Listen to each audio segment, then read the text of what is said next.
happened after what? नहीं, but here's the point. It was after the first phase, right? Till first phase, आप लोगों ने बोला that the Prime Minister was only talking about development. Just a minute. There was no negative agenda. Ladies, एक minute रुक जाइए जरा. Look at एक the seat numbers. Seat numbers nahi. Let me qualify. Seat leads. NDA 319, India 144, others 41. Tight fights in Karnataka.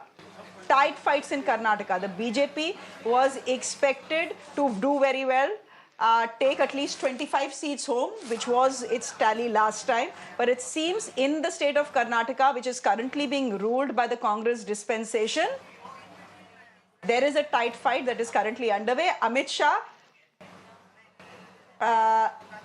Shah, I believe, is leading in Gandhinagar, and tight fights going on in Karnataka. DK Suresh is trailing after initial leads. That is very interesting. Would you want to say something? Yeah, Amit Shah expected, but why DK Suresh? That would be an interesting. We will wait and watch. But as far as the Tamil Nadu is concerned, Mr. Annamalai is trailing almost 2,500 votes below, and the DMK party man who's leading almost 6,000 votes on a shortfall. Okay, I believe we have reactions that are coming in, and my producers are saying you're only talking, you're not taking reactions. So please let's listen into what leaders are saying today. Yeah, I have no doubt. The expectations were set on the 26th of April, not today. Because the fact is that once people have cast their votes and the boxes are sealed in the strong rooms, there is frankly no further room for any argument or debate, right? I mean, this has happened. So people have voted. All we have been doing is waiting 6 weeks to find out how they voted then. So whatever has been said since then, including the exit polls, can have no bearing on the outcome, because the outcome was established on the 26th of April. Once you are there, you have earned the right to represent your people. And as far as they are concerned, whether you go there with a 10-vote majority or a 10,000-vote majority, you're still their representative. And I've always taken the view that once I have been elected, I am the representative of all, whether they voted for me or not. And I'll work in that same spirit and sir Congress पहले से ही बोल चुकी है कि India block की 295 seat आ रही है कम से कम, लेकिन दूसरी तरफ बीजेपी की बात करें, कह रहे हैं कि आप लोग सपने देख रहे हैं. वहां पर तो मुख्यालय में तो लड्डू बनने भी शुरू हो गए हैं, वो इतने कॉन्फिडेंट दिखाई दे रहे हैं. आपका क्या कहना है सर इस बात? देखिए, लड्डू तो उन्होंने 2015 के बिहार चुनाव में भी बनाए थे, जो बाद में दूसरों को खिलाने पड़े. बंगाल इलेक्शन में भी बनाए थे एग्जिट पोल देख करके. तो एग्जिट पोल इस देश में उसकी क्या विश्वसनीयता रह गई है, देश समझता है. हम एग्जिट पोल की बात नहीं कर रहे हैं, हम एग्जैक्ट पोल की बात कर रहे हैं. हमने जनता से जो फीडबैक लिया है उसके आधार पर एग्जिट पोल आने से पहले हमने कह दिया था कि हम 295 प्लस सीटें जीतने जा रहे हैं. और आज गिनती होने दीजिए, आप देखिएगा कि फेयर इलेक्शन हो रहा है, फेयर मतगणना हो रही है, और इंडिया ब्लॉक आसानी के साथ देश में सरकार बनाने जा रहा है. ज्यादा वक्त नहीं बचा है. और अगर भाजपा कह रही है कि हम सपने देख रहे हैं, तो सपने जो देखते हैं उन्हीं के पूरे होते हैं. और हम जागती आंखों से सपने देख रहे हैं, हम सोते हुए सपने नहीं देख रहे हैं. इसलिए आपने जो सोता हुआ सपना देखा है, उस सपने के टूटने का वक्त आ गया है. मेरे को आज दुनिया भर के लोग भारत का पार्लियामेंट लोकसभा का चुनाव के संबंधित रिजल्ट्स के लिए सभी लोग देख रहे हैं. मेरे को पूरा विश्वास है, एग्जिट पोल भी बताए, भारत के 140 करोड़ जनता के आशीर्वाद से नरेंद्र मोदी जी तीसरी बार प्रधानमंत्री बनेगा. जो हम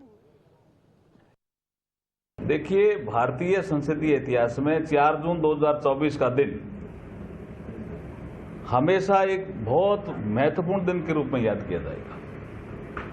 आज जो नतीजे आएंगे वो विकसित भारत की एक मजबूत नींव रखने वाले नतीजे होंगे, और पूरा देश इंतजार कर रहा है, और नरेंद्र मोदी जी तीसरी बार प्रधानमंत्री बनेंगे.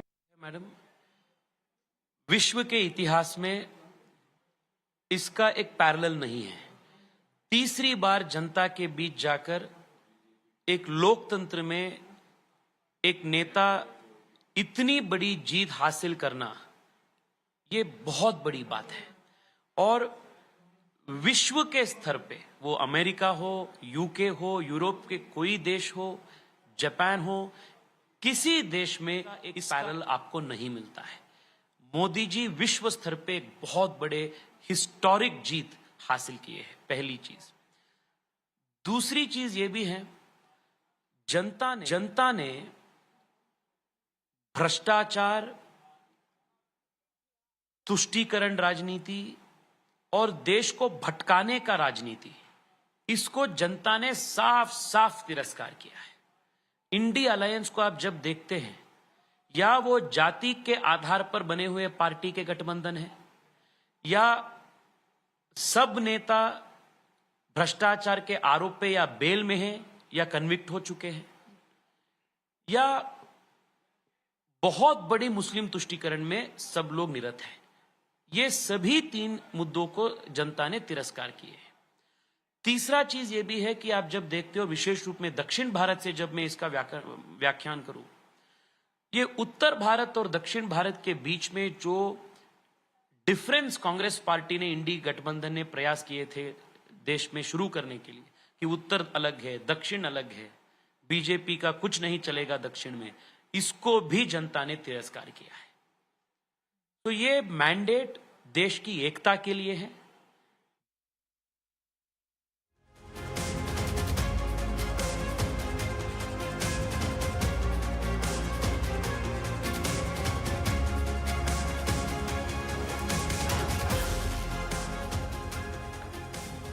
All right, ladies and gentlemen, we are continuing our coverage, bringing you the latest, sharpest reactions. In fact, I'm being joined by Ruhi right now, Ruhi Tiwari, who's a senior journalist, as well as by Harish Ibrahim, who's a political analyst, and we're also going to be joined by several other guests. I'm Sneha Koshi. I'm going to take you through the numbers and the latest that's coming in over the next 1 hour. Now, what's fascinating? Remember, as we have been telling you, the numbers that are flashing on your screen are just about the early leads which are coming from the postal ballots. EVMs have also opened. The counting for EVMs has also begun in some places. But the early leads at this point, we're around 9 o'clock in the morning. This is largely based on the postal ballots and the EVMs that are now beginning to open since 8:30 in the morning. Let me give you what seems to be the interesting trends.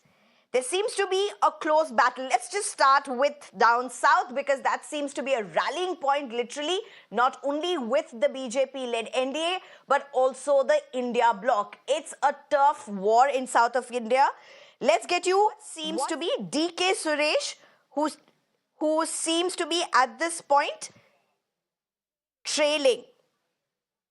We also have Prajwal Revanna, who is trailing. These are the initial 2 points. But as I said, trailing and leading is just shifting very closely, because the votes that have been counted are just that many, are largely postal and just about EVMs beginning. But the way the numbers are shifting for DK Suresh, Bengaluru Rural, as well as Prajwal Revanna, Hassan, these two perhaps are very good indicators of what may really lie. We don't know.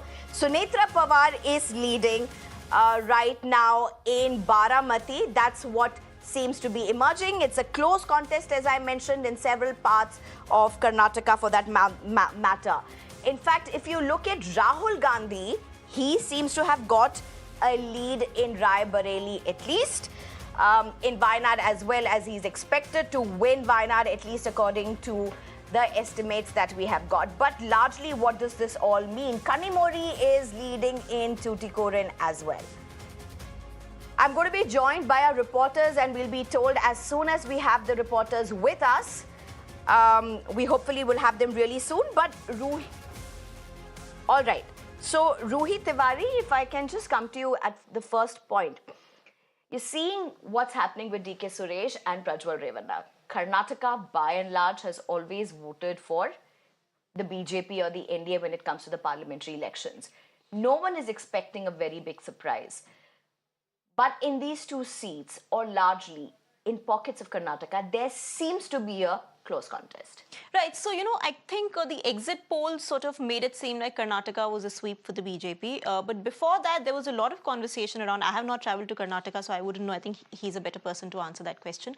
But there was a conversation about the Congress doing well in Karnataka and managing to hold ground. So I think the exit poll sort of threw people off as far as Karnataka was concerned. Okay, and all right. We're also getting leads of Uttar Pradesh, where India bloc seems to be at the forefront, at least now, with the leads. But we'll just get to that in a bit. Harish Ibrahim, Rajiv Chandrasekhar seems to be at this point leading in Thiruvananthapuram. But it was still trailing, and now he's still leading. it will shift. So it's a very to and fro, as it would happen in a postal ballot if it is a close contest. Hands And down, too early Shashi to say. Tharoor is going to lead at least by 50,000 margin at the end of the day, for sure. Well, for those who have Shashi Tharoor or Thiruvananthapuram constituency, it's been a tough battle for Shashi Tharoor. Even if you look at the last two ones, and particularly last one, he did win with a good margin though, but it was a huge contest on the ground. For sure, it is a tough fight. The fact that BJP or NDA managed to field a candidate like Rajiv Chandrasekhar 100%. That I should really agree. changed the game. I mean, any other hardcore politician would not have possibly stood up to somebody as Shashi Tharoor appeals in a city like Thiruvananthapuram. Totally. That was kind of...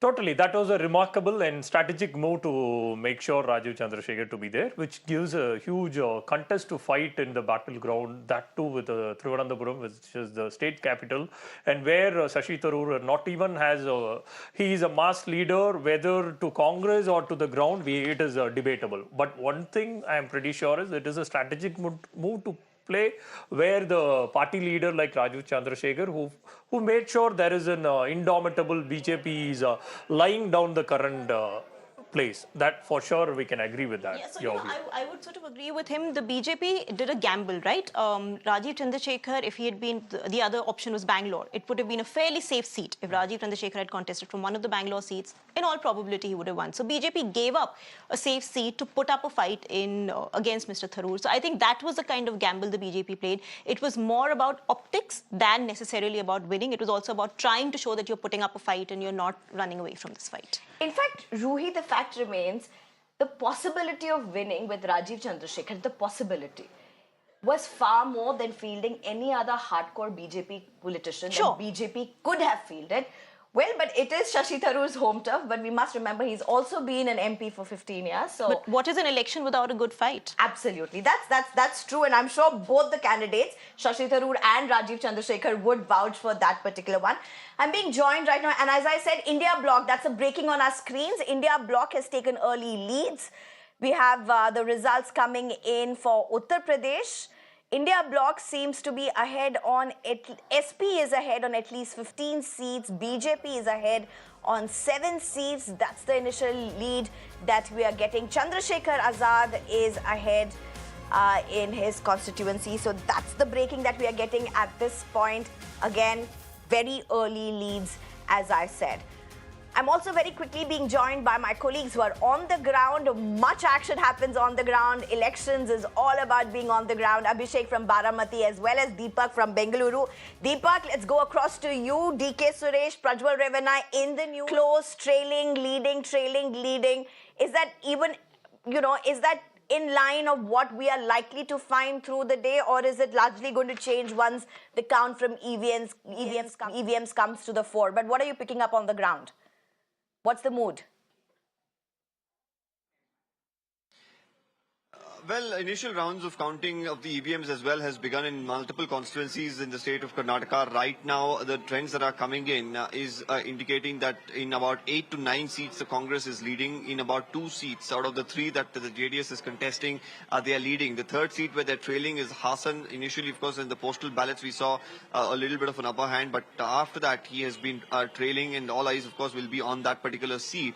Meanwhile, I'm here at the Adi Chunchanagiri Mutt. Mr. Kumaraswamy, of course, meeting the tops here from the Mutt, Nirmalanda Swamiji here. He's right now inside the chambers. We'll try and get a word from him because he's currently leading from the Mandya constituency as well. A lot happening in the state of Karnataka. While the exit polls have predicted once again a good number for the BJP, the Congress is hopeful of managing at least about 12 or more. That's what most of the leaders have been saying. But right now the numbers are stuck around the 8 to 9 mark. Whether they can improve that tally through the course of the day, that remains to be seen. But of course, the BJP has been hoping that they do really well to compensate on any losses in other states in Karnataka. So all eyes, of course, will be on multiple constituencies here. And Bengaluru Rural, which has been a bastion and the sole seat that was won by the Congress party last time. Just an update for our viewers that DK Suresh, the brother of Mr. DK Shivkumar, is currently trailing from that particular constituency. Right. Deepak, thank you very much for joining us. I'm also being joined by Abhishek at this point. Abhishek, with what's happening at Baramati, that's one of the questions that everybody really had. Will it continue to be the power place that it has been for the Sharat Pawar's family? It may stay with the family, but really, is it going to change hands?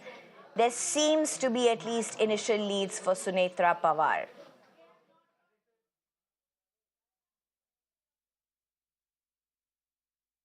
The initial leads were definitely for Sunetra Pawar, but as the round progresses now, what we are coming to know is that again, Supriya Sule is leading, and that's why it's a tough fight. It cannot be predictable at whether Supriya Sule or Sunetra Pawar.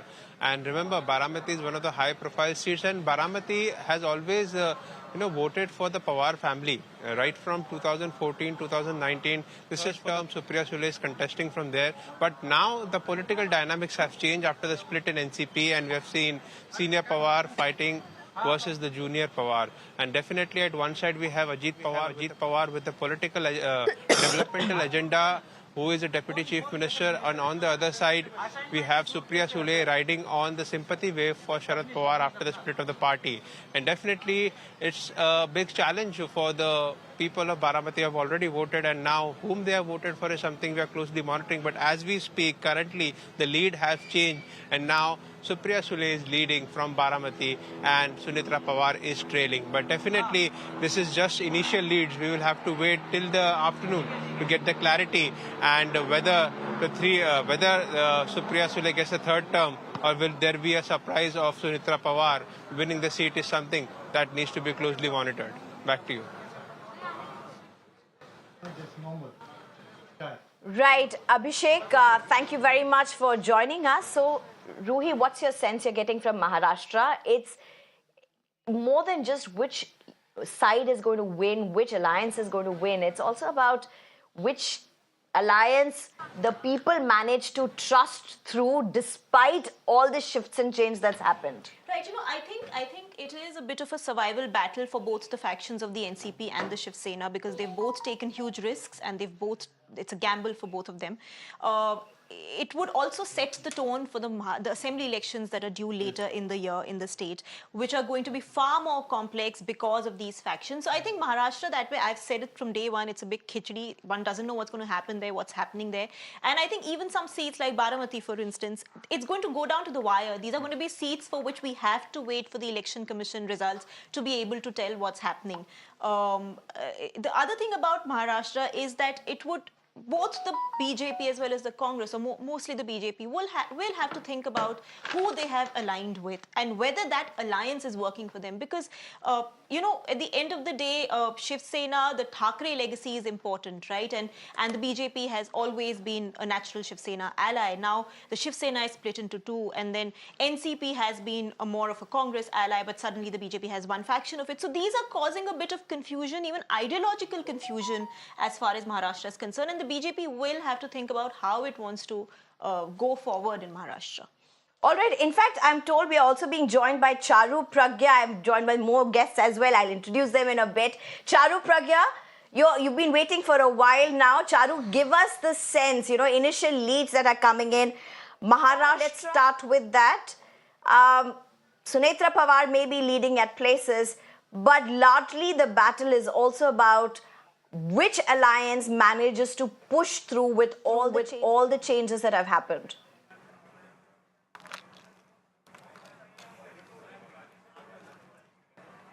Absolutely. Good morning. Now, this is the day when we are celebrating the best of our democracy. We are waiting to see election results, and I believe it's going to be a thumping majority win for the NDA, and we're going to create history with this. Maharashtra, everybody is taking a look at, because this is the first time there are many, many political parties in the fray, and some which are very new because older political parties have split. But you know, one thing remains very clear. The work which has been done in our country in the last 10 years and the vision our Prime Minister has for our country for the next 25 years is what is driving this election. And that is the only thing that is going to matter at the end of the day for most of the voters. So in spite of this discussion being, what will happen with the newly formed NDA alliance, etc., I don't think there'll be any surprises. In fact, I believe that we'll be beating very comfortably our tally in 2019, and we are looking forward to a great next 5 years. All right. Charu, I'm also being joined by Anand Paranjpe, who's a NCP leader, as well as Nilanjan Mukhopadhyay. All right, I'm told Anand is not there. We are also being joined by Nilanjan Mukhopadhyay, as well as Swati Malik. Thank you very much for joining us. Swati, to you, with the initial leads that are emerging, let's also look at what seems to be the numbers that BJP is getting, at least what's being told about BJP and the NDA. Do you really look at the prospect of what Congress or the India Alliance could have done to this election vis-a-vis what really has happened? Comment on what we could have done better, because only the starting trends right now, and even if you go by just by the starting trends, what I see is that India is 205 plus and NDA is rather 277 plus is the trend that I was seeing. So even if you see these numbers, the whole narrative that was created by the Prime Minister, by the BJP about 400 par and this is going to be historic, etc. Right now, they're not even matching up to what it was in 2019. So you can see the narrative fail. You can only by the trend so far. Although, like I said, my caveat is that this is comment right now. This is too early to go by what we could have done better. But looking at the trends, the narrative created by the Prime Minister, whether all those gimmicks of him going into, the meditation zone that he goes into with his camera, or other things like that, the whole, the divisive politics that they have been playing. Whether he says that, okay, I will not talk about Hindu-Muslims, and then the next speech he talks about Hindu-Muslims. When you see all that, so in these trends, in these results, we realize that voter is not, we cannot take the voter for granted. Just like we failed in 2014 and 19 to create our dent. In 2014-19, we somehow could not convince our voters about our manifesto, about what our vision is for the country. But now in 2024, we can see, even by the trends, how from 91 it is almost double right now. So we are already doing better, and I am sure it is only going to get better from here, and we will form the majority. All right, at least Uttar Pradesh for now, Congress may have some relief. It seems to be having at least the leads that are coming in for the India bloc at this point seems to be good. Clyde Trasto, okay, we seem... All right, we seem to have some audio issues with Clyde Castro at this point. Nilanjan Mukhopadhyay, what really unfolds with this election? What would be the key takeaways? Well, at the moment, it's very difficult to say what are the key takeaways because it's still a counting in process. About half an hour ago, when I was at a different location on the same program, I pointed out that the trends, what was happening since morning was beginning to reverse, and that is what has happened now. We need trends of only about 20 seats, and the entire NDA is just at hovering around 300 mark, short by 25%. And largely by postal ballots. And no. By now there would be a fair amount of EVMs. That is when the trend reversal began.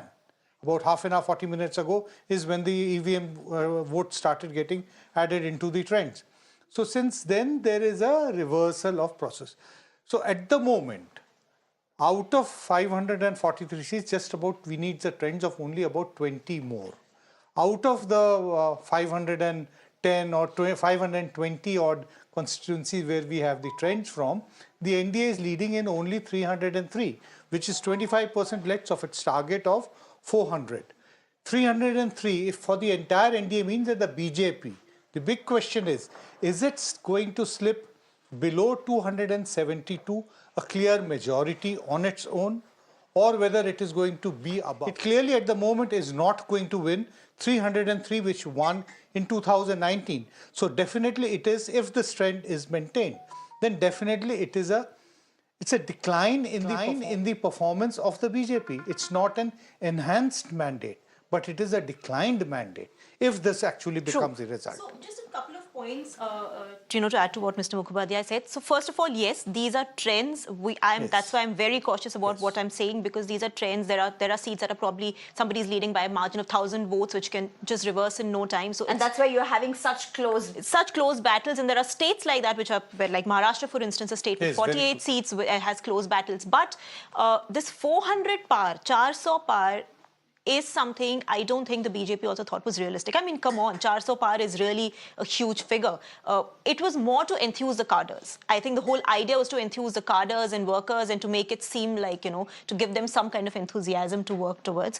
But if the BJP, even if they win and they form the government, this 400 par is going to haunt them, because they will be taunted for talking about it and not being able to reach it. So they only have themselves to blame for that. They'll also be taunted if they do not touch 303. Right. People will all the time point out 2019 but you won. Who are they going to be taunted by though? There will be a stronger opposition. No, and also I think the BJP again has itself to blame. If you're coming back with whatever mandate in the third term, you're still winning, which means the mandate is for you. But if you talk about large numbers and you don't get those, then you become a bit of a laughing point, right? No, can you understand what it would mean, if the NDA has a majority, but the BJP does not have? So that means that the BJP is dependent on one or two allies, lower than 272. If then it's dependent on at least one or two allies for majority all the time. Okay. All right. I'm also being told at this point that we have Clyde Crasto with us. I believe we have been able to get through to you. Your audio is all ready. You can hear us loud and clear. Clyde Crasto, what would you see as the emerging trends with Maharashtra? It seems Baramati at present, even as we speak, and it's been for a while now, that Sunetra Pawar really is on the lead. And as it may be too early, Clyde, but it's still a lead. I'm getting real-time updates. No, I'm getting real-time updates. Okay, I don't know where are you getting it from. The real-time update is yes, that you're Supriya right. We've just got the real-time lead as well. So Supriya Sule is now leading.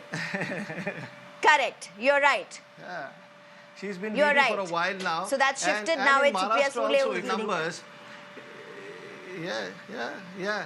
So in Maharashtra, if you see the numbers now, the India Alliance is leading in on 27 seats and 21 is for the NDA.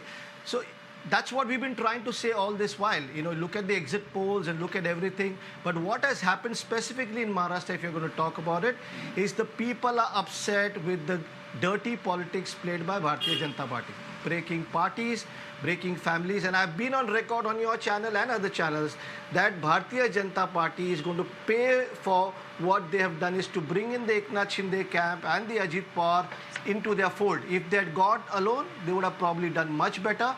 But they brought these people, and why I say so, these are the same people the Honorable Prime Minister called naturally corrupt party, accused Ajit Pawar ji of 70,000 crore scams. I was defending Ajit Pawar ji when he was with us. And I'm still saying it. It was accused by the Bharatiya Janata Party leaders. They accused all the leaders of Eknath Shinde camp. And then when they came into their fold, they were not talking. But the people realized that if they were going to call them corrupt and bring them into their fold, why should we vote for them? And this is what is showing. Secondly, I just heard somebody saying that, if they don't touch 303 like the last time also, people are going to talk against the Bharatiya Janata Party for sure. But let me tell you one thing. Across the country, every constituency, people said, vote for Narendra Modi ji. Don't look at the candidate, vote for Narendra Modi ji. So if the Bharatiya Janata Party does not get the 303 that they did last time, or they even go down, forget 400 par. 400 par is going to be a nightmare for the Bharatiya Janata Party. That slogan is going to be like a nightmare for every BJP cadre or BJP leader who said 400 par. Let me just stop you here. It's interesting. Yeah. So the market, Clyde Trasto, give me a few minutes. Clyde Trasto, give me a few minutes. It's interesting. It's interesting because markets have literally been on a high and we are now reporting that markets seem to be on a decline. That's understandable, right? I think the exit polls put the markets on the high, and exit polls are usually a little exaggerated in any case. So true. So markets on the decline. Yeah, that's what I'm trying to say.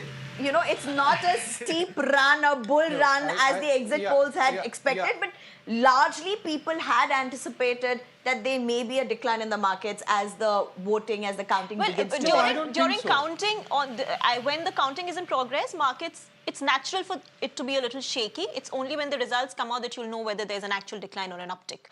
You know, the point is that the markets are definitely going to look at the poor performance of the BJP-led NDA as a bad sign, you know, because then it political instability. Because political stability has got associated with Mr. Modi and the government for the last 10 years. So anything else which is outside of Mr. Modi would suddenly, everybody is going to be uncertain. Who will be the Prime Minister? Okay. You know, that will be the first thing. For instance, you know, the NDA is down below 300 for the first time. The India bloc is up over 200. We do not know what will happen in the next 2 hours. You know, we have had some dramatic changes taking place through the counting process. Numerous, you know, elections I can count, you know, where we have been in the studios and seeing everything getting reversed. And let me tell our viewers, to be cautious about saying anything till you have final numbers. No, and we have not even started talking about the close contest. Even this does not mean that the India bloc is doing a good, putting up a good show. These are trends, and let's be cautious about trends. True, and even as we start looking at constituencies, there are some constituencies very close battles. Is changing. So, Baramati has been changing by the minute. So it's Ajit Yashwant also joins us. Ajit, you just heard Clyde Trasto. How much of what he has said do you agree with? I mean, you know, you both don't see each other eye to eye when it comes to the political line, but on the counting day, how do you counter what he's saying? Personally, that this is too early to comment on any results of any seats or what scenario is going to get upward. But I feel that in next couple of hours, things will be more clear and there will be a lot of surprises from Baramati as well. So we are just going according to what the trails that we are getting at this moment. And as you rightly said, every minute you can see the results are changing. So whatever updates that we are getting are just changing minute to minute. So we just need to wait for some more time. And I'm sure that with the National President, Shri Ajit Pawarji, we will be performing in a very good state in state of Maharashtra. And we'll be there we'll getting winning seats in Maharashtra as well. Okay, Ram Pratap Singh, also the national spokesperson for the Samajwadi Party, joins us right now. Heartening for the India bloc at this point as results emerge from Uttar Pradesh? Good morning. Yes, it's a very encouraging start. And certainly one thing stands established that there is no pan-India wave in favor of BJP, and all the hype about 400 plus, etc., stands debunked. And also what the exit polls were trying to predict for last 2 days, and it stands challenged now. And each state, as I said earlier in my several discourses, is behaving the way it was expected to. And similarly, for UP, if I have to talk, that it's certainly very encouraging because the issues on ground were real. And the government of the day and the BJP just weren't willing to listen to the problems of the people, the rampant unemployment, the absolute poverty in so many districts in UP. And that's what people are now come out and voted against the BJP. Over to you. That's interesting, Ram Pratap Singh. Ruhi, do you really think, and is this the truth, issues that people would often talk about on the ground were not really reflected in the campaigns and the politics that played out? Look, I would repeat what I said. This election for the BJP was about whether you want Narendra Modi back or not. So whatever the mandate is, they should understand the mandate themselves, because they were not talking about local issues. They are always, see, there is a limit, I've said this earlier, there is a limit to how much people will vote just for PM Modi and how much they want to vote for the local candidate. And there are many people in Uttar Pradesh that the BJP put up who were unpopular. I can tell you Smriti Irani was very unpopular, Sakshi Maharaj is very unpopular, Hema Malini is very unpopular. There's only so much that you can do under Narendra Modi's name. So it could be perhaps a lesson for the BJP going forward that elections in Modi's name will have limitations. People want to see what the immediate MPs are doing. Just very quickly, I'm looking at numbers in Haryana as well, and both Haryana and Maharashtra go to polls this year. Yes. Very, very interesting numbers. Congress doing well in Haryana. BJP will have some serious rethink to do in Haryana. Again, the BJP has really squandered the state away in the last, I don't know what it has been doing in Haryana, especially with the leadership, etc. So both states, BJP will have a lot of re-strategizing and rethinking to do. There's also another important thing which we have to see. 1/3 of BJP's candidates were those who came from other parties. So it created tremendous resentment within its own ranks. You know, the people who have grown vertically within the BJP over the last 2-3 decades, everybody aspires to be nominated to fight elections. But if you don't, and somebody comes from outside, you know, lateral entry, what they call, in politics, it's extremely upsetting for the cadre and the people who have come up. So that's another problem. Charu Pragya, you heard both the panelists here with us, Mr. Nilanjan Mukhodjay. All right, we have Vinita Hariharan with us. So Vinita, I believe you heard both what Ruhi as well as Nilanjan Mukhopadhyay spoke. Do you believe, one, that there are possibly limitations to fighting an election under the banner name of Prime Minister Modi vis-a-vis what the MPs would be, or is that a no-gamer at all?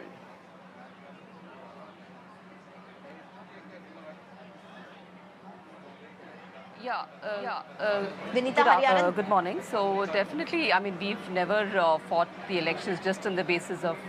Yeah, can you hear me? Hello? Yes, please go ahead. Yeah, can you hear me? Okay, Vinita, since we have this audio delay, let that just get fixed. I'm told we're also getting a response from the Election Commission of India. Let's just quickly listen in. So that जितने भी लोग जानना चाहते हैं, देखना चाहते हैं, उन्हें कोई परेशानी ना हो. और सभी आरओस को जो 542 कॉन्स्टिट्यूएंसीज में इस समय काउंटिंग करा रहे हैं, जहां करीब 65,000 से ऊपर की टेबल्स लगी हुई हैं, हर जगह में उनको कहा गया है कि पोलिंग एजेंट्स को और कैंडिडेट्स को निश्चित रूप से बैठने दें, पूरी पारदर्शिता के साथ काउंटिंग करें, जो रूल बुक है उसका पालन अक्षरते करें, मतलब एक भी वायलेशन नहीं होनी चाहिए, अदरवाइज खैर नहीं है. यानी जो रूल बुक है उसका पालन करें, पारदर्शिता से पालन करें, कैंडिडेट्स को और उनके एजेंट्स को हर जगह में शामिल रखें. सीसीटीवी फुटेज 24/7 लेते रहें हर प्रक्रिया का, ताकि पूरी पारदर्शिता बनी रहे. तो जैसे वोट डालने में मेहनत की, उसी तरीके से आज यहाँ भी पूरी पारदर्शिता के साथ वो सब लोग काम कर रहे हैं. सर, अगर किसी तरह की गड़बड़ी की रिपोर्ट मिलती है तो किस तरह का एक्शन आप लेते हैं? हम लोग खुद यहाँ बैठे हुए हैं, हमारे सारे सेंट्रल ऑब्जर्वर्स बैठे हुए हैं. हर काउंटिंग सेंटर में एक सेंट्रल ऑब्जर्वर है जो वहाँ बैठा हुआ है. वो सर्टिफाई करेगा रिजल्ट को हर राउंड के, उसी के बाद डिक्लेयर होगा. हमारा एजेंट है वो, हमारे मतलब आईज एंड ईयर्स वहाँ बैठे हुए हैं. हम उनके सबके कॉन्टेक्ट में हैं. और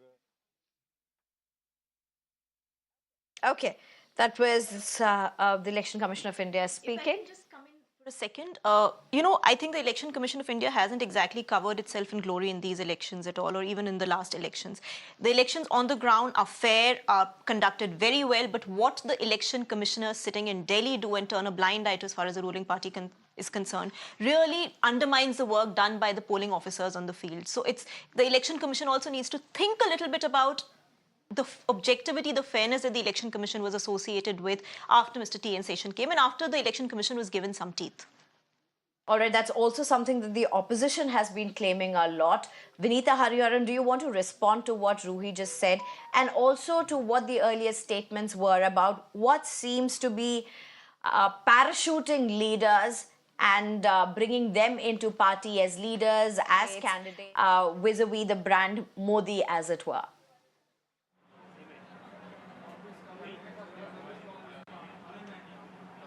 Yes, so as I was speaking earlier, the brand Modi is definitely there. It is Modi's Vikas agenda, Modi ji's Vikas agenda on the ground, which was being actually, propagated and which was used as a campaign plank, not so much of, the personality per se. Of course, Modi ji's personality was, was there all across because he's a 24/7 Karyakarta, as we all know it. So he's there whenever a candidate needs him, wherever he's required. He was there across the country doing road shows and campaigns, definitely. But nevertheless, that doesn't undermine the local leadership or doesn't undermine local leaders on the ground, because they are the ones who translate these programs and the Vikas agenda on the ground. If it is not for their efficacy, it would never have been translated to the voters and how they are voting today.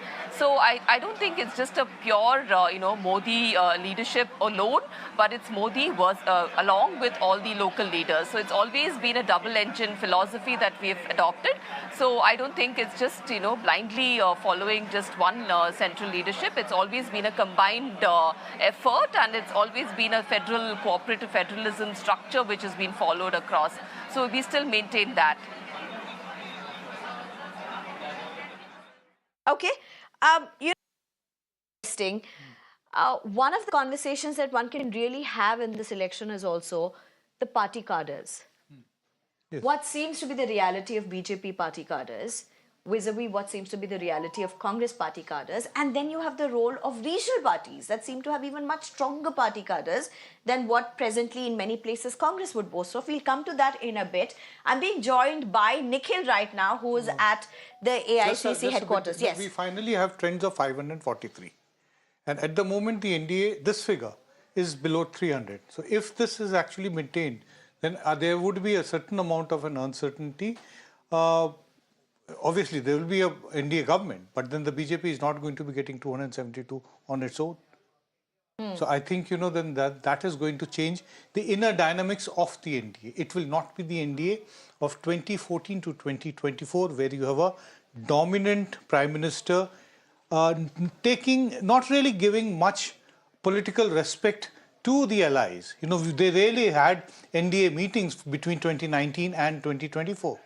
Last year in 23, when they had the first meeting of the NDA, that was after a long, long time. Let's see whether this really is. These are trends. True. But at the moment, we must record that we have complete trends of 543, and that the NDA combined is not touching 300. Okay, even as we have our reporters on the ground, but I'm also being told at this point that Kangana Ranaut is leading in Mandi. I think it was widely expected, though some people said that she had turned out to be a very unpopular person. But Himachal Pradesh, in any case, the BJP was expected to do well in a parliamentary elections. They lost the last assembly elections. But yes, for Prime Ministerial elections, Mr. Modi has a good draw there. We cannot forget the fact that as National General Secretary, when he was shifted out from Gujarat in the 90s, between 95 and 97, 98, Mr. Modi was stationed in Chandigarh, and among the states which he was handling for the BJP, Himachal Pradesh was one of them.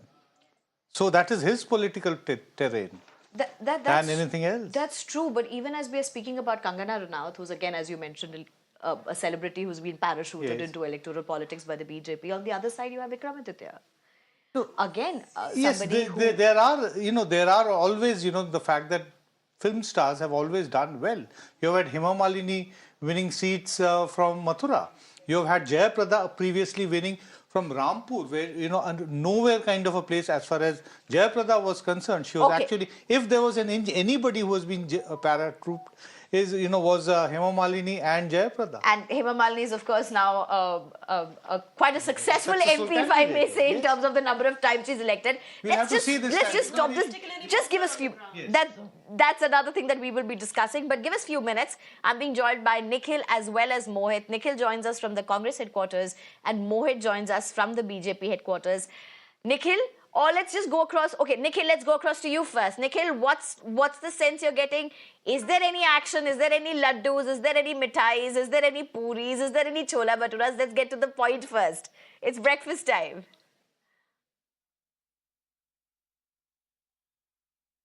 So, Sneha, the energy is something which can be felt from the AICC headquarter, which is the headquarter of the Congress party, and there are couple of setups which can be seen here. I would like my camera person to show you in the very first place. This is the first setup which is being shown here. Sir, थोड़ा सा आगे जाइए, एक बार अंदर जाके दिखाइए क्या अंदर चल रहा है. So these are not just the setups for the media personals, but also for the workers who are arriving here. And we can say that good setup has been done in view of the heat wave which are currently prevailing in the capital city.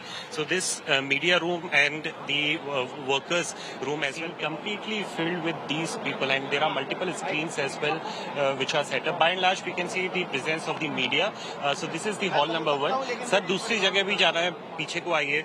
So we are going to show you the other setup as well, where the workers of the Congress party are present in a huge number, or in decent number is what we can say, and the arrangements for the breakfast is equally present here. But energy is what something we were mentioning earlier as well, Sneha, that this is something that can be felt right here at the place. The workers are gradually, they have started coming in at the AICC headquarters. They are still very much hopeful about the win, although the results which are coming in, these are just the initial trends. And this is the picture. This is the second setup which we are showing you from inside the AICC headquarters. The workers of the Congress party can be seen here. There are different spaces which have been made to see the election results in real time.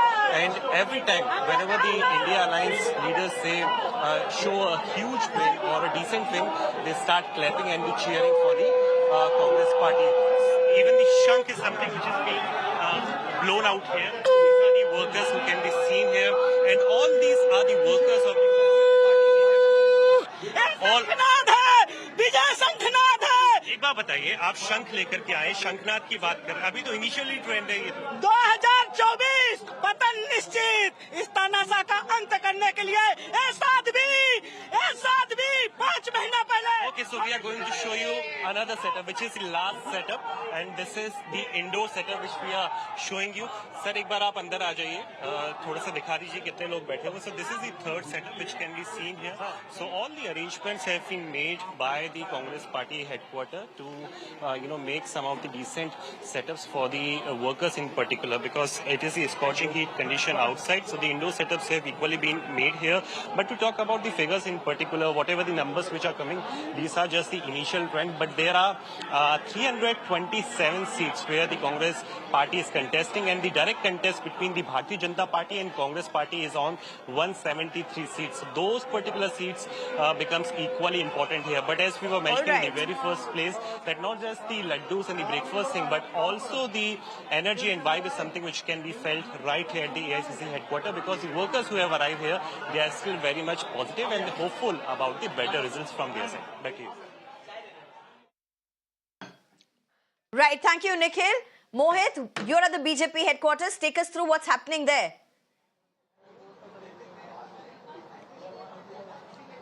Well, you see, BJP workers have been split by the central leadership, the top leadership, not to celebrate early. And we have seen that how the scenario has changed. Now, it's a very tough fight that is being given by India bloc to the NDA. Right now, these are the scenes at the BJP headquarters. This is the media shed over here. And Sneha, I'll show you the scenes over here. Now, very interesting posters have been put up over here at the media stand. You can see that how Prime Minister Narendra Modi's picture flagging of Vande Bharat has been put over here. Now, Prime Minister Narendra Modi's picture at the Ayodhya's consecration, Ram Mandir consecration ceremony has also been put over here. So this has been the model of the BJP, and PM has been talking about Vikas bhi, Virasat bhi. So that is the part over here where the BJP is focusing on. But we know that how the initial trends are showing a very tough fight between the NDA and the India bloc, and that is why perhaps the BJP has clearly told their workers that wait till 1 or 2 p.m. where the things will be clear, and after that the celebration might take place if BJP gets the majority. Now, what happens after it? The BJP is planning that the Prime Minister Narendra Modi will come to BJP headquarters extension at around 7 p.m. and then he will be addressing party workers along with BJP President JP Nadda. Now, that all will happen if BJP wins these elections. But given the fact that how we have seen in UP, Samajwadi Party is doing extremely well. Before we get into that mode, to the allies of the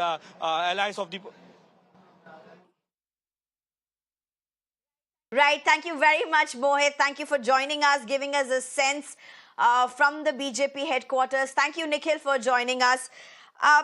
Will it be fair to say, Ruhi, with the early trends that it's not like a sweep that BJP was hoping, that NDA was hoping, or is it still premature to say that? It's obviously premature to say anything because these are early trends. But if these numbers are anything to go by, of course, it's not a sweep by the BJP that it was expecting. And I think Congress has good reason to celebrate. Look, I mean, obviously, for a party to win just 100 seats is not ideal for a party that's a pan-India party and that has been, in power for most of independent India's elections. But having said that, it reached such a low point that anything significantly more than what it won in 2019, I think the Congress has good reason to celebrate, at least for the party. It's not plateauing, it's looking up. Okay, I'm being told Clyde Crasto wants to speak in at this point. Clyde, go ahead. Well, like I said, I was trying to tell you earlier, we've been talking about BJP, and they said even if they don't get 303, it's going to be a big deal, So that's a fact. But I want to stress this point very clearly, is that during the election campaign, anywhere you went, they only spoke about that vote for Modi ji. The vote should go to Modi ji and not the candidate. So the point here is, if BJP goes anything under what they won last time, that means it is a clear mandate against Narendra Modi ji. Because if they had done all the work, if Modi ji was the person that they wanted the votes for, they should have crossed, like they said, 400. Ab ki baar 400 par. So anything that is under 300 or 303 that they got last time, and if the trends are showing right now, because I'm seeing some other channel, I don't want to mention it on your channel because it's a different channel altogether. They are showing much higher numbers for India Alliance compared to NDA. So if that happens, and if they don't get the numbers, then it is a clear mandate against Mr. Modi, because India has voted against him. That's very clear right now. Because now slowly, if you see on different channels, and I'm reading, now the spokespersons of the BJP are saying, no, it's not just Modi ji, it's also the local candidate. But I have been campaigning on the road, I have been giving speeches, and I've been listening to other speeches, and they only kept saying in every kind of election rally that you have to vote for Modi ji. For the moment, don't think of the candidate, it's for Modi ji. So if the win is for Modi ji, then I'm sure the loss also should be for Modi ji. They shouldn't put up Nadda ji's photographs now. That's what I'm trying to say. Okay, let me just get in. I think we have Vinita Hariharan still with us from BJP. Do you want to make a quick response to Clyde Crasto?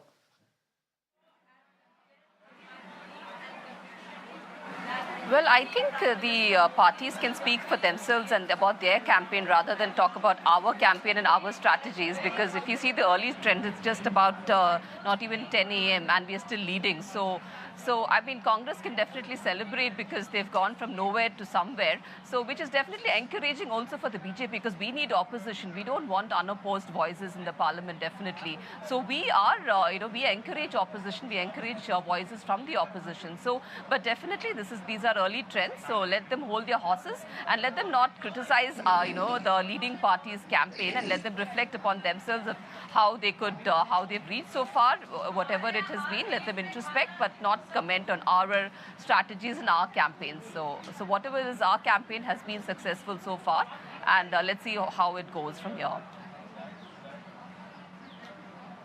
We almost got a sense of what the rhetoric would be from the opposition and the ruling, if at all this trend continues. The BJP saying that it would want an opposition in parliament, and that it would respect opposition is very good for the country and for democracy as a whole. This fact about local candidates, blaming them, it's a very typical kind of. We have seen enough leader-centric parties in India. Mr. Modi is not the first one to be leading. The individual becomes more party than the organization. We've had Rajiv Gandhi period, we have had the Indira Gandhi period, we had the Nehru period. It's always been the case. The victory is the leaders, the defeat is the candidates. Always. I just very quickly, because we mentioned how the BJP is talking about a healthy opposition is good. I'm interested in knowing what's happening in Delhi, because you put a sitting chief minister in jail. Does that have repercussions for the BJP, or does it not matter? Oh, but since you mentioned that, do we still have Kanimori leading in Tuticorin? Is that the lead for Kanimori? That will be interesting to see. because initially, according to what we were getting initially, Kanimori was leading in Tuticorin. So maybe if our team could just check on that aspect as well. And I'm told that we also have reactions that have been lined up, reactions that have come in from different leaders. Let's just quickly listen into some key ones.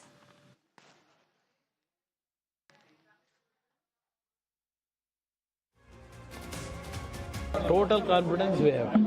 Comfortably we will going to win. From our party, all the three candidates, not only our candidates, three candidates, from BJP also in Karnataka, minimum, our BJP friends also will get minimum 20 seats. पिछली 2 बार से record तोड़ बहुमत से पूर्वी दिल्ली जीती थी भाजपा ने। इस बार क्या उम्मीद? इस बार भी जनता का भरपूर आशीर्वाद और प्यार मिलने जा रहा है।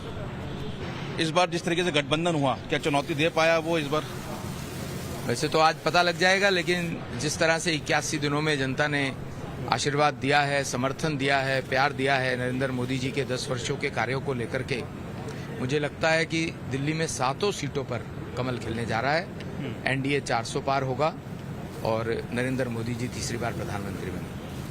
अगर पूर्वी दिल्ली सीट की बात करें, उनका जो इतिहास है मिला जुला रहा है, कभी कांग्रेस तो कभी बीजेपी, लेकिन 2 बार से बीजेपी त्रिकोणीय जो मुकाबला हुआ उसमें जीतती गई है। इस बार दोनों पार्टियों ने गठबंधन किया, आम आदमी पार्टी हो या कांग्रेस, और इनके लिए कहीं ना कहीं मजबूत गढ़ भी रहा है कांग्रेस के लिए एक समय पे पूर्वी दिल्ली। क्या लगता है, कांग्रेस इस बार ज्यादा समर्थन दे पाएगी? उनके जो कार्यकर्ता निकल पाए, समर्थन उतना दिया जितना देना चाहिए था या नहीं? मुझे लगता है आम आदमी पार्टी चुनाव लड़ रही थी, तो इनका जो गठबंधन, इन्होंने जो सो कॉल्ड गठबंधन किया था, वो मन से नहीं था, जिसके कारण से आम आदमी पार्टी खुद भी अलग थलग और अकेली दिखाई दी। Ram Pratap Singh, quite something. SP still continuing its leads from Uttar Pradesh. That must be heartening for sure. But this could also see reversals as BJP strongholds see the votes increasing in their favor again.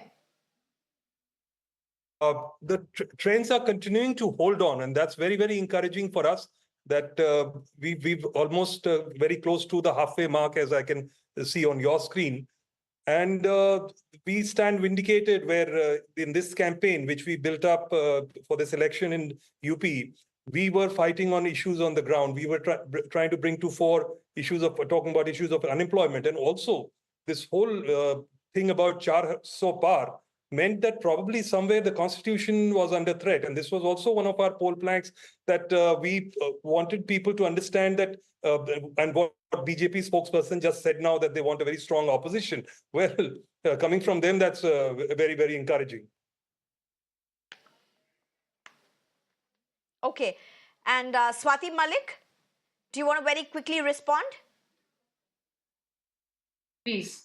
I couldn't hear clearly. Swati Malik, the SP as well as Congress together managed to hold on to their leads when it comes to Uttar Pradesh early, but still. See, please, the progress so far, and not just Uttar Pradesh. Uttar Pradesh, it's totally, absolutely, the tables have completely turned. But even look at Maharashtra for that matter, look at Haryana for that matter, look at Karnataka for that matter. So wherever, Rajasthan for that matter, right? So wherever there was complete sweep by the BJP in 2019, and that is where we have been able to make a dent. Uttar Pradesh alliance is working very well, and as you can see very clearly, it has resulted in a positive outcome. Whatever was being said about the alliance initially, whether we'll be able to contest together, whether we'll be able to stay together till the end of the election, etc., is all being proved wrong now. So yes, we will be able to hold ground even better, and our lead is going to get better now in the next 1 hour, and I'm sure we'll discuss that again. Okay, let's just look at the numbers, the early trends, before we just get the last comments. NDA still right now at 302. India Alliance at 211, others at 30. These are the initial trends. It's what? It's barely 3 hours? It's barely, we still have another 2 hours. 2 hours since counting starts at 8. So it was 1 hour possibly. I think we'll require another 2 hours to get a complete sense because a lot of seats seem to be very close margins right now. So no, even in UP at one point it appeared that the SP-led alliance was leading ahead of BJP, but now the figures have reversed a bit. I'm sure that for the next 2 hours they'll keep on vacillating from one side to the other, but the trend is being maintained that the NDA is nowhere near the 400 mark. Now I think it is important to keep track that is the BJP on its own going to cross the 272 mark or not. That is something we have to start keeping an eye on, because with the kind of numbers and the variation which is showing, BJP is going to be very close to either this side or that side of the magic mark. A quick word on women. Yes. The record number of women that have voted in India. I think if you look at it, it was the last 3 elections, including this one, that has seen an increase in the number of women, particularly crossing men who have voted, in terms of the numbers of women who have been able to go and exercise their franchise vis-a-vis men. Is that telling? Is that telling that I got a sense that this possibly is one of the arenas where they are exercising their domain? Well, it's been there for quite some time. We have been seeing, at least from the 1980s onwards, the elections we've seen, increased women participation, increased evidence of women voting separately from the men in the family, having a clear political opinion, not being very gullible. It would be very incorrect to say that women don't understand politics. I'm talking about the women who are in the rural area. They're as participative and they have a very strong voice of their own. That is not recognized by a society which is actually steeped in patriarchy. And I'm sorry to say, most of the political parties have also been steeped in patriarchy. The Women's Reservation Bill has been hanging on for so long, and finally it was implemented. But yes, we do not have the promissory date yet on the bill. It still remains something, in the realm of future. Look, maybe a possibility. The fact remains that political parties are increasingly realizing the importance of the women vote, which is why all schemes, whether it's by the center or by various state governments, regional parties, are directed at women. So women are obviously a key constituency who are going out to vote, thinking on their own, seeing what's due to them, what they are getting, choosing to go and vote. That's why the turnout is increased. Yeah, I just have one problem with the kind of schemes which are done in the name of women. They are all household, issues, gas is being supplied, or water, and all, which should be actually the concern of everybody in the family. But unfortunately, that's how our society is. It's the woman who has to bear the brunt of the lack of these. Unfortunately, interesting leads coming in. Uttar Pradesh, Akhilesh and Dimple are leading. Dimple Yadav is leading in Mainpuri. That was expected. Those are the initial numbers that we are getting in. So heartening. In fact, we are going to be joined by Shreya Dondial at this point. Let's just quickly get in reactions, and then Shreya Dondial takes over with our expert panel. It's a democratic process of our election process, and I salute all the people who are involved in this electoral process for months together. They dedicated their time months together. So first of all, I think that all the politicians and all the leaders should express their confidence in this process. The whole world is appreciating the democratic process conducted in our the election process, which is democratically conducted in our country. So we have to express our belief and confidence on this process. If some of us express disbelief, people also will lose their confidence. So I am really very happy. People are very confident. Each and every voter, I thank them because they have taken responsibility to cast their vote, to fulfill their democratic right, and whatever may be the result, I salute the voters, and we will carry our service activities further. मुझे पक्का विश्वास है कि मतगणना के नतीजे India के पक्ष में होंगे, गठबंधन के पक्ष में होंगे, कांग्रेस के पक्ष में होंगे, और जो एक भ्रम प्रधानमंत्री जी ने 400 के पार और उनके तथाकथित गोदी मीडिया ने फैलाया है, वो भ्रमजाल कुछ ही देर में छट जाएगा। मुझे पूरा विश्वास है कि देश के मतदाताओं ने बदलाव के लिए वोट दिया है और कुछ ही क्षणों में मालूम हो जाएगा कि देश बदलाव की ओर जा रहा है। ऑल विल बी एल, सब बढ़िया होगा। एग्जिट पोल्स तो ये जो है मैन्युफैक्चर्ड था एक मीडिया द्वारा, गोदी मीडिया द्वारा, तो उसका तो कोई ऑथेंटिसिटी वैसे भी नहीं थी। जो आज रिजल्ट्स आएंगे that will be the verdict of the people of India, people of Himachal Pradesh, और उस पर हम आगे बढ़ेंगे। हमारे इंडिया गठबंधन के सभी लीडर्स ने अनुमानित किए हैं, उसके ऊपर हम खरा उतरेंगे and we should be comfortably in a position to form the government.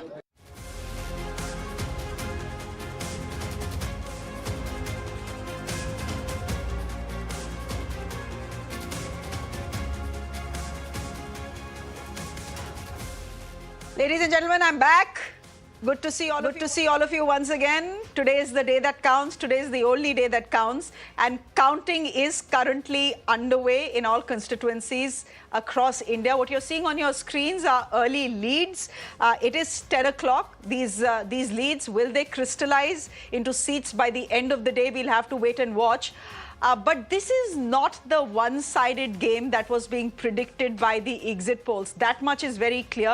As of now, just take a look at the bottom half of our screens, and this is where the story is, ladies and gentlemen.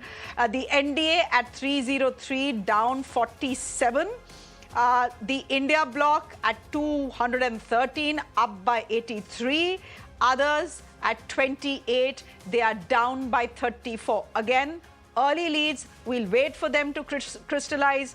Interesting story playing out in the state that sends the maximum number of MPs to the Lok Sabha, which is the state of Uttar Pradesh. There is data coming from there, and I'm taking this data strictly from the Election Commission. The India bloc, which was projected to win no more than 10 seats, at best 12, I believe, as far as Election Commission data right now is concerned, is leading in over 30 seats in Uttar Pradesh. This is a great strike rate for them. The BJP was they were expected to sweep Uttar Pradesh. That, it seems, is not happening. They are projected to do better than the 2019 tally of 62. In fact, they were expected to increase some seats, go up to 65, 66, only slightly ahead of the India bloc. In Amethi, interesting fight in Amethi. Again, early trends, ladies and gentlemen, so I'll just ask everyone to hold their horses. But in Amethi, it seems Smriti Irani is trailing. Let me tell you this. 10 minutes ago, when I checked data in the Election Commission website, Prime Minister Narendra Modi was trailing by 6,000 votes, and then he's now leading by 1,000 votes. So early trends right now, these will have to crystallize, but this is the battle that is playing out in the state of Uttar Pradesh. This was supposed to be, a completely one-sided fight. The India bloc had absolutely no hope, according to the exit polls. Turns out that there has been a fight on the ground. I've been saying, was there a fight just in the studios and not on the ground? Again, I don't know. It's just 10 o'clock. I don't want to just race ahead before the Election Commission comes out with final numbers. The numbers are changing. But Shreya, if these numbers hold true, the real star of this election is the Samajwadi Party. And it's great for Akhilesh Yadav, because for him, the kind of decline he saw in the last few years, I think it's if the party is doing well, it looks up for the party in Uttar Pradesh, particularly when it comes to the next assembly election. I think we're hearing from Jairam Ramesh as well. Can we quickly put that out?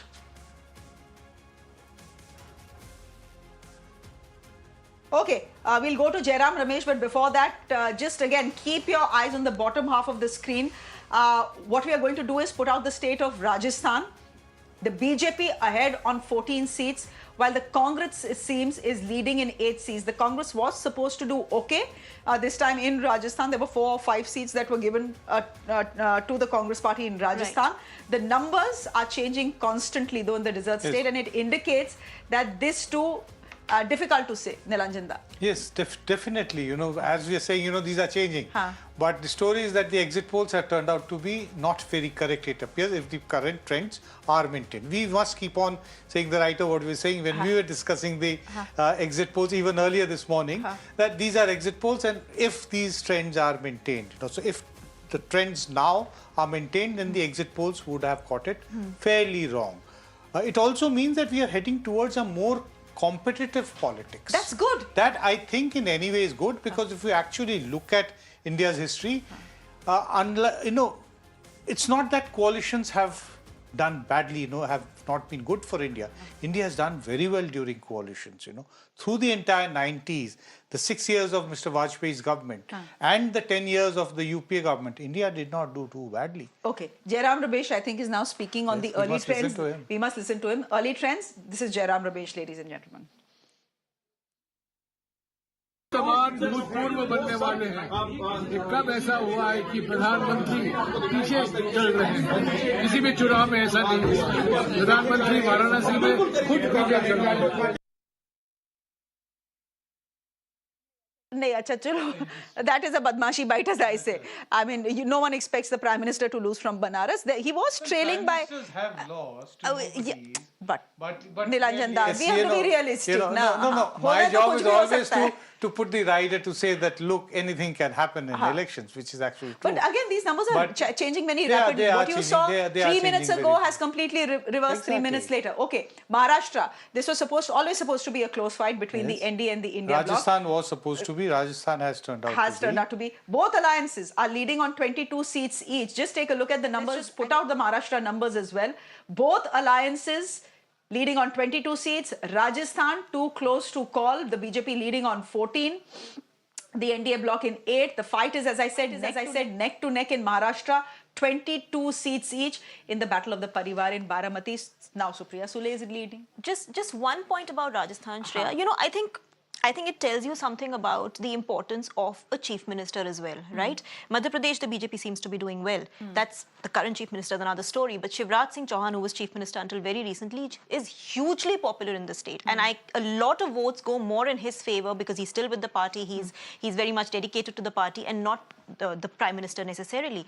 Rajasthan, the BJP just decided to put up whoever it sort of fancied as the chief minister who did not have a governance record, who was not a popular pan Rajasthan leader. You can't just do that. You can't sit in Delhi and call the shots and assume the state voters will just follow suit and will just listen to you. So I think it's important. There are many important lessons for the BJP as far as these current numbers are concerned.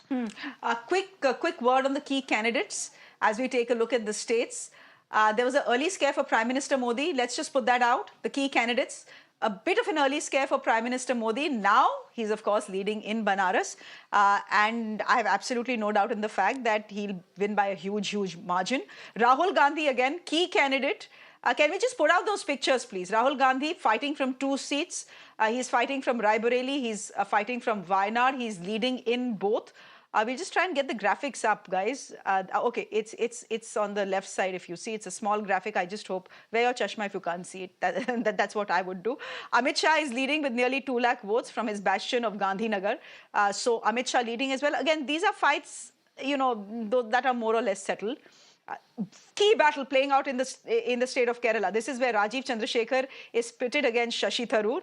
And it seems, again, Rajiv Chandrasekhar was trailing till half an hour ago. Now he's leading. So Shashi Tharoor, the sitting MP who's eyeing a 4th term there, is now trailing. But again, seesaw, and this seesaw... It's been quite a seesaw, yes, correct. Since the morning. And in fact, a lot of other seats as well, including Baramati. Right. Baramati has also seen that seesaw trend. Yeah. So let's see which way this goes. Ladies and gentlemen, we thought that we would be in a position to call this election at 11 o'clock. Dada, wo nahi hone wala. Not at all. Not at all. I don't think anybody is calling the election at 11, not even political parties. Everybody is waiting to now see what election commission puts out. Because by the end of it, those will be the numbers that we'll have to go by. If all the contests become very tight, then it will keep on changing till about 2 p.m., 3 p.m. We didn't know when you're sitting here all day. Here we were rejoicing in the morning. सब खत्म हो जाएगा 11 बजे तक. जल्दी छुट्टी नहीं होगी. नहीं होगी. That is true. Yeah. How are the markets doing? The markets are a bit jittery. Obviously. Let's just put that out. So. Markets in the red as the results. Well, we don't know. As the early leads actually are showing a fight. The India bloc putting up a fight. This is not what the pollsters had predicted. But again, ladies and gentlemen, these are leads. At 10 o'clock, these are leads. The numbers will change.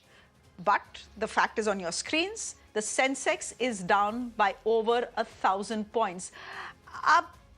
Just help me understand this, if any one of you understands the markets.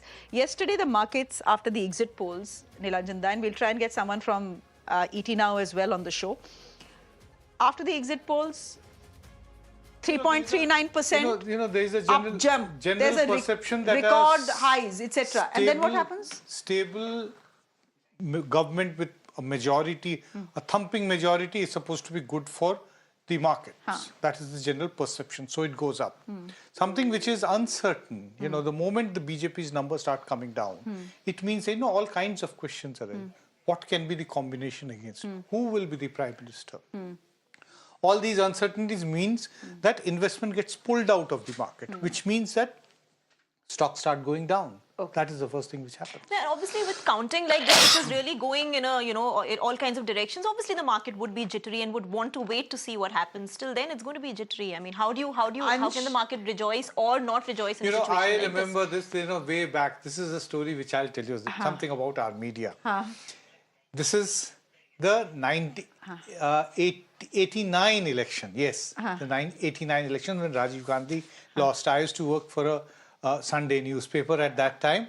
We were having the editorial meeting of the week on the day when with the Janata Dal leadership meeting was going on. A flash came, mind you, this is pre-internet, all dependent essentially on not even fax lines, but phone calls. So a flash came to the office that Devi Lal had been elected as the leader of the Janata Dal parliamentary party. We had a colleague who was our business editor. He was the business honcho of the paper. He coolly picked up the phone, dialed the number and said, "Yaar, mere sare bech do." Acha. And then that is it. So uncertainty, sell. Rising, kharid lo. It will rise further. Ansh, you're joining us from the Mumbai newsroom. You are? Okay. I think ET now is busy with elections as well. Plus, they are having a busy day. Yes, looks of the markets are having a busy day. Markets are fluctuating. It is very busy tumultuous day. Quickly introducing my guest to you this morning. Hello, everyone. Good morning. You'll just have to be a little patient with us because, the leads are changing very quickly.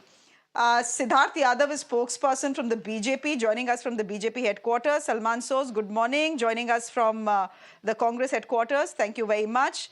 Faizan Kidwai is spokesperson of the Samajwadi Party. Asif Ansari is a political analyst. Krishna Hegde, spokesperson Shiva Sena. Anand Paranjpe continues to be with us. Vijay Lakshmi Kode, Rahul Tiwari, of course, Nilanjan Dar, Dr. Ruhi Tiwari, I beg your pardon, Dr. Akash Deep Muni and Tehseen Poonawala. Thank you all very much. We'll all come to you in just a bit, but first, can I go to Ansh? Ansh, the markets are having a bit of a jitter and a scare. They are watching television too closely. Yes, that's true. So the gains made in the previous session actually driven by exit polls seems to be getting washed away.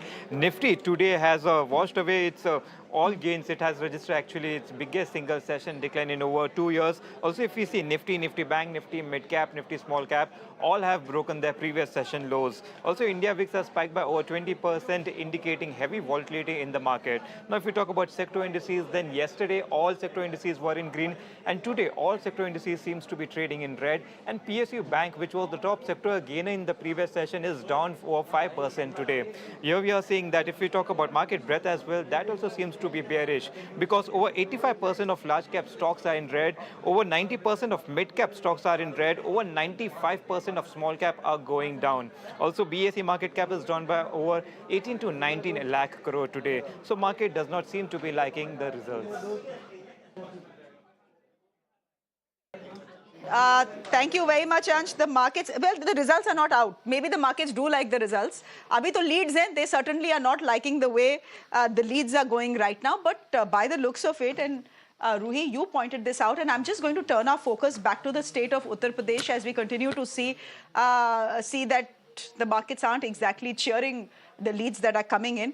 I'm looking at the state of Uttar Pradesh, ladies and gentlemen, and well, what do I say? I'm looking at the Election Commission website. Let me just clarify that for you as I get in Faizan Kidwai and Salman Soz in the broadcast as well. Uttar Pradesh ki baat ki hai, so there is a breaking from Uttar Pradesh. Smriti Irani is trailing from Amethi, as I said. And when it comes to it seems that the Prime Minister is now leading. Anyhow, coming back to Uttar Pradesh, the BJP right now at 39, ladies and gentlemen. We have Samajwadi Party that is turning out to be the star of the show. at 31%. These are leads. The Indian National Congress at 6. It was 1 or 2 last time. The RLD is at 2. Faizan Kidwai, I know that every spokesperson who came to the channel after the exit poll said, let's wait for the exact poll. Now, these are again early leads, but by the looks of it, the Samajwadi Party is the one that is doing extremely well in Uttar Pradesh. Shreya, let me start with saying when you introduced us, you said kindly be patient. To that, I just want to say we have been patient for the past 10 years, so I don't mind waiting for another few hours. That's perfectly all right. As far as the trends which we are seeing not only in Uttar Pradesh but in Maharashtra and all over India, it's the people of India who are fighting this election. It's the people of India who have stood up finally against this jumlebaz dictatorial regime of Bharatiya Janata Party of Mr. Narendra Modi. Can I please just put a share here of Mr. Habib Jalib? He says, तुमसे पहले जो शख्स यहाँ तख्त नशीन था उसको भी अपने खुदा होने पे बड़ा यकीन था और ऐसे यकीन करने वालों के यकीन बहुत बार टूटते हैं, घमंड टूटते हैं, आज टूट रहे हैं घमंड, एटलीस्ट इनिशियल ट्रेंड्स में तो टूट रहे हैं, and I am sure these trends will hold, things will only become better for the India गठबंधन and worse for Bharatiya Janata Party, and they like it's a very big thing. Imagine the Prime Minister of India was trailing. The Prime Minister of India was trailing up. So that definitely means Narendra Modi is not the star campaigner of Bharatiya Janata Party anymore.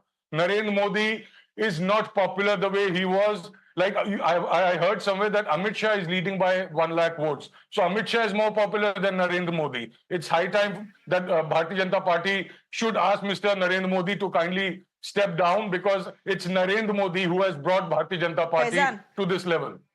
The downfall of BJP is all should be credited to Bharatiya Janata Party, Mr. Modi. देखिए, rhetoric is all very well. देखिए, Faizan, rhetoric is all very well, but you and I know how voting is done in this country, right? For 4 or 5 minutes, the Prime Minister of this country was trailing. Now he's leading by 15,000 votes. It's a big thing. It's a big thing. It's a big thing. No, it's not a big thing, yaar. It's not a big thing. Supposedly the rounds go till 22. Supposedly, come on, Shia. Don't defend the Prime Minister. Don't defend the indefensible. The individual who was supposedly the biggest politician on the face of this planet. Bharatiya Janata Party says Narendra Modi is the most popular politician on the face of this planet. That man is trailing. Come on. No, he's not trailing now. Siddharth Yadav, he's not trailing now. He is leading actually by 15,000 votes. But the picture, at least at 10-17. It may change by, 12-17 or 1-17. But at 10-17, the picture is not looking very pleasant for the BJP in the state of Uttar Pradesh. Again, I'm only going by what the Election Commission is putting out, because I want to be careful here. I don't want to mislead our viewers. The BJP right now, according to the Election Commission, leading in 39 seats. Remember, the BJP had won 62 seats last time. 62. Samajwadi Party leading in 31 seats. How many seats had they won last time? 5. The Indian National Congress is leading at 6 seats. How many had they won last time? 1. 32 and 48 now. BJP 32, Samajwadi India 48. No. Yeah. No. Depends on where the numbers are coming from. I'm taking my numbers from the Election Commission. Anyhow, respond, Siddharth Yadav, respond to the numbers that we are seeing.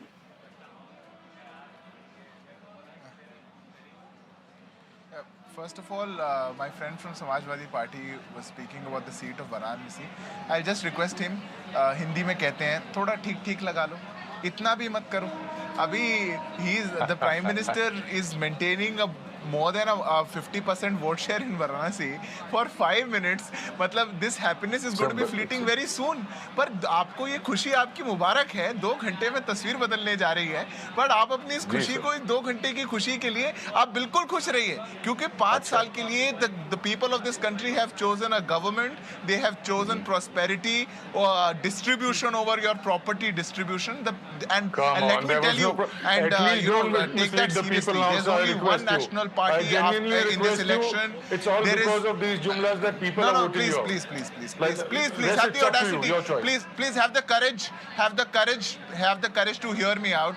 Let me tell you, Shreya, after the results are out, there will be only one party which will have seats, which will have vote share in all states of this country. One party which is going to do better pan-India, and one leader which is going to have popularity from Kashmir to Kanyakumari, from Attak to Cuttack, from all regions of this country, from all borders of this country. So these are very early trends. It is 10 o'clock, 10:30 this morning. The final results, or a clearer picture will be able to, we are going to see that around 12:30, 1, 2 o'clock. So but I congratulate my friends from the India Alliance. At least for a few hours, they're not going to blame the EVM. They're not going to blame the Election Commission. And they're not going to abuse the people of this country who have voted for Prime Minister. At least Salman Soos, would you want to come in here?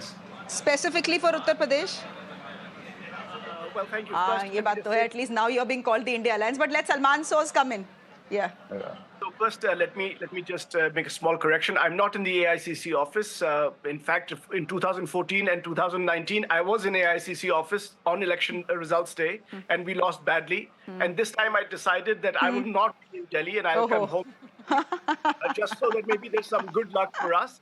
So I'm here. And Pan India, I think the early trends are encouraging for us. Probably they might perform even worse, sir. Don't take it upon yourself. No, I mean, my friend from the Bharatiya Janata Party, is very confident about the PM's popularity from Kashmir to Kanyakumari. Meanwhile, BJP is not contesting a single seat in Kashmir because they're so popular. But anyway, the issue I think in front of us is that, look, these are still early trends. I think I don't get too excited and I don't get too gloomy by early trends. It is very interesting to watch. But I think what we are seeing is that this election seems to be sending a message that the people of India should not be taken for granted. The issues facing people were very, very grave. They're about livelihoods. They're about inflation, which is really, hurting families.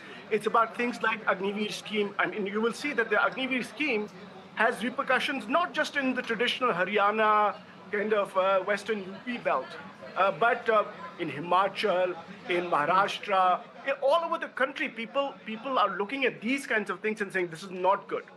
So, all the promises, this whole idea that if you give 5 kilo ration to people, they're just going to vote for you, and you actually you're telling people we're doing this as a favor to you. Meanwhile, this is a right. Food is a right enshrined in the Constitution under the UPA government. So this is people's right, but the BJP, the way they have done this, is like basically told people that you are under, we own you in some ways. And I think people have basically sent a message.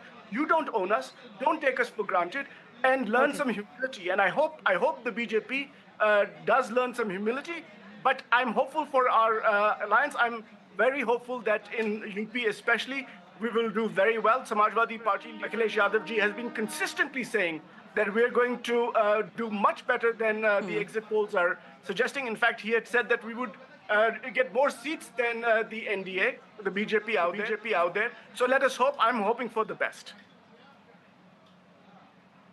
Okay. It's 10:23. We'll just wait for these leads to concretize into numbers. I just need to keep qualifying that. This is going to be a long day for everyone. We had thought this would get over very quickly based on the exit poll. Seems it's going to be a long day for everyone. Yes, Mr. Yadav, you wanted a quick word. Then I want to go to the state of West Bengal. यहाँ पे a rout was predicted for the TMC. It's not working out that way, but go ahead, please, Mr. Yadav. Yes, I just request my friend from the Samajwadi Party will just... Can you give me a minute? Can you give me a minute? Can you give me a minute? I'm sure you won't mind. Mr. Yadav, Mr. Yadav, Prakash Javadekar is joining me on the broadcast. Give me a minute, I'll come back to you. I'm sure you won't mind. It's your leader only. Mr. Prakash Javadekar, good morning to you. Sir, is it turning out to be as good a morning as the BJP had perhaps anticipated? If we look at the numbers on our screens, mane fight hai.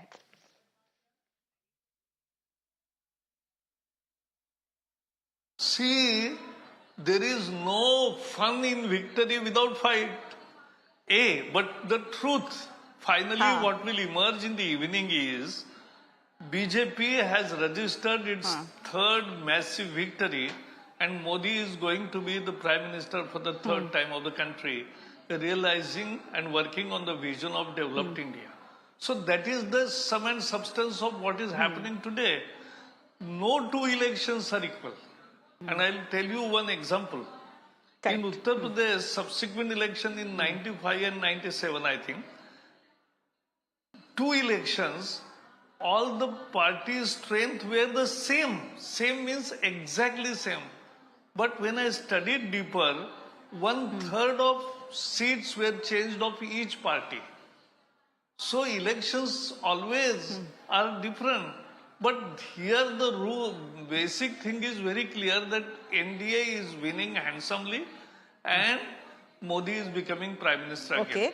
So to speculate on a raw data is not a good idea. So today I'm in Kerala.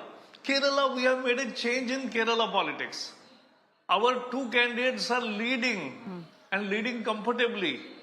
Even Rajiv Chandrasekhar and Suresh Gopi are leading. And there is one more surprise also that can happen. We are waiting for that. Let us see. So this is the first time Kerala will be sending any MP or BJP to a parliament. And what is important is Kerala, our vote share, which was 10 and 12%, will be more than 20%. It's a very massive change in Kerala politics. So we are now the third pole of Kerala politics. This is because of Modi ji's leadership, trust he has created, the faith he has achieved in Kerala. Achha, sir, you just spoke about another surprise that could happen. Bataiye, what surprise is this that you're talking about? In Kerala, we are also expecting one more thing to go in our favor, but let 5-6 rounds be over, then only we can tell. Okay. Chaliye. So we have approximately, the Election Commission is telling us that four rounds is not a small thing in Kerala. I agree. But if out of 62 seats, right now, correct. So, Mr. Prakash Javadekar, I want to ask you this. I'm just going to, you turned the focus on Kerala where you are hoping to open your account, which is all very well. But let me shift your focus to the state of Uttar Pradesh, sir. 80 seats aati hain, yahan se BJP does very well. Last time the BJP had won 62 seats here. Right now, Yes, I agree. And it's a good move also. I mean, if you are opening an account, I will congratulate you, of course. But I just want to turn your focus to Uttar Pradesh because this is where the story is becoming absolutely fabulous and delicious and interesting. The BJP right now, sir, is only leading in 36 seats. The Samajwadi Party is leading in 33 and the Indian National Congress in 7. Sir, this is data that is coming from the Election Commission. This is not data coming from anywhere else. Are you a little taken aback at what is coming out from Uttar Pradesh, given the fact that the BJP traditionally does well here?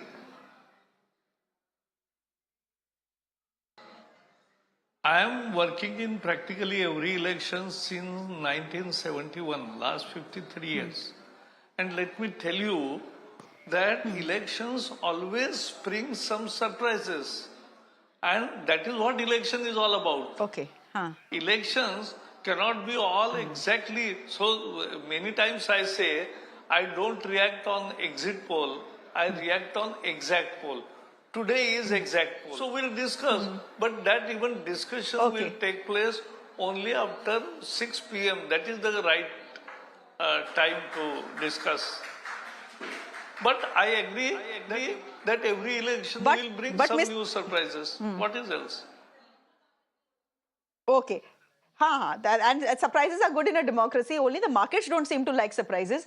Mr. Prakash Javadekar, can I then ask you, you're accepting, right, that the 2024 election is not the 2019 election? It's not playing out the 2019 way, whichever way we end at 6 o'clock this evening. No, but it can be much better. See, we are, no. We final figure will be little more than what we achieved in 2019. We are very confident that the final results, not after 4 rounds, but after 24 rounds, we will be more than what we were in 2019. In different states, different but Mr. results can take place. But even UP figures, you will get. Yeah. I agree with you, but this is not fair. आपने अपने केरला वाले mister Javadekar आपने अपने केरला वाले 2 candidates को तो जिता दिया after 4 rounds of voting. In Uttar Pradesh, you are saying wait till 6 o'clock. We will do better than last time. This is also not fair, na? No, I'm not saying, no, 1 minute. See, I agree. Therefore, I said the complete analysis is possible only after 6 p.m. Not now. ठीक है. Let the counting be over. Okay. We are now discussing the trends. And in trends, yes, there are different trends emerge in different states. That is the election. Otherwise, why there will be election? And people in our country, robust common sense is very effective. And more importantly, they take their decision on the perception. So let us see, let us wait for a little complete picture after 2 p.m. Okay? Thank you. Okay, Mr. Javadekar, thank you very much. I hope you will join us at 6 o'clock and then we will revisit this conversation we've had. Thank you very much. Bye. Siddharth Yadav, you were saying something before I interrupted you. Please go ahead, complete your point, because I'm going to shift my focus then to the state of West Bengal.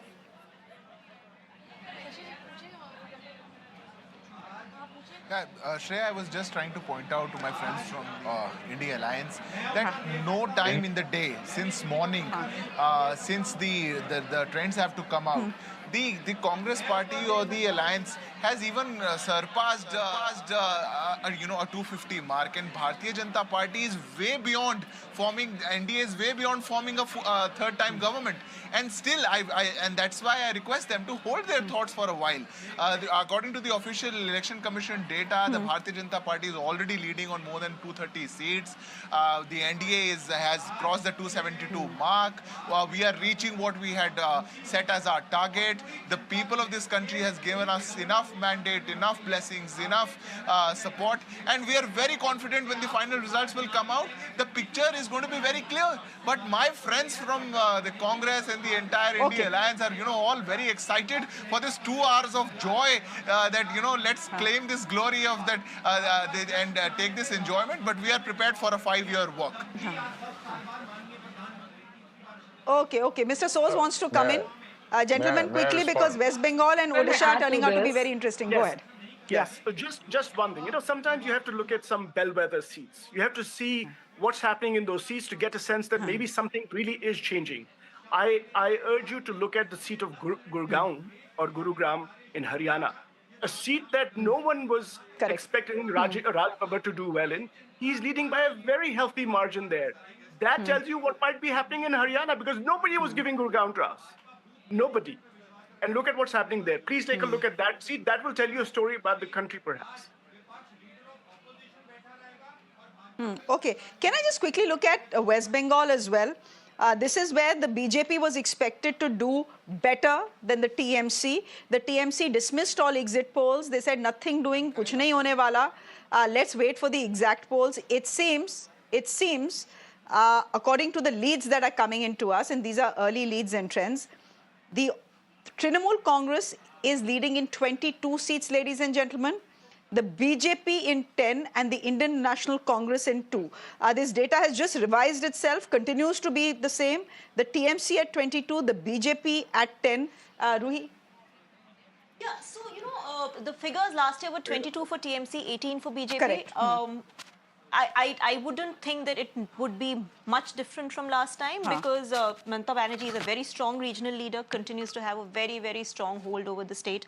Unlike a lot of states where the BJP has penetrated, West Bengal has remained a bit of a difficult turf because she is, at the end of the day, a popular leader. And the question in West Bengal is that the two of Mr. Modi's strongest points, women and welfare, are also Mamata Banerjee's strongest points. Correct. So she gives him very, very tough competition on those 2 points. I mean, that's something that cannot be ignored. He's competing with someone right up his alley. But those are the strong points of Naveen Patnaik as well. And Naveen Patnaik and the BJD are not doing that well in Odisha. I'll come to those numbers in just... But Naveen Patnaik has been in power for a very, very long time. 24 years. Very, very long time. 78 days away from becoming the longest serving chief minister in India. So will that happen or not? We'll see. Asif Ansari, would you want to respond to that? Political analyst joining us, pro the TMC. It seems that Mamata Banerjee's suggestion that the exit polls may not have been the exact polls is, at least for the moment, at 10:34 turning out to be true. It could change in the next 2 hours, huh?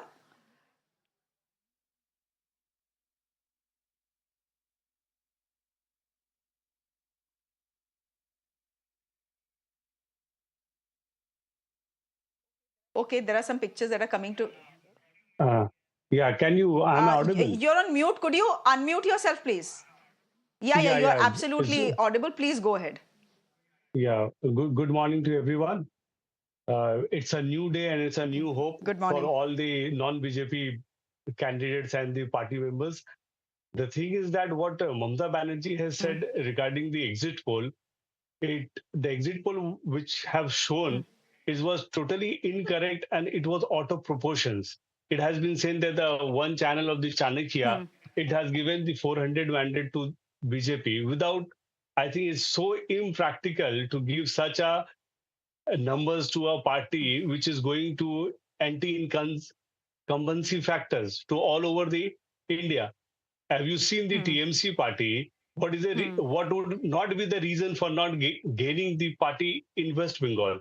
Mamata Banerjee, as a chief minister, has gone so far for the development of West Bengal, where she could achieve the landmark numbers over here. But the thing is that if you find the resources, if BJP is claiming to get a hello. Can you hear me? I can hear you completely. Please go ahead, complete your point. Yes, I can. Complete your point, please. Yeah, that's what I am just saying, that you see the resources. What the Prime Minister, today Bengal you will be saying in the terms of revenue, Bengal is lacking far behind where 23 years of CPM regime, 34 years of CPM regime has become so back economically. After coming back in the power, TMC gained so much of economical gain over here. So the fact is that now you see the resources where Prime Minister is coming for a rally. He's spending so much of money going every part of the Bengal, whereas the Chief Minister of Bengal cannot afford to go to inside of the land where she has the voter. But still, with the minimum resources, he has... Okay. No, how is a ruling state government, how does she have minimum resources? She has enough resources and more. But from Bengal, let me just switch our focus. I'll come to Maharashtra, ladies and gentlemen, in just a bit. I urge you to have some patience because I'm looking at Odisha. This is where the BJP was expected to do very well. Remember, Odisha has voted for the assembly and it has voted for its Lok Sabha as well. I'm just sticking to the numbers that the Election Commission is giving me as far as the Lok Sabha is concerned.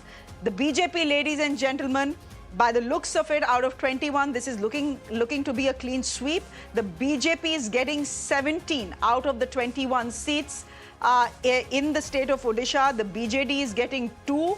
And by the looks of it, ladies and gentlemen, the BJP could be forming a government in the state of Odisha as well. Those numbers will be out in just a bit.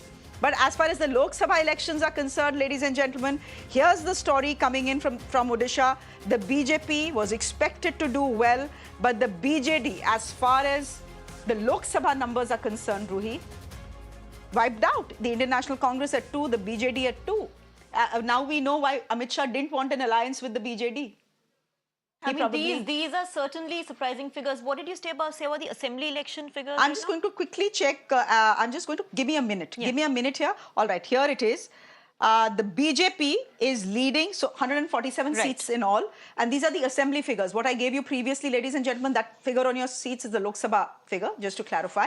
Now what I'm giving you is the assembly figures. 147 seats. The BJP, Ruhi, you asked, leading in 57, the BJD in 38, the Indian National Congress in 10. In fact, we have some Udiyas here in the newsroom. They said, Madam, आपने कभी resort politics Odisha में नहीं देखा, शायद अब शुरू हो जाएगा. Oh God, that is left, yes. Yeah, but no, about the BJP, they've done it.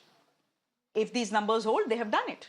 Yeah, I think the caveat right now for everything is if these numbers hold, because it's been quite a tumultuous morning and numbers have been fast changing, etc. Now look at this, the gap narrowing between the NDA and India Alliance on your screen even further. So yeah, but if these numbers hold, then the BJP has managed to make sizable inroads in Orissa. But again, the whole question about women having your own constituency, welfare schemes, Naveen Patnaik has done fabulously on all those counts. And yet, he's losing, at least as far as the Lok Sabha elections are concerned, by a huge margin.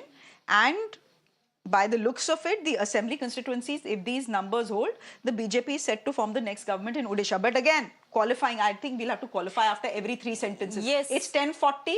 By 140, this may change. You know, also there is something to be said about voter fatigue, right? It doesn't mean Naveen Patnaik is unpopular. It just means the voter gets bored. Look at what happened to Shivraj Singh Chauhan in 2018 in the assembly elections. He lost by, the BJP lost by a margin despite his popularity and despite PM Modi's popularity, because he had been the chief minister for so many terms. People were just bored. They didn't dislike him. They still liked him, but people were bored. So there is something to be said about voter fatigue. So there is a big political churn in the state of Odisha. And by the looks of it, Odisha has been saffronized at 1041. Things will change. Things could change. As far as the battle for Andhra Pradesh is concerned, ladies and gentlemen, well, what do I say? The YSRCP completely wiped out. If you look at the right-hand side on your screens, that is where the Odisha numbers are. That is where the Andhra Pradesh numbers are. Quickly going back to the Andhra Pradesh numbers, ladies and gentlemen, we saw some celebrations at the TDP office in Andhra Pradesh. So the TDP-BJP alliance very comfortably, absolutely and very comfortably in a position to form the next government in Andhra Pradesh. This is really southern politics churning, ladies and gentlemen. The BJP plus, which means BJP plus TDP, at about 117. Salman Soz, any comments? Well, this was going to be a tough fight in Andhra Pradesh, and we have not done well. Clearly, we've tried, but we knew that we would not do as well.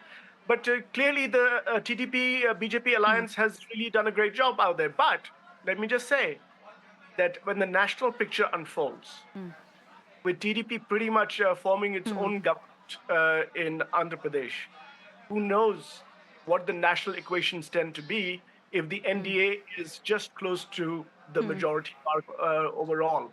So, a lot is to be seen still. I think, these are still early kind of hours.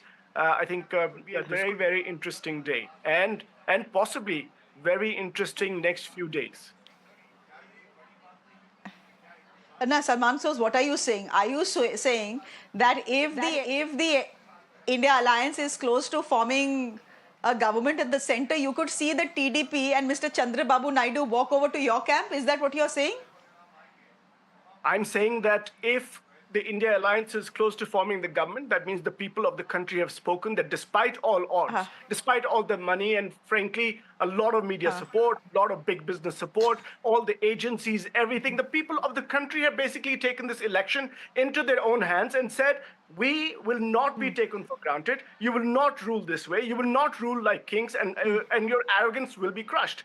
And if that is the message, then I don't see how other parties can stay on the side of the BJP. I don't see it. Oh, okay. Gopal Krishna Agarwal, spokesperson of the BJP, is also joining us from the broadcast. He's joining us from the BJP headquarters. Mr. Agarwal, I think maybe by the end of the day, there will be congratulations in order for the BJP when it comes to the state of Andhra Pradesh and when it comes to the state of Odisha. But are you looking at the picture that is being thrown up from across the country? The NDA at 292 down by 59, the India Alliance 222 up by 92 and others at 30 down by 33. Will you also, like all the other BJP spokespersons, ask us to be patient and say abhi ruk jao, picture abhi baki hai?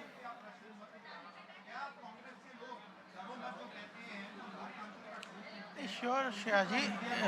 It is just only now 3 hours that the counting is proceeding. I think there will be big changes in the whole outcomes. But what I want to tell from this is, if you only look at the current scenario, I would expect that the opposition now will say, at least now, that they have full faith in the democratic institution of the country, and whatever may be the outcome, they will have faith on the EVM.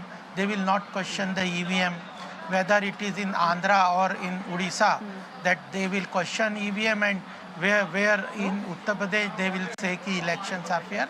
This bipartisan way, the way they were trying to create narrative between South and North divide, the democratic institution, democracy at perils in India, all these narratives and aligning with the Western forces which are not conducive to India, they will come. I hope that they will desist from today onwards, from this point of time. Our final outcome will come when everybody will know in the evening. And we are very hopeful that our last 10 years of work, where India's image at the global level has seen a big boost. Our economy has grown at a very good pace. Our welfare delivery of more than 30 lakh crore has gone to every person. People will do their analysis based on our past 10 years performance, and they will come to the right conclusion. Our democracy is matured. People are very well aware, and I think what we respect the outcomes at this time also, and at the end of the election result today, whatever the outcomes, we respect. It is the opposition which has to now commit itself to the democratic values of the country. Okay, Salman shows that jibe and tana is coming for the India bloc, that at every stage, in every phase, the one thing that the opposition successfully did was raise a question mark and doubts over the entire electoral process. The BJP spokesperson is very simply asking, bhai, ab to kuch nahi bologe na, if the India alliance ends up doing well. At least then all these tanas about the election commission should stop.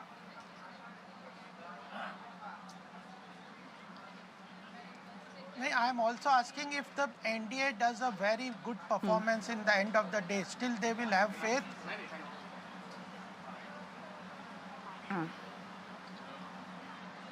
Gopal, let me just go say... ahead, Mr. Sos.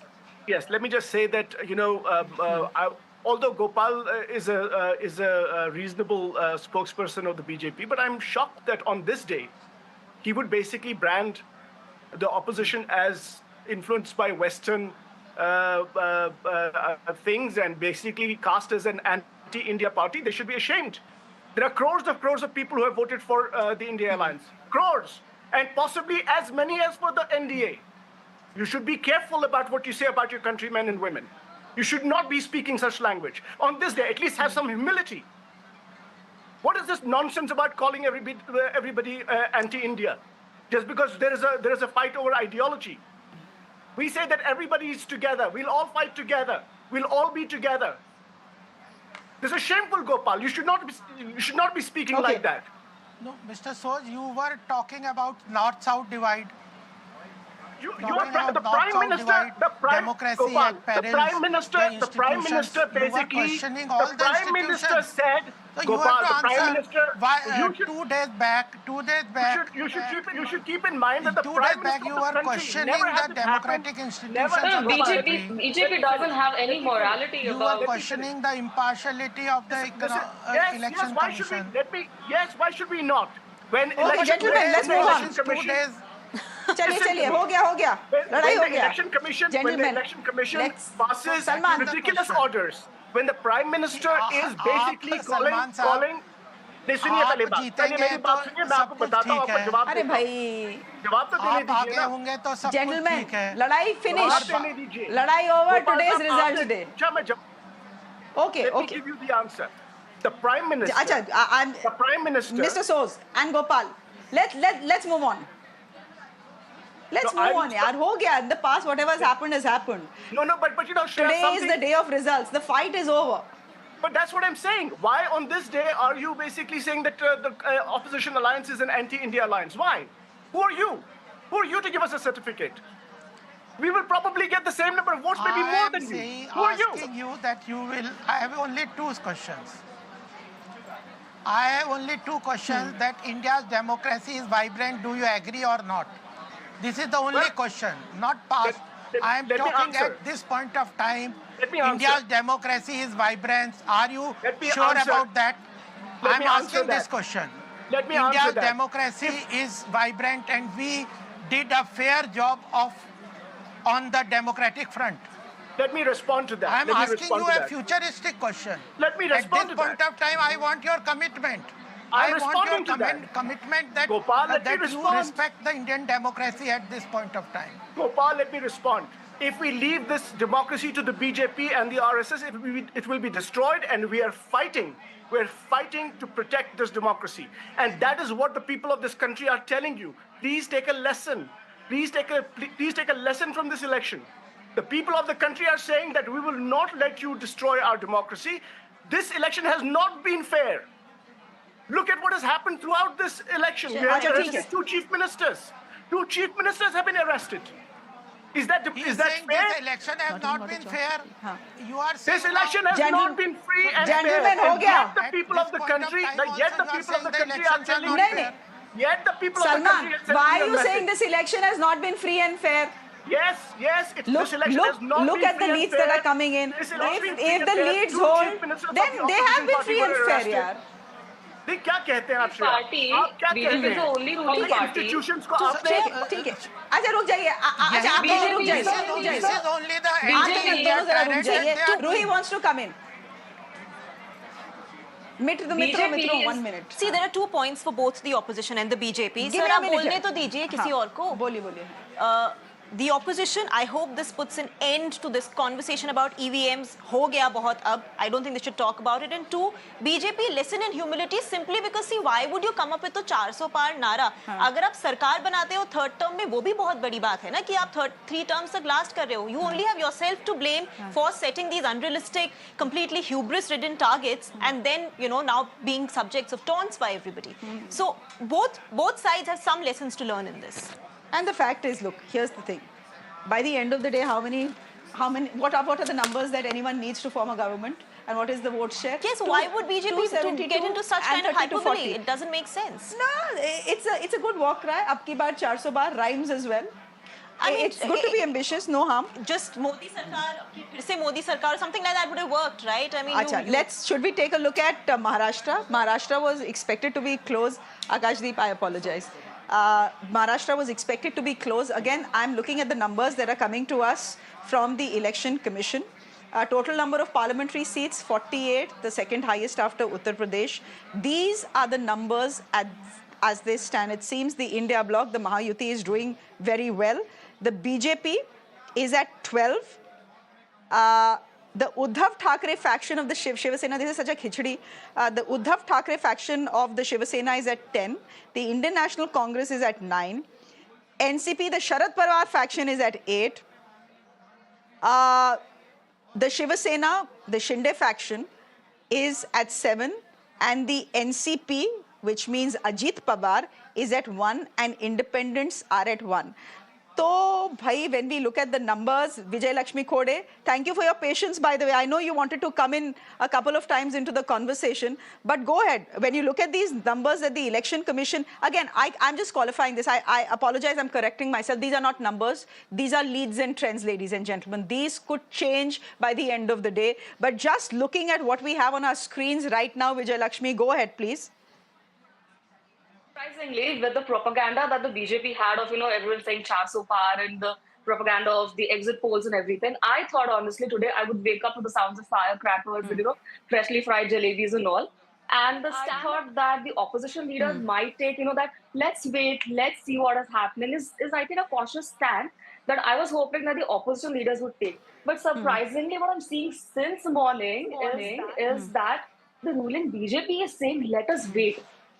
Now it is something very different and something that why are they being so cautious is something I'm still trying to figure out, and it's probably because the landslide majority that the BJP thought it would win, the propaganda that it had created in the minds of the people that 400 par is going to be a landslide majority they're going to have, that doesn't seem to be happening. If at all anything would happen, it would be a very, very close fight overall. Overall, throughout the country, it's going to be a very, very a very close fight. So having a landslide majority and that sort of arrogance is not going to work. And I think because Indian elections are anything but predictable, and I think we should give our voters the credit for it. And now, especially when Maharashtra is concerned, now the voters in Maharashtra, I believe, are very conscientious sort of voters.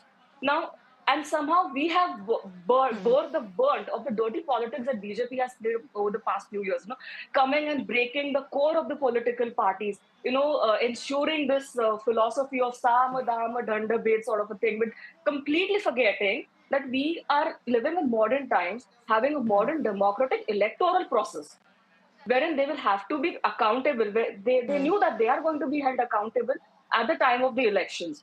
And somehow that is what we will see at the end of the day when it comes to the elections. Now, I am very sure that the voters are going to hold BJP accountable, especially for what they did to the state of Maharashtra, the dirty politics of Maharashtra. Okay. And as far as the Sharat Pawar-led NCP is concerned, I'm going to let Krishna... one thing. Just one sentence. As far as the Sharat Pawar-led NCP is concerned, we are going to rise like a phoenix in these elections. Sharat Pawar NCP only at 1. Mr. Anand Paranjpai, good morning. Not looking like a very good morning for Mr. Ajit Pawar.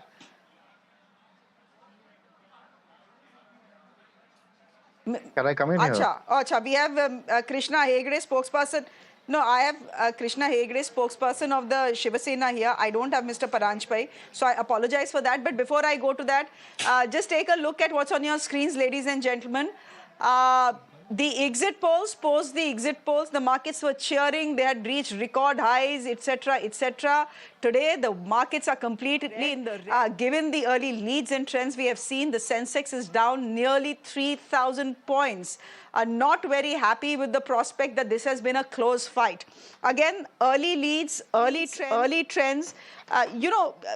Mostly by 11:30, 12, the picture is crystal clear as to who's forming the next government with a majority, a clear mandate, etc. One thing I can safely say, this election has not gone down the way the exit polls had predicted. When this election had begun in April, ladies and gentlemen, everyone had thought this is a done deal, aana hai to jeetega to Modi hi, etc., etc. And that, by the way, still may happen by the end of the day. But this has turned out to be a fight. This has not turned out to be a one-sided match. For the moment, a complete bloodbath. That narrative has changed, but the bloodbath in Dalal Street is not something any one of us can cheer.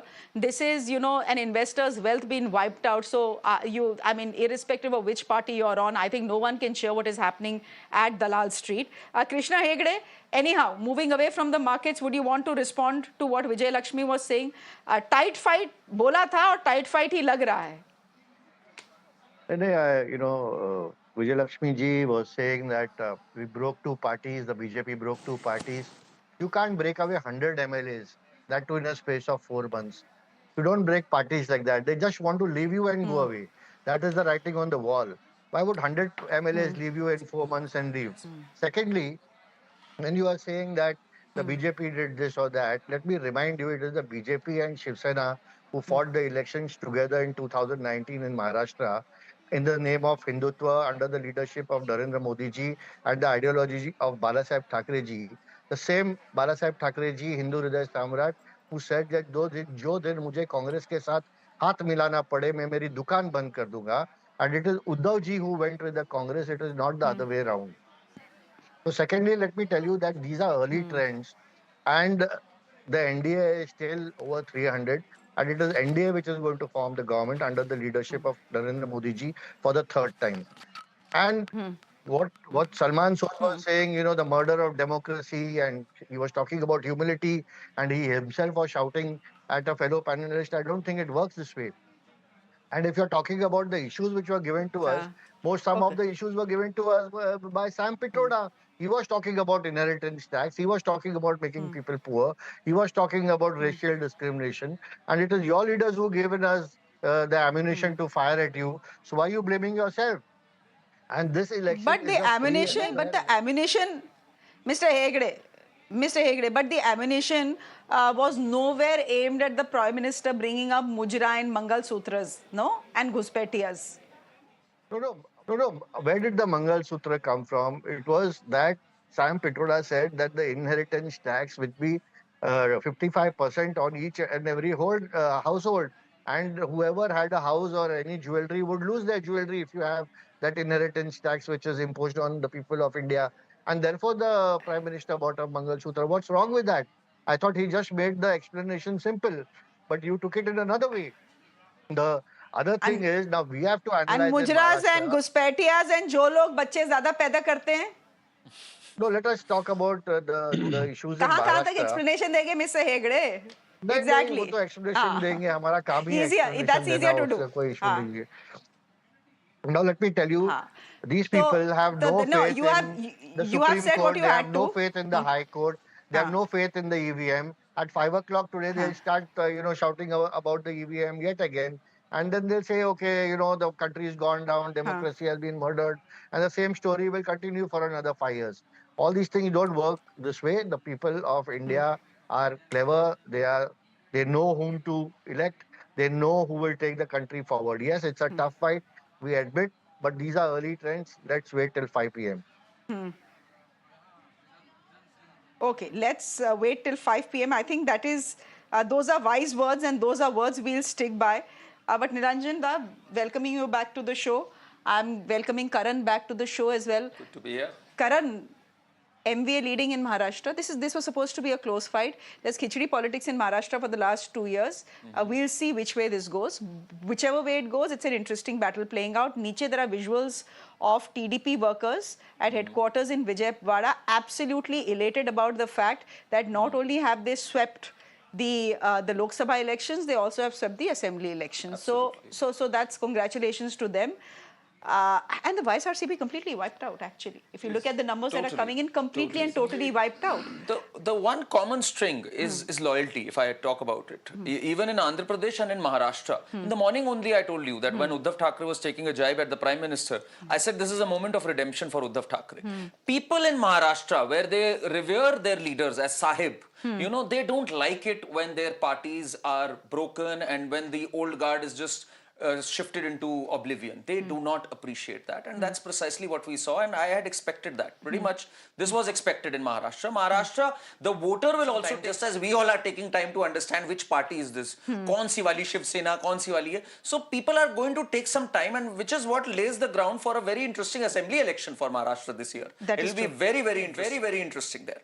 But all in all, Shreya, one thing that we can all be happy about is that today there is cheer in every quarter.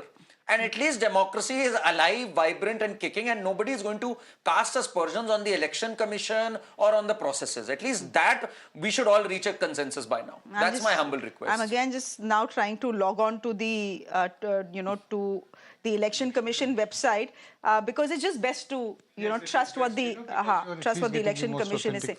But we had both of you in the morning. Yes. And in the morning, though, the way the numbers were going, and they were actually just sprinting ahead. Yeah, I had for the a note of caution. Yes. That is where wisdom comes, and that is where experience. It's a collective victory that we were right in actually. Saying hold your horses. Hold our horses. I was running ahead, I think. I was running ahead with the numbers. No. At the end of it, it is the three of us in the morning who said, let's not run away, let's not get overexcited. There was a consensus amongst all of us. But what are these numbers telling you? Dada, it's 11 o'clock. You have covered many, many elections before this. And I'm going to come to you as well. But Dada has covered more elections than you and me combined. Hana, I'm all ears. So I just want to ask you, how should we read these numbers? Now, every neta, every NDA neta who's come on this show in the last 4 hours has said, wait, these numbers will change. Yes. And the NDA is going to form a government by evening. Okay, maybe they will. 272 is what they need. 272, probably they'll get more than that only. But when you see this picture on your screens, the lower half, what is the story that it is telling you? And how will it turn out by the end of it? You know, I am not very sure about the NDA staying what it was prior to the elections. You know, there is a fairly strong chances. We are in a country of shifting loyalties. It is quite likely that many opposition parties who are part of many parties which are part of the NDA may not like to continue with them any longer and would like to switch allegiance to the India alliance. It is quite possible. It is also possible that they may think that now we will have a slightly diminished Mr. Modi, so we will be able to dictate terms to him just the way that coalition partners did with Manmohan Singh, especially towards the end, you know, when he said there are compulsions of coalition politics. Mr. Modi has not ever had the need to show his skills to manage a coalition. Possibly he does not have, you know, from whatever little I understand of him, you know, about his personality, he is either his way or the highway. So listening to the coalition partners is possibly going to be very difficult. So we are in for a much more competitive politics in the country and a greater debate and respect to the institution of parliament. That's a good thing. A strong opposition. And if by the end of this election we see a strong opposition, it's good for this country. It's good for our democracy. Yes, definitely. I think more than strong, a responsible opposition is good for the health of our democracy. If large reforms are stalled, I mean, as the farm laws were stalled. But you can't rush through laws as well, na? Doing dadagiri and manmani, which this government has done. So they should be discussed on the merits, right? Just taking to streets, causing blockades, that is also not called for in a democracy. It was an illegal blockade that happened at Shaheen Bagh, that farm protest. If these sorts of blockades are going to be strengthened by the increased number of opposition, then it's a sad day. I think the opposition should also behave responsibly.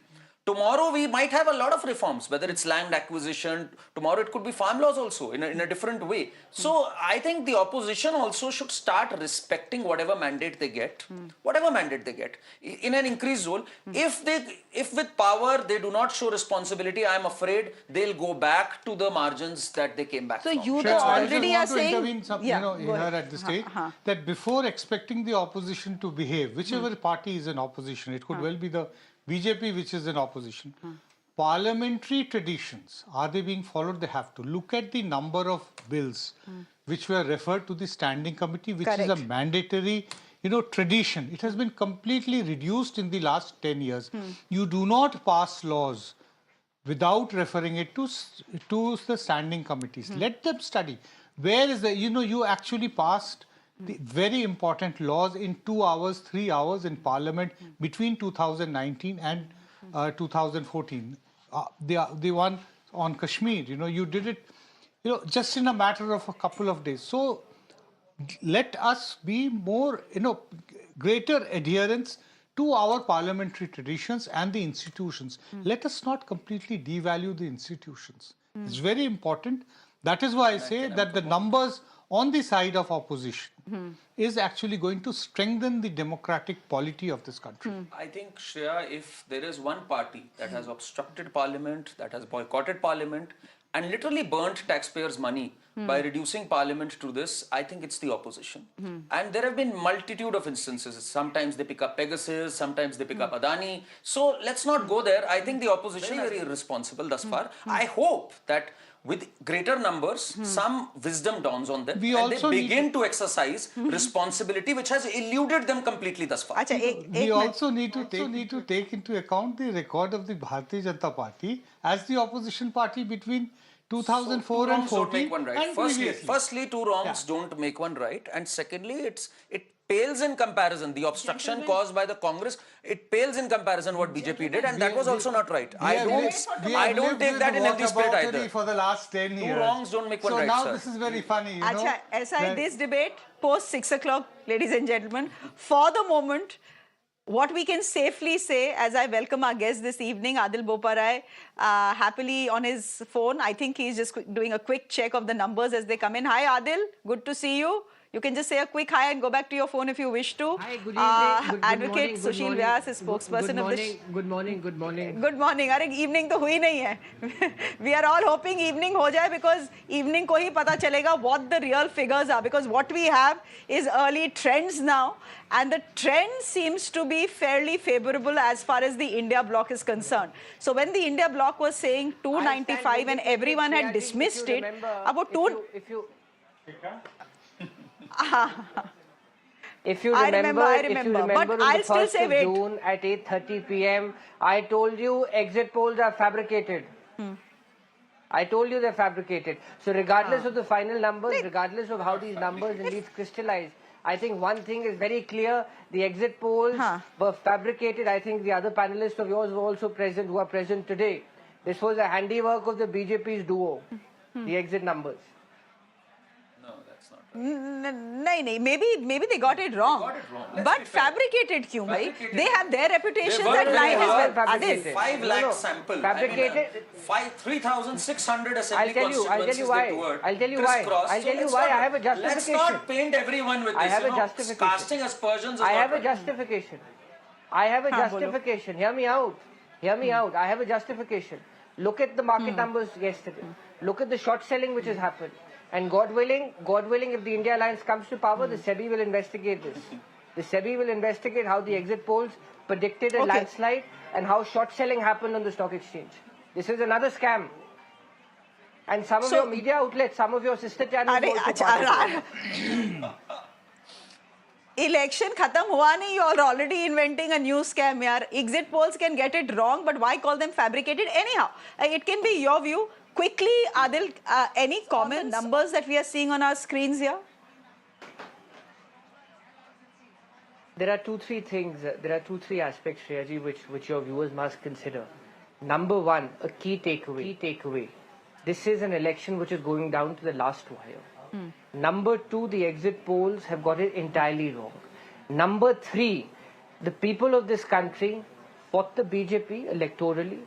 They fought the institutions which were previously captured by the BJP.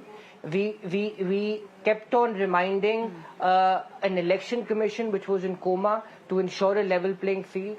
The Congress party's bank accounts were frozen 10 days before the elections. Our chief ministers were arrested on the eve of the elections. We fought against all odds.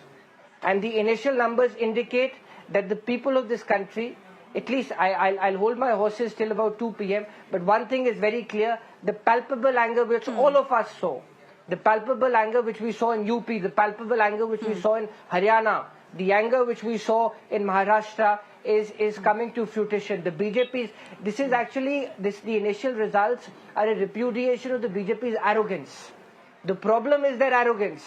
And Indian politics, and I'm of course much younger than all the August and the esteemed persons on your program, but one thing which I have learnt and which I have read is that the Indian voter does not like arrogance. Okay, 272 is what any bloc will need to form the government. And even if we go by the trends that are on our screens right now, the NDA has crossed that 272 mark. So they are in a position to form the government unless kuch aur jhol hota hai. The India Alliance at 231 up by 101. You wanted to respond, come in, and then I'm going to Anuja. First of all, Shreya, I'm witness to an arrogance of a different sort, even though they have not yet won. And they're nowhere close to winning. It's going to be Modi 3.0, all said and done. Yes, the margins can be different. And secondly, this bluster, it doesn't work. Their accounts weren't frozen. They were on lean. They hadn't paid their 20% which they should have paid. They didn't follow the procedure. Sab election so ke pehle this yaad sort aaya of na. entitlement, 3 साल election ke pehle yaad 3 साल aaya. से चल रहा था. Just as Arvind Kejriwal refused 9 summons, similarly, from 3 years they were bypassing the date again and again. They appealed in the tribunal. They were reprimanded there also. So, you know, brazenly flouting law and norms and then playing victim, it doesn't work. And at least that they should not do now, at least. Now that the institutions have worked well, saying we made the election commission function. Who are you to make the election commission a vibrant institution? Sitting there, you can't cast aspersions on our democracy, on our institutions. That is very unfair. It is showing you getting 213 votes. At least respect that now. Bring some grace into it. If people have given you greater seats than last time, show some maturity, show some grace. Acha, but you are accepting that. What am I expecting? You're accepting that the India bloc has done very well. You're accepting. It's done better. It's done better than what? 8 minutes. You're accepting that, right? Yeah, sorry. That the India bloc has done much better than the BJP had anticipated them to do. And it's unexpected for the BJP. Absolutely. So yeah. What is there is to be accepted. Let's agree on that. Of course. Adil, go ahead, because Anuja is waiting and she's wondering why we have not come to her. And she'll accuse me of doing partiality and not going to the BJP spokesperson. I'll just take 30 seconds. Please see how the discourse was lowered in this election. My friend was speaking about grace and decency. Who used words like mujra in an election? Has such a phraseology, has such a pejorative phraseology ever been used in our 75 years? Ever been used? How the opposition was targeted, how our manifesto was distorted, how a specific section of our society was targeted, was demonized, how mainstream media was captured and they became a mouthpiece. So therefore, let's understand. This is ultimately the results and the initial trends indicate that the people of this country closely monitor all this. Play by the rules of the game. Don't alter a level playing field. You may be in power today, you may not be in power tomorrow. The fact of the matter is there has to be decency in politics, which the BJP has forgotten. I come from Punjab, Shreyaji, and let me say this. I've been wanting to say this for a very long time. We were vilified as Khalistanis. Aaj to bolne do. The food bowl of this country. A state which sends their young boys to the army. We've defended the country's borders. We've made innumerable sacrifices. We were called Khalistanis. Our young wrestlers from Haryana are national jewels. And these people talk about decency. Okay. What I just saw on screen was not very decent, actually, the TDP celebrations, but we'll just take that off, guys. Quickly, because I am going to the Samajwadi Party that is turning out to be the story of the season. I mean, just look at, again, ladies and gentlemen, everyone thought Uttar Pradesh would be a sweep, a clean walkover, as it were, for the BJP. They had 62 seats last time. What was the prediction? That the BJP on its own will go up to 65. This is where the numbers stand at 11:16 a.m. I'm saying this could change. This could change. We don't know if it changes or not in the next couple of hours. But this is where the numbers are, ladies and gentlemen. BJP at 37 on its own. The Samajwadi Party at 33. The Indian National Congress at 7. So if you combine the two, that's already 40. The RLD is 2, which is, of course, with the BJP.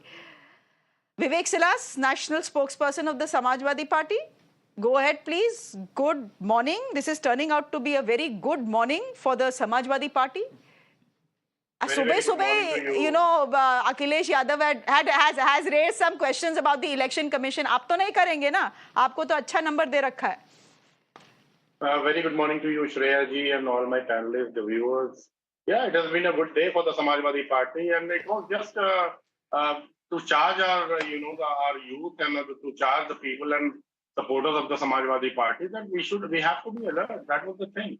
And today you are showing that Samajwadi Party definitely with the alliance is around the 40 mark seat, but our data shows that the Samajwadi Party has crossed the 50 mark in Uttar Pradesh, which is very substantial, which is very good. We are very thankful if it contains like this till the end. Very thankful to the people of Uttar Pradesh. The campaign was excellent. The response that we were getting from the people of Uttar Pradesh was absolutely phenomenal. The same thing I said in Varanasi when I was debating with Times Now, and no one was ready to believe me. Even the spokesperson of the BJP literally fell down from the chair. He said, this is a joke and you are daydreaming. I said, no, I have seen the reality on the ground. I think it's the contest that is happening at the moment is excellent. I hope to form the government. We hope to form the government by today evening. Let's see what the final data comes out. But thank you so much for the cooperation to the people of Uttar Pradesh and the people who have supported the India Alliance and the Samajwadi Party. But where are you getting this 50 figure from? Mr. Silas, where are you getting this 50 figure from? Abhi to the Election Commission is giving you 33. How are your numbers racing faster than the Election Commission? No. Actually, the numbers that are coming is on the WhatsApp group that has been that is the Samajwadi WhatsApp group where I'm attached, and we get all the data instantly from everywhere. So it could be 51, 49, whatever. Yeah. Right now we are standing on 50. Okay, we'll see. It rises into seats actually. Before Nilanjana, can you give me a minute? I know you're giving me interesting figures, but I quickly want to get in Anuja. Anuja, 37 for the BJP. This is where double engine ki sarkar is. This is where Yogi is a popular chief minister, and I can tell you that he is a popular chief minister. Prime Minister Modi continues to be very popular in the Hindi heartland, especially in Uttar Pradesh. I come from Lucknow, so I can attest to that. Yeah, the Karan as well. Did something go wrong in your calculations? Because by the looks of it, it did.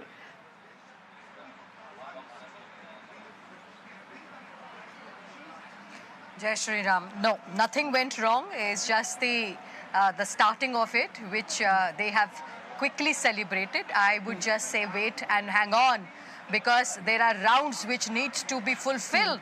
The EVM, they have now, I hope, as we've all clearly saying, at least they will not bite us back on the EVM. They will celebrate their, what they look like right now for them is they want to celebrate. So what with this, we look around. अरे तो मैं सवाल का जवाब ही तो दे रही हूँ. कहाँ जा रहे हैं हम? किसने बोला जा रहे हैं? उत्तर प्रदेश हमारा है. योगी, मोदी, ये डबल सरकार यहाँ है. क्या लड़कियों का बलात्कार फिर से वापस आएगा? क्या गैंगस्टर का राज फिर से वापस आएगा? क्या मोदी और योगी ने जो इन्वेस्टमेंट यहाँ लाके करी है, उसको कोई भूल सकता है क्या उत्तर प्रदेश में? क्या ये जो बुलडोजर के साथ जो योगी ने एक अपनी जगह दिखाई है, एक जस्टिस दिखाया है, क्या लोग भूल जाएंगे? मुझे नहीं लगता. मैं सिर्फ याद दिलाना चाहती हूँ समाजवादी पार्टी को कि आप बहुत जल्दी अपना केक मत काटिएगा, क्योंकि अभी वक्त है और वो वक्त होगा कि जब सामने नजर आएगा आपको. तो इसीलिए आप अपना बहुत जल्दी अपना जो एक गुरूर आप में नजर आ रहा है, this won't go well with you. So what we are seeing, and we are hanging on. We don't want to get overconfident onto this. We are confident enough under the leadership of Modi ji, and what he has done for Uttar Pradesh, what Modi and Yogi has done. You will see, you will figure out, because everything you said is connected with Uttar Pradesh. I need to respond, ma'am. Achha, you said Jai Shri Ram as you began. 1 minute, Mr. Silas. Just to tell you that Faizabad, Ayodhya, still no clarity on who's winning this one. There's been a seesaw. Sometimes you have the BJP candidate up, sometimes you have the Samajwadi Party candidate up. So has Ram Mandir had any influence in this election? That remains to be a subject of debate, whether this is a Ram election, a Ration, or something else altogether. But all of that will come into play only post 5 o'clock, ladies and gentlemen. The plan was, mota, Mr. Silas, the plan was that by 3, the picture will be absolutely clear, and the victory parade will then take place at the BJP headquarters. In the morning, we were even discussing what time the Prime Minister is expected to speak, and all of us were unanimous in our analysis that perhaps prime time 8 o'clock. We'll see if that happens or not, because it may very well happen, but that will not be the story. If these numbers hold, that will not be the story. The story will be the story will be the opposition. But Mr. Silas, go ahead. You wanted to say something. Yes, as the panelists from the Bharatiya Janata Party said that we are arrogant and we are egoistic. Not at all, ma'am.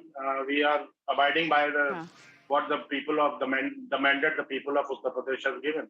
I think Karan, my dear friend, is sitting here. We were on a debate in Vijay Chowk about, say, 15 days back. Karan, if you remember, I said the Samajwadi Party will be winning the Ayodhya seat. And you were astonished. I said yes. And at the moment, as of now, let me tell you, the Samajwadi Party is leading Ayodhya by 5,620 votes. 5,619 to be precise. So yes, the people of Ayodhya, or if you see in Purvanchal, I said, Karan, the second thing that I told you was that Purvanchal has 27 seats. And we will be doing, yes, and at the moment, the Samajwadi Party is leading in 18 seats out of those 18 seats out of those 27 seats. That is what I told you, because we were on ground, we were working on ground, we were working hard, and the response that we were getting from the people of Uttar Pradesh was phenomenal. And I just hope that this data hangs on and Samajwadi Party increases its tally. नहीं विवेक जी, I was just thinking उस समय आपकी जुबान पे सरस्वती बैठी हुई थी, कुछ अच्छा ही मांग लेते आप, कुछ अच्छा मांग लेते भाई उस समय। करण भाई मैंने तो आपसे कहा था कि आप लोग को बहुत सरप्राइजिंग होगा, and you also said कि ये तो पूरे वर्ल्ड की एक बड़ी न्यूज़ होगी। नहीं, I agree, you are bang on. No, अरे मुझे बोलने दीजिए, मैं बताता हूँ. He is bang on, Shreya. I have to agree. And I was thinking about him only right now, and it's coincidence that he's here. But I just hope he had wished something great for the country. Samajwadi party के लिए 40 seat भाई अब पता नहीं भाई. It is great for the country if our democracy if our democracy has a strong opposition. जो सुबह तक कह रहे थे हम कफन बांध देंगे, जो कह रहे थे अगर हमारे 79 out of 80 नहीं आए तो सही नहीं है कुछ भी. अखिलेश said 79 out of 80 आने जा रहे हैं. If our expectations are not met, then youth are ready to go on the streets. So they are, I don't know how good they are for the democracy, but yes, they've done well. That has to be said. And you have to give it to the wisdom of the people of this country. Now, if they are the ones saying that the opposition deserves a chance. Let's see. The wisdom of the people, that's a subjective issue altogether. The wisdom of this country has trusted the Prime Minister twice, so don't question it. Let me just complete one sentence. The people of this country in 2014 regretted voting out Vajpayee in 2004, and they called the 2004 to 14 the lost decade. So many reports. So in retrospect, only in hindsight can we know whether it was the right decision or not. But anyways, Modi 3.0 is all set to load tonight. So please relax. But Nilanjan has some very interesting numbers that he's picked up. He will have to, bite his own, take back his own words. Trends on counting day is like a cricket match, and we are commentators. So what we say, we are saying as of the moment. Correct, absolutely. As of the moment, the Election Commission on its website, which is the most authentic website, has leads of all the 543 seats. It is giving BJP leads plus victory 236. 236, which is 36 seats short of a clear majority of its own. The Congress is getting a lead in 96, which means that collectively the two largest parties in parliament are less than 340. 200 seats is being smaller parties. This is actually the message that we can see from this is that this is an election, a mandate which has been given to the smaller parties. So let us not start running down parties on the basis of our perceptions and misconceptions, even as the mandate is coming in. Let us at least respect the mandate of the people. We cannot be like respecting a mandate in 2014 and in 2019, then say suddenly somebody came and did hypnosis. That's not on. You respect every mandate. We respect every institution. We do respect the Election Commission, but we did feel that there were certain processes which could have been more transparent. Right from the government's appointment of the Election Commissioner.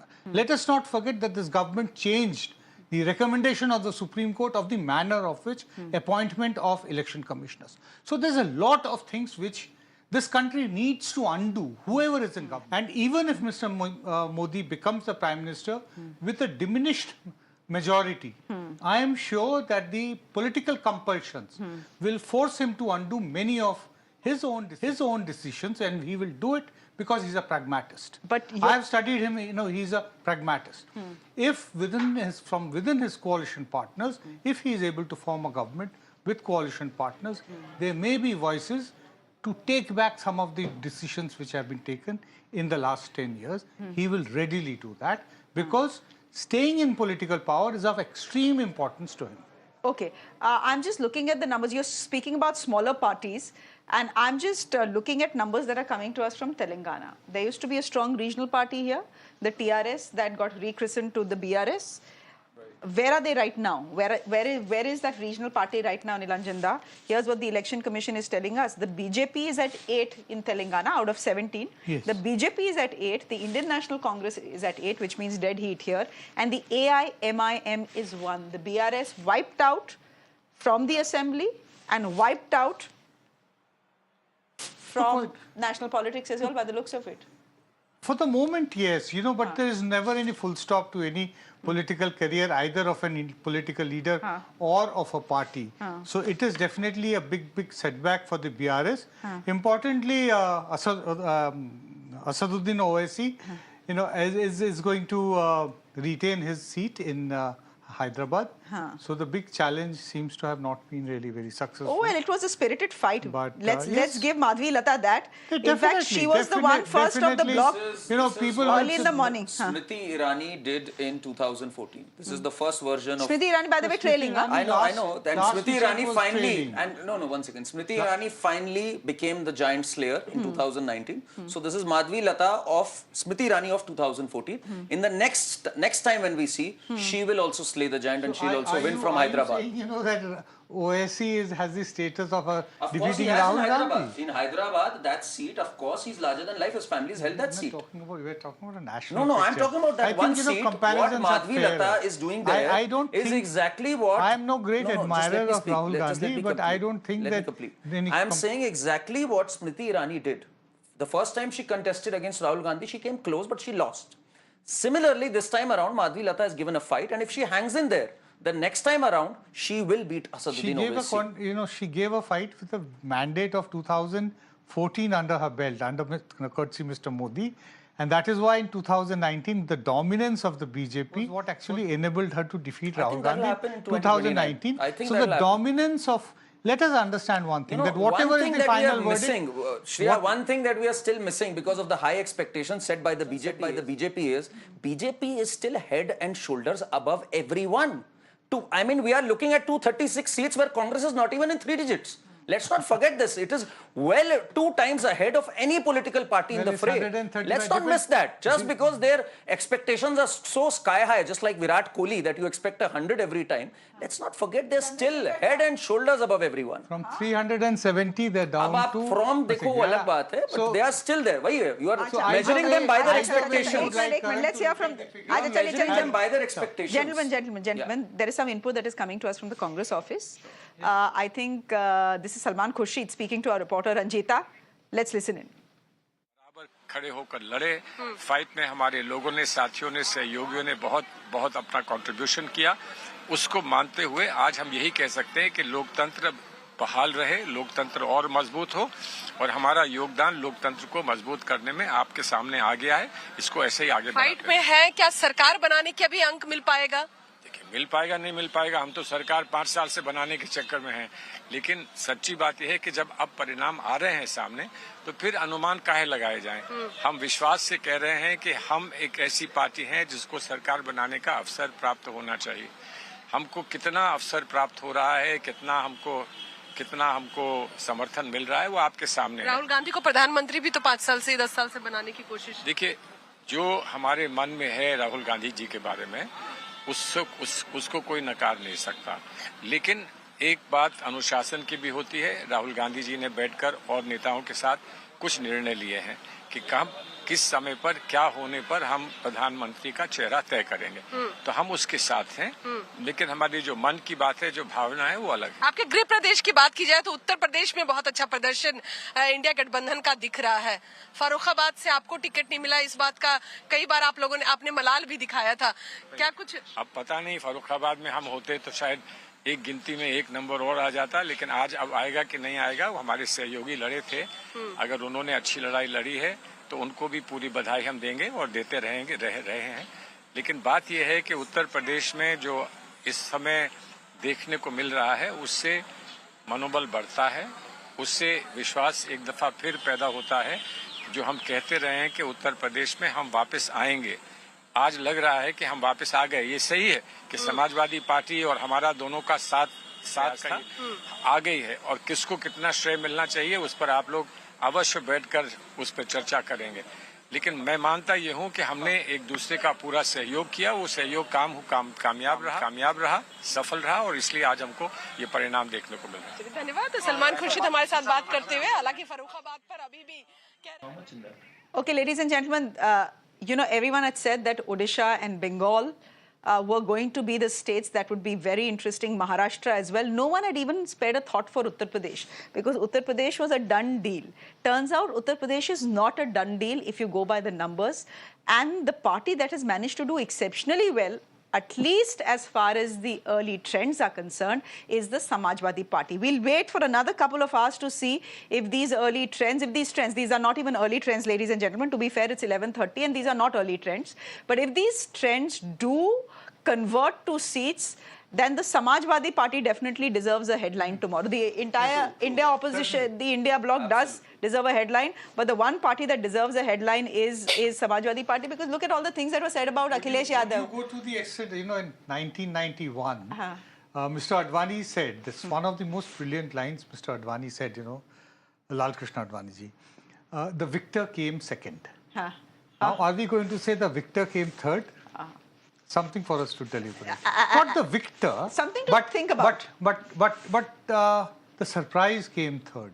Yeah. So that's something to think about. Because what will be the top? We don't know. Again, this is just based on at 11:34. As of now. Let us just keep qualifying this after every 5 minutes so that we are not accused of misreading the elections and declaring results. As of now, the top headline will be the opposition. The second headline will be the Samajwadi Party. And the BJP also, I think, has, you know, as far as Odisha is concerned, West Bengal is, Odisha is concerned, not West Bengal. No, I think a very important point has is been that a good Odisha, story for the BJP. Odisha and, you know, little bit presence in Telangana, which is getting still not there. The BJP certainly is no longer being just a Hindi heartland party.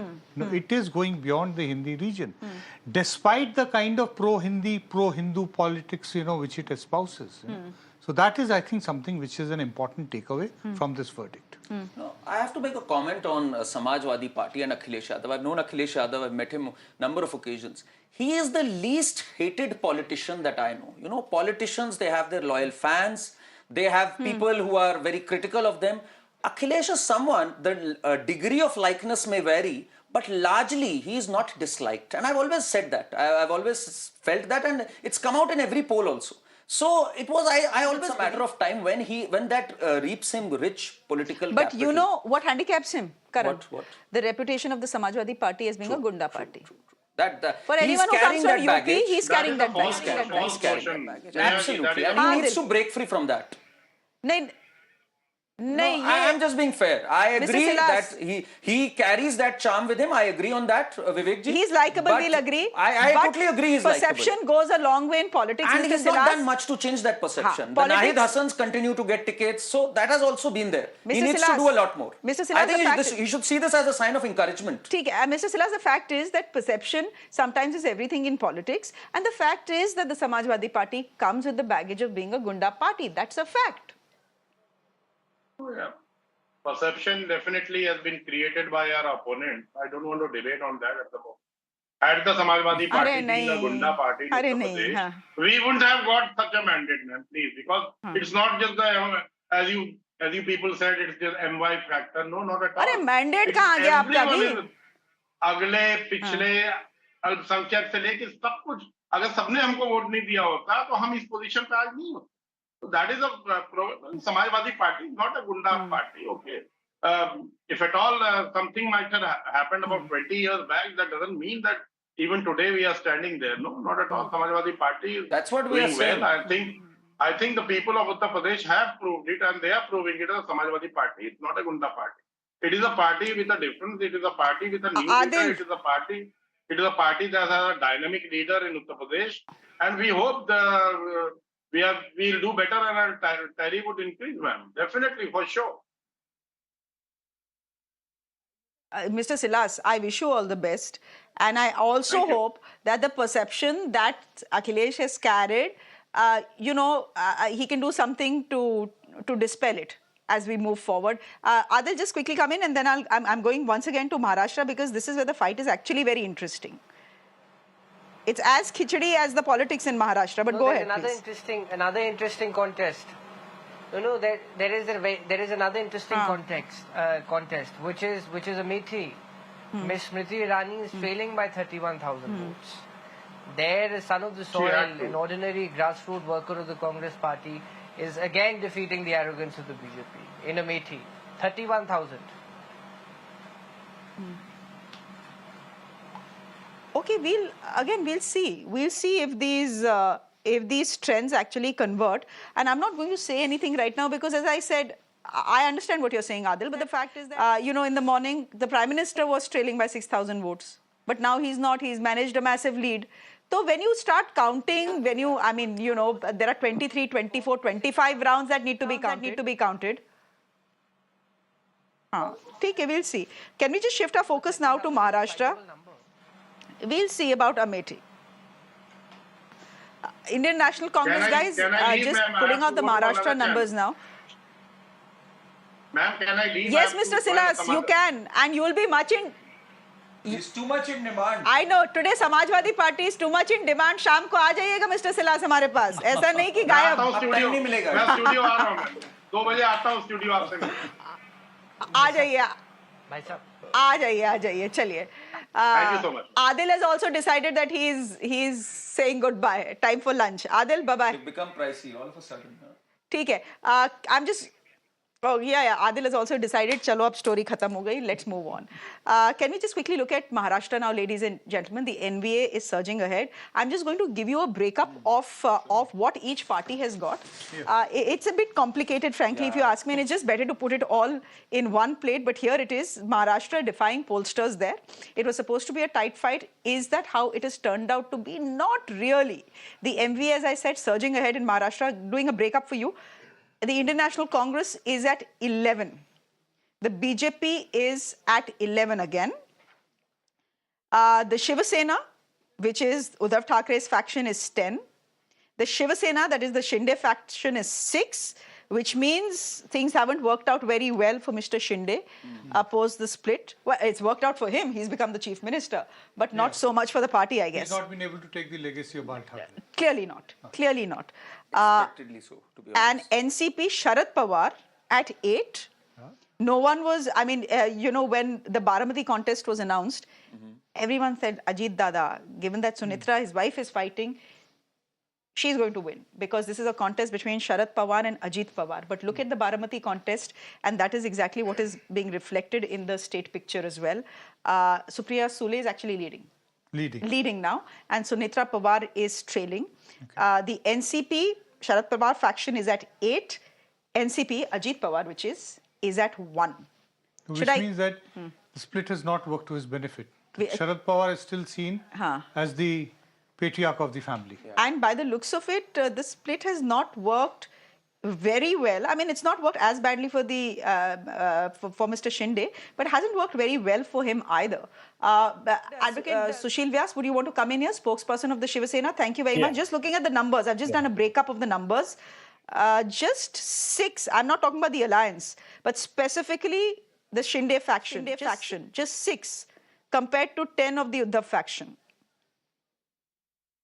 Madam, we must take into consideration that the Uddhav faction contested 22 seats, whereas we have contested 15 seats. Now, secondly, we are not contesting this election as a Shiv Sena, Ajit Pawar group also. We are contesting this election as a NDA. So, NDA includes BJP, Ajit Pawar group and our group. That there is a solid one team. So, we are contesting as a NDA. So, as a strike rate, if you see 22 versus 15, then my information from my party hierarchy is that we are leading, in fact, in 8 seats, and 2 seats we are very trailing with a very narrow margin of less than 3,000 votes. And this is very initial stage, as you said earlier. These only 5 or 6 rounds are completed. There are on average 25 rounds will take place. So let us wait for up to 2 p.m. or so. We will see that we will retain our seats, which we have won last time. So, okay. If you want to wait till 2 o'clock, we'll wait till 2 o'clock. Chandrasekhar Jha, I'm going to give you 20 seconds to respond because badi khabar is coming from Odisha. Very badi khabar is coming from Odisha. Please respond. I'm going to Odisha, quickly taking a look at the numbers as well now. See, a basic thing which has happened in Maharashtra that the people has mandated against the corruptions and mandated against the philosophical ideologies being divided and splitted between the parties. These things have been rejected by Maharashtra people, and categorically they have voted for the people who have done work and infrastructural work in the state of Maharashtra, and they have decided to vote it in favor of the MBA. And it is very categorical now, and if you can see the trend also, and it is not an initial trend right now. We had 1143, and it is currently not an initial trend, but we are leading now. So if you see the state which is going into poll after 2-3 months, the elections of assembly elections are going to be conducted. So there you will also see that this government is going by and we are coming. We'll talk about that, whether the results today, whatever they are, will impact the elections, the state elections. They are coming, at least 8 of them, Dada.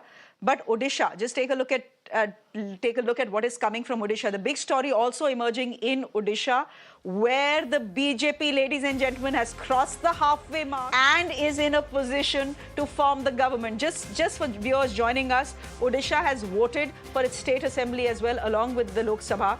As far as the Lok Sabha is concerned, again, the BJP, it's a clean sweep. But the bigger story is that the BJP is now in a position to form the government in the state.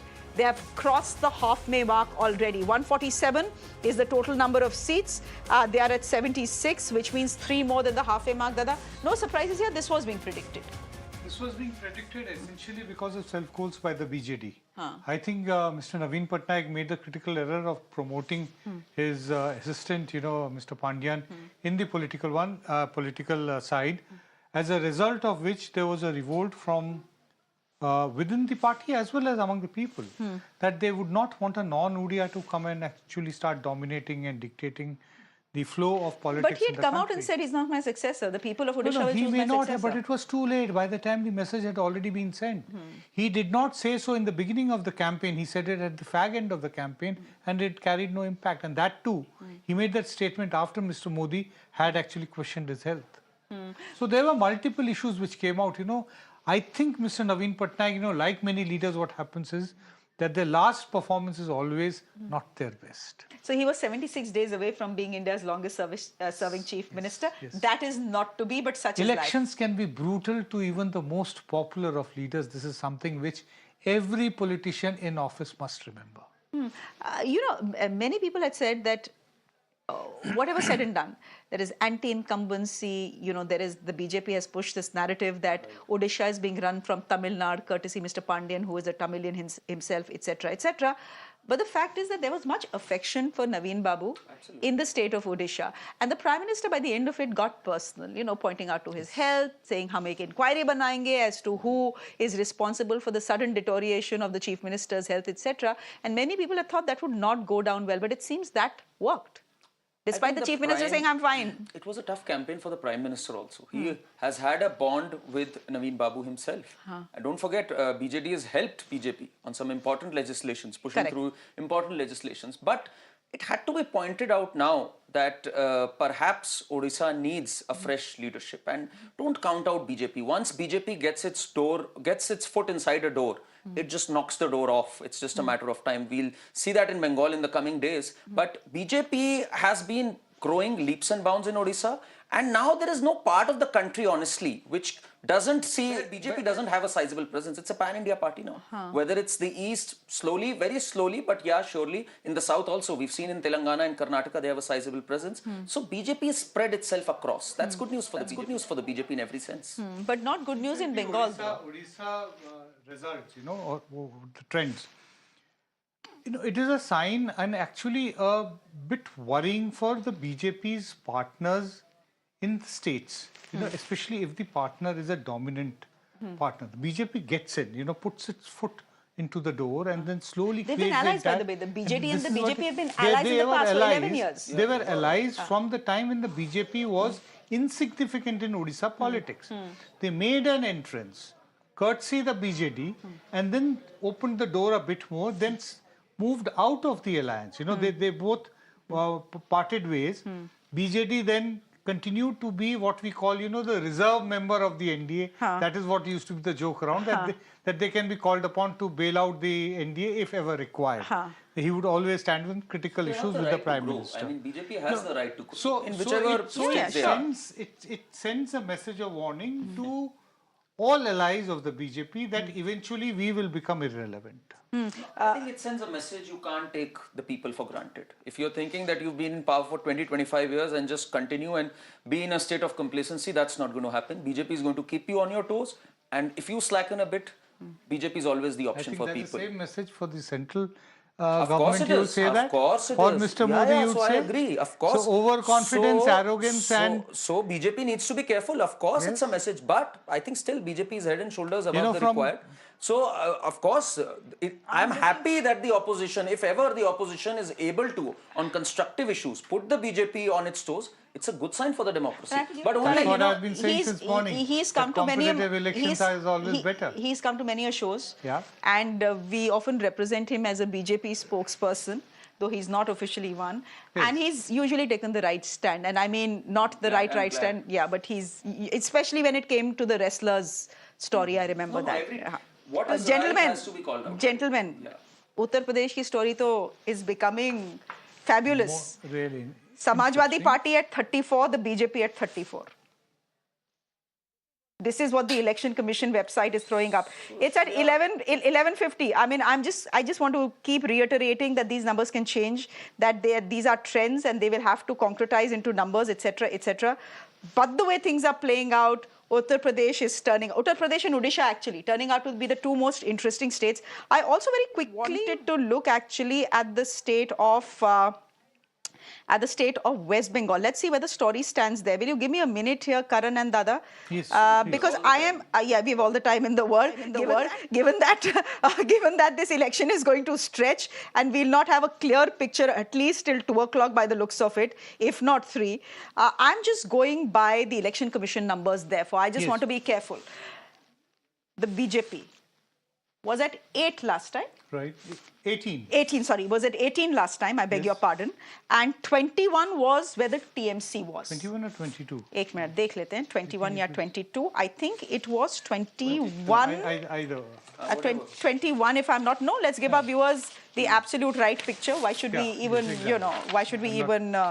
okay, West Bengal, 42 seats. You're right, 22. TMC had 22 and the BJP had 18. The Indian National Congress had 2. Where does the story stand right now? The TMC is at 31. A spirited campaign by the BJP. Sandesh Khali, Sandesh Khali, Sandesh Khali. They got it wrong. They should have focused corruption. They should have focused more on corruption. So you think Sandesh Khali was not the correct issue to speak about.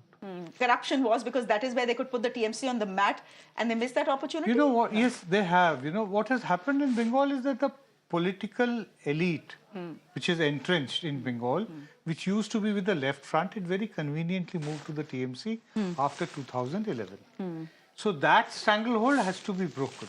For that, if you actually bring in your agenda of outside, which helps you to create the hawa in other states. Sandesh Khali helped the BJP more outside Bengal. If it had, their hope was that it would help in the north, in the polarized states. It has not, unfortunately, worked in UP for other reasons. But that is what eventually happened. As an issue of communal polarization, Sandesh Khali did not work with the Hindu voters in West Bengal. And TMC is not just leading, by the looks of it, the TMC is sweeping the state of West Bengal. So leading is, we are underplaying it, but it's good to underplay till the numbers are final. If they're winning 31, you can't say sweep. It has 42 seats, so out of 42, 31 cannot be exactly called. Arey bhai, but it is an improvement of 9. No, but yes, it's an improvement of 9 from last time. It is an improvement of 9. It's more or and less the BJP the is same as the 8, performance in 8. 2021. You know, that kind of a performance. So, which means that 2026, as far as Bengal is concerned, and the Congress assembly is winning how many? 1. 1. So maybe only Adhir Ranjan's seat they are ahead. Probably. So maybe Mamata Banerjee had a point when she said. And you're not getting at the moment any constituency-wise... No, what constituency do you want to see? Because they do have leads for constituencies. Well, Krishnanagar, you know, Mahua Moitra seat, you know, that is very interesting. Let's given see. The animosity between the BJP and Mahua Moitra, and that whether it comes back, she comes back to Parliament. Mahua Moitra is leading, ladies and gentlemen. Mahua Moitra is leading from Krishnanagar. So if the BJP forms a government, Mahua Moitra is going to be back in Parliament. Chaliye dekhte hain. We have Kapil Sibal now speaking. Let's quickly listen into him. In the faction. At 5, YSRCP at 4, CPIM at 4, Aam Aadmi Party 4, CPI 3, AIUML 3, और उसके बाद सब 2-3 CPIML, JDS 2, BJD 2. नुकसान जो हुआ है वो BJD का हुआ है, तो लेकिन ये भी 2 प्लेयर ऐसे हैं जो पहले इनके साथ नहीं थे, अभी साथ हैं। पहले तो नमस्कार।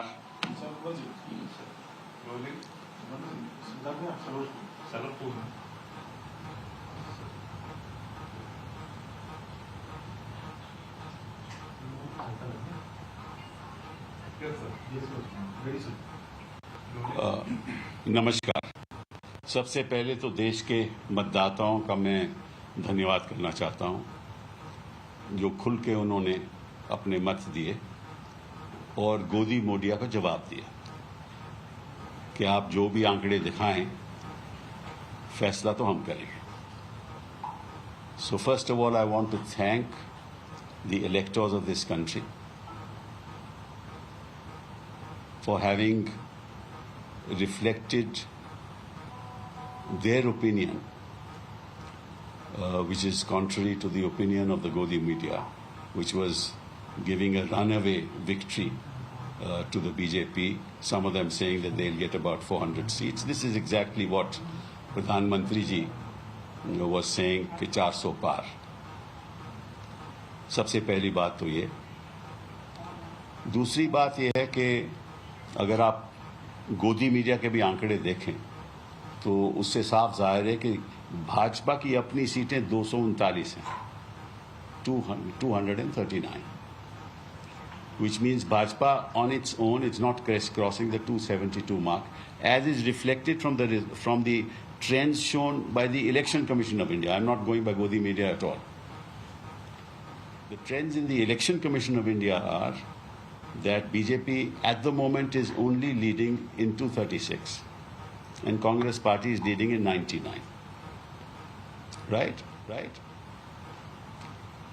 Now, the question that arises is, these are trends, so I'm not going to make a prediction because ultimately it is the will of the people who will prevail, which will prevail. But I want to just request the counting agents in all the constituencies where they are present. मैं सभी counting agents से आग्रह करना चाहता हूं कि जब तक पूरा चुनाव खत्म न हो, जब तक उनको सर्टिफिकेट ऑफ विक्ट्री न मिले, वहां से वो उठे नहीं। पहली बात तो ये। दूसरी बात कि जो पोस्टल बैलेट्स हैं उनकी पूरी संख्या, पूरी काउंटिंग पेनल्टीमेट राउंड से पहले होनी चाहिए। ऐसा न हो कि 10वां या आखिर का चरण की काउंटिंग हो जाए और पोस्टल बैलेट की काउंटिंग ना हो।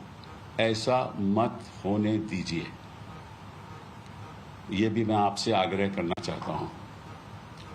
आप सब चौकन्ने रहिए, क्योंकि जो गोदी मीडिया के द्वारा झूठ और फेरेब फैला सकता है वो कुछ भी कर सकता है, तो आप इस बात पे चौकन्ने रहिए। तीसरी बात जो मैं इलेक्शन कमीशन से आग्रह करना चाहता हूं कि उनको हर जल्दी से जल्दी आंकड़े अपडेट करने चाहिए। पीछे मैंने देखा कि लगभग 8 घंटा उन्होंने आंकड़े अपडेट नहीं किए, तो मैं उनसे आग्रह करूंगा कि आप इसको कंटिन्यूअसली अपडेट करते रहो। ये बहुत ज़रूरी है ताकि जनता को पता चले कि रुझान किस तरफ हैं और कितनी सीटों में कितने दलों के रुझान हो रहे हैं। ये 3 बातें बहुत बहुत ज़रूरी हैं। अब ये नहीं मुझे मालूम कि आखिर नतीजा क्या होगा, किसकी सरकार बनेगी, लेकिन इतना ज़रूर है और मैं गोदी मीडिया से भी आग्रह करूंगा कि जब प्रधानमंत्री जी पीछे चल रहे थे तो गोदी मीडिया उसके बारे में कुछ नहीं दिखा रहा था। कुछ मीडिया हाउसेस दिखा रहे थे और जब पीटीआई ने ट्वीट किया तब उन्होंने दिखाना शुरू किया। तो ये ठीक नहीं है। और पहले उनकी एक तरफ तस्वीर थी राहुल गांधी की, दूसरी तरफ थी मोदी जी की। अभी तस्वीर राहुल गांधी है और दूसरी तरफ नड्डा जी हैं। साहब ये भी ठीक नहीं है, अच्छा नहीं लगता। आप कितनी भी गोदी मीडिया हो जाइए, इतना भी ना घुसिए, क्योंकि कहीं ना कहीं तो आपकी जवाबदेही होगी ना। The time will come, no matter what happens, that you will have to answer. All the media channels will have to answer.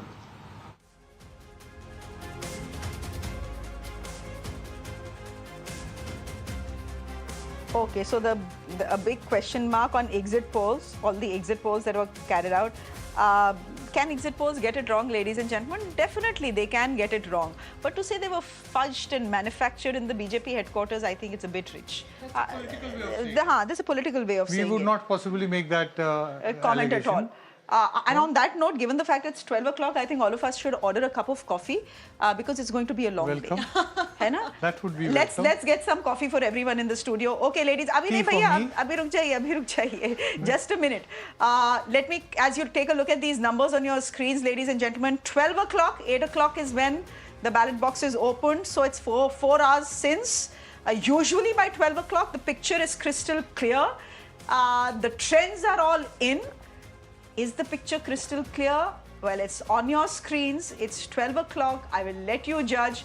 I'll let people who are wiser than me and more experienced than me judge. But these are the numbers right now. And the numbers, ladies and gentlemen, are stunning. I wonder if the India bloc also expected it. Yes, they said, Hamara 295 aayega. Yes, they said, we are confident that we'll be in a position to form the government. Did anyone believe them? I think half their own cadre didn't believe them. But it seems that they have managed to do extremely well. 228, not nearly near the figure that they had proclaimed very proudly, 295. Yeah. But the numbers are on your screens. 228, up 98 seats. That's fabulous. Where is the NDA? The NDA had said 400 par, but that was more of a war cry. They were expected to do better than last time. If you took a poll of polls of all exit polls, it was supposed to be 370. They are at 296 right now, minus 54 seats, and others don't seem to have done very well, down by 44 seats. I think before we go to Uttar Pradesh, where the story is brewing, we should quickly take a look at some other states, ladies and gentlemen. Let's look at Punjab. 13 seats in Punjab. The Indian National Congress is leading in 7 seats. The Aam Aadmi Party is leading in 3 seats. The Shiromani Akali Dal is leading in 1 seat. There are 2 independents. BJP is nowhere in the picture. So that is where Punjab is right now. And I think Punjab is playing out. No, the Aam Aadmi Party swept in the assembly elections. Correct. It's bad news for the Aam Aadmi Party. For the government as also, because there are murmurs we have been hearing in the last few weeks about dissent against the Chief Minister in Punjab, given the kind of developments which have taken place in Delhi and the fact that the opposition alliance has not been able to make any dent in Delhi. We should be focused on trying to see that what is going to happen in Punjab. Okay. Will there be a revolt from within the Aam Aadmi Party? On that note, then I think it's good to look at Karnataka as well, because yes, Karnataka, Karnataka again, the Congress had won the assembly elections. Yes, they have a government in place. How are they doing? They're somewhat doing better. Last I checked, they were leading on 10. And the BJP is leading on 16. Plus 2. And the JDS is on 2. So 18, 10, which is not as bad as it appeared in the initial when the trends came, when it looked like, 24, 3, that kind of a trend has got changed in the last 2 hours. So the BJP was, last time they had swept, they had got 25 seats out of 28. Yes. So they are losing seats from there. In fact, the BJP is possibly, ending up winning more seats in Odisha at the moment is 1 seat, and Telangana. These are the 2 states which possibly have given it some. Shreya, see, here's what happened. The states in which the BJP had peaked, except Madhya Pradesh, which it's doing phenomenally well even this time, I think largely thanks to Shivraj Singh Chauhan, who's hugely popular. BJP could not have done any better. It could have only gone down or could have plateaued, right? It's the new states, for instance, Odisha and Telangana, which could have given BJP some fillip. But then again, these are not states with such huge numbers. What the BJP didn't factor in was that in the states where it had peaked earlier, it could actually go down by a significant margin. I think that is where they sort of didn't do that kind of math. They kept thinking of where they would gain, but they forgot that they could lose in seats where they had peaked, right? Because there's no way to go up in those seats. Like Uttar Pradesh, even the BJP, to be honest, off the record, was admitting that they would probably be around 60. They were not thinking. But they were 62 last time. Correct. So they had not thought they would gain. They were more realistic. Right now. But they have fallen to such an extent. I don't think anybody realized that. And even in BJP UP, they were honest enough to say we will not gain. We'll probably lose 2 seats. And I think I know what 2 seats they were talking about. One of them is Smriti Irani's seat. But Pilibhit. No, also Amethi, right? It was a big win for the BJP last time. I get that. And Smriti Irani is trailing. But again, 4 rounds हुए हैं. So we'll see. We'll see by the end of it. There are 22 rounds. No, but what I'm saying is the BJP did realize that it's a tough seat. To just put it that way. So they but the Congress didn't. Because had they realized it was a tough seat... I'm not going to comment on that. I think Congress really played its cards very badly. If Rahul Gandhi had contested from Amethi, he would have won it with a very, very healthy margin. I've been saying that since I went to Amethi 2 months ago. I was trolled relentlessly on Twitter by the BJP ecosystem, or whatever ecosystem that was. But that's a huge mistake by the Congress. But the larger point being that the BJP did not factor in losing seats where it had already peaked. It thought हमने तो peak कर लिया, हम तो वहाँ उतना ही अच्छा करेंगे. That hubris got them. Okay. But Kerala is surprising. Kerala BJP, even the election commission is showing that the BJP is leading in 2. Rajiv Chandrasekhar's seat, he's leading, So which means Shashi Tharoor loses. Yes. Interesting. No, I think it's politically very significant because it opens up the space for a third front in Kerala. And look at the left seats. Huh? No, the left CPM is there. You have to look at the other alliance partners. IUML is there, Kerala Congress is there, RSP is there. But can we look at Delhi? Congress is 12, so which means that is more than 50%. Can we look at Delhi? Yes, because there is one silver lining that is coming in for the BJP. It's coming from Delhi. 7 out of 7 seats. 7 out of 7. 7 out of 7 seats. That's where they are in Delhi. But the markets, can we just put up the graphic for markets? The markets not very happy with the results they are seeing right now. Again, I beg your pardon, these are not results.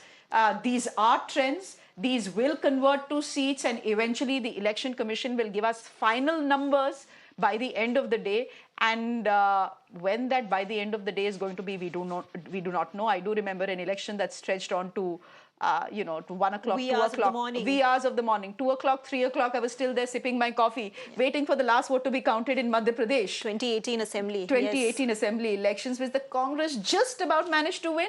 And then, of course, they went and lost it. So that's another story. So this is going to be a long-drawn process. Dada, kitne baje tak will we have a clear picture? I think by 3 we should have a clearer picture. I think the trend is pretty much there because how much... Can we, if you think that the trend is pretty much there, then can we actually now say, with a fair amount of confidence, the BJP is not going to get a majority? They are showing 235 on the Election Commission website. I mean, I would say let's wait. So still too early to say that because the story would be completely different with BJP at 235 or 240 and but BJP I mean that the opposition has put up a yes, significant opposition, fight. yes, and that the BJP is going to emerge out of this election bruised even if it forms Yes. the government. Yes. And here, and it is going to be a diminished Mr. Modi as Prime Minister. But he has only himself to blame for that. As I said, why did he need to go on with the 400 par? No, you know, is that why they lost? I mean, why they've not done as well as they were? No leader just is a to be walk blamed cry. there. Just a walk cry will not do No, it. but Shreya, you've set your own target. You could have just said, "Phir ek baar Modi sarkar." You would have formed the government. You could have, you would have had a face saver saying, "We said we'll win again." If you say 400 and you don't even get 300, I mean, that's a huge loss of face. It's 370 for the BJP, and they're 240. So it's a loss of 130. Gentlemen and ladies, please look at this. The markets are not very happy. Like, the Sensex is down nearly 4,500 points. This is a day after they were cheering the exit polls. So Modi is good for business, we know that. Businesses like stability, the markets like stability.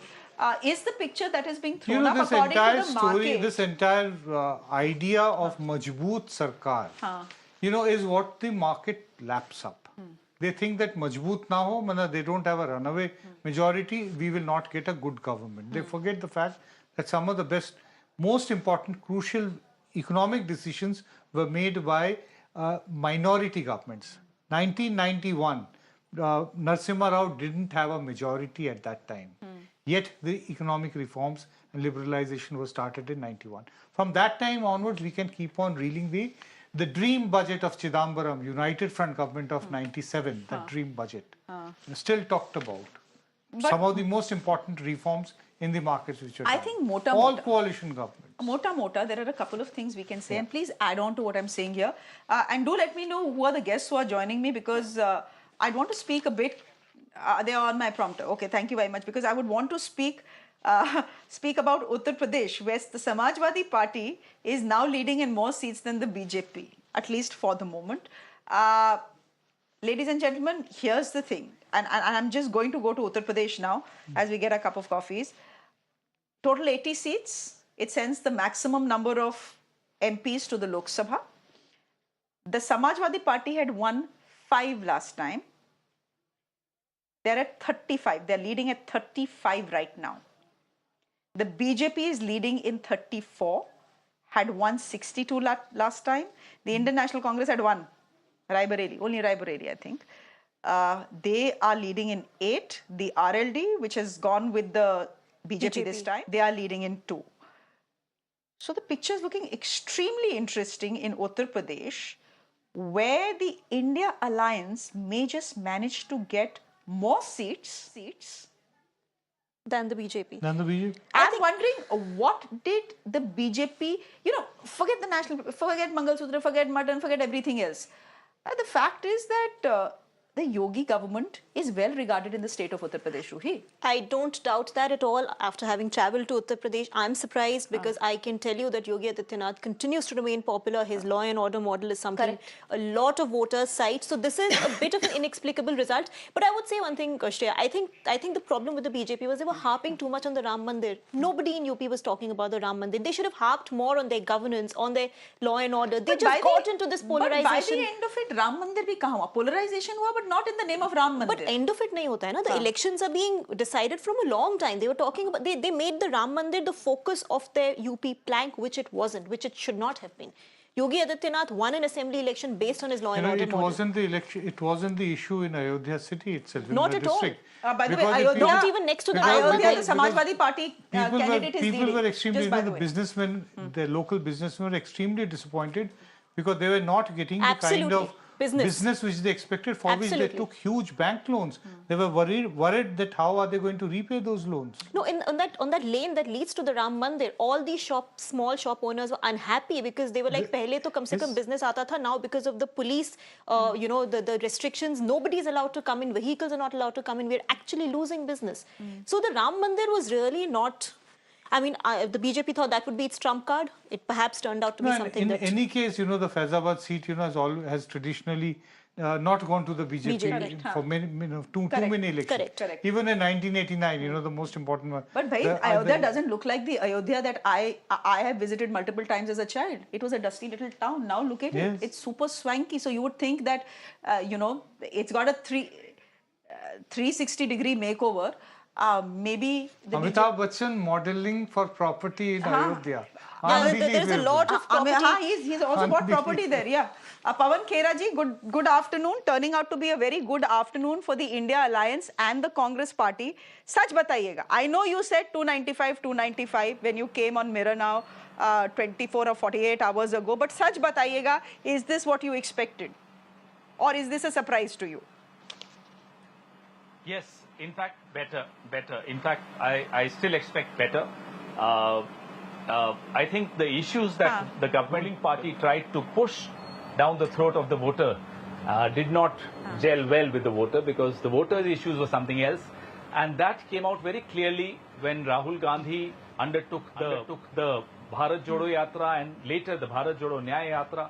That came out very clearly when Mr. Mallikarjun Kharge used to brief us and tell us that, look, these are not the issues in the countryside are different from what you think they are, because you guys watch a lot of television. The issues on television are different from the issues on ground. And those issues were, I think, highlighted very well with our ace campaigner, and I must say this on record, Priyanka Gandhi. The way she campaigned, the way she enumerated these issues, I think came out very well. So it was a good team as far as the Congress Party is concerned, and a good team as far as the India Alliance is concerned.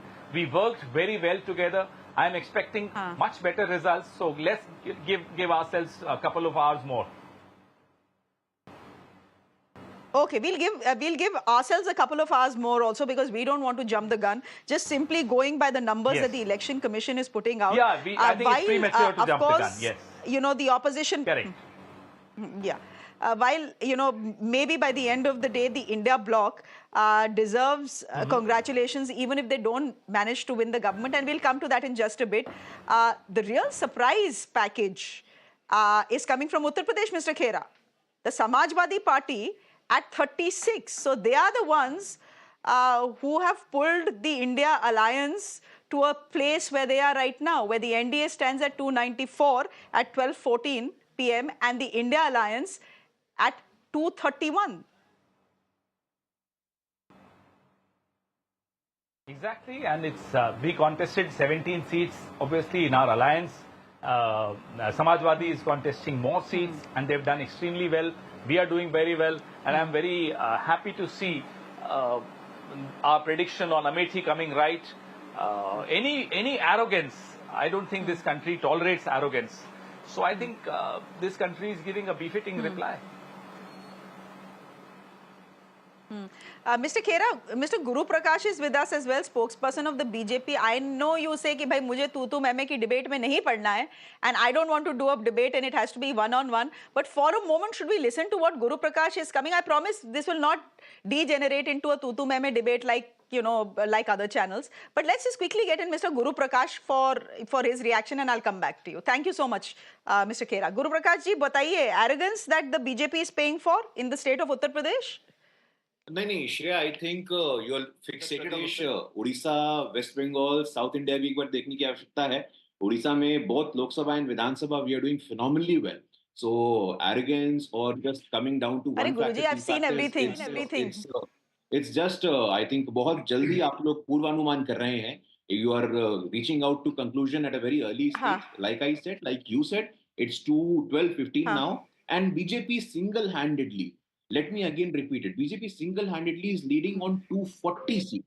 And the difference of seats between the BJP and the Congress is more than 130. So I think for the third term, Shreya, and you would very well remember, in the history of world politics, be it Margaret Thatcher or Tony Blair, those who have come for the third term in power. So third term for consecutively in an active democracy like India.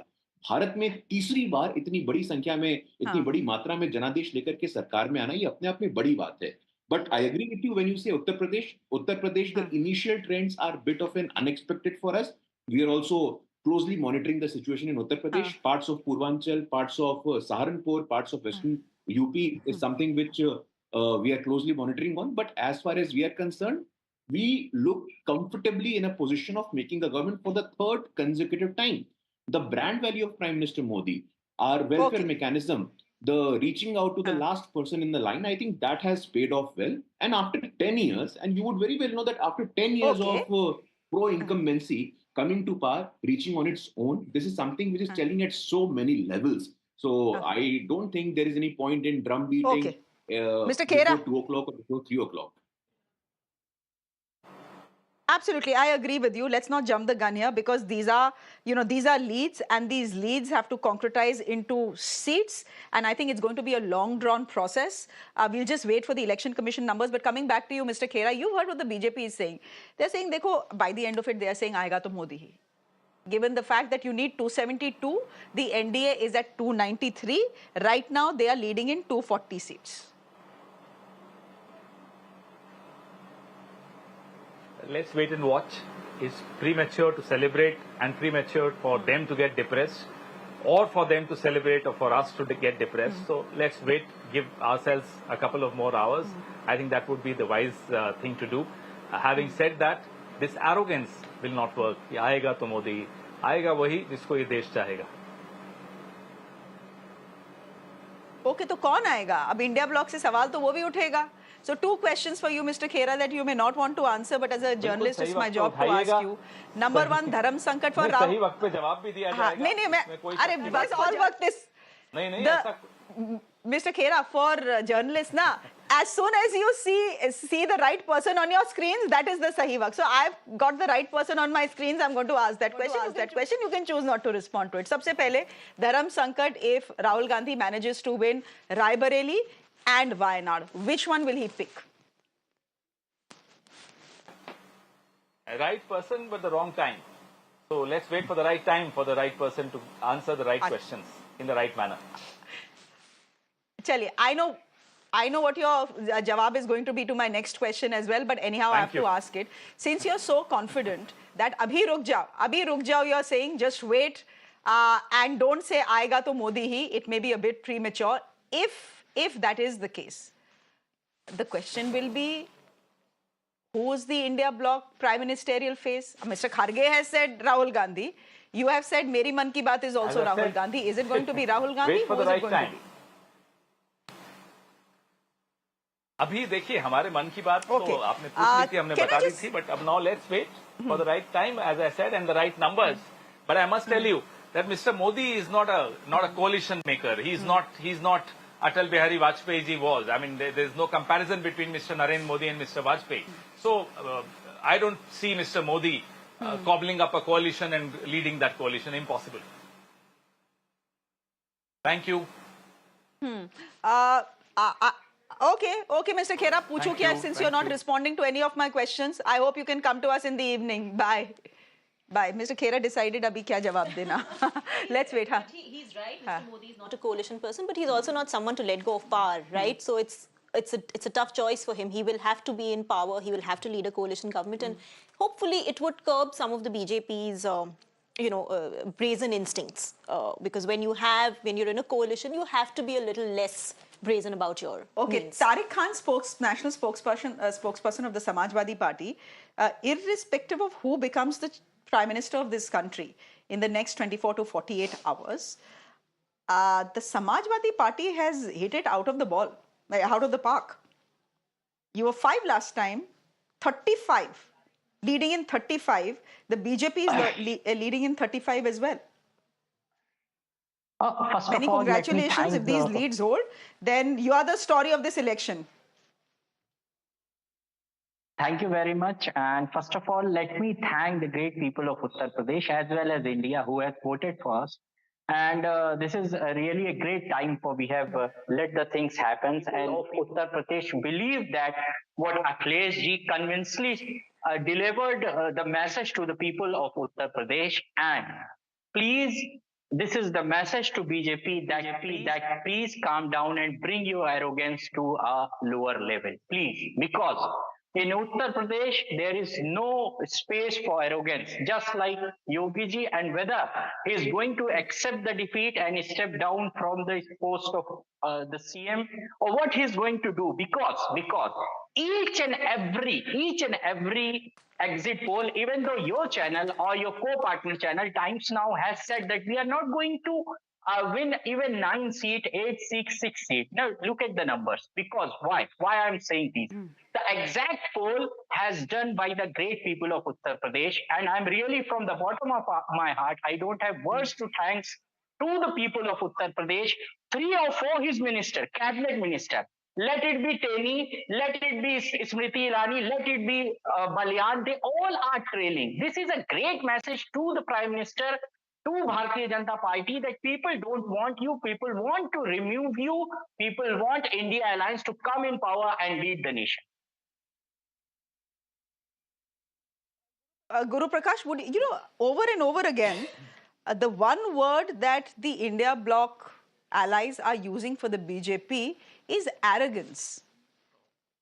Is arrogance, Guru Prakash, what did the BJP in? Because I can't think of what went wrong for the BJP in Uttar Pradesh. As I said, what do women look at? Women will look at, mere ghar mein is my family well fed? The Prime Minister is ensuring that the poor families are well fed. No one is going to sleep on an empty stomach. What are women looking for? They're decisive voters. What are they looking for? Not just women. Anyone who stays anywhere, including in Lucknow, in Balia, in Bahraich, anywhere, you look at law and order. And everyone will tell you that law and order under the under the BJP, under Yogi Adityanath, has improved. Everyone will tell you that. Have you been able to wrap your head around what possibly could have gone wrong for the BJP in Uttar Pradesh, a state like Uttar Pradesh? No, Shreya, let me take your first part of the question. It was Mr. Pawan Khera and now the Samajwadi Party spokesperson as well, harping on the element of arrogance and the coalition building capacity of Prime Minister Modi or the Bharatiya Janata Party. Let me make this very clear. Shreya, we started our journey from 2 members of parliament. 2 MPs we were in 1984. And from there we reached 303. And still we are reaching 300 plus as of now, BJP single-handedly. So I don't think this argument of arrogance is even remotely connected to the party. If there is any arrogance, then it is from the side of the new feudal elites of the India Alliance. Because if you look at the rise of Draupadi Murmu, in fact, time and again, first ever tribal woman reaching the highest constitutional office in the country. What sort of verbal diarrhea she was exposed to? Come back. Look at Prime Minister Modi. Prime Minister Modi coming from a humble background. Mani Shankar Iyer, former Minister of External Affairs from the Congress Party, senior Congress Party leader, repeatedly, Modi यहाँ आकर के चाय बेच सकते हैं, चौकीदार चोर है. So I don't think this argument of arrogance from the side of the Congress Party or from the side of Samajwadi Party. For instance, you would very well remember only a couple of weeks ago, Rashtriya Janata Dal leader Tej Pratap Yadav threw a person, his own karyakarta, he got beaten in front of the camera. So I don't think the argument of arrogance applies on Bharatiya Janata Party as it applies on the Indian Alliance leadership. Second, on coalition building capacity, let me make this very clear. The term coalition dharma, you have very senior people and experts sitting on your panel, Shreya. Nilanjan ji is over there. The term coalition dharma first came into existence by Atal Bihari Vajpayee ji.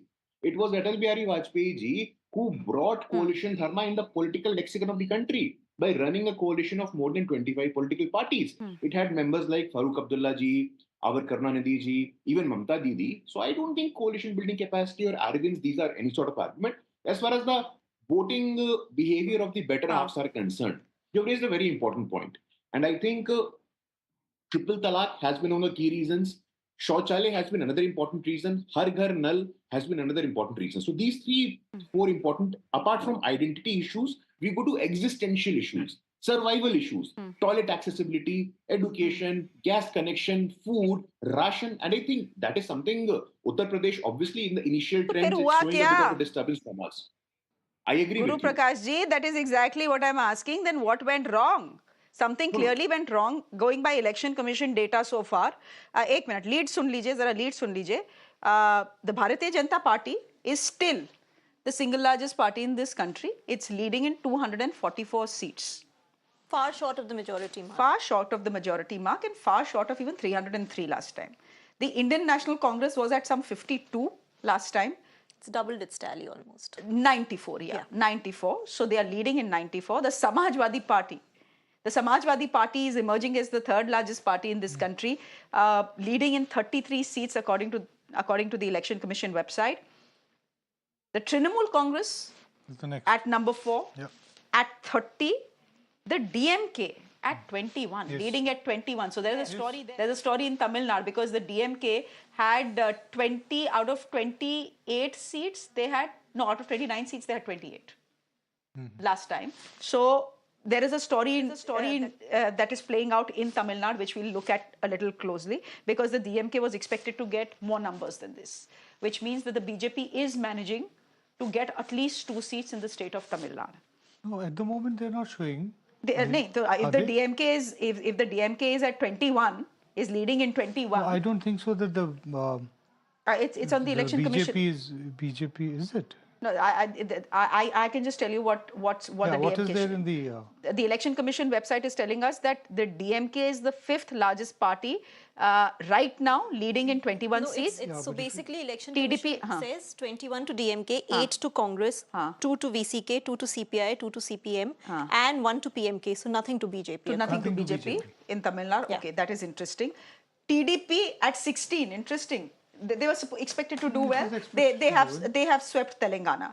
So sorry, Andhra Pradesh. Pawan Kalyan would also be getting, I think, 2 seats. That was there. So Andhra Pradesh has gone with the TDP in both elections. Yeah. Janata Dal United. Janata Dal United is at 15. 15. Yeah, they've done better than what was expected. And the Shiva Sena, Bala Saheb Thackeray faction is at 10. Uddhav Thackeray faction. The Uddhav Thackeray faction is at 10. So, Shreya, I think that tells us that both UP and Maharashtra were a bit of miscalculations by the BJP. UP thought it was complacent. It thought it will do well. I'm also surprised. I thought I would perhaps get 55 to 60 seats in UP. It's done really badly. And Maharashtra, obviously, the alliances did not work out. Both the allies, both the factions that have done well are the factions that are with the Congress, whether it's the NCP led by Sharat Pawar or whether it's the Uddhav Thackeray-led Shiv Sena. People have rejected those who left the main party. Yeah, so it was seen as betrayal by a lot of people. Both by the Shinde faction as well as by Ajit Pawar. Correct. So in Maharashtra, the BJP loss has been largely thanks to the allies, because there is a lot of bad blood against these allies, the new factions. But can I ask you, Ruhi, since you traveled to Uttar Pradesh and since the woman vote is such a big vote even in the state of Uttar Pradesh, like it is for the rest of the country, we know that these have been record-breaking elections for us. 64.2 crore people voted. Out of them, 31.2 crore were women. Now, if you looked at the exit polls that various channels have put out, we didn't have one of our own. But the granular data that came in said that overwhelmingly women had voted for Modi. But if overwhelmingly women had voted for Prime Minister Modi, Uttar Pradesh mein these results would not, the leads would not have been what they are. Women are not the only ones voting, right? That is one block that is voting. But it's a very big block. It is a big block, but that's how first past the post system works, right? I mean, it doesn't mean that just because women are voting overwhelmingly. Not all women would have voted for Mr. Modi's BJP. No? But Shreya, I'd say one thing. On the ground in Uttar Pradesh, you are right. There is a lot of support for Yogi Adityanath's law and order. I mean, obviously, he won the state election not very long ago with a very, very handsome majority. And we had esoteric debates here on Mirror Now about how bulldozer justice was no justice, it was injustice actually, that you might as well take that bulldozer and take it to the High Court and the Supreme Court and bulldoze the High Court and the Supreme Court if this is the sort of justice that you need to get. But people on the ground are actually cheering, saying, "Arey, rape accused hai, bhag gaya, to uske ghar ko to putna hi chahiye." So that was the image, which I'm talking about. And also the last Samajwadi Party government was associated with a lot of gundagardi. People still talk about it. So I don't know what has happened there. I'm equally surprised. But there's just one thing to be said. Akhilesh Yadav has got a fresh lease of life. He needs to detach himself from this gundagardi image that the Samajwadi Party has developed. The beginning has been made in the candidate selection of the Samajwadi Party. They've done a good candidate selection as well. They have actually widened their social base there in terms of candidates going to the EBC sections and reducing the number of Yadav candidates, only down to 5.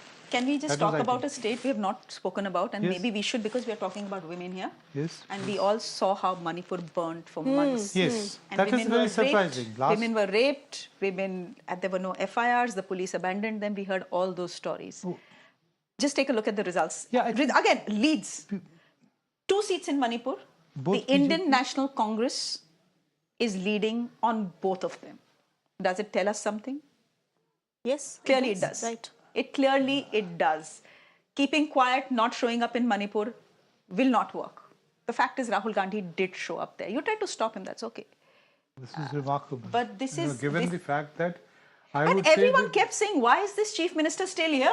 It is under him for 6 months that Manipur has burnt more than 200 people have died. BJP obviously handled Manipur very badly, so that's not even neglect of Mr. Modi's government in the last year and a half, Manipur. Has been. They handled it very poorly. There's no doubt about it. I mean, they didn't and even bother. I don't think, it would have been terrible if the BJP had won in seats. In fact, its effect should be seen finally in a few other states in the northeast. You know. So Manipur, if the leads stay what they are at 1232, Manipur has spoken. Manipur has effectively spoken about the way the BJP dealt with the entire crisis. Correct.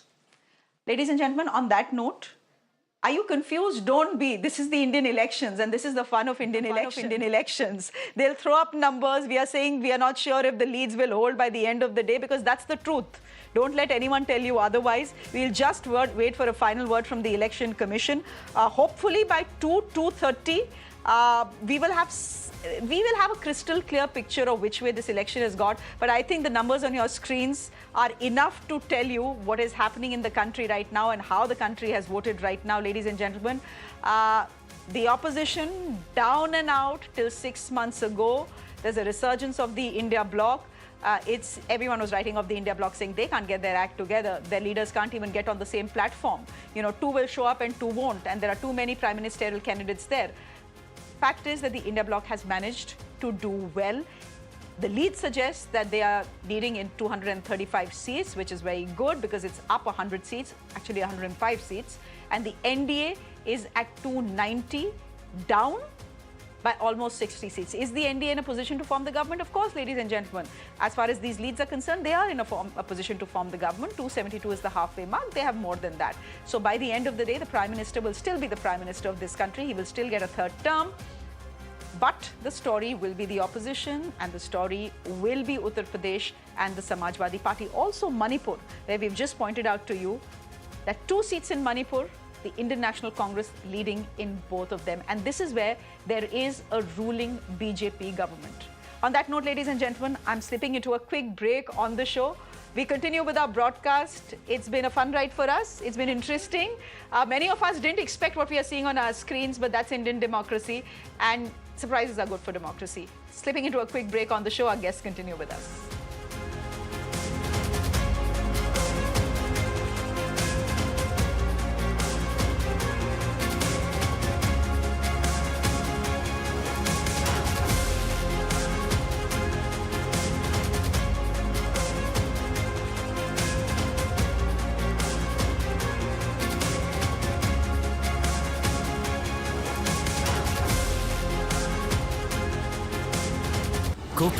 Presenting a show. You're watching the Urban Debate.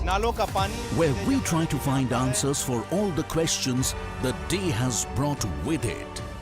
A show where instead of easing behind bickering and noise, if we don't start planning for the future, things will only get worse. What has happened in Bengal? कभी जीती तू, कभी मैं हारा, फिर भी खूबसूरत है ये नजारा, क्योंकि इसमें है खुला कुछ मेरा, कुछ तुम्हारा. Amazing spaces के लिए Green Lamb Laminate. Set rules and criteria. I have to follow the constitution. State government of Karnataka is very clear, saying that the civic authorities have been involved in road apathy where the road accident has happened. So we can together improve our urban reality.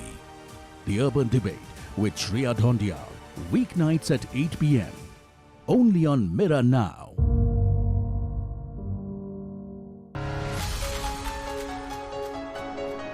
You get information on practically every device. What you don't get is the correct context. We often miss the wood for the trees. On Nation Tonight, we come with the promise of giving meaning to the information, taking you through the day's biggest events that define the state of the nation. With me at 9 p.m. on Nation Tonight.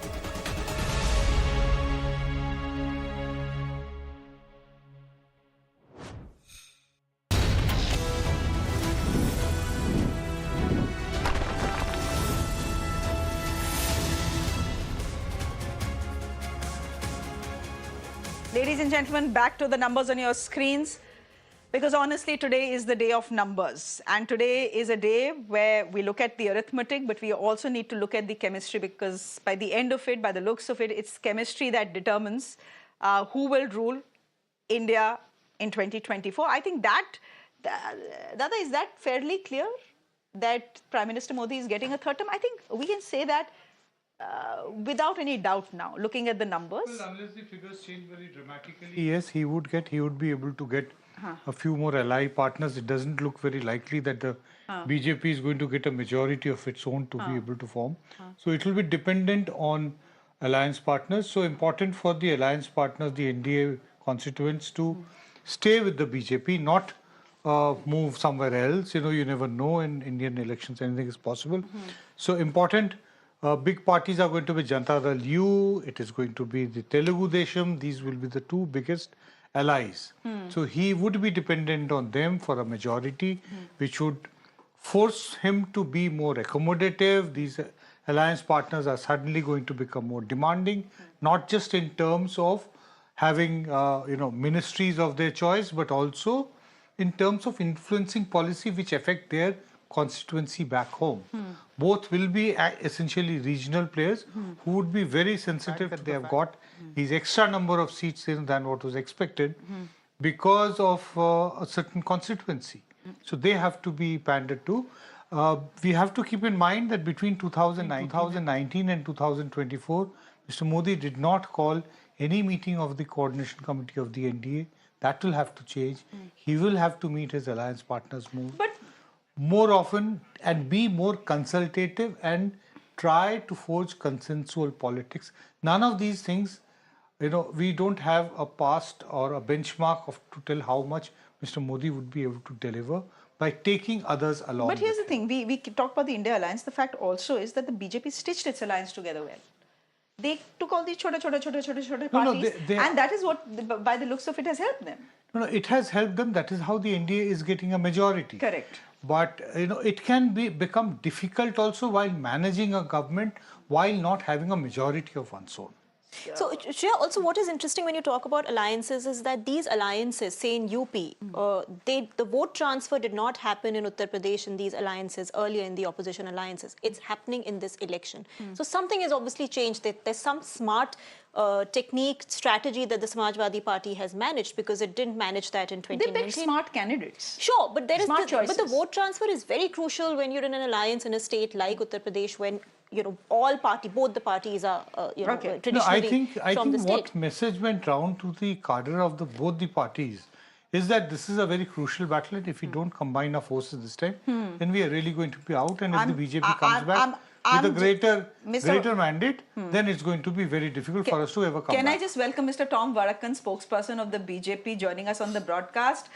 Good afternoon, Mr. Vadakkan. Good to see you. Tariq Khan is national spokesperson of the Samajwadi Party, continues to be with us. And Avinash Adik is State General Secretary and spokesperson of the NCP, which is the Ajit Pawar faction.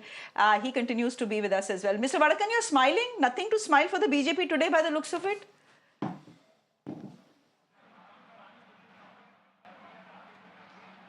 Well, we have always been smiling because this is the victory of let me congratulate the Election Commission, which was condemned by this so-called saviors of democracy, the EVM and what have you. I mean, they will burn the country down. They will, if it is the district magistrate's dead body or it's the candidates, what have you. I mean, they set the entire paramilitary forces right out there. They created a fierce psychosis. Whereas democracy is something that we have practiced and we are believers in. We believe in the verdict of the people. And let me tell you, we are forming the next government. Let there be no doubt about it. Prime Minister is going to be sworn in the third time. And we have a plan for 100 days. We will have a vision and plan for about 5 years. We will do what the people want. This is a people's government that has come out. And let me tell you, this is early time still. There are seats to come. I know my particular state has very thin margins for final countdown. So let's wait, let's have patience, and I think people's mandate will be respected by everybody. No burning of India, no ecosystem from New York Times saying that, well, you know, India is condemned, democracy is dead, what have you. I mean, so that should stop. Hey, Mr. Vadakan, I had asked you a simple question. Things are not looking good for the BJP. Of course, you can argue that the BJP, that Prime Minister Modi will be sworn in for a third term, and it will only be the second time in India's history that will happen. The last time it happened was with Pandit Jawaharlal Nehru. So in that sense, yes, matlab, khush rehne ke liye you can say that Prime Minister Modi is creating history. He's being sworn in as the Prime Minister for a third time, but just look at the numbers, Mr. Vadakan, right now. Just look at the BJP's individual numbers and look at the NDA's individual numbers as well and compare that to the India bloc. This is not what you had signed up for. This is not what you had expected. That's very clear, right?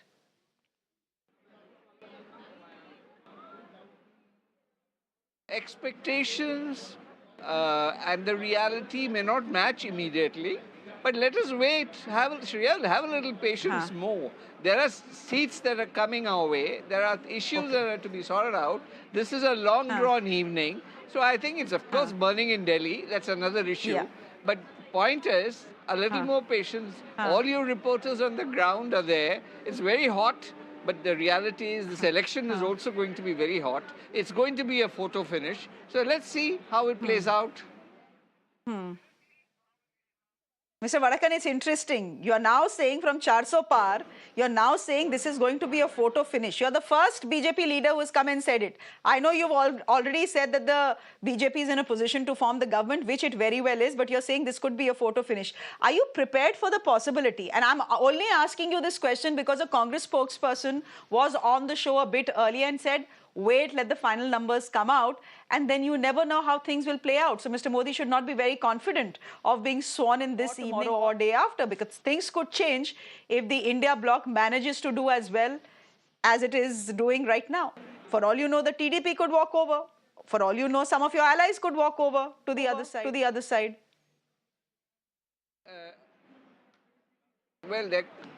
Well, Shreya, there could be an earthquake, there could be a tsunami, all that can happen. I mean, the point here is, we are in place. Our Panna Pramukhs have given us inputs of what is the standard happening in the ground. We believe them because they are working on the ground. We are not going by some exit poll or whatever. We are going by the reports we get from our Panna Pramukh, the block chiefs. And based on that, we have a good belief that we are forming the government. Whoever wants to go this side of that. So when I said photo finish, I meant it will be a nail-biting finish on various seats. Final outcome is something that you will see and I will see over the late evening. I think we need to keep qualifying that, and what Mr. Vadakan is saying, there is a point to it. Look, largely we are seeing what the trends are, but these trends need to convert into seats by the end of the day, and the end of the day could be very long today. This will stretch by the looks of it, Ruhi, I don't know, 9, 10 possibly. You have to wait for the election commission. You have to wait for the election commission. With the elections, counting being so tight, I think the election commission is also going to slow down the process. Yeah, slow down the process and be extra cautious about what they are putting out. Tariq Khan, national spokesperson of the Samajwadi Party, जैसे मैंने कहा कि अब वड़क्कन साहब तो बोल रहे हैं रुक जाओ, पिक्चर अभी बाकी है. This is not the clear picture. These are only leads. These leads have to turn into seats. And they may not turn into seats for the India alliance. मैं आपसे पूछना चाहती हूँ, is that your belief as well कि अभी थोड़ा रुक जाते हैं, लड्डू के डिब्बे जो खोलने होते हैं उनको थोड़ा रोक लेते हैं, and let's wait till say 4 o'clock, 5 o'clock before we start saying that the India bloc has won, etc., etc. Listen, what this means, what this data is saying, that there is no clear mandate for BJP. This is simply what these data till now we can say that there is no mandate for Bharatiya Janata Party. Now, just you rightly said that what will happen to Nitish and Chandra Babu Naidu. Chandra Babu Naidu promised something to the people of their state that he will give 4% reservation to minority or Muslim. And BJP is exactly against that. So what is going to happen, we don't know. But For BJP and Prime Minister, it's to time to take up and say that yes, people of the nation has not voted for Bharatiya Janata Party as a clear mandate as it was 303. Now it's near about 220, 230 or whatever it would be. Let the numbers be in front of us, then we'll talk about. And there is a lot to happen in Indian politics. So we have to wait and watch that who is going to form the government because there is no clear mandate for Bharatiya Janata Party. And abhi BJP Pravakta was saying about his Panna Pramukh, where when your voting percentage was going down, you said that you have a Panna Samiti on every page of voter list, you have 6 people. So what they are doing, they went to Bangkok for vacations when the polling percentage was coming down. So what they are doing, they are the biggest liar I have ever seen. Biggest party in the world, they have few members of their party on Jupiter, on Venus, on some on the moons as well. So what they say, they are one of the biggest liar I have ever seen in Indian politics or ever history of the world politics. Biggest liar ever seen by the politician. Mr. Khan, wait. Okay, so the leads are also changing only slightly. I just want to update our viewers. This is becoming like an IPL match, running commentary we are giving. But what to do? This is turning out to be such an interesting election. So the BJP is at 36, leading in 36 seats in the state of Uttar Pradesh. The Samajwadi Party in 33 now. Still, yeah, from of course. 5, I mean, whatever you say, it is a big this for the Samajwadi Party. So Tariq Khan, you've spoken. Let me quickly get in Avinash Adik. Avinash, I've spoken about Maharashtra. We've looked at Maharashtra, but I just want to concentrate on Uttar Pradesh right now. Actually, the bigger picture as well, as you see on your screens. So, every reporter came back and said there is no wave except a heat wave in India. That seems to have turned out to be true.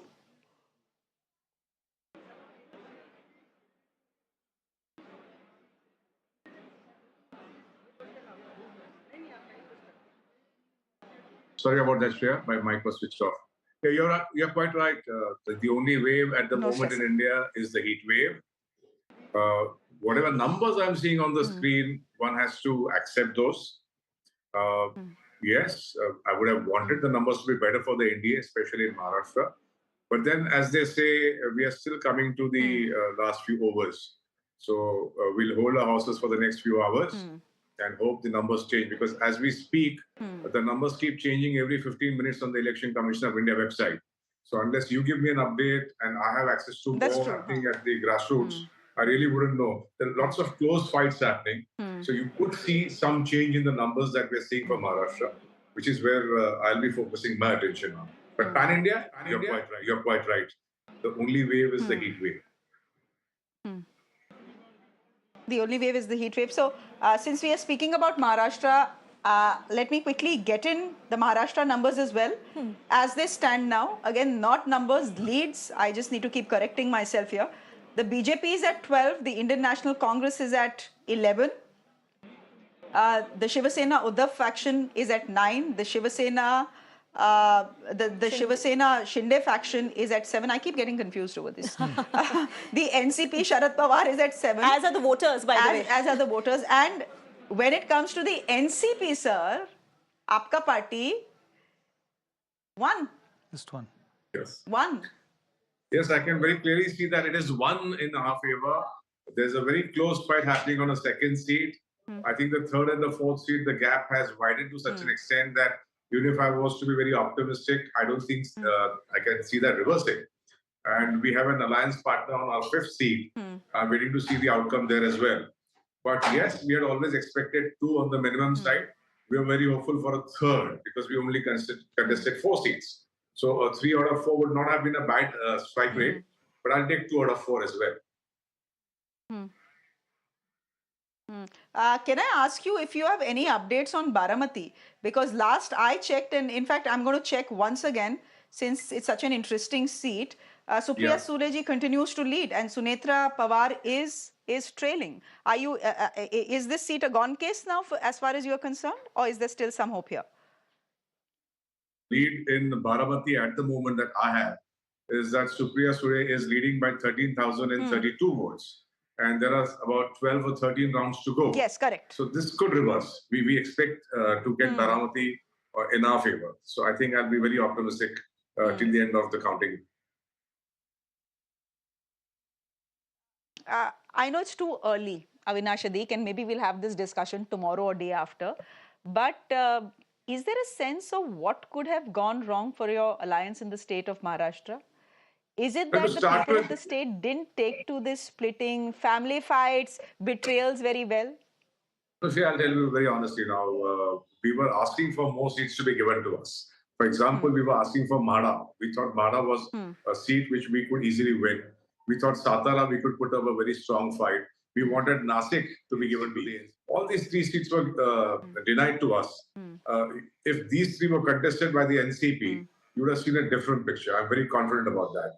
So I think when the seat sharing discussions happened, the decisions on those seat sharing decisions was very delayed. That also has cost us. And yes, the agrarian crisis has taken a toll. Onion being a very big issue in Maharashtra, which I remember we were trying to convince the BJP leadership to take a decision with regards to the export of onions way early in the campaign. But I think it was only taken in the 4th or the 5th stage of the polling. So that has taken its toll on us. This is very interesting. You can already see cracks in the alliance. I was about to say that. There are murmurs about how the BJP mismanaged the situation, played Big Brother, didn't give the seats the NCP, the Ajit Pawar faction wanted. So obviously that is not a stable, solid alliance, and that has played out on the ground as well. I mean, if you can already see murmurs, it's barely 3 hours into the results since the morning. Obviously, there were contradictions even within the alliance, and NCP is not a natural BJP ally in any case, right? So clearly something went wrong in Maharashtra, and clearly something is going to go wrong for BJP in Maharashtra if it doesn't get its act together, given there are state elections coming up. And I will repeat, Uddhav Thackeray is a force to reckon with. He's seen as the right inheritor of his father's legacy, make no mistake about that. And I think the BJP will need to find, maybe come up with Devendra Fadnavis again, or find some answer to Uddhav Thackeray, otherwise it will be in trouble in Maharashtra. Mr. Vadakkan, if you're still with us, Ruhi, being the good journalist she is, picked the news point and went straight to the heart of it. Ye to 3 ghante nahi hoye and there are cracks in the Maharashtra alliance already visible.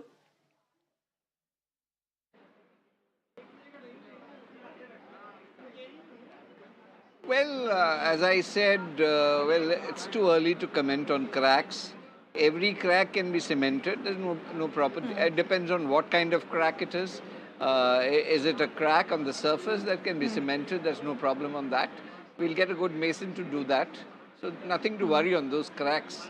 But as long as the crack is not on the, the main construct of the building, that is something which needs the engineering department to look into. But believe me, we are fully aware of the situation, the ground situation. We'll measure according to our requirements. And I don't want to make an advance comment on television on what our methodologies will be. Acha, theek hai, Mr. Vadakkan, what can I say? It's what is visible to Ruhi and me should be visible to you as well. But I'm going to, for a minute, turn our focus to Haryana. Another disaster for the BJP. BJP, 10 seats in Haryana, ladies and gentlemen. All 10 in 2019 had gone to the BJP. What is the situation in Haryana right now? The Indian National Congress is at 5 and the BJP is at 5. So, as I said earlier, it tells you something about the BJP just choosing chief ministers of states at whim, right? It doesn't work like that. Look at Rajasthan. What has happened in Rajasthan? Why it's such a BJP state? It's a bastion. It just won an assembly election. Why has it turned so much? Why has Haryana turned so much? I mean, Uttar Pradesh is an outlier. I will agree with that because Yogi Adityanath is popular, etc., etc. But look at the other states. It tells the BJP something. There is a reason. And I think Madhya Pradesh also, they have to be very careful because Shivraj Singh Chauhan, they're riding on him right now because he was chief minister until very recently. And as I said, he's massively popular, perhaps more popular in the state than Narendra Modi is.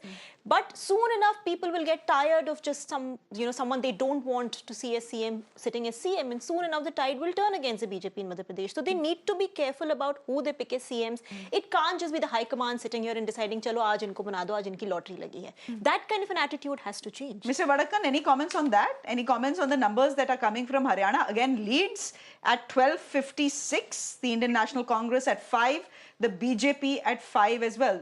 All 10 seats in Haryana were won by our party in 2019. The tally is going down to half by the looks of it. You can't say let's wait. I've heard you say that 3 times, Mr. Vadakkan. Ab to kuch aur bol dijiye.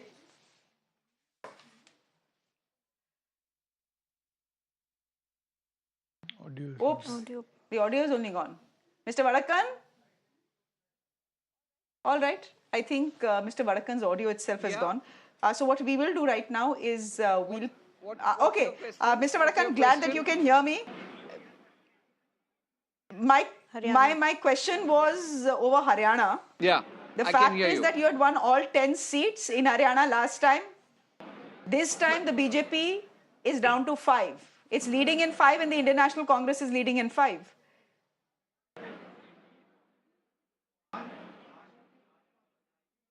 Well, as I said, I don't think you heard it. We accept the mandate with grace because this is the people's mandate. Whatever the mandate, we don't blame EVMs, we don't blame the Election Commission, we don't blame the opposition party.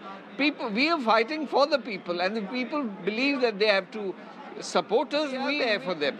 So that's it, that's my reply. Okay.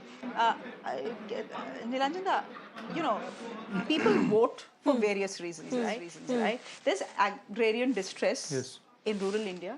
That's clear, it's there. It's very clear. It's very clear, it's there. But as far as Haryana is concerned, could Brij Bhushan Sharan Singh, the women wrestlers, the scandal that played out, the way the BJP reacted, could that have been a part of why we are seeing what we are seeing? Yes, all of this plus one more thing I think which we missed, you know, that during the farmer struggle, that where a lot of focus was on Punjab, but the basic support to the agitation was provided by people from Haryana. You know, in terms of, you know, the taking care of the people, you know, who were actually camping there, came from people in Haryana. So there was a lot of unrest, coupled with the fact that right from the beginning, the BJP has tried to work out by, you know, propping up the non-dominant communities. You know, so the Jats, you know, got completely alienated from the BJP. You cannot actually politically survive in Haryana by alienating Jats in such big numbers. You can also possibly, once we have the detailed figures, we can see if this has had any impact in the sections, you know, of Rajasthan which adjoin Haryana. Sure. Okay, on that note, let's quickly slip into a break. The broad trends and leads are on our screens, ladies and gentlemen. The NDA right now at 289, the India Alliance at 236, up by 106 seats, which means the opposition has given a fairly good fight to the ruling dispensation. And clearly it's the opposition, if these numbers hold, if these leads hold, will be the headline tomorrow. For the moment, ladies and gentlemen, slipping into a quick break on the show. My colleague Sneha is joining you up next. Do stay with us.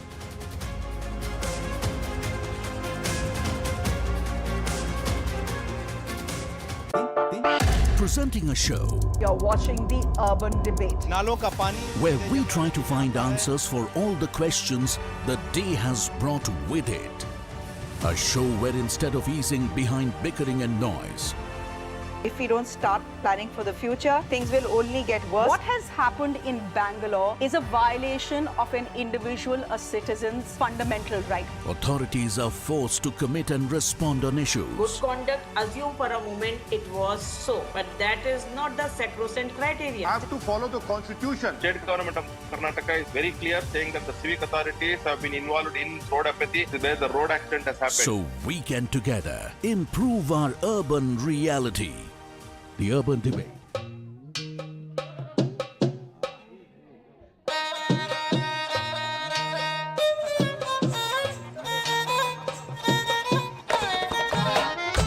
You get information on practically every device. What you don't get is the correct context. We often miss the wood for the trees. On Nation Tonight, we come with the promise of giving meaning to the information, taking you through the day's biggest events that define the state of the nation. With me at 9 p.m. on Nation Tonight.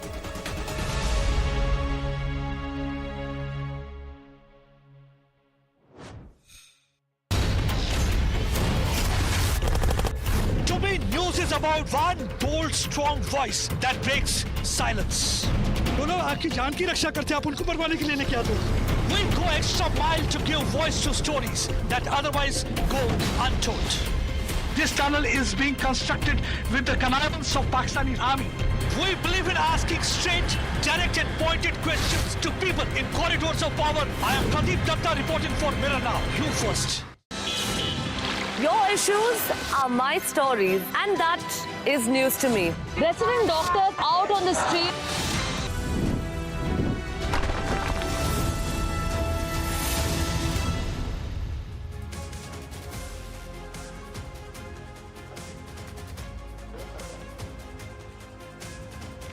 Good afternoon, ladies and gentlemen. Thank you for joining us. We are bringing you round-the-clock coverage of what seems to be exciting elections. That's really what democracy is. This is really what Indian elections are all about. I am a journalist, but have to say this. I think pollsters, exit polls, everybody needs to get their game together and try to understand how to decode the mandate of people in a way that can be anywhere close to appropriate. It's not the first time, and that's why when you have exit polls out, when they're giving out, they usually give it a disclaimer, this can go wrong. But let's just quickly look at what the game has been so far. So in contrast to what the sweep from the BJP was in 2019, at this point, you have Delhi, MP, Chhattisgarh, Himachal, Uttarakhand. That seems to be the BJP's strong point. Of course, Odisha being the big game changer. Odisha is where the BJD has been decimated, if I may use that word. BJP making absolutely strong inroads into the state. Whether it be in the assembly election, Lok Sabha election. So Odisha as a state was seen as a swing state and is going to be decisive in deciding who goes on to form the government. Odisha has everybody's eyes on, even as the other results are unfolding. Now let's just look at what really seemed to be the big rallying points. Uttar Pradesh has thrown in a huge surprise. The India bloc is formidable there. Of course, things can change. Countings are still happening. We don't know which way this may go, but nonetheless, Uttar Pradesh is a strong fight by the India bloc led by the Samajwadi Party, but Congress also holding its fort. Both of them together emerging the single largest alliance, if I may. But nonetheless, Uttar Pradesh, a very strong surprise. And remember, Uttar Pradesh, of course, is the state that has the largest number of states. The Congress was routed last time out of Uttar Pradesh. So what unfolds in Uttar Pradesh this time is going to be very interesting. What emerges, at least at this point, you have Smriti Irani. You have Smriti Irani, who seems to be on a losing trail in Amethi. That's a very huge point as well. Kerala, again, a state down south. Remember, there was a lot that was spoken about BJP's focus down south. Tamil Nadu, as contrast to what was believed, has not thrown in favorable results, at least at this point from what we can see in terms of seats. Vote shares will have to be seen eventually. Kerala, there are at least 2 seats where the BJP is leading. You have BJP leading in Thiruvananthapuram, where Shashi Tharoor is the sitting MP. Rajiv Chandrasekhar is challenging him. And you have BJP leading in Thrissur, where you have Suresh Gopi. These have huge consequences. Again, a state where the UDF is likely to win handsomely in terms of the maximum seats, but getting even 1 seat in Kerala is a big deal for the BJP. You have almost 2 seats that are coming in. We'll look into all of this in detail in a bit. But first, let's just get you a sense of what's unfolding on the ground. Dharni, my colleague, joins us from Chennai, as well as Adib from Amethi. Adib, to you first. Amethi is throwing in a surprise for journalists and for people across, but are people in Amethi, are they surprised?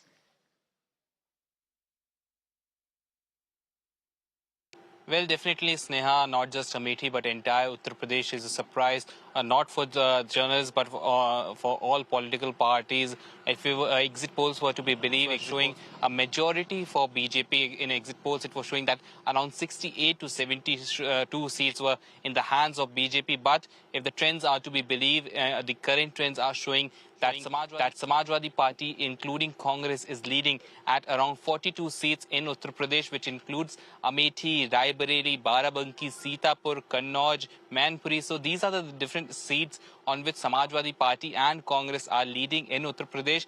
Earlier, when the elections were going on, and at the time of voting, people were saying that they are voting for development, and they were hinting that they have voted for BJP. But it was not very easy to track the mood of the people at the end of the day, where they are going to cast their vote, on which button they are pressing on the EVM. So it was not very easy to track the mood of the people this time. And clearly it is reflecting in the trends. The trends are in favor of Samajwadi Party, and Samajwadi Party, including Congress, has become one of the single largest party in Uttar Pradesh, which is gaining more seats than BJP. In exit polls, it was being predicted that BJP is leading, but as of now, and if this trend continues, then it will be a big boost to Samajwadi Party in Uttar Pradesh, as Samajwadi Party is gaining more than 30 seats, and on the other hand, Congress is gaining around 5 to 7 seats in Uttar Pradesh. Back to you, Sneha. All right, Adib. I'm also being joined at this point by Mr. Mukhopadhyay. But before I just come across to him, we also have Dharni right now, and so we can go directly to him, to the panelist. Dharni, you are in Chennai. DMK would be ecstatic. How's BJP? In fact, it was Tamil Nadu where they were expecting to get seats, but it looks like there is no leads really for the BJP in Tamil Nadu. A strong message. The DMK is comfortably leading in over 35 seats out of the total 39 seats in Tamil Nadu. And of course, I'm standing right in front of the party headquarters that is called Arivalayam. And you can see the visuals over here. The supporters of the DMK, they're already starting to arrive at the party headquarters, and they are raising slogans praising Chief Minister M.K. Stalin and the party. And as I told, most of the star candidates of the DMK, be it Kanimoli Karunanidhi, Dayanidhi Maran, Kalanidhi Veeraswamy, or A. Raja, they're all leading in their respective constituencies. Likewise, the DMK's alliance partner Congress is also leading in all of their seats, especially former Union Minister P. Chidambaram's son Karthi Chidambaram is comfortably leading from the Sivaganga parliamentary constituency. So the DMK Dharni, we barely can hear you. I understand there's so much happening around you. We barely can hear you. Thank you for bringing us those scenes. This, of course, is unfolding in Tamil Nadu. We are also being joined by other reporters. But allow me. I'm being joined by Pinky, Imran as well. But allow me a few minutes, as well as Jay Lakshmi. Allow me a few minutes. We are also being joined by Nilanjan Mukhopadhyay, as I said. But there's also some breaking news that's coming in at this point. And the breaking news is about the TDP looking at almost a full majority in Andhra. And we're looking at N. Chandra Babu Naidu to be sworn in as a chief minister on June 9th. It's a big recovery for Chandra Babu Naidu, having been in Thailand the last 5 years. It's been a remarkable comeback for him. It's huge. I mean, if you look at Jagan Mohan Reddy, he's literally been routed. He's literally been routed. There's no doubt about this. The way the people have given a mandate. So, it's quite surprising because it was being said that BJP. No, it was being said that there was a lot of support for him, especially from the women in urban areas, saying that they were with Jagan Reddy, but somehow eventually it turned out to be a false understanding of this ground situation there.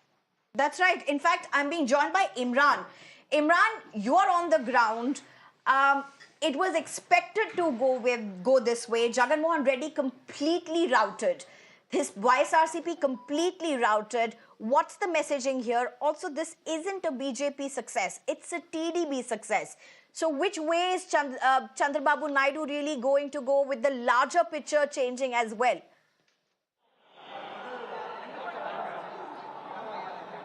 Well, at the moment, Chandra Babu Naidu is to stay with the NDA alliance. In fact, I spoke to leaders that no call has come from India alliance as far as rumors are there. They said, insist that it's just those rumors. They're strongly with the NDA and they will form the government along with BJP and Janasena here in Andhra Pradesh. In fact, 9th of May is, I beg your pardon, June is the time fixed for Chandra Babu Naidu to take oath. And as of now, as you can see, the jubilant workers behind me, after nobody expected that they will completely sweep the elections this way, and verdict will be completely one-sided. In fact, even some of the workers, leaders of the TDP are surprised the verdict they have got from the people. They say because of the Naidu's work and also the sympathy what they got after his arrest is work favor for him, and especially many of the ambitious social welfare schemes brought in by YSRCP, some of their failures is added to the advantage of the TDP is what the leaders are informing us. And in fact, at the moment, they're all jubilation. They're happy with the verdict, and they all said to Naidu to become the chief minister on May 9th. In fact, Imran, allow me to, when I say this, is it correct to say that the hero here, in fact, is Pawan Kalyan? How he managed to stitch BJP, Naidu and himself together. Isn't that also extremely important?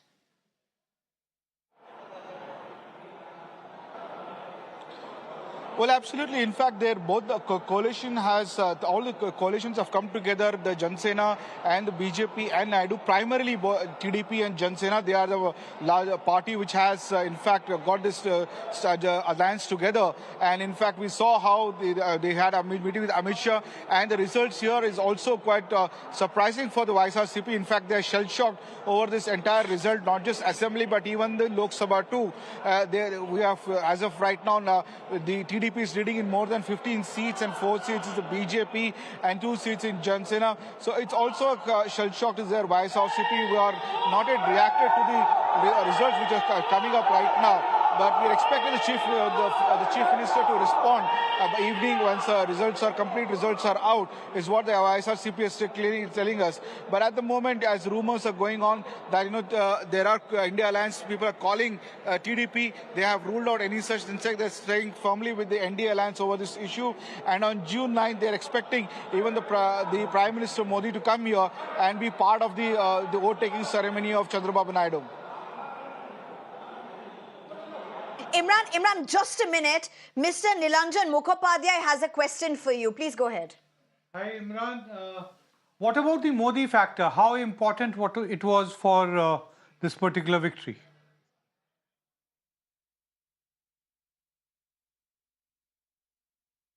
Imran, if you could hear Mr. Nilanjan Mukhopadhyay, he's asking you, was there a role? Okay, there seems to be some disruption. He's frozen, his signal is frozen. But from what seems to be very engaging narratives and results emerging at Andhra, there's also another important state, and that's Kerala. Mm-hmm. The largest success is going to go with Congress, with the UDF. But there's about these 2 seats where BJP is winning. And 2 very important seats. You have Shashi Tharoor, who is possibly going to lose.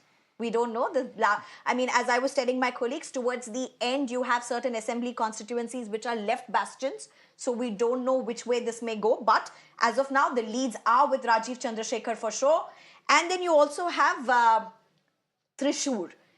Now, it's not about 2 seats. It's about the South messaging. You see Andhra, where BJP really hasn't played any role whatsoever. But if you look at Kerala, to get even 1 seat, a vote share increase would have been phenomenal. Here, you likely are getting 2 seats. Abhishek Sudhir. Karan Verma, please. Yeah. Yes. So, it's historic in the sense, and the one big message that goes out today is that BJP is no longer confined to one area. We saw them making a government in Odisha. We saw them making rich gains in Telangana. In Kerala, as you rightly pointed out, 2 seats now. So BJP has spread its presence pan-India now. Yes, they might lose some, they might win some, but it is a viable option for the electorate everywhere. And the Shashi Tharoor seat, I think Rajiv Chandrasekhar hung in there. And it was very clear right from the day one that this is a seat that Shashi Tharoor narrowly won last time around. And Rajiv Chandrasekhar went about it full hog. And it was expected, to be honest, that he would roll the dice here. Actually, Shashi Tharoor did not win it narrowly last time. He won it better. It was a better margin last time. It was last to last time that he won extremely with a very, very tight margin. Nonetheless, he's been a 3 times MP.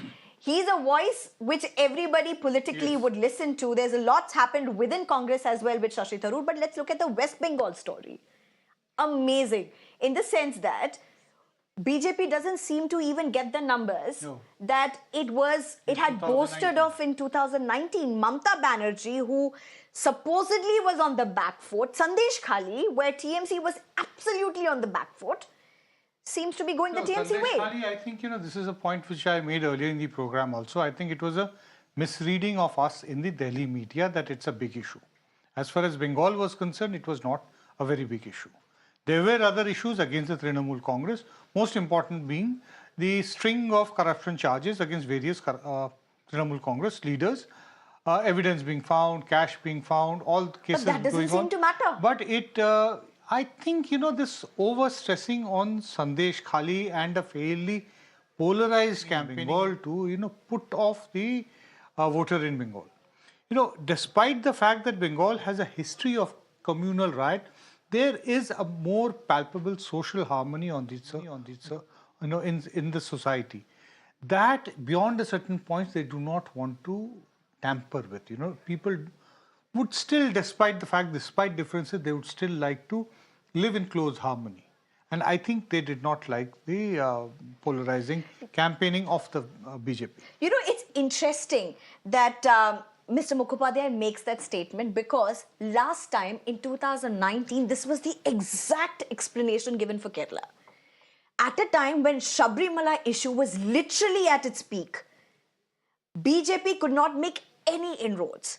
And this time, if you look in Kerala, you've not had polarizing issues. You've had issues where BJP has raised up, but it's not been this highly polarizing issues like Sabrimala that came up, the way they posted. There was violence on the streets in 2019. Nothing of that translated into votes. In fact, in pockets, you had votes decreasing for the BJP. This time around, it's totally turned around. Allow me to go to my colleague Jayalakshmi at this point, who is right now in Thiruvananthapuram. Jayalakshmi, what are the scenes that you are seeing? Where are you in Thiruvananthapuram? This is possibly a huge message. And the fact that Congress has won larger seats is not a big deal. It was expected. It's a national election. This is where the Congress-led alliance would usually win hands down. But BJP getting those 2 seats possibly is huge. Where are you right now? What's the sense you're picking up? I'm definitely standing right outside Suresh Gopi's residence, the Thrissur candidate who has, surprised the entire state by getting a margin of about more than, in fact, 70,000 votes. That is the margin that Suresh Gopi is leading, and that has definitely clearly shocked both the party and, the state or other party, both BJP and the opposition, because definitely the party was expecting a bit of victory when it comes to the Thrissur seat and the Thiruvananthapuram seats. Those were the seats that were highly looked upon as far as BJP is concerned. But, they definitely did not expect the margin to rise this high. And as, in fact, Prakash Javadekar, when he briefed the media, he also said the same thing, that the party is truly grateful for Prime Minister Modi, that the party definitely believes that it is his major role that has played out into votes when it comes to the state of Kerala. Prime Minister, he visited Thrissur the most when it comes to the Kerala. The Thrissur district was the most visited by Prime Minister. In fact, he even came in and attended Suresh Gopi's daughter's wedding. That was the first message that Prime Minister officially put out, that, Suresh Gopi, even before his candidature was declared, he had openly come out and sent a very strong message. Okay. Definitely a very huge setback to the opposition parties, both Congress and the left, who believed that BJP will not be able to open an account. But definitely BJP has succeeded in at least winning one seat. And the second seat, which is the toughest, the Shashi Tharoor and the Rajiv Chandrasekhar, which is going on neck to neck, might happen anything. But right now, Rajiv Chandrasekhar is leading with a vote of 11,900. All right, I mean, to look at the margin also, it's reducing for Rajiv Chandrasekhar. If you look at it, at one point it was a little over 20, it came down to 16, it's 11 now. Yes. We don't know how much of that will cover up, but voting is still happening. Nonetheless, he's been leading for a while now, Rajiv Chandrasekhar. But there's a breaking news that's coming in at this point. We're getting information that Jagan Mohan Reddy is going to step down, is going to resign as the chief minister at 4 in the evening today. Imminent. Imminent. Absolutely. But what would you, Karan, very quickly say to the larger messaging, whether it be West Bengal, whether it be Uttar Pradesh, whether it be Karnataka? Is this opposition's resurrection? I think the opposition has successfully managed to localize the election as far as possible. And that is where there was some visible anti-incumbency against candidates. There was some resentment. There were some factions also within the party with regards to candidates. I didn't see a palpable anti-incumbency or disappointment against the Prime Minister. But the fact that they managed to localize it and direct their anger towards that is the reason why some of the candidates were outvoted. Also, the 400 Par slogan actually backfired. Why? Because people thought, we'll not vote for our candidate. Modi ji is still winning. He'll get 399, 398. Which is where a lot of people expressed their resentment against the local candidates, which resulted in a fall of tally for the BJP. Okay, I'm being told somebody's reaction is coming in. I can't get the leader's name correctly right now. जीतेगी, मुझे पूरा विश्वास है कि देश में भी इसी प्रकार से भारतीय जनता पार्टी और एनडीए की विजय होगी और पुनः एक बार देश की सेवा करने का जनता हमें आशीर्वाद देगी और मोदी सरकार देश की सेवा करेगी। धन्यवाद।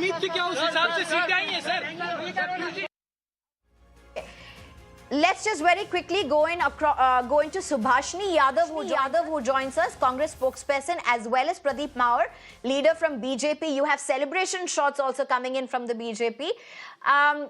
To you, Subhashini Yadav, first, too early to congratulate you, but nonetheless, there's a strong fight which has been put up by the opposition. You may see with what's happening in Uttar Pradesh, a lot has been spoken about it, with the SP and the Congress combined. But if you and Karnataka as well. But look at what's happened in Kerala. Look at what's happened in Odisha. Odisha, well, nothing to do with you. Kerala, where Congress-led alliance is winning handsomely, but big inroads for the BJP. Big. I mean, it may just be 1 or 2 seats, but it's huge.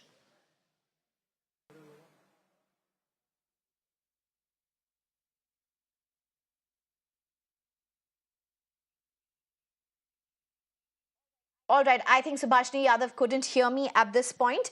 But before I just go across to you, I believe Mr. Mukhopadhyay has to leave. Thank you very much for joining us, sir, and see you soon. Thank you. We have a lot remaining with you. Subhashini Yadav, to you again at this point. Yeah. My question to you is, what really has unfolded in Uttar Pradesh is a big, big deal for the India alliance. You've changed the narrative literally in Uttar Pradesh. It's no longer a sweep. In fact, many states which were a sweep for the BJP or the NDA are not. You've been able to fight very strongly. But look at what's unfolding in Kerala. Here, whatever we have seen in Uttar Pradesh is definitely an indication that Uttar Pradesh plays a major role in forming government in the centre. We were expecting this result. Our leader Rahul Gandhi ji and our ally leader from Samajwadi Party, Akhilesh Yadav ji, were constantly saying this, that there is going to be a huge, huge difference in Uttar Pradesh and we are coming up with majority of seats. And here the picture is clear. Rahul Gandhi ji himself is winning from flying margins, and Samajwadi Party is absolutely performing really well. And it is the magic of the two boys, as they quoted ki do ladko ka kya jalwa chalega. So it is definitely the two boys who have proved themselves, and it is the people of Uttar Pradesh who has given this mandate, who have believed in the ideology of saving constitution, who have believed ideology of safeguarding the farmers and certain other issues. It is the people who have made this result possible. All right, all right. I'm also being joined by Pradeep Maur. Pradeep Maur, how do you look at these elections? It was an election riding on Prime Minister Modi. It is not a sweep the way it was. Has the dominance been cut short? Would BJP look at it this way? No. It's not like that. Look, first of all, NDA is forming the government. That is for sure, right? And since morning, I'm listening to different channels. And what I find is very surprising that Congress people are congratulating each other and even accepting congratulations as if they have, a party which has gained not even 100 seats is celebrating in this scenario. I'm really surprised. Look, first of all, the thing is this: Congress itself is not a very consolidated kind of a party. They are a party of states, as Rahul Gandhi says that India is a union of states. So I would rather say that Congress party is a union of the small parties in the states. So they have to first protect their field. After winning the elections, many of them can run away. So this is a surprising kind of a scenario. Second, as far as the BJP's performance is concerned, it was third term of Modi ji, and after this third term also, BJP has done so well. This is a very good thing. This has to be congratulated. Definitely, their expectations were very high. We are not at par with the expectations, but whatever it is, we are forming the government. That is the good thing. No, all right, sure. I mean, we'll look at that as well in a bit. Elections are elections, results are not done yet. But yes, looks like you would be forming the government. But, as I say, elections are elections. But very interesting information coming in. And let's just break this at this point. Shashi Tharoor seems to be now leading. After trailing for a very long time, he's now leading. And as I said this, I explained this to our viewers. It's towards the end of the counting. You have certain assembly seats which are left dominance, which have Congress voters as well. And that may change. Remember, it was the last elections also that saw this kind of a torpedo. We don't know yet. However, briefly, you have right now Shashi Tharoor is who's on the lead. We'll have to see how that pans out, whether that changes or not. But after a considerable lead by Rajiv Chandrasekhar, a lead for a considerable time, you have Shashi Tharoor who's back on lead. Abhishek Sudhir joins us right now, and of course we have with us Karan as well, who's staying on with us. Thank you very much, both of you, for staying on. Very interesting here. Let's just look at what's unfolded right now. So Andhra has gone away totally from Jagan Mohan Reddy. TDP way, but you don't really have a very big Modi factor there. Right. Odisha, you have a big BJP move, a big BJP gain. Uttar Pradesh, India bloc, marching ahead. We don't know what the results are, but nonetheless, I would say marching ahead because SP and Congress both seem to have maintained their dominance. Karnataka giving a good fight. It's not a all-way route like parliamentary elections would have been. Kerala, it was expected to win, but nonetheless, BJP has made very strong roads. How are you looking at this? I am looking at it with a big smile on my face. I think the people of India have spoken. There's no 400 400 par. I think that's very clear. And what I would say is that when you set the bar so high, like Prime Minister Modi has, you will be judged by the high standards you set. So the question is this: can Narendra Modi form a government on his own? No. It looks like the BJP is not going to get 272 on its own. No, very, very unlikely. Very, very unlikely. Because I've been on multiple panels. It's very unlikely. Karan, come on, you're grasping at straws. Karan and I have been... I'm not. I'm all smiles. So no, Karan and I are good friends. We're friends socially also. Yeah. And Karan and I have been on the opposing sides of the debates for 3 years, most of the time.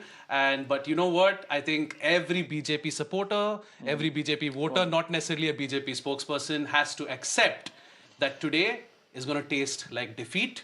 Because you were talking about 400 par, but you've not even been able to cross 300. And let me tell you, the biggest story of the day can be summed up in 3 words, 3 simple words: Akhilesh Yadav Zindabad. because look at those numbers. Look at those numbers. Oh, so beautiful. Those numbers in Uttar Pradesh.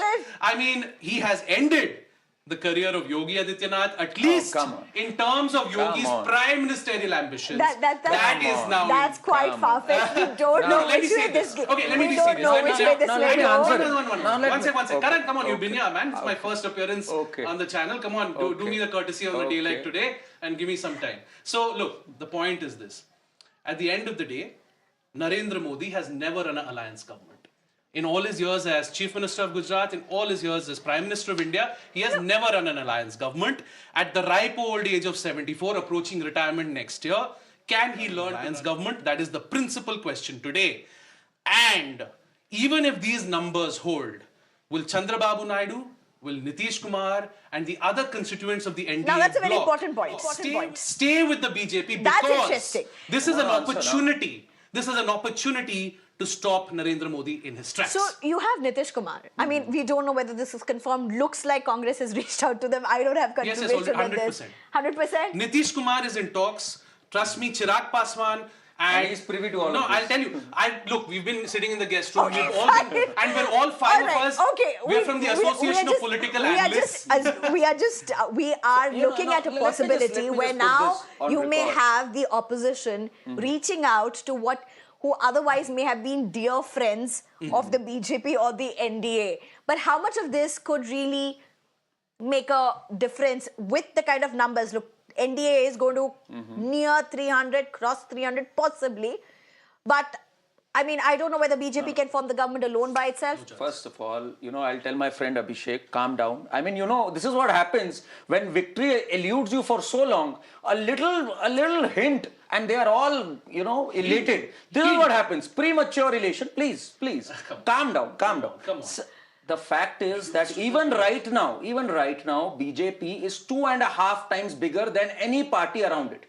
Congress is still yet to touch 3 digits. It's at 95, 96, I think. No, and BJP is at 240. No. Your point is absolutely correct. But what's interesting, you will complete, don't worry, I'll come to you only. But what is interesting is, democracy, victories and losses are never about just one party, though they will eventually go to form the government.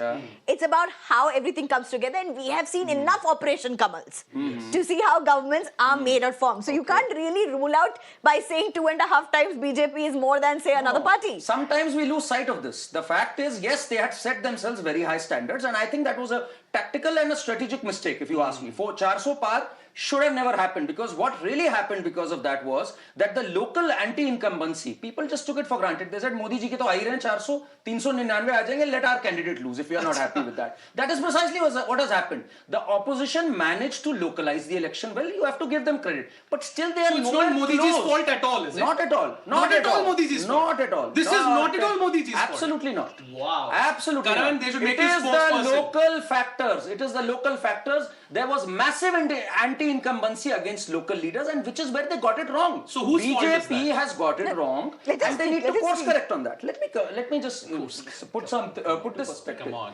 Samajwadi Party, no doubt, I'll have to give it to them. They have made a comeback here, but Congress, the central pillar of this entire coalition, it's nowhere close. I mean, when the central party is not even touching 3 digits, you can't expect them to, come up with an alternative. The fact is, Modi 3.0 is loading. Narendra Modi is still going to be the Prime Minister, and that remains the biggest news. Also, what remains the big news is that BJP today is a pan-India party with its presence everywhere. From Odisha to Telangana to even Kerala, a seat, they are across the board. And they can be happy. It's good to see my friend happy after such a long time. I'm not happy, it's good to see him smiling. I'm very happy for you. Good to see you smiling. Okay, just a minute. Just a minute. Let me just inform my team something. I think we have Ramesh Chenitala. Let me just take a very quick response from Mr. Sudhir, and then we'll return to getting the questions from Ramesh Chenitala as well after this. In January of 2024, you build the Ram Mandir in Ayodhya. You build the Ram Mandir in Ayodhya. The entire nation in January 2024 is in the grip of that temple fervor. And you can't even beat the Samajwadi Party 5 months after building the Ram Mandir. That was not a political issue. What? I told you they never politicized it. I'm partisan. Now at least. I'm partisan. Sneha, was it not a political issue? It wasn't. It's going to be. Come on. They never politicized it. It's going to be very hard to see that not part of politics. Sneha, one line. जो राम को लाए हैं, हम उनको लाएंगे. ये 2022 का था नारा. All right. ये 2022 का नारा था. All right. Karan and no. Both of you will have to pull it. I'm being joined by right now. No. I'm being joined right now by my. I'm being joined by Mr. Chennithala right now, Ramesh Chennithala at this point. Thank you so much for joining us. Mr. Chennithala, my first question to you, between a lot of optics that's emerging, a lot of heated rhetoric that's emerging, huge inroads by BJP in Kerala. You have been a top Congress leader in Kerala. You have been rallying for Congress in several parts, including in Maharashtra. But let's just start with Kerala. Huge inroads by the BJP. We are looking at possibility of 2 seats. I feel that there is a secret understanding between LDF and BJP. They want to defeat Congress party. Last time also they had done like that. And that is why in Thrissur and Alappi, Thrissur and Trivandrum, BJP has won this election. And that is because left pro-sorted to BJP. Because there were so many cases against BJP, CPM leaders, especially the Chief Minister. To have a cover-up that this has been taken place in Kerala. That is why they are leading. I don't feel that BJP has got any foothold in Kerala as such. No, Mr. Chennithala, let me tell you something. I have panelists with me, and most of them who will be listening to you would be enjoying your answer for a very simple reason. It's the Congress and the left that have been in an alliance across India. And how are you accusing the BJP of coming into, colluding with the left? That seems completely off. Yeah, they are always like that.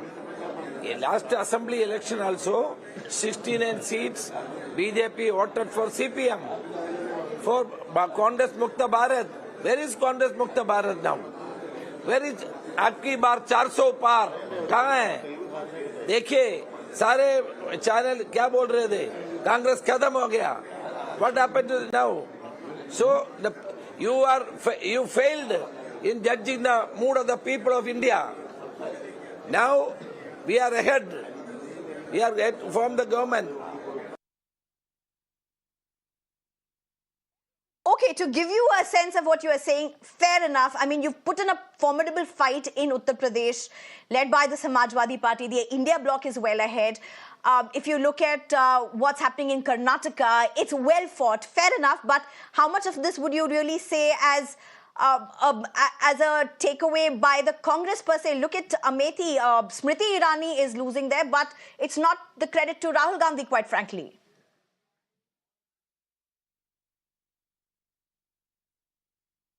I feel that there is a secret understanding between LDF and BJP. They want to defeat Congress party. Last time also they had done like that. And that is why in Thrissur and Alappi, Thrissur and Trivandrum, BJP has won this election. And that is because left pro-sorted to BJP. Because there were so many cases against BJP, CPM leaders, especially the Chief Minister. To have a cover-up that this has been taken place in Kerala. That is why they are leading. I don't feel that BJP has got any foothold in Kerala as such. All right. Okay. Thank you very much, Mr. Ramesh Chennithala, for joining us. I'm sure this is not the last word. We'll get to hear more of you, but let me just come across to you. Yeah. See, and this is a serious point. Sambit Patra did it in Odisha in terms of Lord Jagannath, and then he said, I made a mistake, where he said, Lord Jagannath is a Bhakt of Modi. this line that they've been using, and it was used predominantly in 2022, but it was also used in 2024, which was that, "Jo Ram ko laaye hai, hum unko laayenge." I went to Ayodhya. I was in Ayodhya in January, and this slogan was everywhere. The Uttar Pradesh Janta has sent a clear message कि राम को लाना ये सब, sorry, हम आपको लाते हैं और हम आपको घर भी भेज सकते हैं. If you look at the numbers today, Uttar Pradesh has spoken. Hindutva, unbelievably, Hindutva has lost, right? Where in Ayodhya, Kashi, Mathura, none of this has resonated. This existential battle that apparently the Hindus of India are in with the non-Hindus, that narrative has not worked. The polarization in Uttar Pradesh has not worked. Welfare schemes are all in good, but the youth of Uttar Pradesh clearly, Sneha, have said we want jobs. And this is a message to the BJP that we want jobs. Just look at the numbers for the Samajwadi Party. It is Akhilesh Yadav's Youth Connect. And Akhilesh Yadav has only been talking about jobs, jobs, jobs. What does the BJP talk about? Polarization, mandir, masjid, Mangal Sutra cheen lenge. All of this has fallen flat. And I return to that question, Sneha.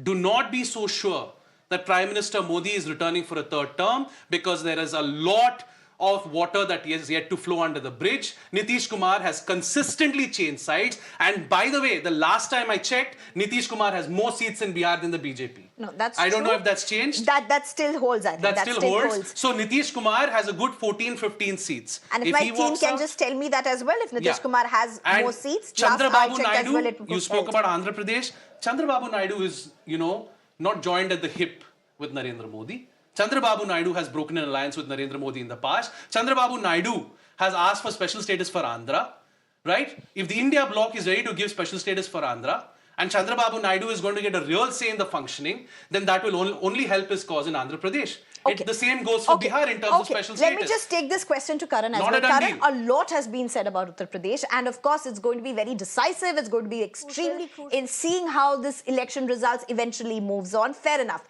But let me just come to Karnataka. What went wrong? Because Karnataka, BJP has always been elected with a large number when it comes to parliamentary elections. It's always been the case.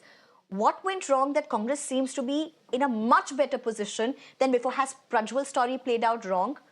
I think a lot of factors. And has the Ayodhya or the rhetoric around religion as such not echoed in the way it should have? I think what has happened is he was talking about polarization along religious lines. Polarization along caste lines has probably worked. That's what I can see. And as far as the jobs thing, I don't think data suggests that. We had record unemployment as per the periodic labor force survey, 3.1%. We have the Scotch report which says 54 million jobs created. So, the fact is, you can't really pinpoint at one thing. In UP has made giant strides in law and order. UP was the 7th largest economy when Akhilesh left. It's the 3rd largest economy today in the country. So I don't think data suggests that. I think it's local factors, it's anti-incumbency, and BJP has the dynamic ability to course correct. I think they'll course correct in time. Akhilesh was routed in 2017, routed in 2022. No, he wasn't routed. 2022, 19 they were routed. 36% share is not routed. Okay, it's okay. 2/3 the seats, I think. So whose fault? It's Yogi's fault that they've lost in Uttar Pradesh? It's the local factors. So you're blaming Yogi Adityanath? I'm not pointing fingers at one. It's the collective leadership. The BJP voter deserves an answer from the party. I'm telling you. I think it's the ticket distribution which was flawed. And that was flawed right from the word go. So many of the Karyakartas didn't turn up to work. Karan, you never said I think it's... I did. I said in... Just a minute. I said they are on... One second. Just let me complete one line. Let's they were on a sticky wicket on Eastern UP. The leader gets the credit and the others get the blame. If it's loss, is that going to be the case? I mean, at the end of the day, we are not looking at a loss or defeat for the BJP. In Uttar Pradesh, it's very much a loss, Sneha. Let's look at the numbers. There were lots of people, Sneha, who said, is it still a lead for 40 seats for Uttar Pradesh? How many seats is the Congress UP leading at? Exactly, that is what I'm used to losing for several years and being on television. I'm just telling you You'll get used to it, don't worry. There's no victory and defeat. I'm telling you what has happened. A lot of people said, MP theek nahi hai, Modi ji achhe hain. Modi is winning anyway. I'm sorry. Exactly this complacency which was exacerbated by the 400 par slogan, that backfired. You cannot That is what I'm telling you objectively. I'll tell you something, Sneha. let's also just try and get some reactions, if we have any reactions coming in to what's unfolding in terms of the elections. Let's just quickly listen in. At this point in time, with the result that's come in for the JDS and the NDA, are you happy and satisfied with two for you? I'm not totally happy about this result. We are expected early the alliance between JDS and BJP. Our NDA alliance, we expected more than 25 seats. Okay. In that, because of some smaller errors from our side only, we lost 4-5 seats. But the alliance between JDS and BJP, overall, Karnataka voters, they accepted this So alliance. I remember campaigning for Mr. Amit Shah in Chandpatna, with Amit Shah in Chandpatna for Mr. Manjunath. That was a massive campaign at that point. And today, you see the results of that really bearing fruit with, Bangalore Rural, the bastion somewhere of the Congress being, broken away? When we decided to put Manjunath as the candidate in Bangalore Rural Constituency, after the consultation and after the advice from Honorable Home Minister, that strategy worked out very well in this election. Our party workers from BJP and JDS, they worked very hard to get this Bangalore Rural Constituency. With huge margin, we are getting that seat. That strategy worked out very well. Last question for Hassan, sir. How do you really look at that? Hassan, that result, some mistake is done by us also. But future days we will say. What do you think is the mistake? Actually, people, our party workers, at that time they are not happy with some development in Hassan. For that they advised us several issues, but some error by taking some decision. Do you think the selection of the candidate, sir? But because of that error, we lost the election. Sir, congratulations. All right. There seems to be some admission that there was some error. Now, what error are they really referring to is something that we will have to decode. But for now, a very short break.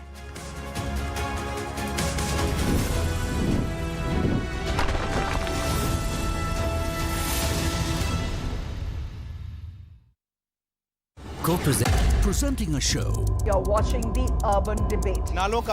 where we try to find answers for all the questions the day has brought with it. A show where instead of easing behind bickering and noise, If we don't start planning for the future, things will only get worse. What has happened in Bangalore is a violation of an individual, a citizen's fundamental right. authorities are forced to commit and respond on issues. Good conduct, assume for a moment it was so, but that is not the sacrosanct criteria. Have to follow the constitution. State government of Karnataka is very clear saying that the They said I argued too much for a goal. I said I will win with every argument I make. I am a change maker at UPES. I am tomorrow. It's at 8 p.m. only on Mirror Now.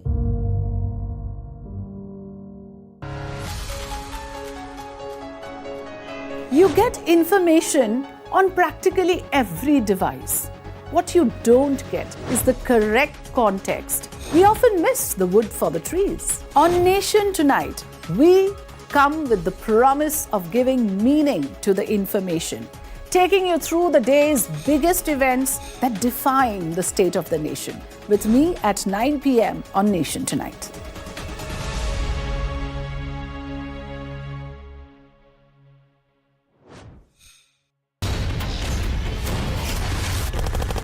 To me, news is about one bold, strong voice that breaks silence. बोलो आपकी जान की रक्षा करते आप उनको मरवाने के लिए लेके आते हो. We go extra mile to give voice to stories that otherwise go untold. This tunnel is being constructed with the connivance of Pakistani army. We believe in asking straight, direct and pointed questions to people in corridors of power. I am Pradeep Datta reporting for Mirror Now. You first. Your issues are my stories, and that is news to me. Resident doctors out on the street. We expose the lies, uncover the truth, and demand accountability, all for a better tomorrow. With a transformer blast, no arrests have been made. On Mirror Now, we take the road less traveled, fight all odds, risk everything, only to highlight your plight. I am Neha Hebale, reporting for Mirror Now. You first.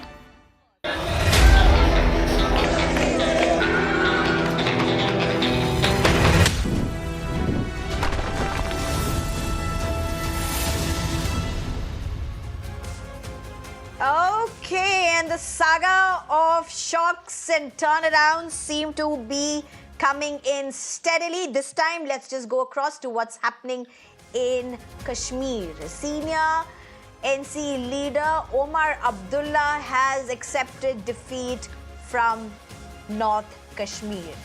And I'm being joined by Yavar at this point. Yavar, what does this mean? An independent candidate emerging winner? Omar doesn't seem happy at all in his post on X, but nonetheless, he has admitted to defeat. This is going to be very embarrassing.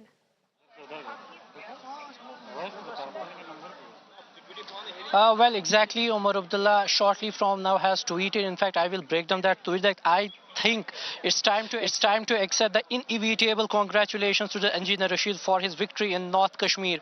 I don't believe his victory will hasten his release from prison, nor will the people of North Kashmir get the representation they have a right to, but the voter has spoken, and in a democracy, that's all that matters. So finally, Omar Abdullah has accepted defeat from the engineer Rashid, who is jailed independent candidate, and you know that his two sons, they did a rigorous campaigning for their father in the North Kashmir constituency, and somehow we are witnessing that Omar has finally accepted the defeat. So as the scene in the Anantnag Rajouri seat, Mia Altaf, who is the veteran Gujar leader, he is contesting against Mehbooba Mufti, and there's a huge margin of 2 lakh plus voters. Mehbooba is also losing the ground from the North Kashmir, from the South Kashmir. And in fact, let me remember you that, but the leader of the National Conference, Aga Said Ruhullah, he has also gained the ground in the Srinagar, and he has also, you know, there was a neck-to-neck contest between the Wahid and the Aga Ruhullah, but somehow... Yavar, help us to put this in perspective. Baramulla had a record voting. It had seen the highest voting, and the result seems to be for a jailed independent candidate. Put this in perspective. What does this mean? Well, exactly. If we talk about the past elections that was held in the 2019 before the abrogation of Article 370, and at that time, the 0.1 range that the engineer Rashid was leading, and with a huge margin, there's a 110,000 plus votes that were gained by the engineer Rashid against the the National Conference Vice President Omar Abdullah. So it led to the Omar accepting his defeat. That yes, it was the wave of the engineer Rashid gained the ground all across. Interesting to see that since there was the key seat of all across, interesting to see is that what will be the next reaction from the National Conference, because the face of the party was the Omar Abdullah, who was contesting from the North Kashmir seat. Back to you. All right, Yavar, thank you very much, Karan. What do you make out of this? Interesting. It is interesting. It's also, I mean, I don't know how to see this, because here is a guy who is accused of terror funding, charged with UAPA, and from his the sons jail, were campaigning for him. Yeah, they were. So I don't know what signal it sends. At one side, I'm happy that at least there's a huge turnout and people are believing in the electoral practices and in democracy in Jammu and Kashmir. But at the same time, it leaves a bitter taste in the mouth when I see someone who has been the recipient of terror funds is winning this seat. So it's a mixed feeling, to put it. See, this is what happens when you subjugate and marginalize a people. This is what happens when you have the largest number of internet shutdowns in the world. This is what happens when you try to suffocate a people. The people of Kashmir are suffocating to the point that they're rejecting Omar Abdullah. The Abdullahs are friends of India. The Abdullahs have been the pro-India party of Kashmir. And today they're rejecting Omar Abdullah because of the party that Karan Verma supports. Because of their... No, what, you think... That's a stretch, you're saying? Absolutely. It is the stripping of the statehood. On the contrary, where is the Jammu Kashmir statehood? You strip a people of their statehood, you strip them of their dignity, you don't give them internet access, you keep them under constant lockdowns. How is Omar Abdullah's defeat on that?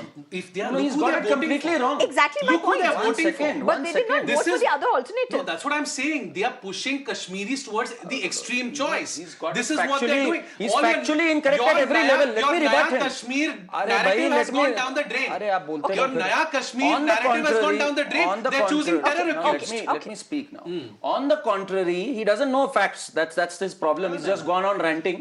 Omar Abdullah. I'm telling you I'm what not is personally attacking you. 30 seconds, we need to take a break. 30 seconds, Karan. Omar Abdullah, on the contrary, was supporting Rashid Engineer and saying there should not be UAPA charges, and he said that Article 370 should not be removed. That doesn't matter. They were both on the same page. They were not ideologically opposite. So how is this a referendum on BJP?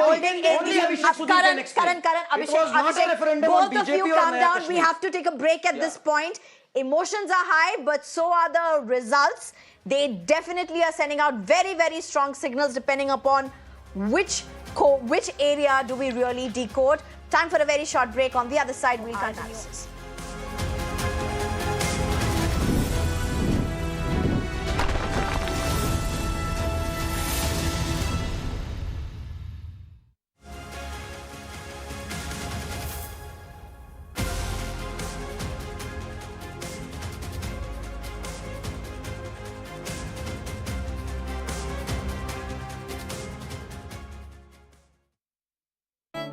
Presenting a show You're watching the Urban Debate. where we try to find answers for all the questions the day has brought with it.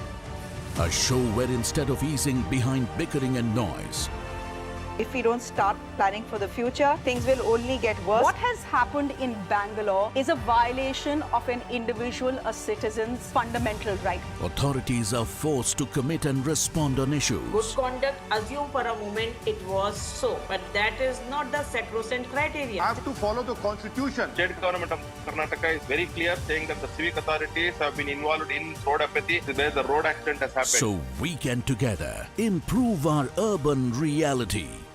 The Urban Debate with Shreya Dhondial, weeknights at 8 p.m. Only on Mirror Now.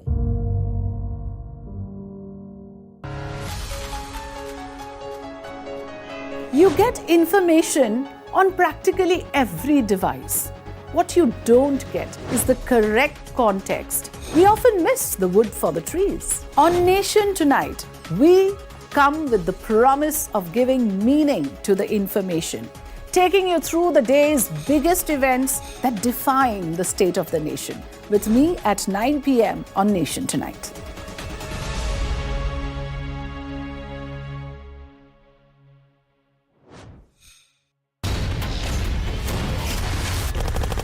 To me, news is about one bold, strong voice that breaks silence. बोलो आपकी जान की रक्षा करते आप उनको मरवाने के लिए लेके आते हो. We go extra mile to give voice to stories that otherwise go untold. This tunnel is being constructed with the connivance of Pakistani army.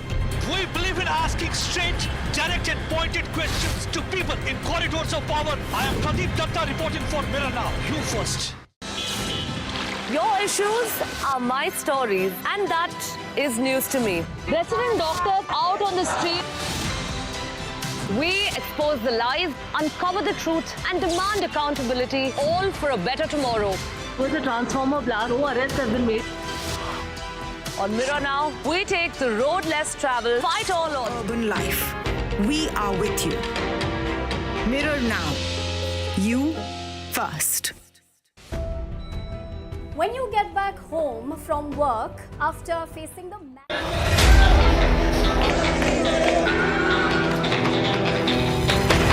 from politicians' dharna to citizens' agitation, for us, every issue is of equal importance. We at Mirror Now report from the ground on the issue that interests you, that impacts you. Government doesn't have that willpower.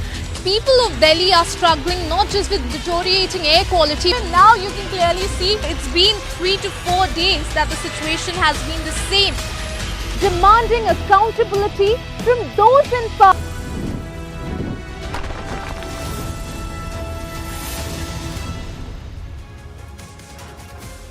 Hello, good afternoon. Welcome to our special continuous coverage of the Lok Sabha election results. I'm Shreya Upadhyay. Well, what a day it's been.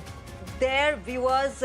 Twists and turns aplenty. How this day is unfolding was not something that many expected. Exit polls predicted something.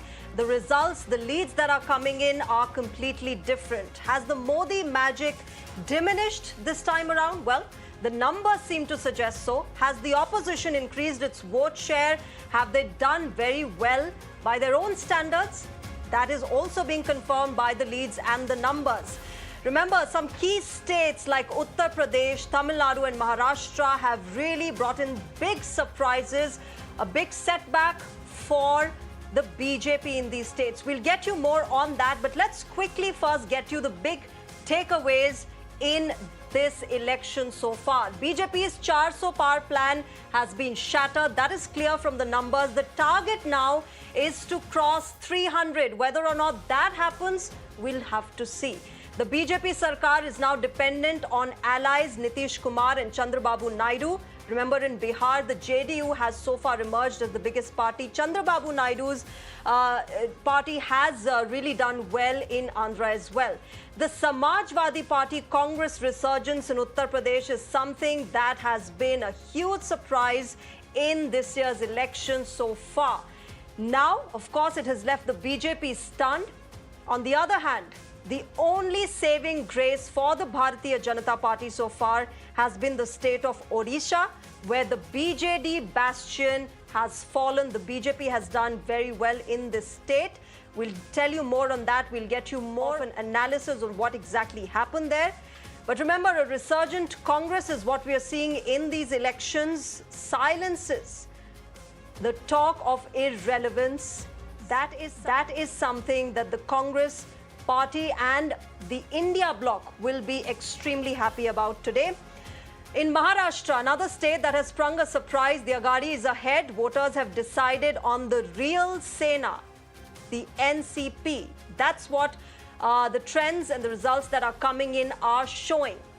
Switching to West Bengal, where Mamata Banerjee, Didi's Bengal bastion is safe. The BJP threat has wilted in the state. The BJP, in fact, has emphatically been punished by its northeastern voters in Manipur as well. That's the latest that is coming in these elections. Lots of setbacks for, as I call them, defending champions, Bharatiya Janata Party. Clearly, that is not happening this time around. I have Abhishek Sudhir, lawyer and political analyst, with me in the studio. And clearly that is something that, yes, well, all of us thought, Abhishek, that they are the defending champions, but clearly that match has been snatched away by the opposition from the BJP. Are they losing Ayodhya? Well, I think I can't believe this. I think the BJP is losing Ayodhya to the Samajwadi Party. What more? The Ram Mandir has not had an effect in Ayodhya. So where else will it have an effect? I mean, I have to say, Shreya, I had lost faith. I had lost faith yesterday. I said, I was expecting 350 to 370 for the NDA. And I said, third term of Narendra Modi. I felt long period of single party rule. But by God, I mean, I salute the Indian voter. I salute the Indian public. You've made all us analysts and pollsters and everybody look like fools. You've made all of us look like fools. I mean, this is a stunning mandate. Because never have you had a prime minister who has been so popular, who has been so all-powerful, basically. I mean, 80 media interviews, hundreds and hundreds of rallies, the confidence. He said, I have a plan for 25 years. He said, I plan to continue till he didn't say he plans to continue till 2047, but he said, I have a plan till 2047. And today, Narendra Modi, for the first time in his 22-year-old electoral career, Narendra Modi will have to form an alliance government. Narendra Modi will have to take orders from Chandra Babu Naidu and Nitish Kumar. Today, Narendra Modi will understand the Herculean task performed by Sonia Gandhi, who held the government together for 10 years with just 160. Abhishek, hold that thought. Lots to discuss this time around, whether it's Uttar Pradesh or the forming of an alliance or kingmakers in these results. But let me quickly go across and get you this breaking news, which is coming in from Jammu and Kashmir. Senior NC leader Omar Abdullah has accepted defeat from North Kashmir.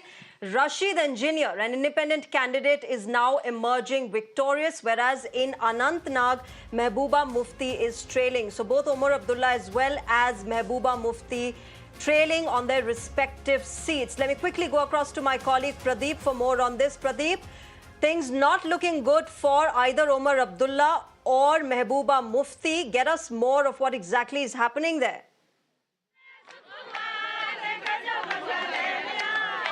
See, one thing is quite clear that people of Jammu and Kashmir, they have rejected both the dynastic parties. They have rejected both the former Chief Minister Omar Abdullah as well as Mehbooba Mufti. Mehbooba Mufti was contesting election from Anantnag constituency while Omar Abdullah was contesting from Baramulla constituency. In Anantnag constituency, we saw it was Mia Altaf of National Conference with won, while as from the Baramulla constituency, it is Engineer Rashid, a Jain leader who has won the election.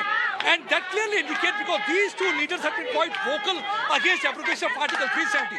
That means people of Jammu and Kashmir have no problem with the application of Article 370, but they have seen a kind of a change. Here at Hamirpur, I am right now in the BJP office, and you can see how the women are celebrating. They are celebrating victory of Anurag Thakur for the 5th consecutive time he has won election. They are dancing, they are singing, because it's a very big moment for them. कितना बड़ा दिन है आपके लिए ये? बहुत ज़्यादा खुशी है। अनुराग जी 5वीं बार जो है सांसद बने हैं, अब उनको बहुत बड़ा पद मिलने वाला है। आदरणीय मोदी जी देश के प्रधानमंत्री बनेंगे और हमें बहुत ही खुशी है। रिकॉर्ड तोड़ मंदों से जीते हैं हमारे अनुराग जी। 5वीं बार अनुराग जी एक इतिहास बनाया, तो आप कैसे देखते हैं? हम ये देखते हैं कि अनुराग जी ने जितना भी विकास यहाँ पे कराया है, उसके आगे तो उनकी बम्पर जीत होनी ही थी। आप क्या बोलना चाहेंगे आज? हम तो आज निशब्द हैं। हम कुछ गा के सुनाएंगे आज के मौके पे? बिल्कुल सुनाइए।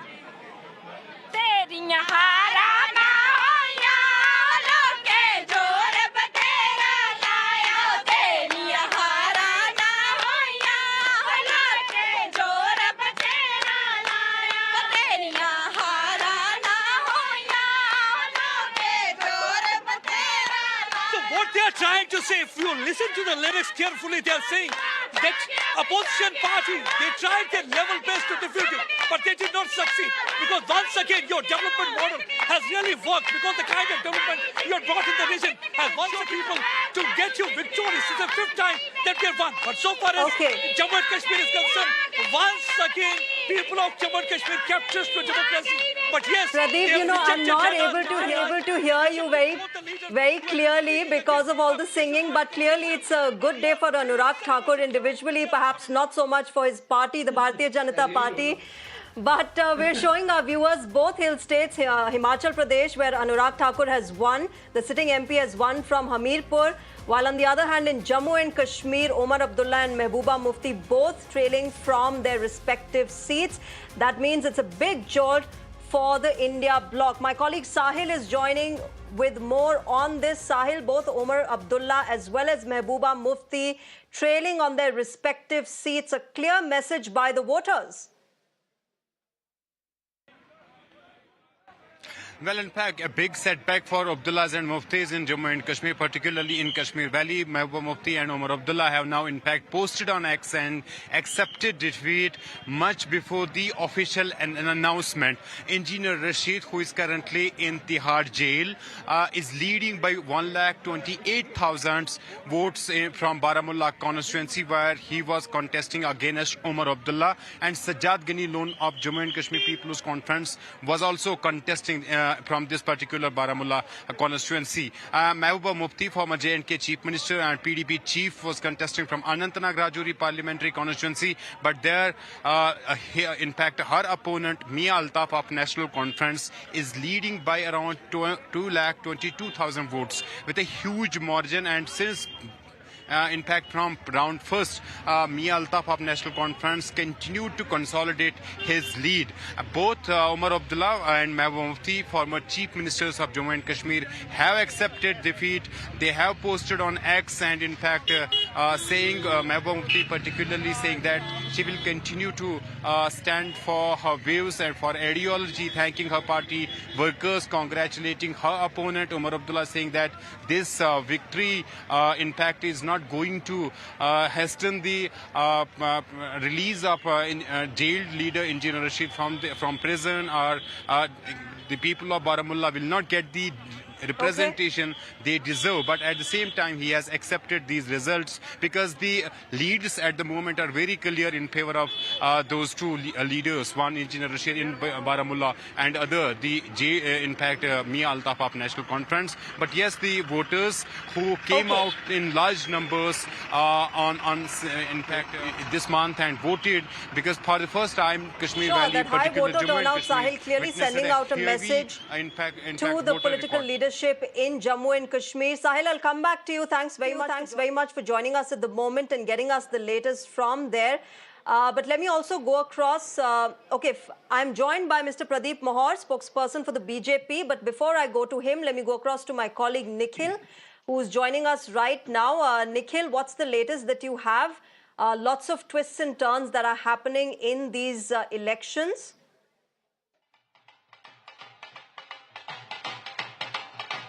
So Shreya, we are currently reporting from inside the AICC office, which is the headquarters to the Congress party, and the rules are something which can be heard here.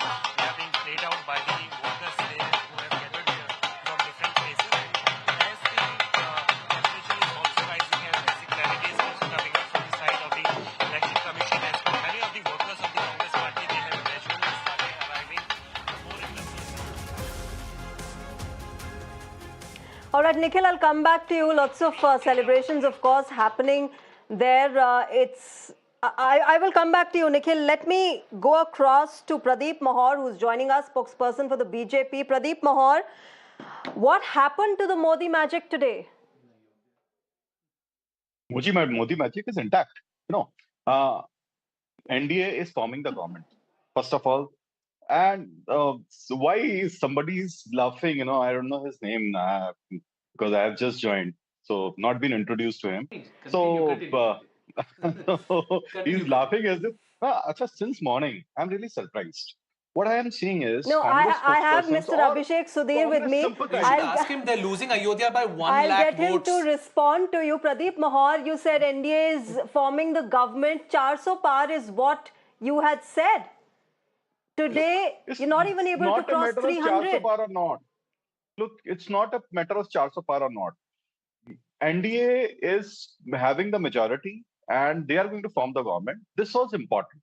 Important is that India is going to be ruled by Prime Minister Narendra Modi ji. Again, this was important, and that is satisfied.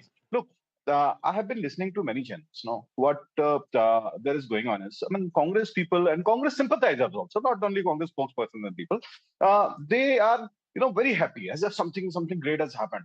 Look, Congress party has shrunk down to less than 100. That is their actual status, and they are talking about India Alliance. India Alliance is nothing. At the last juncture of elections, when they realize that alone they are not going to do anything, so they formed an alliance, and that is a broken alliance. That alliance is going to shatter down after these elections. That is for sure. And even as far as the Congress is concerned, Congress is Pradeep not Mahar, a consolidated leave party. the India Congress bloc. is not Let's a just unified talk about party. the BJP They and the have- NDA. There are some big Why not- setbacks why that you not have Congress? faced Why today. not other parties? Let's talk about Uttar We have- Pradesh. We have to compare apple with apple. Let's talk So we have to about the compare with BJP somebody. and the NDA. What happened in Uttar Pradesh? What happened in Maharashtra? Yeah, but there are some good news also. Earlier, people used to say that BJP is a party of Hindi heartland. Now, BJP is all over India. It's everywhere. Why not talk about Andhra Pradesh? Definitely. There are some areas where the shortfall is there. And because of that shortfall only, the numbers that was expected, that's not there on the table. So that is for sure. But these shortfalls do not lead to forming a majority, do not lead to abstaining BJP from forming a majority and forming a government. So that till then, it is a good news. It is a good news for everybody, and it is a prime of celebration for India. And the way you have seen that the stock market Let me get Abhishek Sudhir to respond to you, Pradeep Mahar. And he has a very important question for you as well. One question, sir. One question. Sorry, I shouldn't laugh. I shouldn't laugh. So one question. You can laugh. Are you aware that you are losing? Thank you. I'll tell you why it's a happy day. You are losing Ayodhya by 1 lakh votes to the Samajwadi Party's Avdesh Prasad. You heard the question. You're losing Ayodhya by 1 lakh votes to the Samajwadi Party's Avdesh Prasad. You're not able to win Ayodhya. Should Prime Minister Modi be Prime Minister again for a 3rd term? Or should he resign on moral grounds? Because he's lost Ayodhya for the BJP. First of all, Ayodhya, individual seats, if we talk about, that is a matter of introspection. Something has happened at some place. Definitely, it needs to be, discussed. We need to find out where were the gap areas. And when you fight elections, when you go for the elections, there are many different perspectives that need to be considered. There are perspectives not only of people having, sympathy with you or people connect with you. There are many other reasons, many other factors of caste, creed. And in UP this time, what I feel is, this kind of politics has might have worked. So we have what has happened. If you've lost Ayodhya, shouldn't Yogi Adityanath at least resign? If you've lost Ayodhya, shouldn't Yogi Adityanath take moral responsibility and resign? Ayodhya is not 1 lakh votes, sir. That's a huge margin. Ayodhya has played a very important role in. Look, Ayodhya has an important role as far as our feelings are concerned. Ayodhya, as far as elections are concerned, elections are something very different. Exactly why, Mr. Mohar, the question arises, if Ayodhya was so attached to our sentiments, why is BJP trailing there? Despite the Ram Mandir inauguration. Shocking. It's shocking. So it needs to be introspective. We need to find out what has happened, because at this point in time where results are not also announced, we can't say anything. In future, definitely, these needy types of introspections need to be there. This will be there. But overall, in India, BJP is in majority. That is good news for me. And Varanasi, we were told in Varanasi, Shreya, that last time Prime Minister Modi won by 4 lakh votes. And this time Prime Minister Modi will win by 8 lakh votes.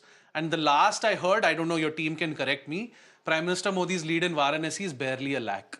So that's not... So those numbers are still coming in, Abhishek, we'll have to see. His personal brand is at stake in Varanasi. And his brand of politics, one sec, sir. His brand of politics is at stake in Ayodhya. If you are not able to deliver Ayodhya to the BJP, have you, the Prime Minister, should you, the Prime Minister, not take moral responsibility for that defeat? You have lost the home of Hindutva in Uttar Pradesh.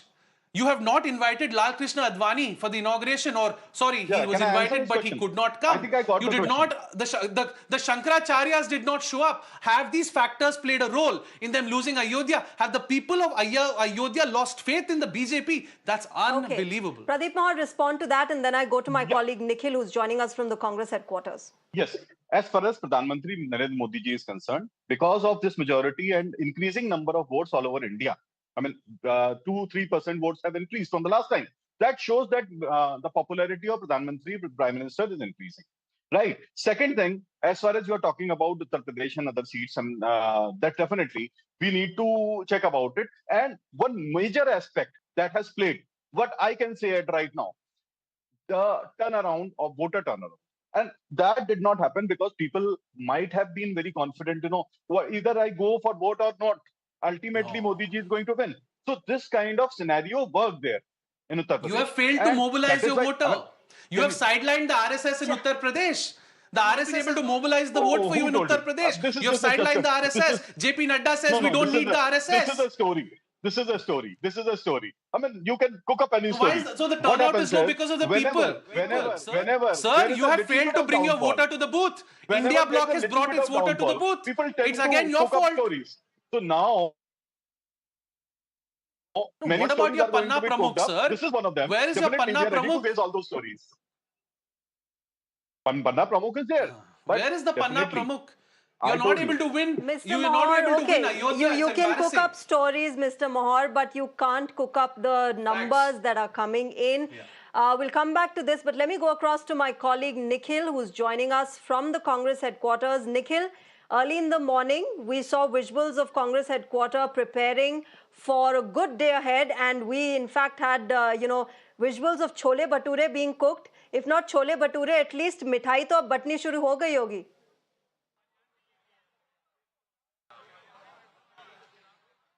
Shreya, मिठाई आने में अभी थोड़ा सा time है because all the senior leaders of the Congress party, they are also expected to arrive here after a few hours as the picture even gets more clearer. But as of now, we are going to show you the visuals in the very first place. This is the entrance gate of the Congress party. Gradually, all the workers of the Congress party, they are coming here from different places. And this is the place only where Rahul Gandhi would also be arriving, and he is expected to arrive by late evening. The workers are gradually coming here in huge number. The banners and the flags of the Congress party, they are also coming here in equal number, and the people have come here. You can see India हुआ खुशहाल आ रहा है राजीव का लाल. एक बार बताइए, आप लोग workers हैं कांग्रेस पार्टी के, बड़े टाइम बाद खुशी का मौका मिला होगा.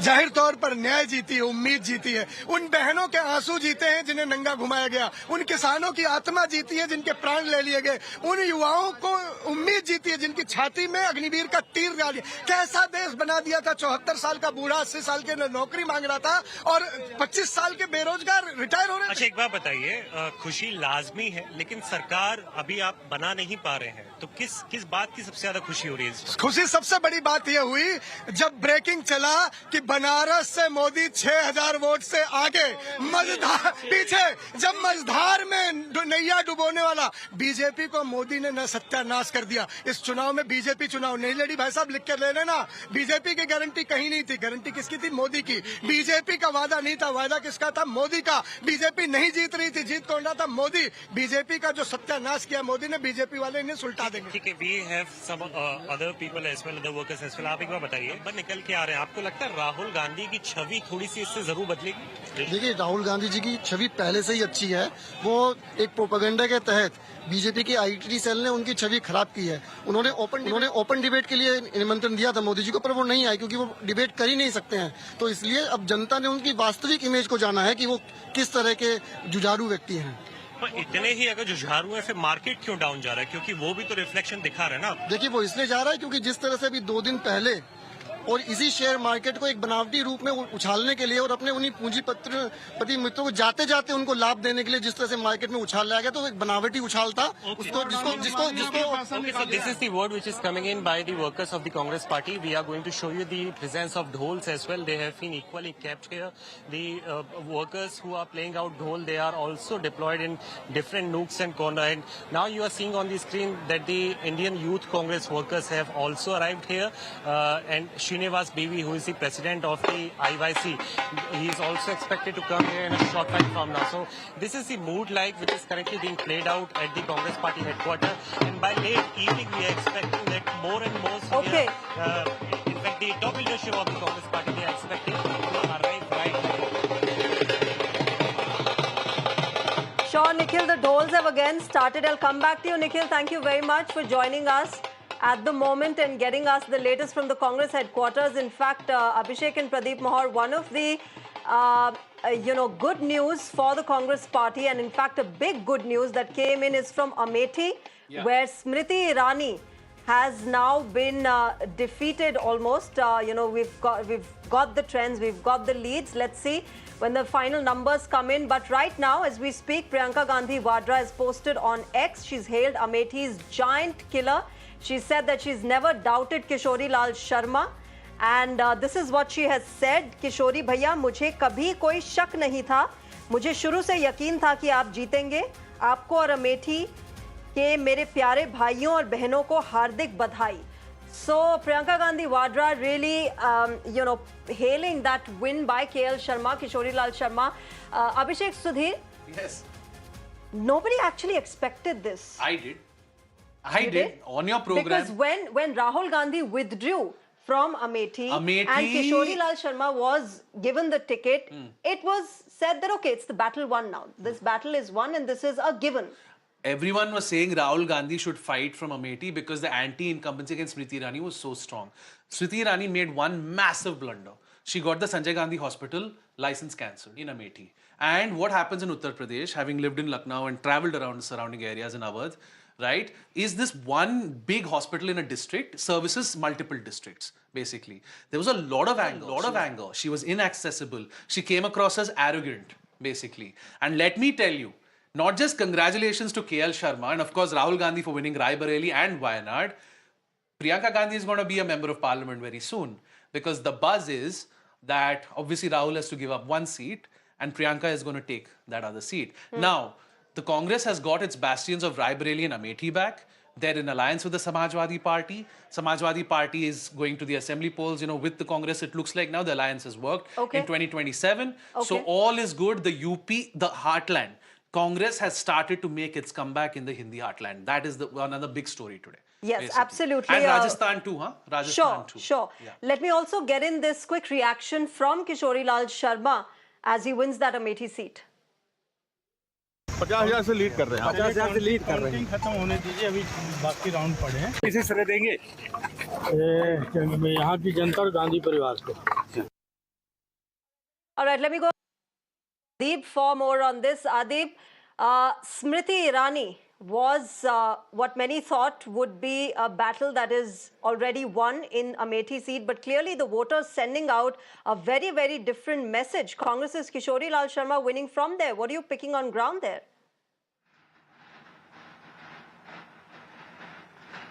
Well, see, there are many reasons behind this. Smriti Irani, who defeated Rahul Gandhi in 2019, was a member of parliament from this very particular seat. And now, as the trend is showing, Kishori Lal Sharma is leading with 90,000 votes. So, what led to this? See, the main reason is that the touch of Gandhi family on the seats of Amethi and Raebareli, the love that the people of Amethi and Raebareli has with the Gandhi family, Gandhi and Nehru family, and Amethi people has always said that this is the bastion of Nehru-Gandhi family.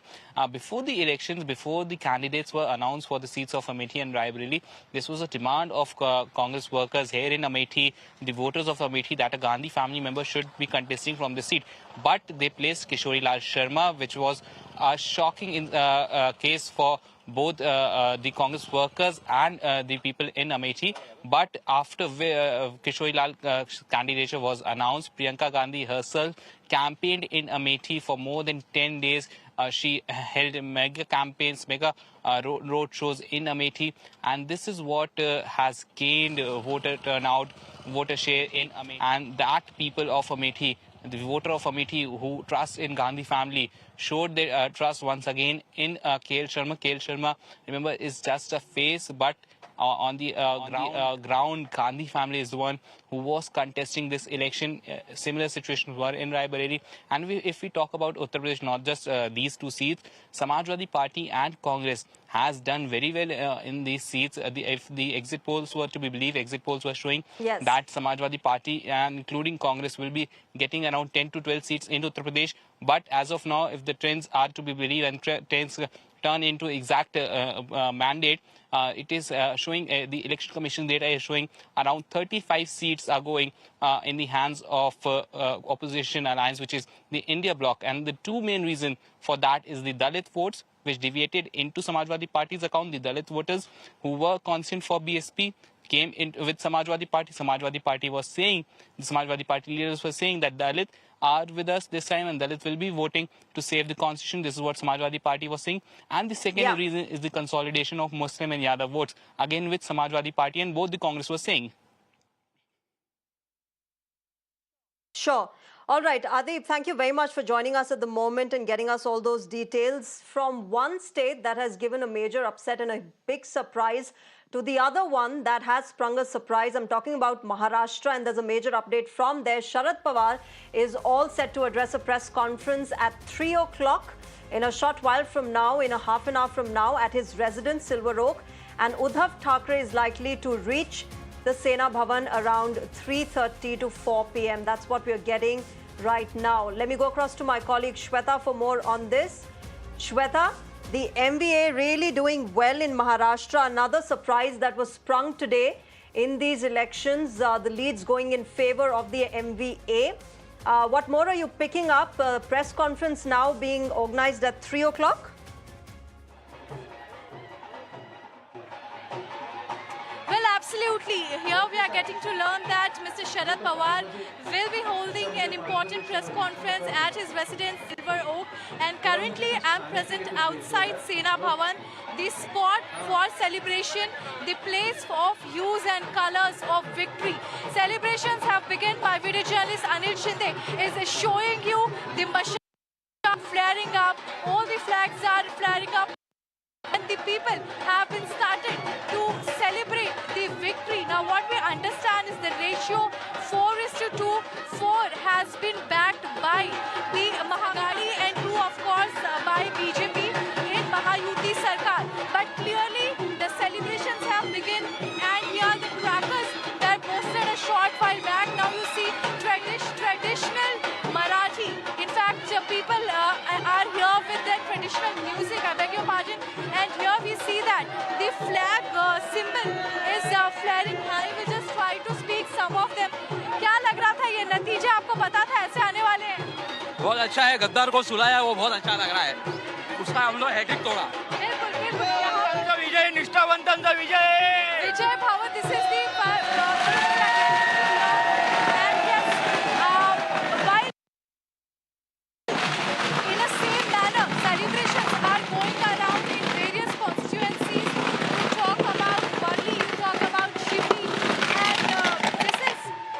victory for Anil Desai, Arvind Sawant, and many moments of victory can be just recorded here on camera, where we see this is the iconic place.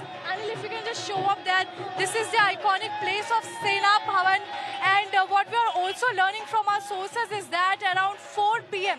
Mr. Uddhav Thackeray is expected here. He is likely to come to cherish the supporters, to greet them. This is the place of Shiv Sena Bhavan, where we have seen a lot of conflicts taking place between two Shiv Sena parties, a lot of meetings. But this time, where we see in Lok Sabha election, majority of seats have been bagged by almost 4 seats have been bagged by the Mahavikas Aghadi, and the celebrations you can see here. While we see that other leaders, the prominent leaders will be of course coming here, but yes, across Mumbai, Mahavikas Aghadi is doing well. In fact, if we just talk broadly about Maharashtra also, we see that the figure of 19 with Mahayuti is there, and what we also see is around 30 is going to Mahavikas Aghadi. Well, let me just take you over this side. The entire area was in fact blocked by the supporters here.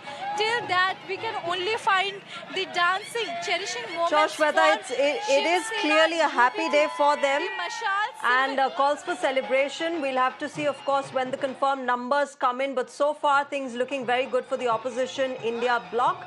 Shweta, thank you very much for joining us with the latest. We'll keep coming back to you. But right now, we're slipping into a short break. On the other side of the break, we continue our election results on Mirror Now. Stay tuned.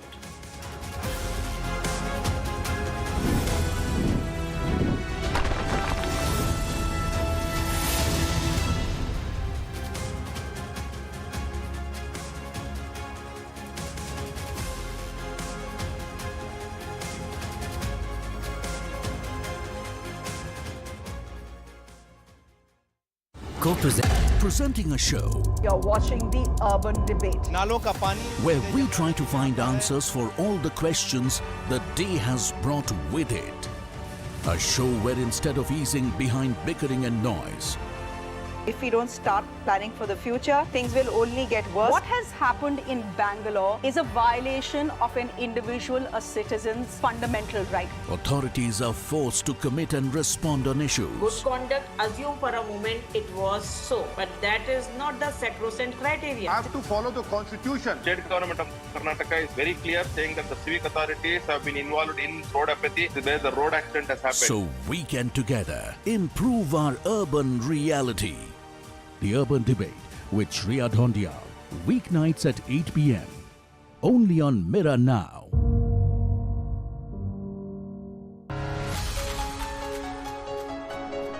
You get information on practically every device. What you don't get is the correct context. We often miss the wood for the trees. On Nation Tonight, we come with the promise of giving meaning to the information, taking you through the day's biggest events that define the state of the nation. With me at 9 p.m. on Nation Tonight.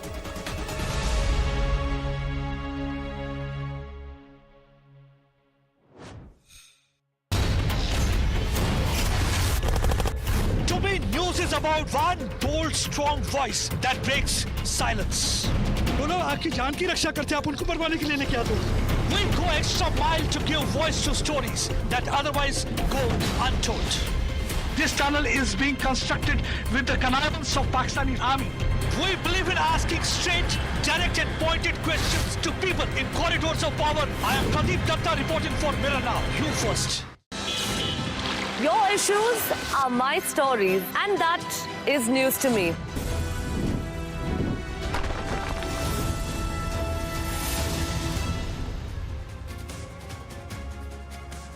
Hello, welcome. You're watching our special continuous coverage on the Lok Sabha election results. And well, it's been a volatile day at the markets as well, as twists and turns aplenty have been seen since morning with the Lok Sabha results coming in. Sensex, as we speak, has crashed over 4,000 points.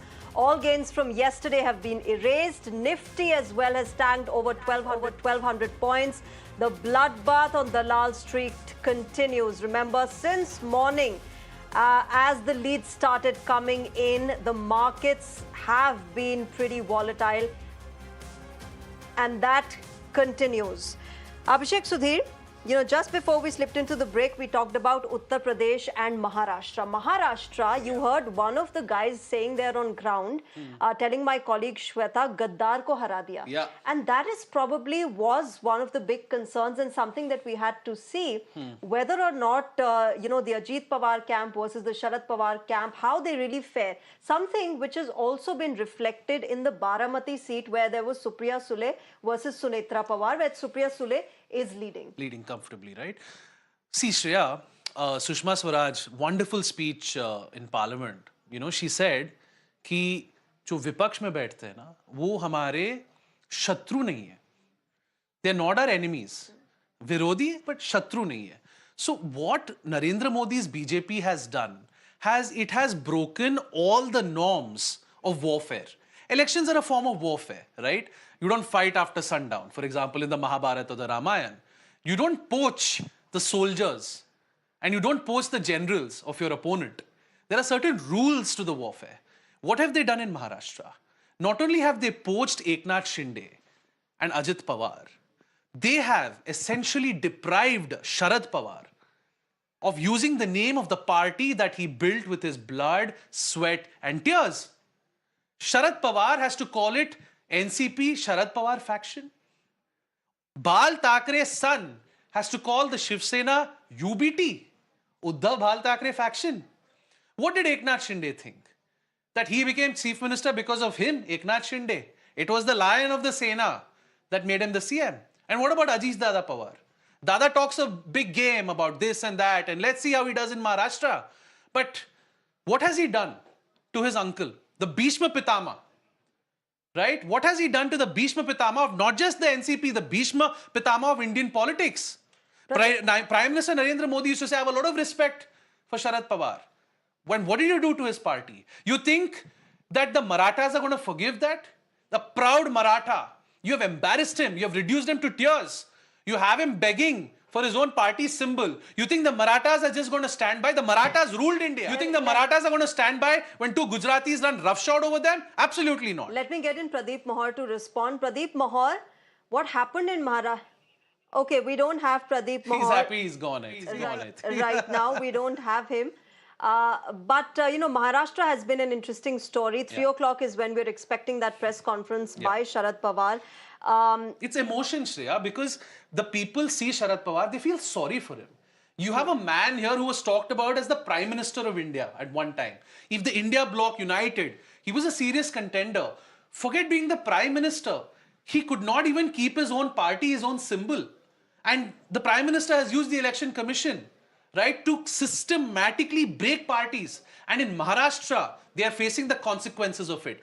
And yesterday the talk was that the BJP will now bring Uddhav back into the fold. Why will Uddhav come into the fold? You have humiliated Uddhav. You have humiliated the Thackerays. You have humiliated Sharat Pawar. They will not come back to the fold.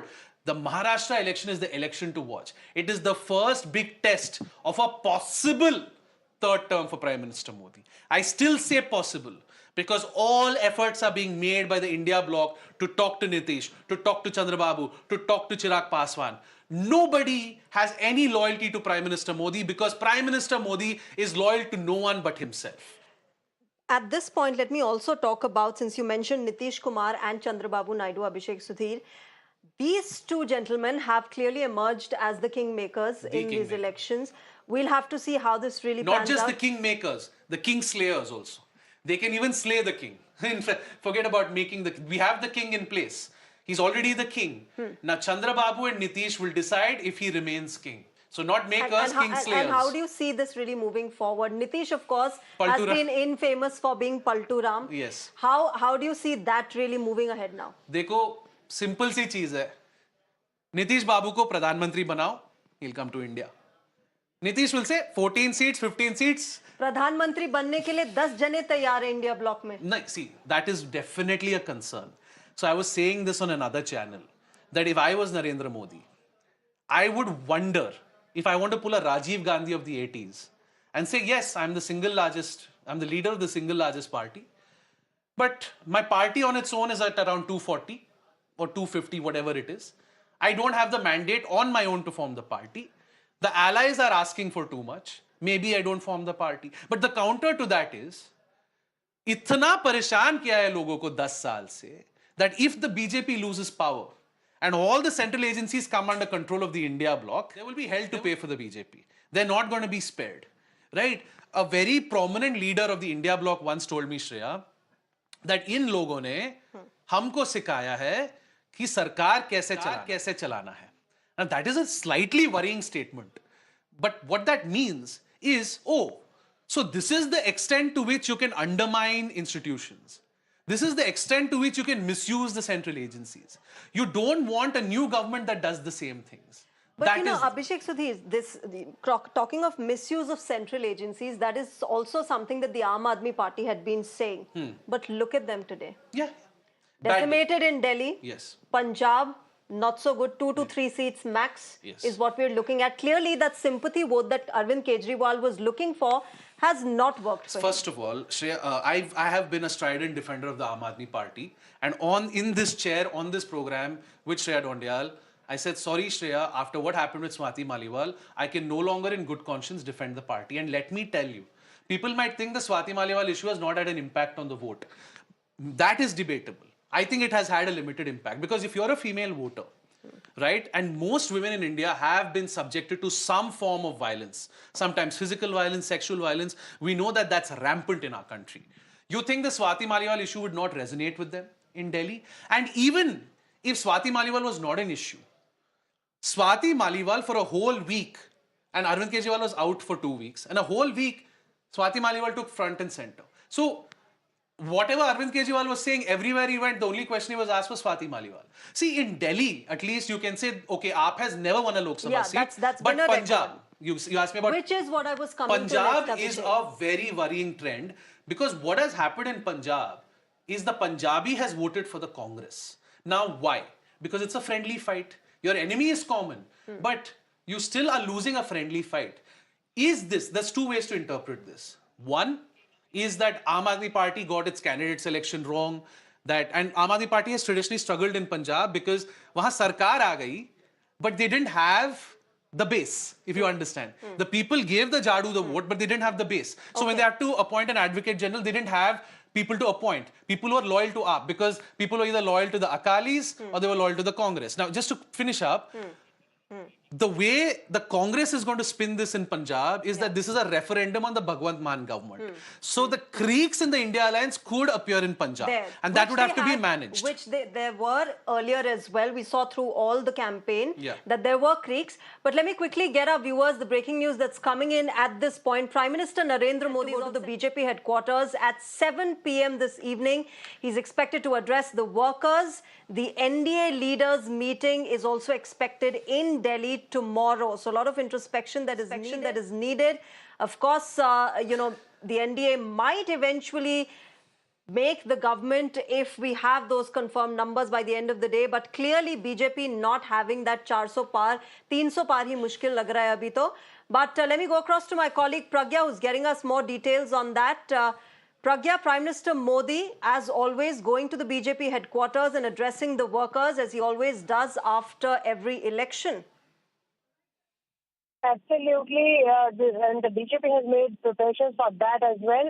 While the numbers are yet to come, the final tally is yet to come. BJP believes that it is still the largest party as it will form the government. NDA is forming the government rather, and that is why Mr. Shah, Union Home Minister, is reaching out to all the allies. This is, the customary call that HM and PM is giving to allies every time there are results. They speak to the ally partners, and that is what they are also doing now.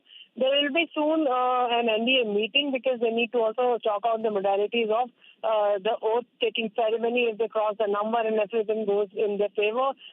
Right now, it seems like they're forming NDA, at least forming the government right now. And this is why the NDA meeting, they'll chalk out the modalities as to who will be given how many, berths and all. They'll also, speak to each other about the 100 days agenda also. This is what we are given to understand. But the main point is that they have already spoken to TDP as well, Babu Naidu. Prime Minister and Amit Shah has reached out to Chandra Babu Naidu as well and congratulated him as well on the brilliant performance in Andhra Pradesh is what the sources in the TDP has told us. So overall, it looks like that the NDA meeting is set to be convened tomorrow or day after in Delhi. And the sort of NDA meeting where all right, the modalities regarding the cabinet will be chalked out. So clearly all eyes on that NDA leaders meeting that is expected tomorrow. All eyes also on Chandra Babu Naidu as well as Nitish Kumar, the two kingmakers who have now who are yet to decide which way they will go. Of course, both sides contacting them is what we're getting to know right now. But let me go across to my colleague Ravikant, who is joining us with more on the Prime Minister addressing the Karyakartas of the BJP this evening. Ravikant, क्या कुछ details हैं? प्रधानमंत्री Modi headquarters जाएंगे आज 7 बजे और कार्यकर्ताओं को जिस तरह वो हर इलेक्शन के बाद एड्रेस करते हैं आज भी करेंगे। देखिए, अभी तक जो चुनावी तस्वीर निकलकर सामने आ रही है उसमें एनडीए एक बार फिर सरकार बनाने की स्थिति में साफ तौर पर दिखाई दे रहा है। भारतीय जनता पार्टी जो परफॉर्मेंस जो उम्मीद कर रही थी उससे थोड़ा कम जरूर है, लेकिन जानकारी यही दी गई है कि प्रधानमंत्री नरेंद्र मोदी भारतीय जनता पार्टी के कार्यकर्ताओं को संबोधित करने के लिए शाम 7 बजे बीजेपी मुख्यालय के ठीक सामने जो विस्तार कार्यालय है वो वहां पर पहुंचने वाले हैं और उसके लिए अभी पार्टी मुख्यालय में सारी तैयारियां भी की जा रही हैं। भारतीय जनता पार्टी हर चुनावी जीत के बाद प्रधानमंत्री कार्यकर्ताओं को संबोधित करने के लिए आते हैं, इस बार भी आएंगे और इन सब के बीच में बीजेपी ने अपनी सहयोगी दलों के साथ जो कवायद है वो बढ़ा दिए।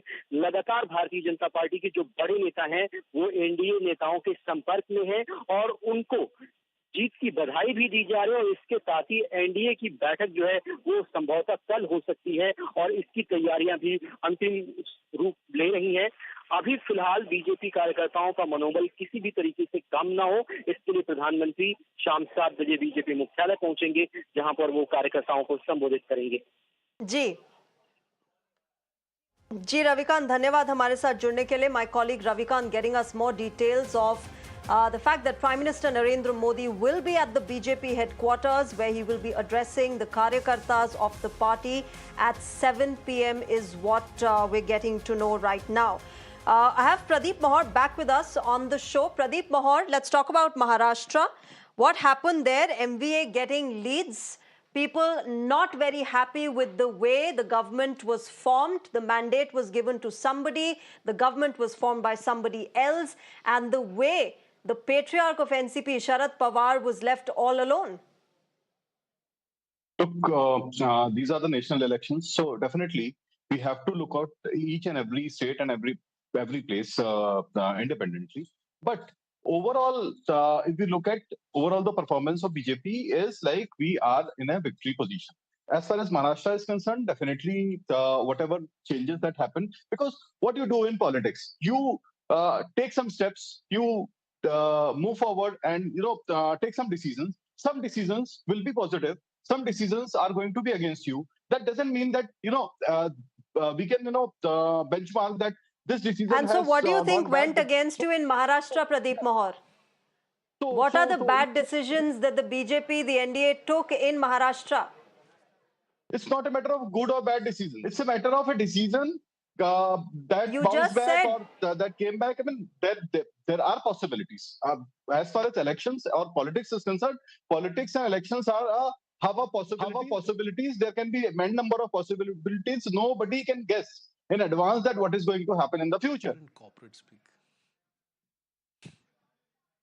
No answer in that Abhishek question. Sudhi, please respond. Look, at the end of the day, please respect Sharat Pawar.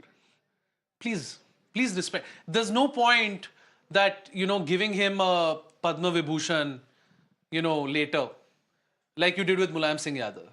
Please respect them while they're living and breathing. Sharat Pawar has built a party. He has built a party from scratch. He left the Congress, started the NCP. And do you know, Shreya, Ajit Pawar's NCP, I use air quotes, has won three seats in Arunachal Pradesh yesterday. You think Ajit Dada did the work to win the seats in Arunachal? No, it was Sharat Pawar. It was Sharat Pawar who way back brought Conrad Sangma into the NCP. That opened up the Northeast for the NCP. Sharat Pawar turned the NCP into a national party. Now what's going to happen? Now where is the BJP going to go? Oh, you'll dump Eknath Shinde now, is it? And you'll say Uddhav aa jao. You think Uddhav will just come? You're going to dump Ajit Dada now, is it? What is now going to happen, let me tell you, is you will see Dada return. If anyone's returning, it's not Sharat Pawar to Ajit Pawar, it's Ajit Pawar to Sharat. If anyone's returning. And that return can happen. But Eknath Shinde is finished. I mean, I don't know what is going to happen in Maharashtra now. I really don't see how Eknath Shinde can even survive as Chief Minister till November. The BJP can forget winning Maharashtra. Whether they form the government in New Delhi or not, I don't know. But the election in Maharashtra and two formidable elections coming up later this year, Maharashtra and Haryana. Yeah. And Haryana is a done deal. Bhupinder Singh Hooda is returning. So the heartland is under threat because Congress has Himachal. They'll have a government in Haryana. In Rajasthan, they've lost seats. In UP, it's a SP Congress combine. The heartland, the Congress's heart is back in the heartland now. The Congress's heart in the heartland is well and truly beating. And you ran down Rahul Gandhi, you denigrated Rahul Gandhi, you said he's running from Amethi, and you couldn't even beat Rahul Gandhi's proxy in Amethi. You couldn't beat Rahul Gandhi's man manager in Amethi. Okay. And Smriti Irani, end of career? I guess. I don't know. Well, we'll have what to does see Smriti that. do from here? We'll have to see how it pans out for Smriti Irani. But let me get this breaking news coming in right now. It's the BJP's unique retort to Somnath Bharti. Posters are showing a bald Somnath Bharti. BJP workers have offered razors to the Aam Aadmi Party Neta. Remember, Somnath Bharti had vowed to shave his head if the Prime Minister wins this election. So the BJP clearly giving that creative retort. There you can see in the visuals on your screen to Somnath Bharti of the Aam Aadmi Party. Let me also get in some quick reactions that came in.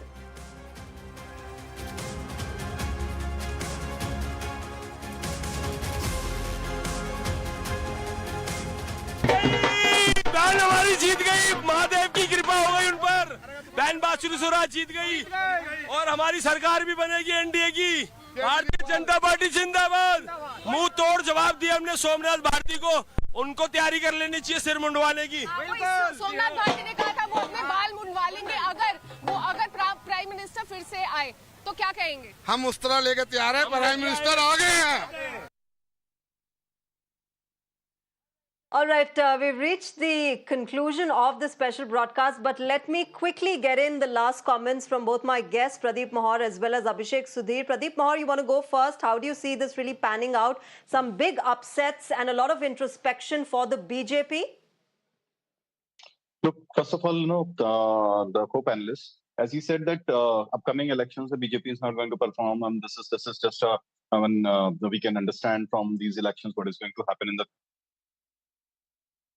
future. So many times what we have seen is, and as far as BJP is concerned, BJP knows how to come up with the errors, whatever mistakes they have done. So they have to rectify. So this is what is going to happen, and Maharashtra in future it is going to be big in favor of Bharatiya Janata Party. As far as these elections are concerned, definitely it's a victory for BJP, and we need to celebrate that. The expectation of numbers were very high. Definitely, we were talking about 400 plus and whatever, but that expectation has not been fulfilled. this is definitely something that we need to think about. Everybody has to introspect and analyze what has happened, and so that BJP can move further with the winning streak in future. Well, I'm glad, Mr. Mohan, there is some, humility and acceptance of the fact that there needs to be introspection. Abhishek Sudhir, quick last comments. Look, I think I would make a larger point. Over the last 10 years, I believe that freedom of speech has suffered in this country.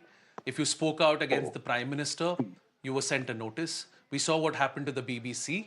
The BBC ran a documentary about Prime Minister Modi. Their offices in Delhi were raided. Multiple media houses have been raided. And more than the media being raided, more than businessmen and politicians being raided, Shreya, in law, we have something known as a chilling effect.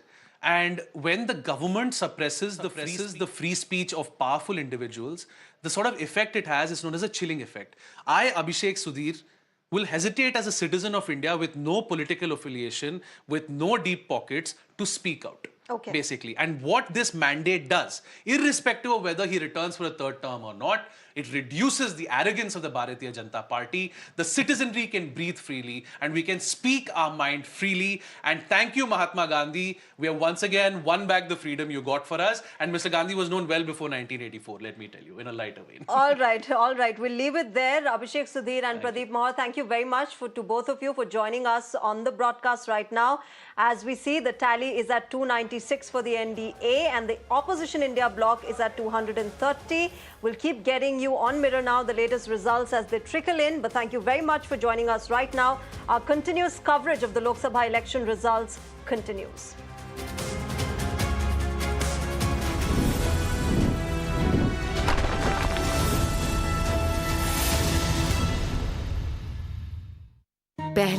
Presenting a show. You're watching the Urban Debate.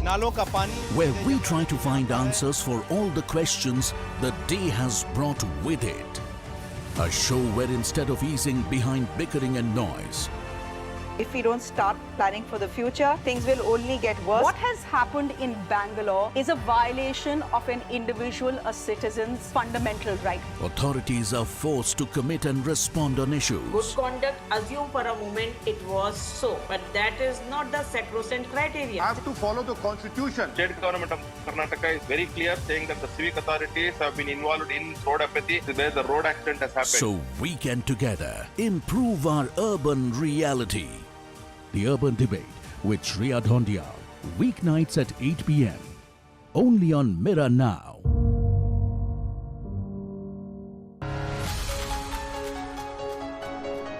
You get information on practically every device. What you don't get is the correct context. We often miss the wood for the trees. On Nation Tonight, we come with the promise of giving meaning to the information, taking you through the day's biggest events that define the state of the nation. With me at 9 p.m. on Nation Tonight.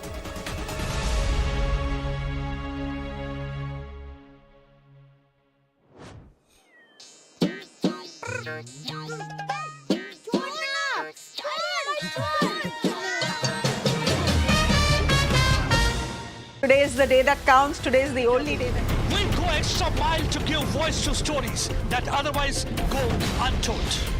This tunnel is being constructed with the connivance of Pakistani army. We believe in asking straight, direct and pointed questions to people in corridors of power. I am Pradeep Datta reporting for Mirror Now. You first. Your issues are my stories, and that is news to me. Resident doctors out on the street. We expose the lies, uncover the truth, and demand accountability, all for a better tomorrow.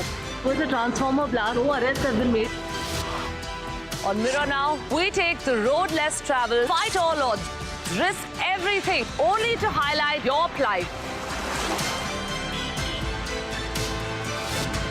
I am Neha Hebale, reporting for Mirror Now. You first.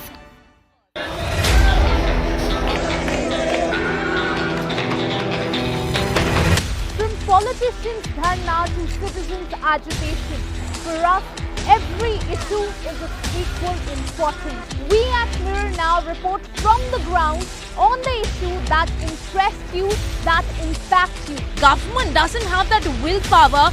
People of Delhi are struggling not just with deteriorating air quality. And now you can clearly see It's been 3 to 4 days that the situation has been the same. demanding accountability from those in power and for those who are unheard. We raise our voice for you and your issue. I am Ishika Verma reporting for Mirror Now, you first.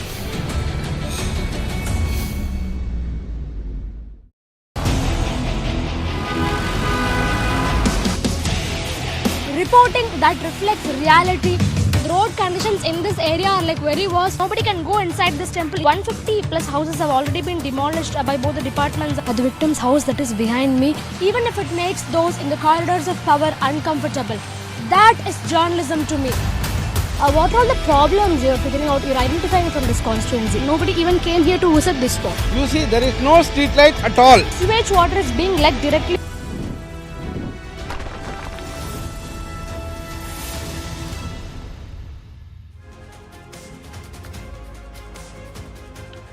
Good afternoon and welcome, and what a day it has been so far, and it's nowhere close to ending yet. We hope you have been enjoying our election coverage as much as we have enjoyed bringing it far.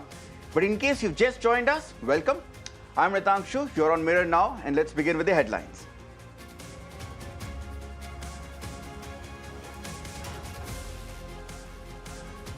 Forget 400 par, NDA falls short of 300. The BJP fails to reach the majority mark on its own and is now dependent on its allies. The India bloc's experiment kicks off to a rollicking start. Over 230 seats are certain. All exit poll predictions are emphatically crushed. It's a major upset for the BJP in its key bastion of Uttar Pradesh. The Samajwadi Party's cycle is in cruise control mode. The Congress makes a comeback in the Hindi heartland. Shehzadas Akhilesh Yadav and Rahul Gandhi shine.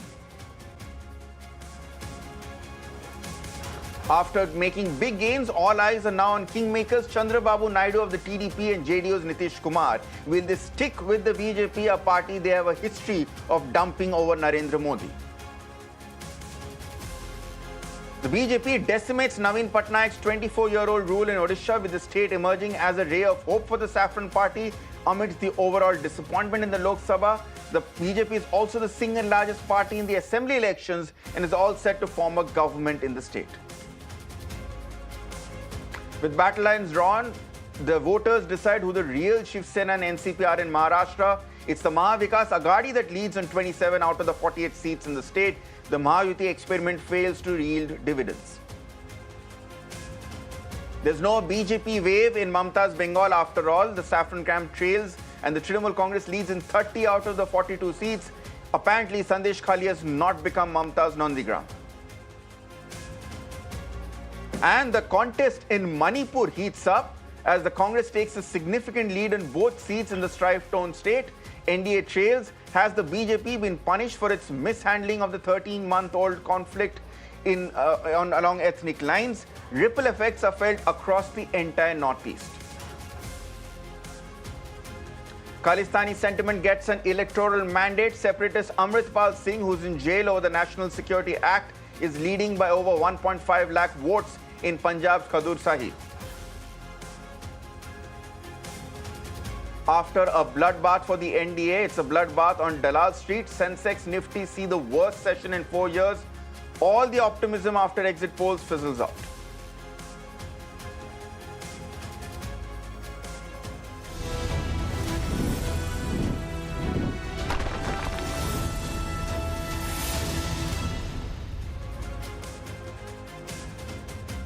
So the big story here. On Saturday, ladies and gentlemen, the pollsters had predicted a clean sweep for the BJP-led NDA. Cut to today, and the picture, as you can see under your screens, is quite different. The BJP, which got into the elections with a promise of making it 400 par, is now struggling to reach the 219 number of 303. In fact, it is struggling to even reach its 2014 number, where it had crossed the majority mark on its own as the party. The numbers on your screens have been brought to you by regional parties, and there has been a rise and how. Akhilesh Yadav, Mamata Banerjee, Uddhav Thackeray, Nitish Kumar, and Chandra Babu Naidu. These are all the leaders who have shown, and in fact, they've smashed some of the bouncers put to them by the bigger national parties. And the first three have put the India bloc in a comfortable place. The India bloc has packed in a lot of surprises. The biggest surprise comes from Uttar Pradesh, where the BJP is definitely not Uttam, and the Samajwadi cycle is cruising on its way to the top.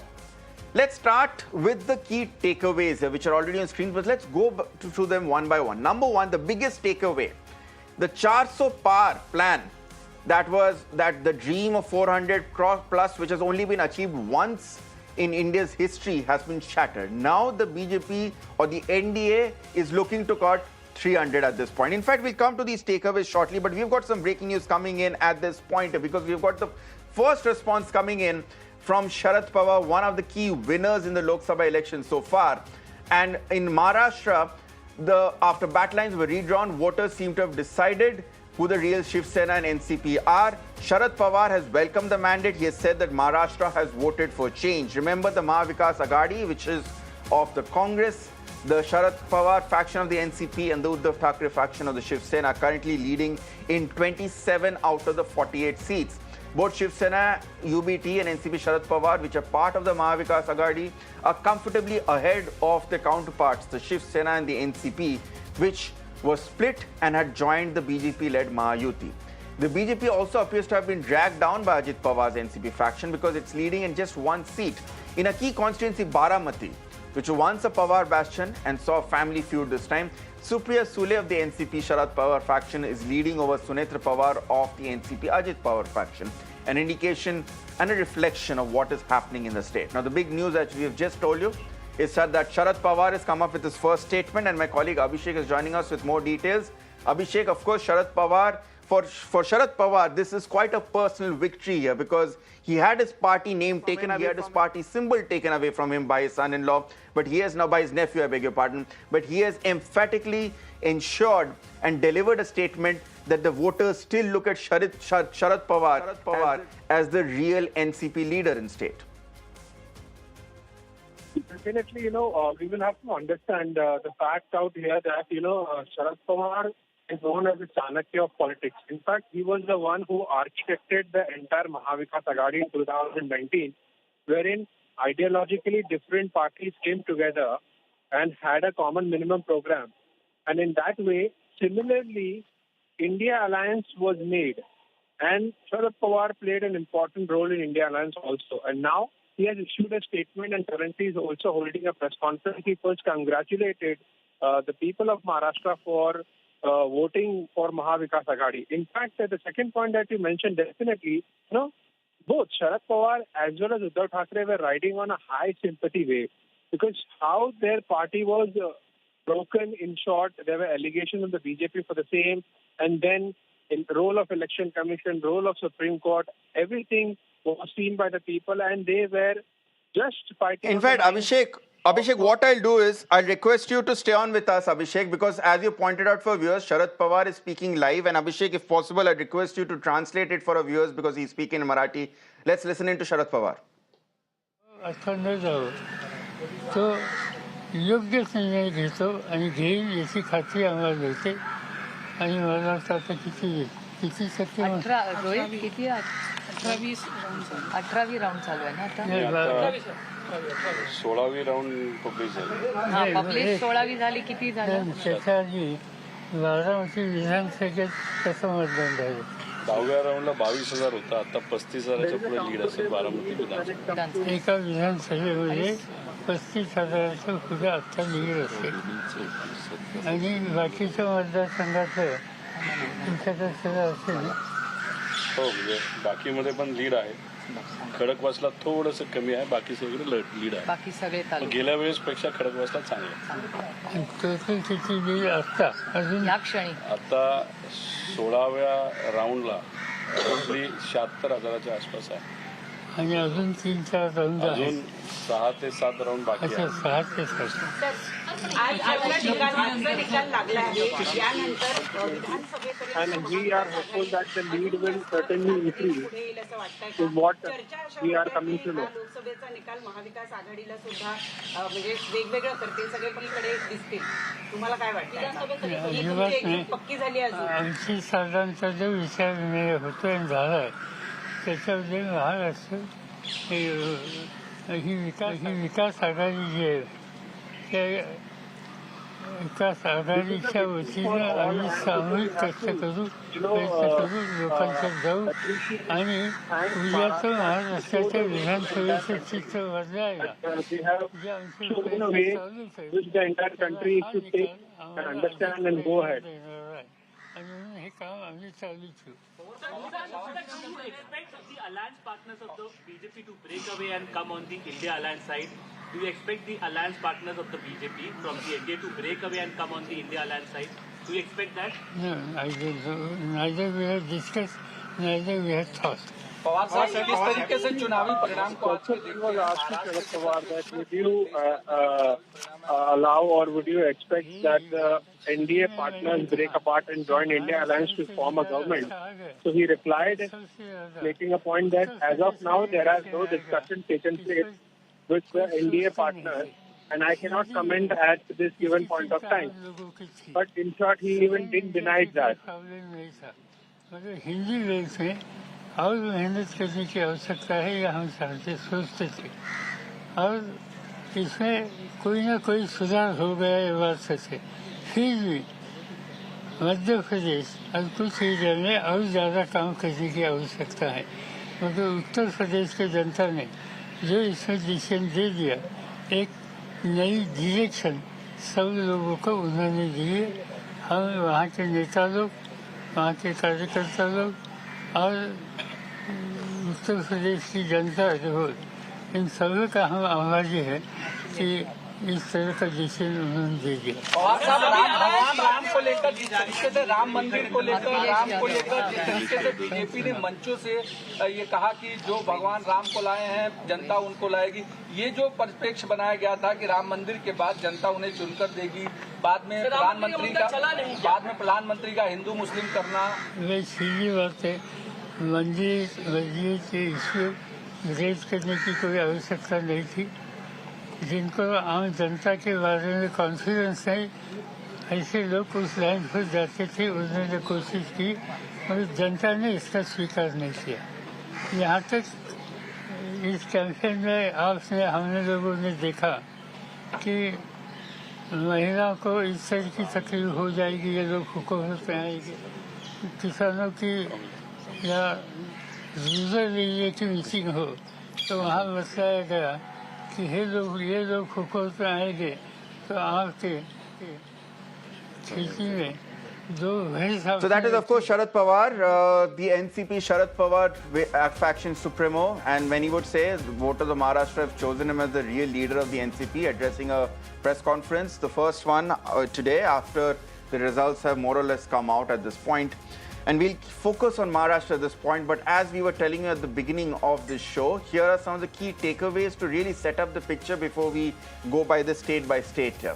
The first takeaway, as we told you, is that the BJP's 400 power plan has been shattered. The target now is 300, and that's the figure which they've been trying very hard to cross for the past 2 hours, but they have not been. It's been settling around a 290 to 296 mark. Now, the BJP Sarkar critically is not dependent on its allies Nitish Kumar and Chandra Babu Naidu. For the first time since Narendra Modi came to power, his party is not in a simple majority at the centre. So as a result, he has to depend on two allies, Nitish Kumar and Chandra Babu Naidu, who have a history of leaving the BJP over Narendra Modi. That's important. The third key takeaway is the resurgence in Uttar Pradesh from the Samajwadi Party and the Congress Party. And that has left the BJP stunned because that is the most unexpected result of this election. The saving grace for the BJP has been Odisha. And how? Because the BJD bastion, a bastion of Naveen Patnaik that stood for 24 years, has crumbled. And as a result, the BJP has got 19 seats from Odisha alone. Remove 19 from the figure of 294 and you realize how much trouble the BJP or the NDA would have been if Odisha had not come to the rescue. Now, of course, the Congress party, for long the butt of jokes for the BJP in some sections of media, is resurgent. And talks of the Congress party becoming irrelevant are far, far premature. It has doubled its tally. The Aghadi, as we told you in Maharashtra, is ahead. And as a result, it can be seen as the first clear decision from the voters as to who they see as the real Shiv Sena and who they see as the real NCP. Mamata Banerjee's Bengal bastion is safe. For all the talk of the BJP eclipsing Mamata and having its Nandigram moment, that has not happened. The lotus has wilted in the state of West Bengal. And finally, in Manipur, and some would say in adjoining areas of the northeast, the BJP has been emphatically punished for its failure to act on the ethnic violence here. Now, I am being joined at this point by Abhishek Sudhir, political analyst, and I'm also being joined by Anuja Kapoor, BJP spokesperson. Thank you both for being with me. Anuja, I'll come to you first. Thank you for coming and representing the party. I must give credit to the BJP for always turning up and taking media commitments seriously, irrespective of the verdict, and not coming up with any reasons. Anuja Kapoor, at the main core level, isn't the party disappointed? I'm sure this was not the score you were looking at till this morning.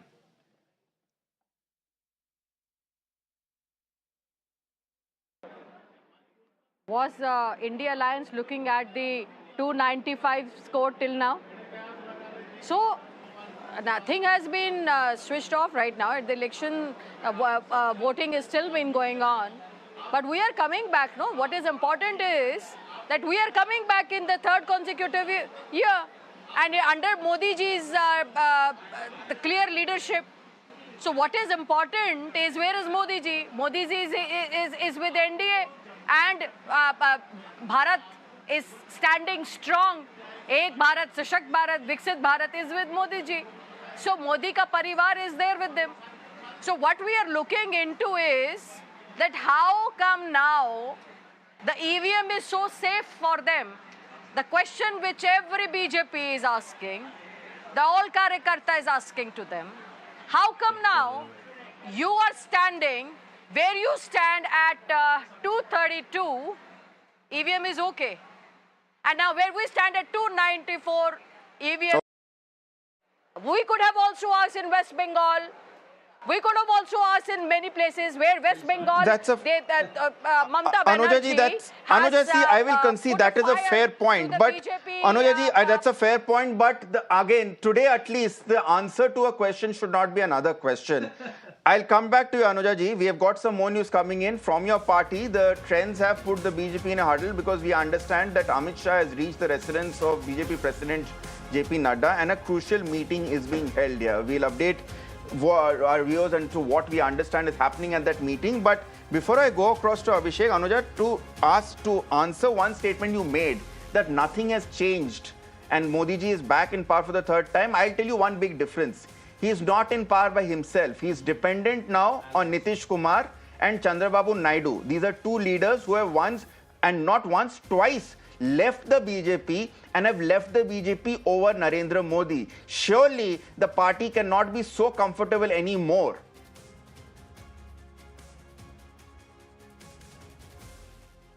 The election voting is over, sir. I'm just asking you. The election voting is over. Yes, are you saying that all the voting has been counted? The votes has been counted? No. So the thing what we are looking into, so let's wait for those. Abhishek Sudhir, what is your response to that? Bharat needs Modi. So yes.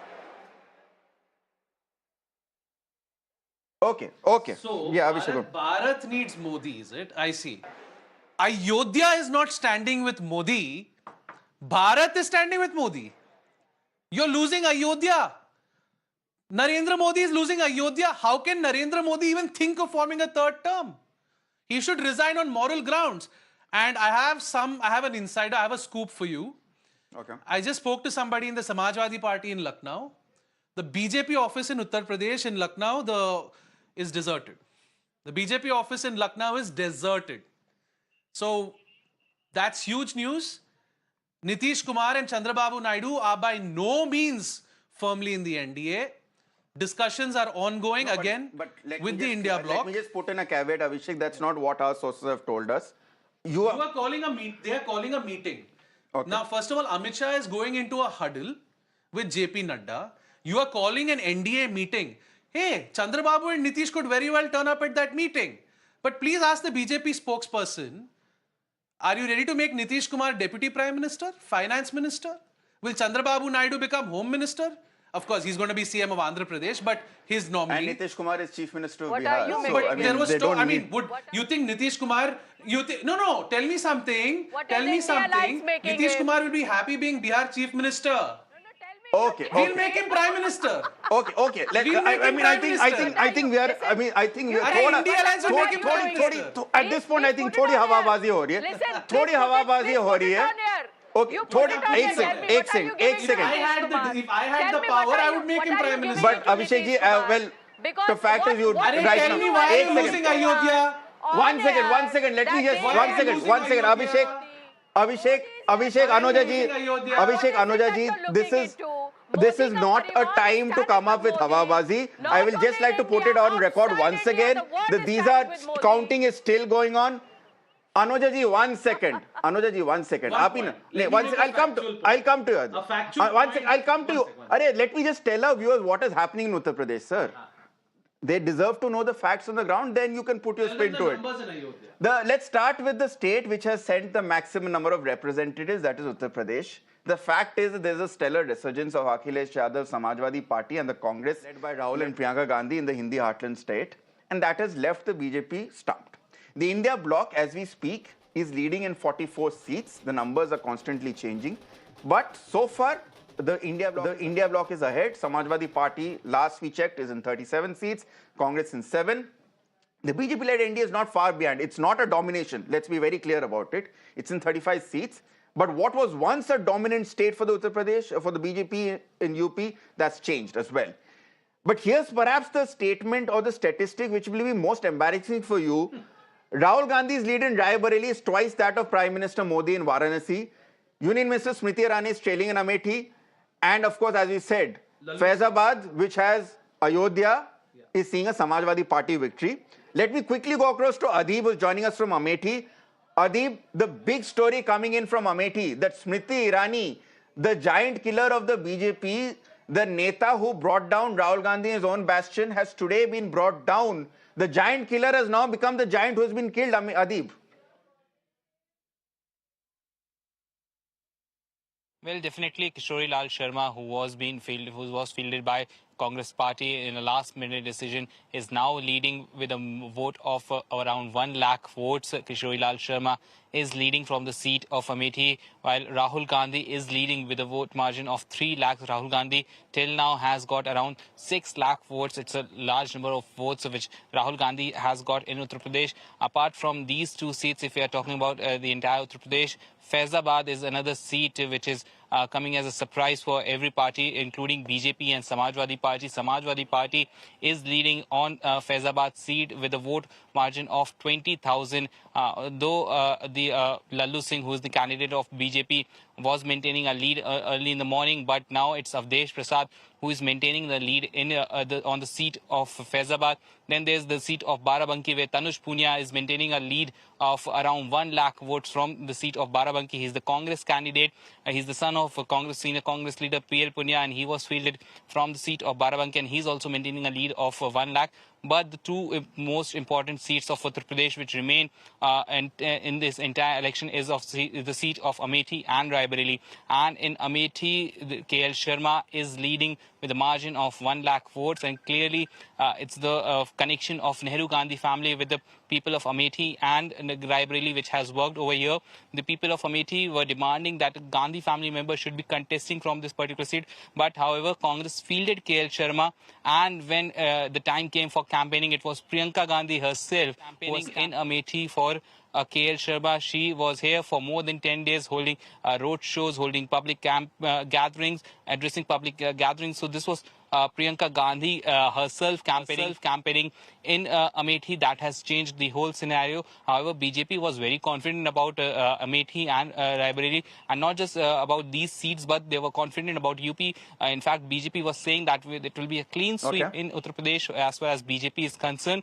But if EC data is to be believed, BJP is getting around 35 seats in Uttar Pradesh, while Samajwadi Party is getting 33 seats, and Congress is getting 7 seats in Uttar Pradesh, as the trend is showing as of now. Okay. All right, Adi, thank you so much for getting us those brass tacks. Anuja Kapoor, I think the one clear message today, and I'm sure even the BJP will admit, is that arrogance or at least overconfidence does not pay. And sometimes it is perfectly fine to accept that, yes, perhaps we made a miscalculation and perhaps we erred in our calculations here. Would you not be at least graceful to say that perhaps the BJP underestimated the opposition in Uttar Pradesh? Because these three headline figures are coming out. The loss in Ayodhya, the defeat in Amethi by over 1 lakh votes, and the less than expected margin of victory for the Prime Minister himself in his sitting constituency of Varanasi. Something has definitely gone wrong. Will the BJP introspect on that?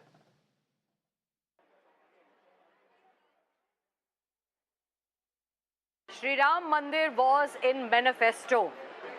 We have never asked that when you make a Ram Mandir, then Ayodhya becomes yours. We never said that. Give me one clue on that we ever said that. We said that it is on our manifesto. We said, we did what is there in our Sankalp Patra. We said Article 370. So you were not expecting votes because of the Ram Mandir? We said Ram Mandir, we did it. When did we say that Ram Mandir, if we'll make, then Ayodhya will become ours or not?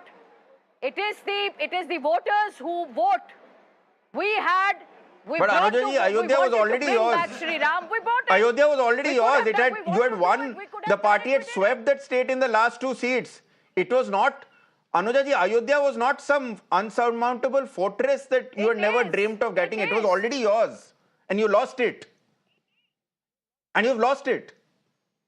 It is always there. It is there. But putting it through, I am still saying that you have to see around 5 o'clock. I'll come back. Let's debate again. And then we'll talk about it. Okay. So right now, just beating behind the bush would not create the situation around. Okay. Abhishek Sudhi, let me now put it across the other question, which, let's be honest here, isn't it hypocrisy on the behalf of the Congress and the other parties that when elections go your way, EVMs are fine. When elections don't go your way, EVMs are rigged, EC is manipulated, something like that.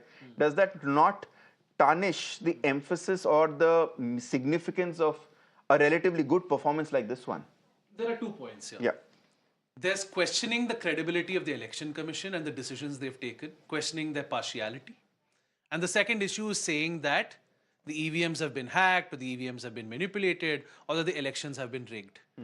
Has one leader from the India bloc said that the elections have been rigged?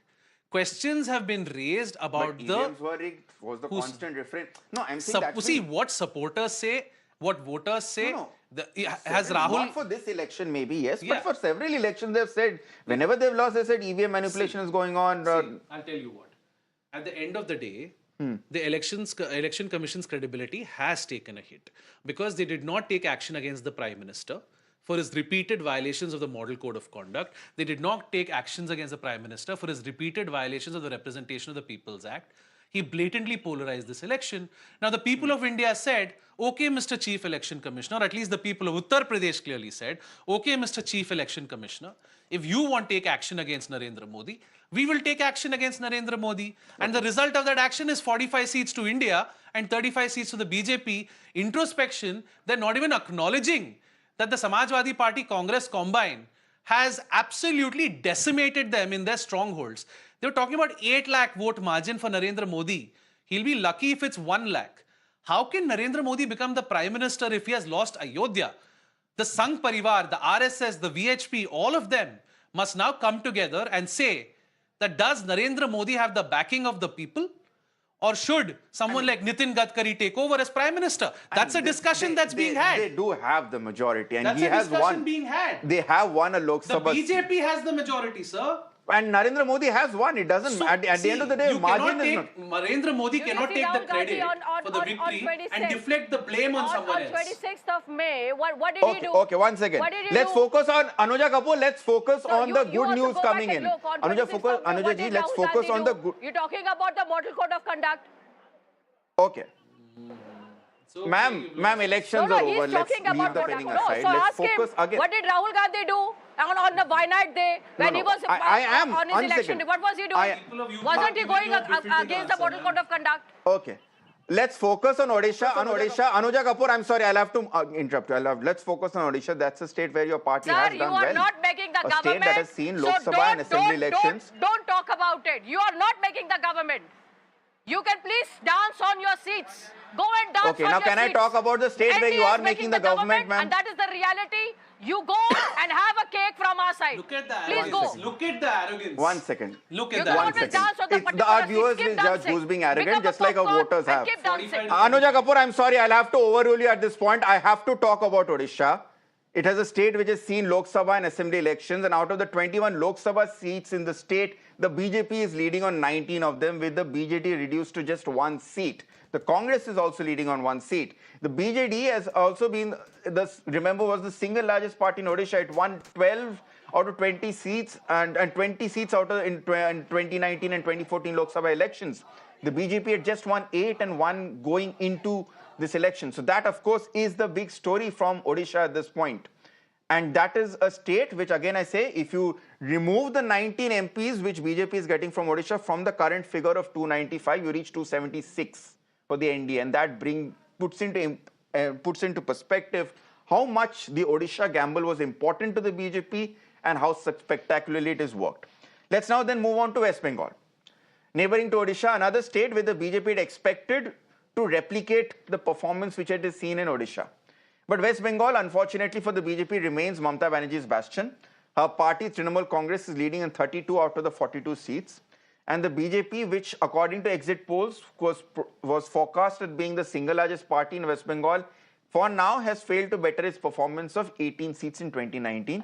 Currently, it's at 9 seats. And so Mamata's decision of not aligning with the Congress seems to have paid off for the TMC. In another key takeaway, it seems that the Sandesh Kali issue has failed to garner support for the BJP because Basirat, the constituency which encompasses Sandesh Kali, is seeing Trinamool Congress's Nurul Islam win by huge margin against BJP's Rekha Patra. I'm being joined by my colleague Adrija, who is live from Kolkata at this point. Adrija? Okay, I'll go to Adrija.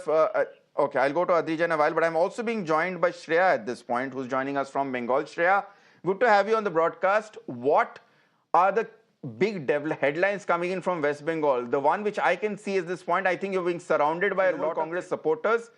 Mamata Banerjee's bastion is safe. Trinamool Congress, Bengal is still in Trinamool Congress of blue and white.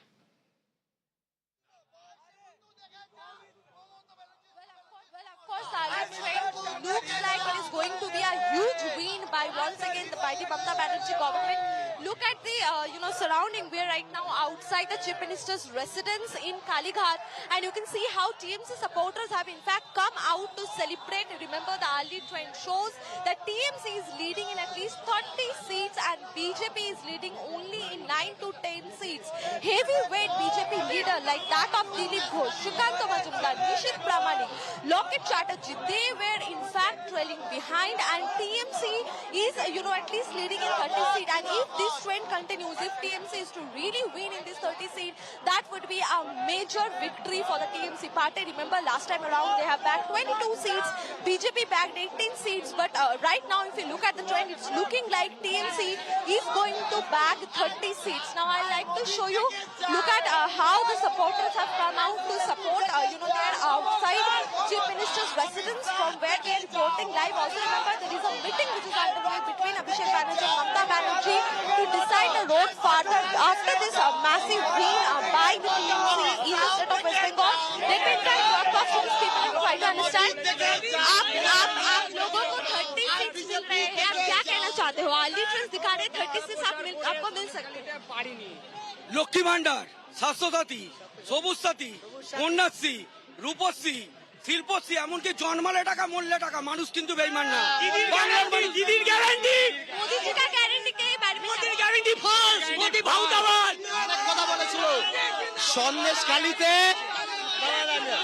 Sandeshkhali নিয়ে মানুষকে অনেক ভুল বোঝানো হয়েছিল। সন্দেশখালী মানে আমাদের বসিরহাট লোকসভার কেন্দ্রের অন্তরে 1.5 লাখ ভোটে জিতেছে হাজি Nazrul Islam. So see, of course, this is very important. Remember, we know that the BJP party have been ranking on the Sandeshkhali issue. They have been questioning the safety of women in Mamata Banerjee's regime. But remember, in a massive turn, we see that TMC is leading from Bashirhat. Haji Nurul Islam, the TMC candidate, is Thanks a lot for getting us. Rekha Patra, the BJP candidate. Thanks a lot for getting us that update from Kolkata. I'd just like to bring it to our viewers that the scoreline, as it is changing in several parts of the country, is also shifted slightly in Bengal. The Trinamool Congress is ahead in 29. BJP is ahead in 12. Again, a reminder that counting is still going on. Some of the margins are still very minimal and the figures can, even though the bigger picture, I think, more or less is going to be the same at this point. Abhishek, Sudhir, if I could look at what has gone in Bengal, it seems the BJP challenge peaked in 2019, and despite the best efforts, it's not materialized either in the assembly elections which followed and now at this point. What went wrong for the BJP? Keep in mind that Bengal has a history of keeping incumbent governments in power, because many people say there is a very strong local body cadre network which ensures that it's very difficult for an outsider or a incumbent party to remove it. Are we seeing the same trend in Bengal? What Mamata Banerjee has done today is seismic. I mean, you not only have to contend with the BJP, but you also have to contend with a belligerent Adhir Ranjan Chaudhary, right? You have the Congress and the left, who you're not in alliance with. And wow, Didi, wow. Like, what a decision to contest on her own. You have to give her that credit. She backed her gut instinct. She backed her party machinery. She backed her leadership's instincts. And she said, you know what? I'm exiting the India bloc. I'm going it all alone. With Adhir Ranjan Chaudhary and Congress could have easily played spoil sport. But these numbers in West Bengal, this is stunning. And Mamata single-handedly has taken on the entire might of the BJP. The BJP had made West Bengal the fortress of Didi. They said we have to breach it at all costs. And after this result, does the BJP have a future in West Bengal? That is the question now that has to be asked. Because the next assembly election, with these numbers, it's highly unlikely that Didi is going to lose power. And lest we forget, Didi is going to have a big role to play in government formation. Didi's seats, huge number. I mean, government formation, right now the government is... NDA, but let's please... It's not me, I'm saying the numbers right now. Don't say the numbers. See, things can change very quickly if one ally leaves. You can have a ripple effect, and like a house of cards, it can all collapse. But you also don't know whether Mamata Banerjee is part of the industry. She has said that I will support from... My enemy's enemy is my friend. Narendra Modi is Mamata's enemy, and she's the India bloc's enemy. My enemy's enemy is my friend. Defeat Narendra Modi, ensure Narendra Modi does not become Prime Minister again. That is the raison d'etre. That is the mission of everyone who wants a secular India. And Mamata is certainly one of them. From West Bengal, let's shift to a party, let's to a state where the winning party will definitely hope to have a key role in government formation, and that is Andhra Pradesh, which has seen elections again like Odisha in both Lok Sabha and the State Assembly. The ruling YSR Congress party has been completely routed. And the party is leading in just 4 out of the 25 Lok Sabha seats, as opposed to winning 22 out of 25 in 2019. The NDA is the big winner here, along with Odisha. Andhra is the big success story for the BJP, for the NDA more precisely, because the TDP has secured 16 seats and the BJP has got 3 seats. So when it comes to Andhra Pradesh, there's definitely no qualms over who the bigger leader in the NDA alliance is. Let me go across to my colleague Imran, who's joining us from Vijayawada at this point. Imran, once again, Chandra Babu... Okay, we'll try and restore that connection with Imran at this point. But once again, the big story is that Chandra Babu Naidu cannot be ruled out. He cannot be underestimated ever. Every time you think that it's the end of his active political career, he makes a stunning comeback. Anuja Kapoor is with us at this point. Anuja, of course, the focus in Andhra Pradesh is a big success for the BJP, for the NDA, also because given the fact that this was a last-minute poll-eve alliance which was stitched up in response to the India bloc, and it has done wonders for the party. But again, Chandra Babu Naidu is someone who's quit the NDA twice. From being a Vajpayee ally, he's quit it twice, and at that point he had made his reservations clear over the politics of Narendra Modi.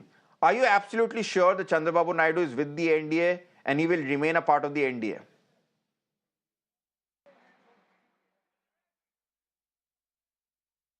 There are many kind of too many sures and not sures. Everybody is asking us. I would just say, please wait. Modi ji is coming at 7 p.m. to address and to make a government and telling the Karyakartas, I am back. So I don't know where is and whom we need to speak about. I think this is in front of everyone that Modi ji is back. It's the third consecutive term. I again say that from some areas, you see the India Alliance are talking about it. Does it affect? Does not it affect? It has to be talked about after 7. Let's look into, there are various press conferences. They are also going to happen. What are they going to say? which side they want to go along? So we also want to see if they're talking about Nitish ji. So what does Nitish ji will tell them?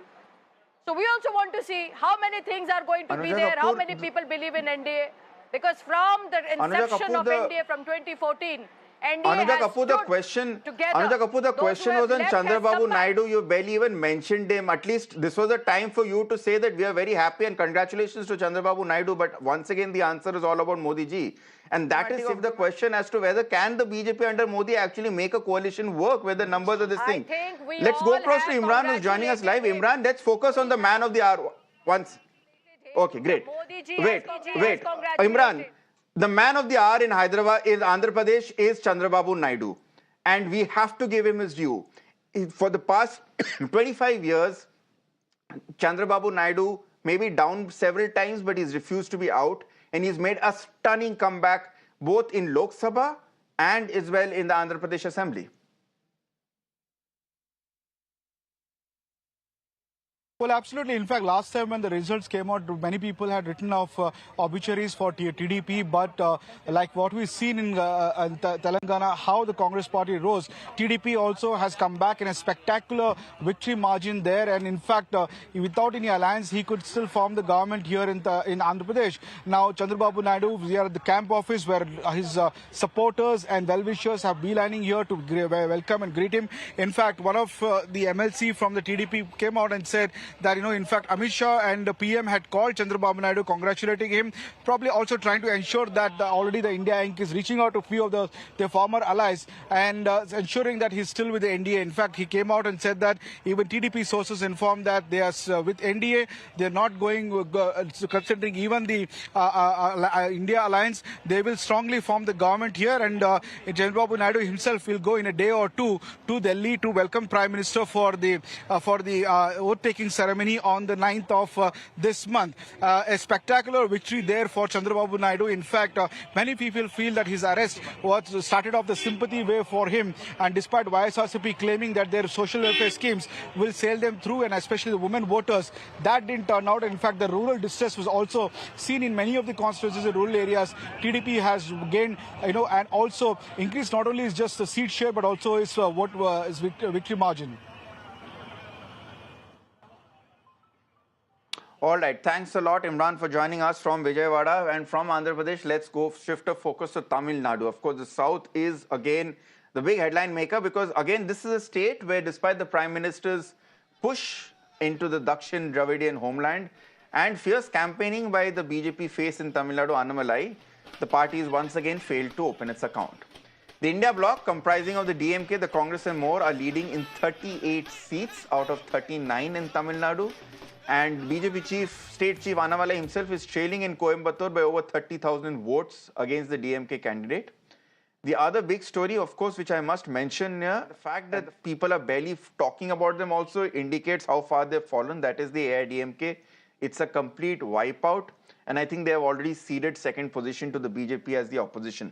Let me go across to Dharani, who's joining us live from Chennai. Dharani, once again, Tamil Nadu, which had a history till a few years ago of continuously swapping or shifting loyalties between DMK and AIDMK, has decided now to back MK Stalin and the DMK to the hilt, and which is why it remains one of the biggest success stories, first of the UPA and now of the India Alliance.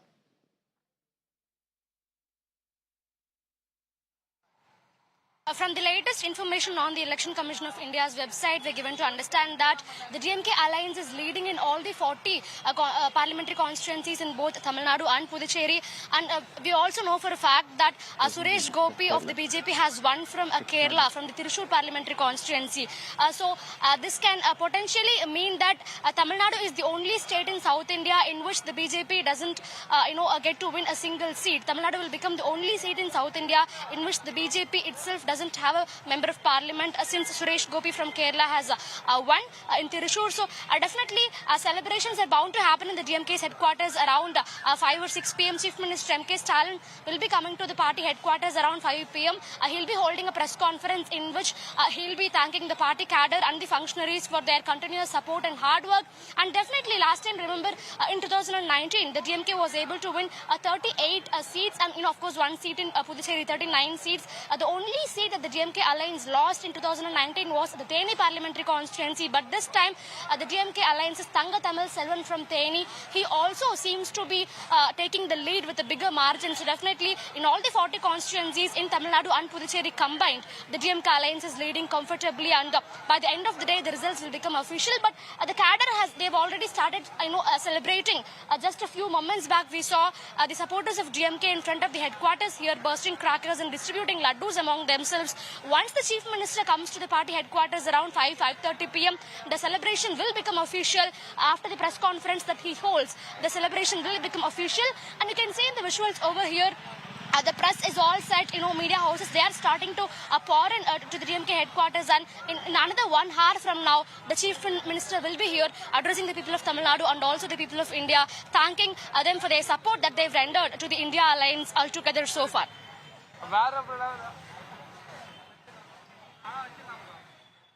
Arani, thank you so much for getting us that update here. Once again, a stellar show by the DMK and its allies here. The BJP has so far failed to make a mark in Tamil Nadu, and the wait goes on for the party to open its account in Tamil Nadu. But in Karnataka, the BJP definitely is a key player. And out of the total 28 seats, BJP and its new ally, the JDS, are leading on 18 seats, with the Congress leading on 10 seats. The big story coming in from Karnataka, however, and this is something I can leave my neutral journalist hat aside and say that this is something which is heartening news, that JDS's Prajwal Revana, who is embroiled in the sex scandal case, is trailing by over 40,000 votes in Hassan against the Congress candidature. In Bangalore, Tejasvi Surya is leading a very healthy margin against Congress's Soumya Reddy.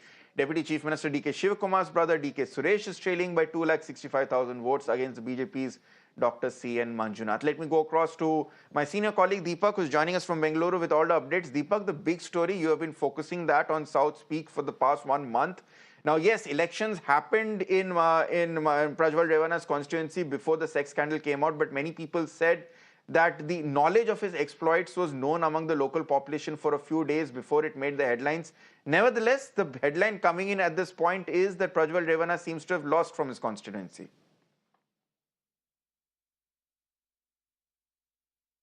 Well, yes, and if you heard the conversation that I had earlier with Mr. Kumaraswamy, it's pretty clear that, he has conceded that Hassan was a mistake in terms of, he says, mistakes have been done and part of the JDS in itself. Now, he's not referring to the tapes here. There was a lot of talk that earlier there were reports that were given to the central BJP that, probably Prajwal is not the best candidate for Hassan. It was on the behest and the request of some of the top leaders of the JDS that actually he was given that, candidature, and eventually, of course, the tapes that leaked even before the FR was registered and all the fiasco began, all changed the minds of the voters, it looks like. Apart from that, if you see the BJP's performance, 17 is what the numbers are now standing at. It was actually, at 16. They've just managed to pull through in the Bengaluru Central constituency, which of course has been held now for multiple terms, over 3 terms by Mr. P.C. Mohan, Mr. Mansoor Ali Khan, the son of Rahman Khan, the former union minister, has given quite a tough contest there. But it looks like the BJP is going to pull through. The JDS managing to win Mandya by a thumping majority. And a big talking point this election would be the sole seat of the Congress last time around, that is, which was held by Mr. D.K. Suresh, the Bengaluru rural constituency, has been swept by Dr. Manjunath. He was the candidate of the BJP. The JDS and the BJP are really there to trounce the, sitting MP, Mr. D.K. Suresh. We spoke to him as well a little while earlier, and he didn't seem too happy, but of course had to say that he wishes his opponent the best of luck now to continue the work in that particular constituency. It's also a bastion of the DK brothers.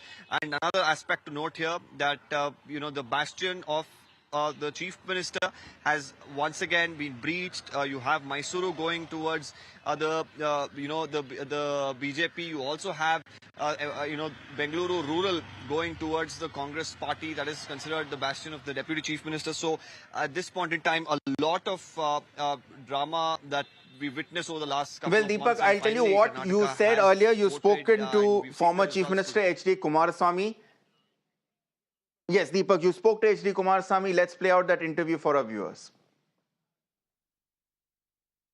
At this point in time, with the result that's come in for the JDS and the NDA, are you happy and satisfied with I'm not totally happy about this result.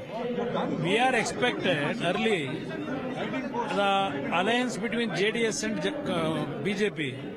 Our NDA alliance, we expected more than 25 seats. Okay. In that, because of some smaller errors from our side only, we lost 4-5 seats. But the alliance between JDS and BJP, overall, Karnataka voters, they accepted this alliance. I remember campaigning for Mr. Amit Shah in Chandpatna, with Amit Shah in Chandpatna for Mr. Manjunath. That was a massive campaign at that point. And today, you see the results of that really bearing fruit with, Bangalore rural, the bastion somewhere of the Congress being, broken away. When we decided to put Manjunath as the candidate in Bangalore rural constituency, after the consultation and after the advice from Honorable Home Minister, that strategy worked out very well in this election. Our party workers from BJP and JDS. And finally we focus on the last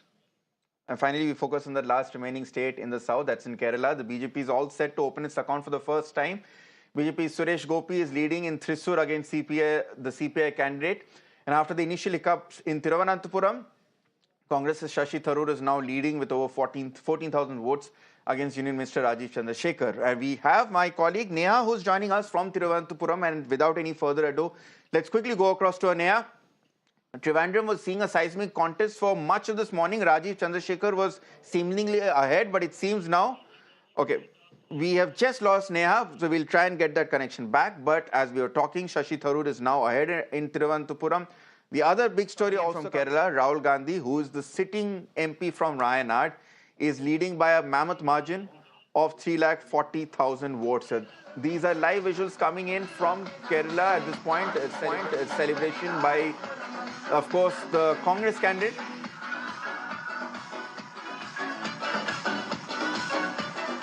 And okay, on these visuals, I'm going to head in for a short break, but on the other side, our focus continues. Stay with us, Amirana.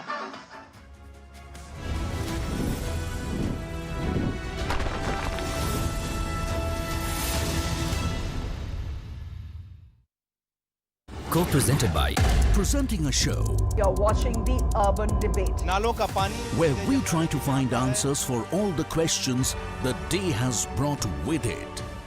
A show where instead of easing behind bickering and noise, If we don't start planning for the future, things will only get worse. What has happened in Bangalore is a violation of an individual, a citizen's fundamental right. authorities are forced to commit and respond on Good issues. conduct, assume for a moment it was so, but that is not the sacrosanct criteria. Have to follow the constitution. State government of Karnataka is very clear, saying that the civic authorities have been involved in road apathy where the road accident has happened. So we can together improve our urban reality. The Urban Debate with Shriya Dhondia, weeknights at 8 p.m. only on Mirror Now.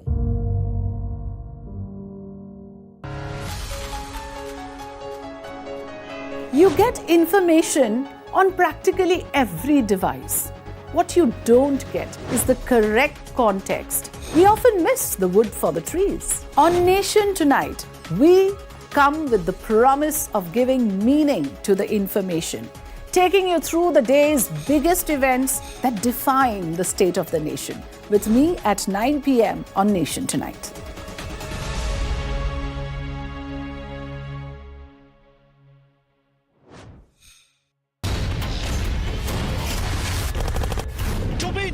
About one bold, strong voice that breaks silence. बोलो आपकी जान की रक्षा करते हैं अपन.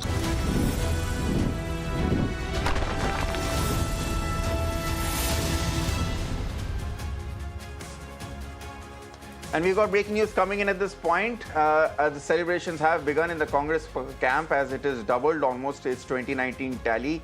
And it seems to be heading a reasonably successful show by the India camp. Congress celebrations have begun, and the big news coming in, Rahul Gandhi and Mallikarjun Kharge, the Congress president, are set to address the media. And they're expected to brief the media at 5:30 p.m. That's the big story coming in. Of course, we will be covering it and tracking the fallout from that. But it's time for a short break. On the other side, we join you back with more news and updates. Stay tuned to Mirror Now. Stay tuned to Mirror Now.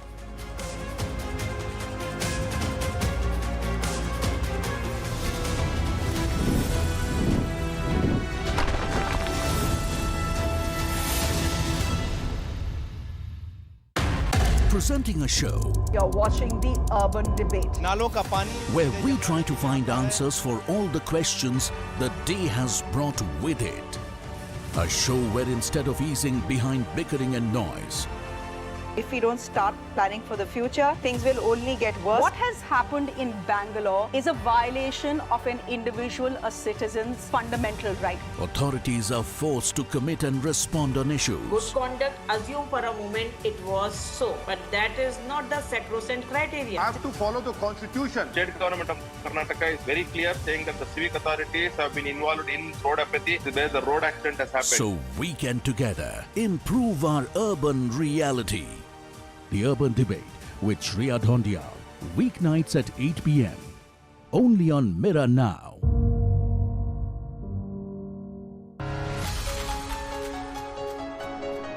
You get information on practically every device.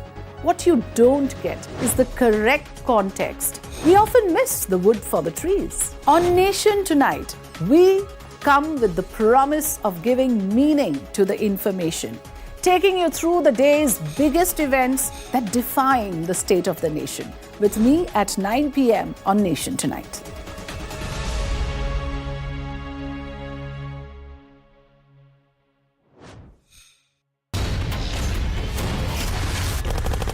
To me, news is about one bold, strong voice that breaks silence.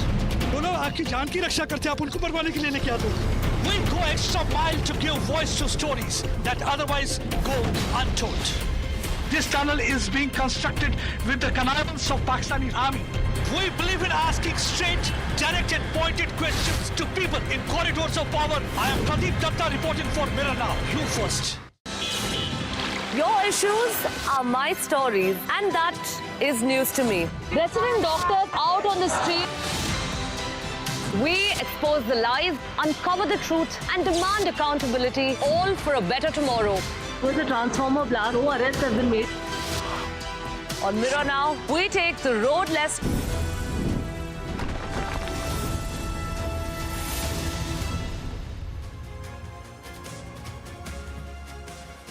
Hello, welcome. You're watching our special continuous coverage of the Lok Sabha election results. Numbers are still trickling in. Leads have been coming in, but so far the picture is clear. There is no 400 par for the NDA. In fact, it's fallen short of 300. We'll get you more on that.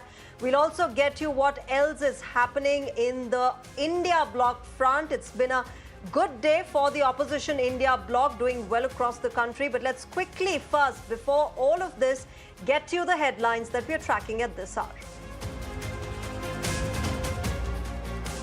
Forget 400 par, the NDA falls short of 300. The BJP fails to reach the majority mark on its own.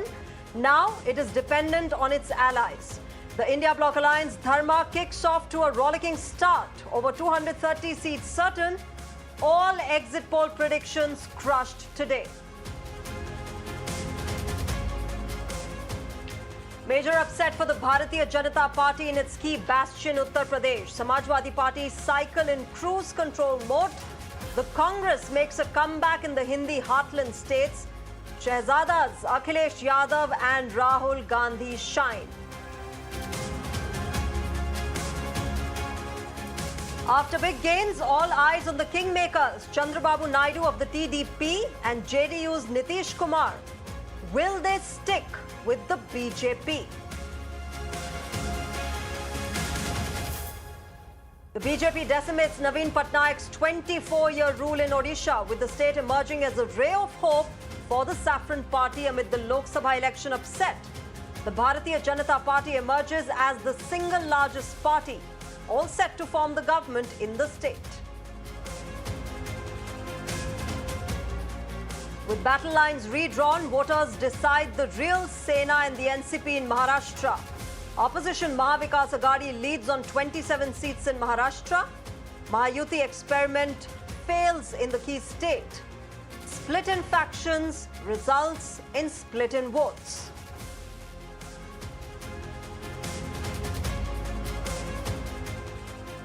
No BJP wave in Didi's Bengal. The saffron camp trails. Trinamool Congress leads in 30 of the state's 42 seats.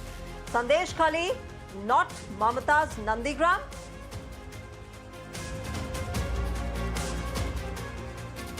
The contest in Manipur heats up. Congress takes significant lead on both in the strife-torn state. NDA trails. Has the BJP been punished for its mishandling of the 13-month-long ongoing ethnic conflict? Ripple effects felt across the entire Northeast.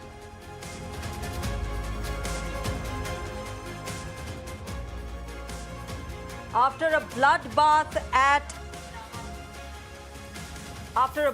for the NDA, bloodbath on Dalal Street, Sensex and Nifty see worst session in 4 years.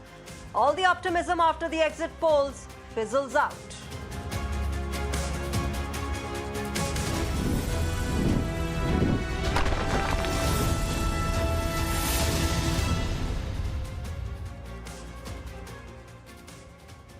It has been a roller coaster of a verdict day, and guess what? 8 hours since the ballot box was opened, we still don't have an idea on who is where at the poll position. The BJP-led NDA was projected to surpass their 2019 tally of 350 by almost all the pollsters. Some exit polls even predicted 400 par dream to come true. However, the reality is in stark contrast as compared to the predictions. The leads and the results indicate that Prime Minister Narendra Modi is on course to become the Prime Minister for a record-equaling third term. The NDA has the numbers on their side. However, unlike 2014 and 2019, the future of the Bharatiya Janata Party is now in the hands of two alliance partners. That's Chandra Babu Naidu and Nitish Kumar, both notoriously famous for switching sides as per their political convenience. मुझे लगता है BJP फिर एक बार 300 पार करके अपनी सरकार बनाएगी, NDA 300 पार करेगा और फिर एक बार मोदी जी के नेतृत्व में भारतीय जनता पार्टी एनडीए की सरकार बनेगी।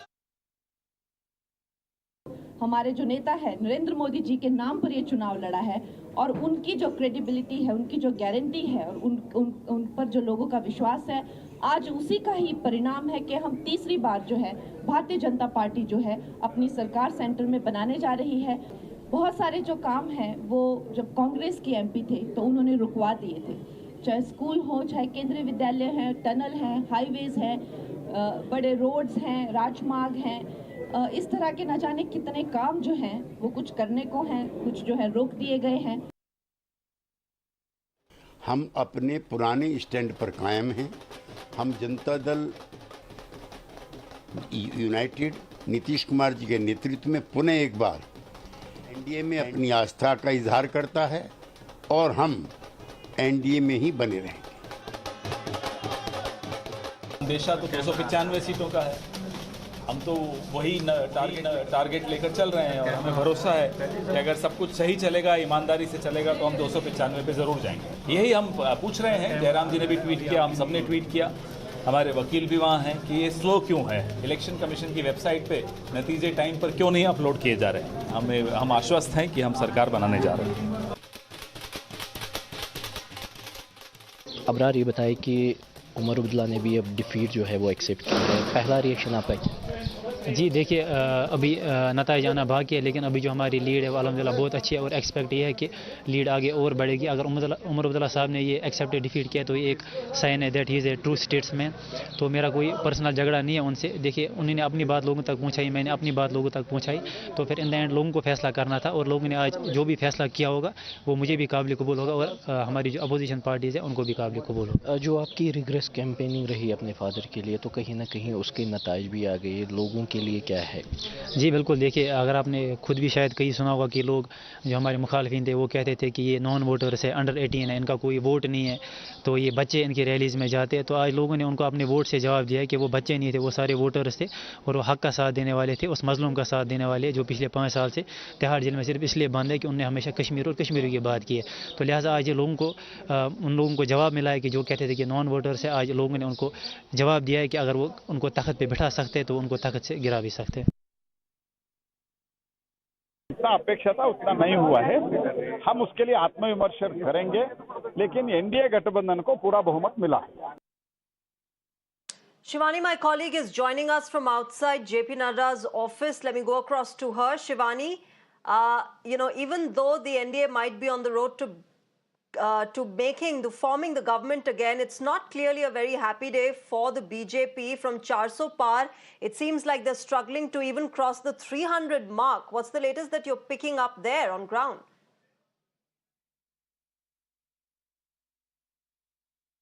See, at JP Nadda's residence, a crucial meeting is happening right now with Rajnath Singh and Amit Shah inside, and BL Santosh is also there. So they are strategizing upon the future course of action, what the party will be doing next, although their numbers are quite not as they had expected. The call of Ki Baar 400 Par has not translated well on ground, while the India bloc is quite excited with a very good lead in terms of the number of seats. So now the strategies are beginning in both the camps, and in fact the possibilities to get in touch with the leaders like Chandra Babu Naidu for India bloc and for like Nitish Kumar has also begun. On the other hand, the BJP camp is forming its strategy for the next course of action, what will happen. And as the numbers will be getting finalized soon, the BJP will also discuss what is to be done next. All right, Shivani, thanks very much for joining us with those details. Let's see what transpires, what comes of that crucial meeting that is being held at JP Nadda's residence with the top leadership of the Bharatiya Janata Party present there. A lot of introspection, of course, that is needed by the BJP as well as the entire NDA today, with the numbers that are trickling in since early morning today.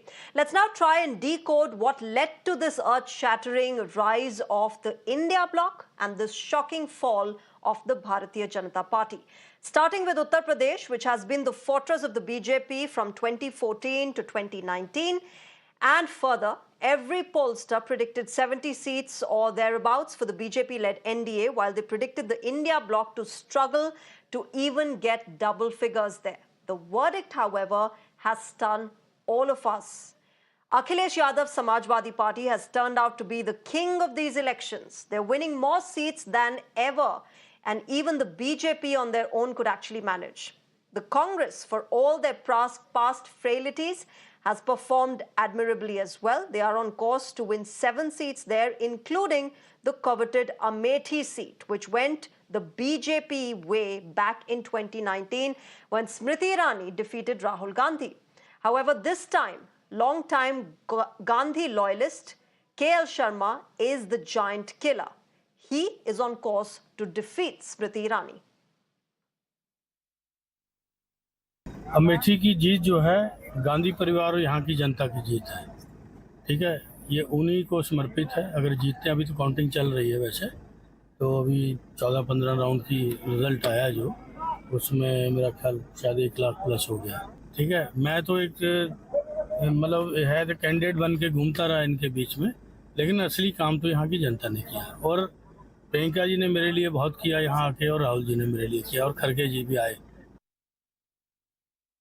My colleague Vinod is joining us on the broadcast with more on this. Vinod, ये तो बहुत ही बड़ा surprise था। स्मृति ईरानी एक तरह से trail कर रही हैं किशोरी लाल शर्मा के अगेंस्ट। जब इनका केएल शर्मा का कैंडिडेचर नॉमिनेशन जब अनाउंस हुआ था, तब ये माना गया था कि ये तो एक बैटल वन है, स्मृति ईरानी यहाँ से जीत गई। बट क्लियरली वोटर्स ने कुछ और ही मैसेज दिया है आज। बिल्कुल, सिर्फ अमेठी नहीं, अगर हम ट्रेलिंग की बात करें तो अयोध्या भी एक ऐसी सीट है जो सबसे इम्पोर्टेंट सीट मानी जाती थी इस लिहाज से कि कुछ ही महीनों पहले जो है वहां पे प्राण प्रतिष्ठा हुई थी। वहां भी बीजेपी ट्रेल कर रही है। जो नतीजे दिख रहे हैं फिलहाल, जो इम्पोर्टेंट सीट्स थी उत्तर प्रदेश में, उन सब मैक्सिमम सीटों पर बीजेपी अभी इस वक्त ट्रेल कर रही है। जो बड़े कैंडिडेट्स उनके थे, जितने सेंट्रल मिनिस्टर्स थे, चाहे वो अजय मिश्रा उर्फ टेनी हो, वो ट्रेल कर रहे हैं वहां से। स्मृति ईरानी ट्रेल कर रही है, साथ में निरंजन ज्योति ट्रेल कर रही है। तो ये तमाम और ये वो सीटें हैं जो बीजेपी की सीट्स हुआ करती थी। ऐसे में सवाल ये है कि आखिर ऐसा क्या हुआ, क्या जमीन पर जो वोटर्स थे उनके बीच इस बात की नाराजगी थी। दो चीजें बहुत क्लियर है उत्तर प्रदेश में। हमने देखा कि कहीं भी जो पीएम मोदी या योगी के लोग के लिए नाराजगी नहीं थी। जो नाराजगी थी वो कैंडिडेट्स को लेकर थी। आप कहें जिस सीट पर भी बीजेपी इस वक्त ट्रेल कर रही है, या एक तरह से फाइनल रिजल्ट में कुछ ही वक्त बाकी है, जहां पे अगर हार भी रही है बीजेपी, तो इस लिहाज से कि वो वहां पे जो उसकी पूरी जिम्मेदारी है वो उस कैंडिडेट्स के ऊपर है। हम अगर बात करें अयोध्या की, तो वहां से लल्लू प्रसाद को लेकर बहुत सारी नाराजगी थी। क्या लोग नहीं चाहते थे कि लल्लू प्रसाद को टिकट मिले, उसके बावजूद उन्हें टिकट मिला। बस्ती बीजेपी हार रही है, बगल की सीट है, बिल्कुल सटा हुआ अयोध्या का क्षेत्र है, जो बीजेपी लगातार 2 बार वहां जीती। हरीश द्विवेदी को इस बार दोबारा मौका मिला। बीजेपी वहां के लोग नहीं चाहते थे, लोकल नेतृत्व तो नहीं चाहता था कि उनको टिकट मिले, उसके बावजूद उनको टिकट दिया गया। स्मृति ईरानी को लेकर था कि वहां पर लोग उनसे थोड़े नाराज ज्यादा दिखाई दे रहे थे। उनकी नाराजगी मोदी और योगी से नहीं थी, लेकिन लोकल लेवल पे जो पॉलिटिक्स होती है वो उनके खिलाफ गई है यहाँ पे, और इसलिए अभी वो ट्रेल कर रही हैं। हम अजय मिश्रा टेनी की बात करें तो वहां भी उनको लेकर नाराजगी थी, जिस तरह के किसानों की नाराजगी वहां पे बहुत हद तक थी। तो ये लोकल जो इश्यूज थे वो ज्यादा इस बार जो है वो बड़ा रोल प्ले किए हैं। और अखिलेश यादव शुरू से लेकर लगातार आखिरी तक एक ही नारा उनका था, पीडीए, उसको लेकर उस पर स्टिक रहे। सबसे बड़ी बात कहा यह जा रहा है कि अखिलेश यादव जो सिलेक्शन ऑफ कैंडिडेट्स था उनका, वो बहुत बेहतरीन था इस बार। और जो कास्ट इक्वेशन उन्होंने बनाया इस बार अपने कैंडिडेट के जरिए, वो कहीं ना कहीं उनके लिए फायदेमंद हुआ। और इसीलिए हम देख रहे हैं कि जिस तरह से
You can see the visuals on your screen, that poster being put out after Uddhav Sena has claimed the legacy of the Shiv Sena. Let me go back to my colleague Shweta for more on this. Shweta, Uddhav Sena putting out posters that read, "It is now proven which one is the real Shiv Sena." Clearly, the factionism that had gripped Maharashtra's politics, that Maharashtra has witnessed, now being given a mandate by the voter on ground.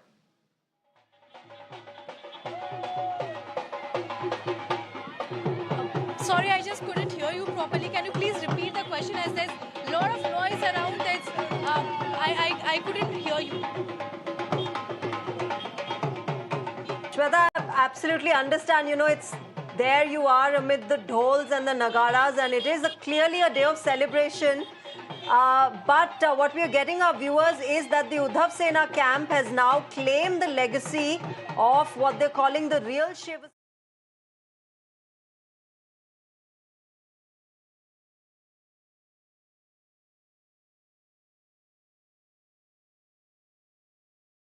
That Maharashtra has seen in the past, some time.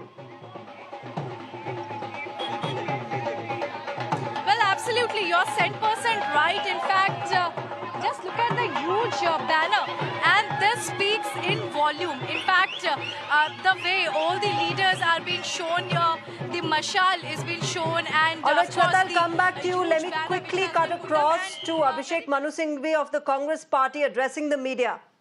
ढील आ गई है या बहुत धीरे धीरे हो रहा है, यानी हर आधे घंटे में वो आंकड़ा अपडेट नहीं हो रहा है इलेक्शन कमीशन की वेबसाइट पे।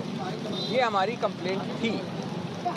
दो कंप्लेंट्स थी, एक तो कि संसदीय क्षेत्र के अनुसार ऐसा कोई अपडेशन नहीं है ही नहीं, और दूसरा जो असेंबली सेगमेंट्स के अनुसार राउंड बाय राउंड आता है आंकड़ा, वो भी बड़े विलंब के साथ अपडेट हो रहा है। ये दो मुद्दे थे। तो हमने कहा इससे एक प्रश्न चिन्ह उठता है, चुनाव के जो पूरी एक स्पष्टता होती है और निष्पक्षता होती है, उस पर अननेसेसरीली बिना कारण के एक प्रश्न चिन्ह उठता है। तो इसको जल्दी होना चाहिए।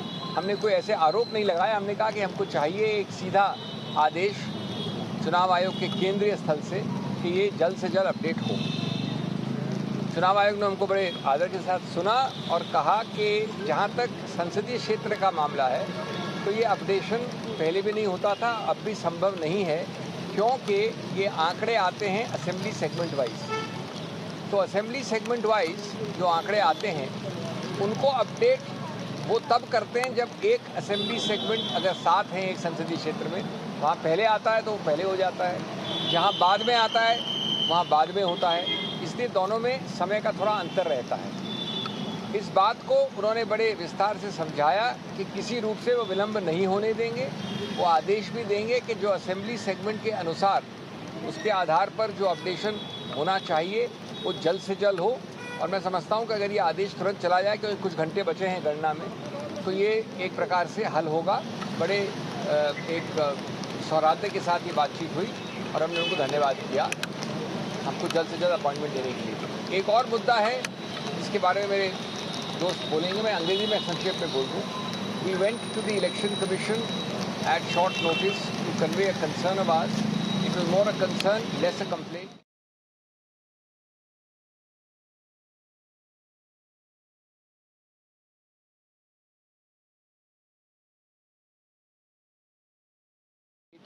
Round by round in terms of votes counted and the results of that round. However, it was clarified that it is done assembly segment wise. As you know, these are not assembly elections, but the statistics are counted and updated assembly segment wise. So if a parliamentary constituency has averaged 7 assemblies, then it is done each round in each assembly segment wise. Now the problem was explained to us is that different assembly segments follow different speeds of counting and also of updation, which is why there is a lack of synchronism for the parliamentary constituency as a whole. In any case, the Election Commission has assured us that without all this technicality, they are again going to give very strict instructions that counting and updation round-wise at the assembly segment level shall be the fastest and the most prompt as possible.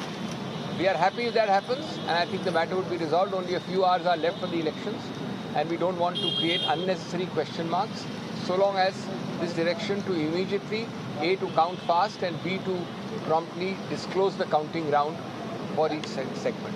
There is a second issue, my friend will address you on that, about Sonipat. जी आप सबका स्वागत है। धन्यवाद सिंघवी जी। एक छोटा लेकिन महत्वपूर्ण एक विषय था, एक छोटा परंतु महत्वपूर्ण एक विषय था, और वो सोनीपत पार्लियामेंट्री कॉन्स्टिट्यूंसी के संबंध में था। वहाँ 2 असेंबली सेगमेंट्स हैं, एक सफ़ेदों है और दूसरा है बड़ौदा। वहाँ पर 2 बूथ्स ऐसे थे जहाँ पर ये कहा जा रहा था कि वो ईवीएम्स बिगड़ गए हैं और इसलिए वो काउंटिंग नहीं हो पा रही है।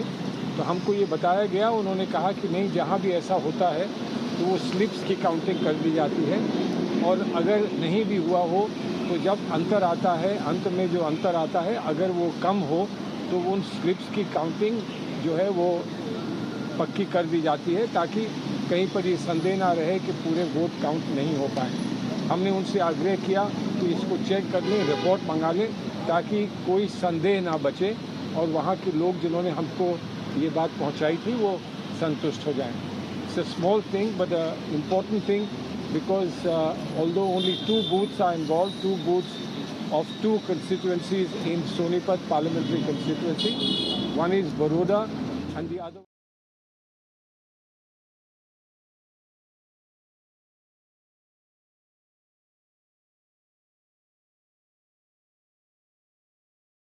Commission was kind All right, enough Congress's Salman Khurshid and Abhishek Manu Singhvi, both senior leaders, they're addressing the media and in fact briefing the media on the Congress's complaints to the Election Commission of India regarding slow counting that is taking place. We'll keep getting you more details on this, but right now we're slipping into a short break. News and updates will continue on the other side. Remember, on Mirror Now, we're getting you minute-to-minute updates of the Lok Sabha election results.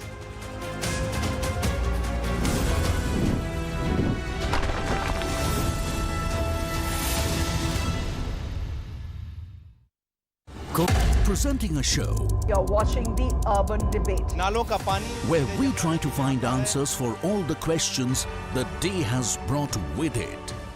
A show where instead of easing behind bickering and noise, If we don't start planning for the future, things will only get worse. What has happened in Bangalore is a violation of an individual, a citizen's fundamental right. authorities are forced to commit and respond on issues. Good conduct, assume for a moment it was so, but that is not the sacrosanct criteria. I have to follow the constitution. State government of Karnataka is very clear, saying that the civic authorities have been involved in road apathy where the road accident has happened. So we can together improve our urban reality. The Urban Debate with Shreya Dhondial, weeknights at 8 p.m. only on Mirror Now.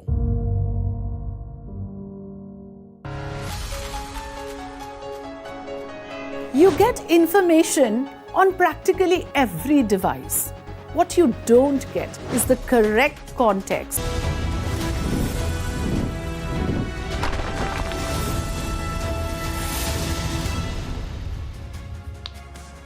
You're watching our continuous coverage of the Lok Sabha election results. Lots of twists and turns that have been happening since early morning. And another giant killer in this topsy-turvy verdict day is the Trinamool Congress in West Bengal. Every single pollster predicted the Bharatiya Janata Party to win more seats than Mamata Banerjee's party in West Bengal this time. However, not only has the TMC managed to keep hold of the seats that they had in 2019, they've also outperformed themselves. Mamata's party is on course to win 30 seats, while the BJP is leading in a mere 11 seats in the state. Now, TMC's dominance is asserted by the fact that they are leading in Bashirhat. Remember, a constituency where Sandesh Khali lies, which was portrayed as the biggest poll issue in the state by the Bharatiya Janata Party. My colleague Shreya is joining us with more details from the ground. Shreya, a big upset for the BJP. TMC continues its strong run in West Bengal, but what are you picking up on ground? Get us the latest that's happening there in the state. Well, right now we're reporting live from outside Chief Minister Mamata Banerjee's residence, and you can see how the supporters of the TMC party have in fact come out to celebrate. They're giving Joy Bangla slogans, they're playing with colors, they're dancing. You can see how people have come out to dance and to play with colors. As you know, TMC is supposed to back 30 seats this time around. Remember, so far the trend is showing that TMC is leading in 29 seats, BJP in 12 seats, and Congress only in 1 seat, which is Malda Dakshin. Now this time around, some very much something is happening in the state which was not predicted. For example, Adhir Ranjan Chaudhary is supposedly losing to TMC's Yusuf Pathan. That would be a major blow to the Congress. In the state, Isha Khan Chaudhary is supposed to win the Malda Dakshin seat. This is one. Number two, many heavyweight BJP leaders, for example, that of Dilip Ghosh, that of Agnimitra Paul, that of Nishit Pramanik, who is also a union minister. These heavyweight BJP leaders are trailing behind. So, of course, we saw that exit poll number have shown exactly the opposite picture to what we are witnessing on ground. Remember, in last election, TMC have managed to bag 22 seats, but this time, right now, they're leading in 29 seats, and BJP have bagged 18 seats. They're right now leading in 12 seats. So, of course, there is a major shift. We see that more and more votes are, going for the TMC camp, and you can see as well how these people have in fact come out to celebrate. Let me in fact go across to more people and try to understand what they want to say. दीदी, हम लोग देख रहे हैं कि TMC at least 30 seat में lead कर रहे हैं. क्या कहना चाहते हो? कि बोलो ये सब देखे कि মনে হচ্ছে কি মনে হচ্ছে যে লক্ষ্মীর ভান্ডারের এটা ম্যাজিক, মমতা ম্যাজিক, এ ছাড়া অনেক কিছুর ম্যাজিক হবে. So of course we see that when in India we were speaking about Modi's magic, in Bengal it is definitely Mamata's magic. In fact, remember, Sandeshkhali issue was a boomerang for the BJP party, because we see that TMC is going to win the Bashirhat seat with a huge majority, and not only that, they are in fact going to get a lead from Sandeshkhali itself, which was a major turnaround issue for the BJP party. And in fact, starting from the Home Minister to the Prime Minister have been mentioning the Sandeshkhali incident, have been talking about women's safety. Now, taking a lead from Sandeshkhali itself would be a major blow for the BJP party in Bengal. Now, as TMC is looking to win Bengal once again, you can see how celebration is happening outside the Chief Minister's residence in Bengal. We are right outside Kalighat at this point in time. Shreya, I know where you are. There are a lot of celebrations taking place. But if you could hear me, you mentioned Sandeshkhali, and a very important point there. Clearly, the BJP's push of women's safety in Sandeshkhali, that issue being rejected by the voters with the TMC candidate winning from there. What has been really, the sentiment on ground? What are the women saying there? Clearly, the BJP's women's safety issue has not been accepted by the people on ground.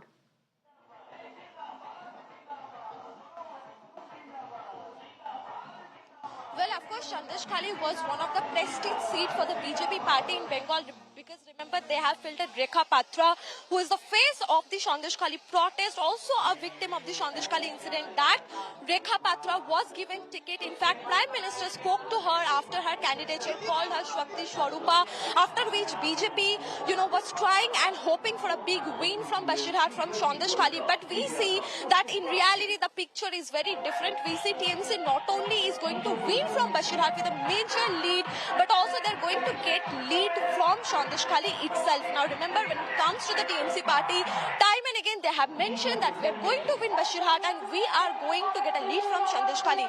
This narrative of TMC was there from day one. They have been mentioning that Sandeshkhali is a propaganda that has been cooked up by Shubhendu Adhikari and BJP leader. This was TMC's counter. They tried to say that women are very safe in Mamata's regime, and this is just a plan, a ploy by the BJP-ruled, government to defame Mamata Banerjee, to defame Bengal. So, of course, when we see that, Haji Nurul Islam, the TMC candidate, takes a lead, even gets a lead from Sandeshkhali. So, of course, we have to say that the Sandeshkhali narrative did not work out for the BJP party in Bengal. Even remember, BJP have been trying to say that they have been trying to say that Mamata Banerjee's government is filled with corruption.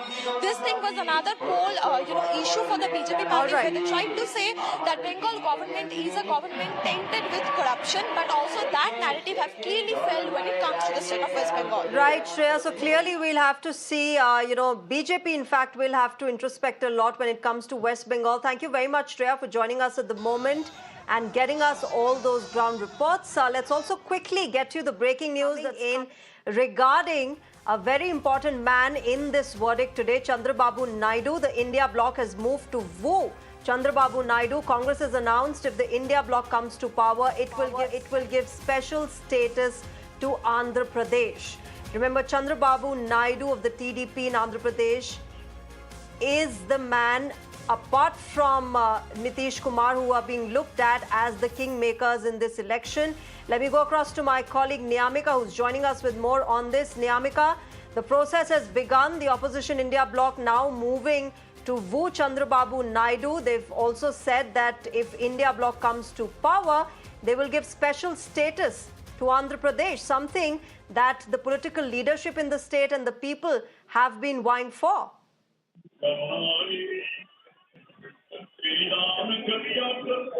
Now there is a buzz that now finally the India bloc leaders have started approaching the other regional parties as now it is the TDP and the JDU which can become the kingmaker in 2024 elections. As for that reason, now it is being said that by the sources that Sharat Pawar has contacted to Nitish Kumar as well as Chandra Babu Naidu. But what's the most interesting news which is recently coming in is that the Congress party has also hinted that if TDP will come and join the India alliance, then the promise which is the Congress party is making is that giving special status to Andhra Pradesh, as this offer is also being given to Chandra Babu Naidu by Sharat Pawar, and now that is now clearly being hinted by the Congress General Secretary Jairam Ramesh, as he has recently made a tweet in which he has mentioned that if the India bloc will come to power, then it will fulfill all the promises which were being made in 2014 by the then government of Dr. Manmohan Singh, which also includes giving special status to Andhra Pradesh. So clearly this is a hint which is being given by the Congress party today, as now the talks are on, as the India bloc is now started approaching the other regional parties to get the majority and to form a government, because that was the clear instructions which were being given on the part of the India bloc top leadership, that it is very much necessary. Earlier they were saying that they will get 295 seats, but that is not possible now, because of the numbers which are coming in. For that reason, now they need some help from the regional parties, and that's why now they have started approaching the regional parties in an attempt to form the government in the upcoming days. All right, Niyamika, thanks very much for joining us with those details. From Andhra Pradesh, let's talk about Tamil Nadu. Despite Prime Minister Narendra Modi's South push and Annamalai's fierce campaigning, the BJP is faltering in Tamil Nadu. Forget about double. The BJP is unlikely to win even a single seat in the southern state. As was expected, the India bloc, led by the DMK, is winning 38 out of the 39 seats, with the remaining one seat being won by BJP's ally. Let me go across to my colleague Dharni for more on this. Dharni, not a very great run for the BJP. In fact, quite contrary to what they were expecting in Tamil Nadu. There were high hopes from the state leader Annamalai as well. But clearly the opposition India bloc, led by the DMK, winning this, most of the seats, 38 out of 39. That's a great show by the opposition there in the state.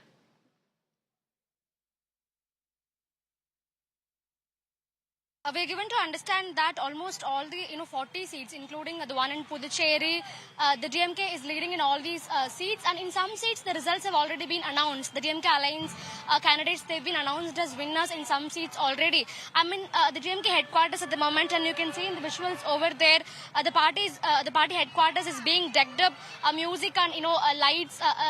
It's all lighting up the party headquarters.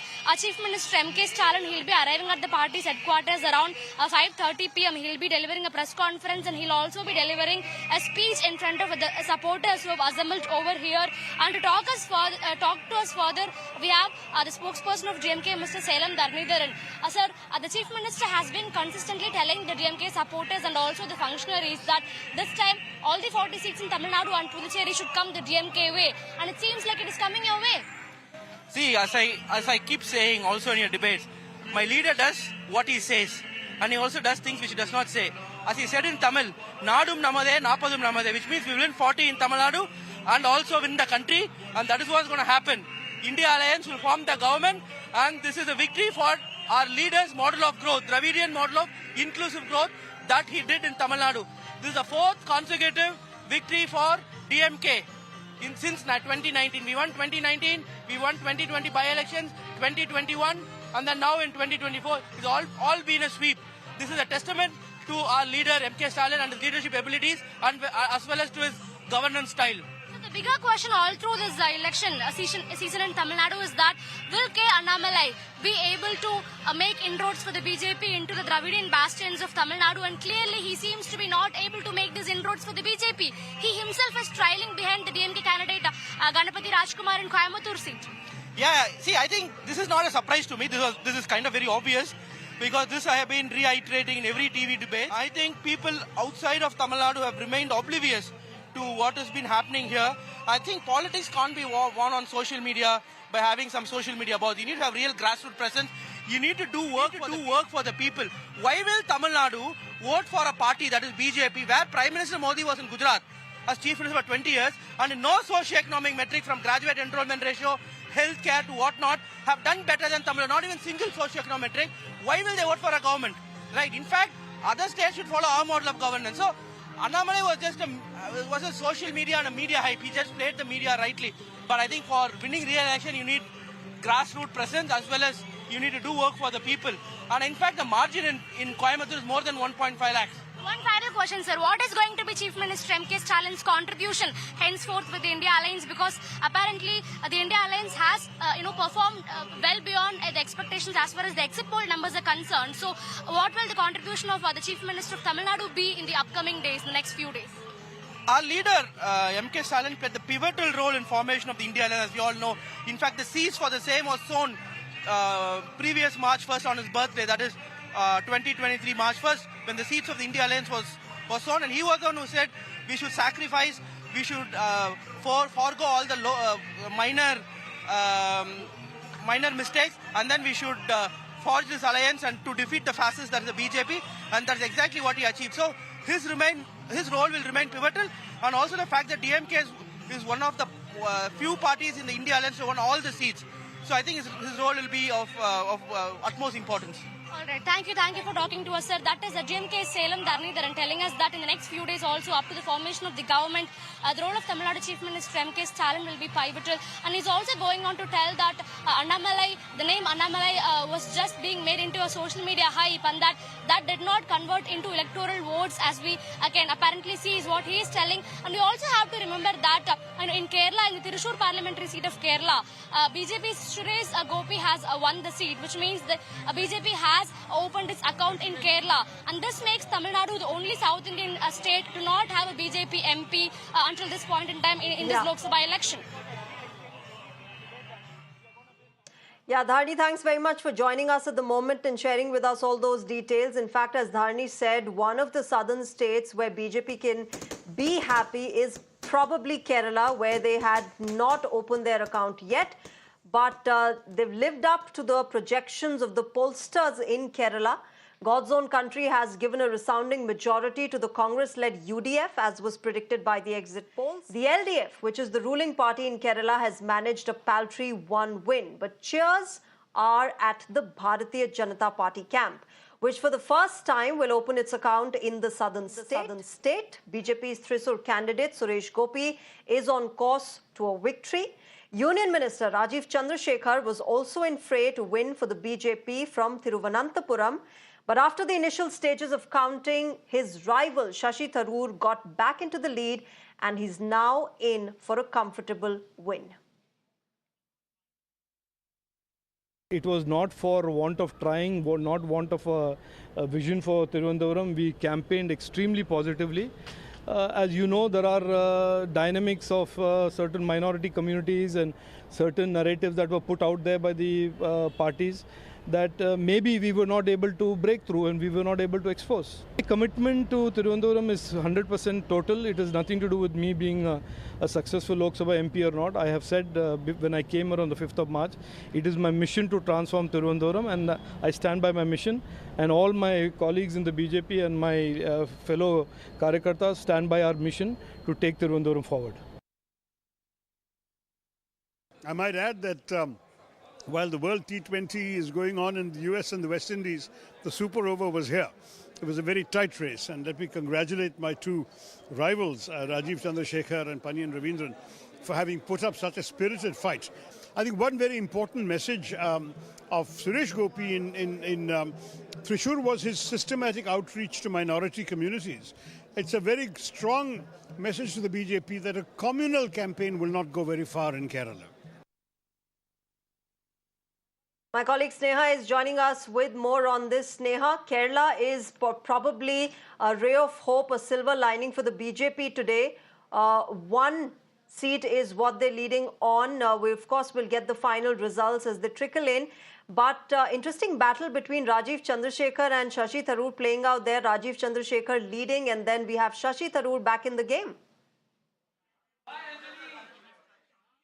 Absolutely, Shreya. In fact, let me just put this in the larger picture for everyone who's watching this, who may not be very clued into Kerala. One, the battle in Thiruvananthapuram. Remember the nail-biting finish, the vote turnarounds, particularly for Shashi Tharoor, after Rajiv Chandrasekhar being in lead for a considerable period of time, maintaining his lead, you suddenly had a turnaround of votes for Shashi Tharoor. This is almost a repeat of 2014 when Shashi Tharoor managed his second victory from Thiruvananthapuram against O. Rajagopal.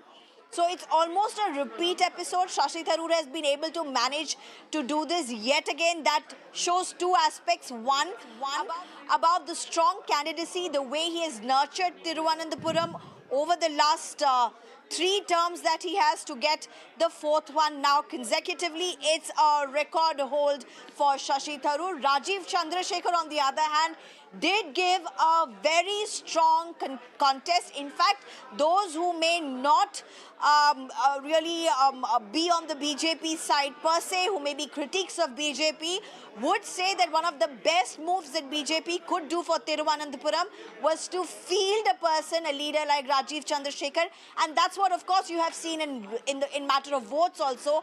Just the very close, tight contest between Shashi Tharoor and Rajiv Chandrasekhar. Well, there's one person who has to win. It seems to be Shashi Tharoor for now, but it's been a very good contest. Now, let's just look at the seat that Kerala has given for the first time to BJP. That's Thrissur. Must say, Suresh Gopi has won the first. He's going to be the first elected MP from Kerala, but it's not the first time that he has contested. He has contested before. He has lost seats before.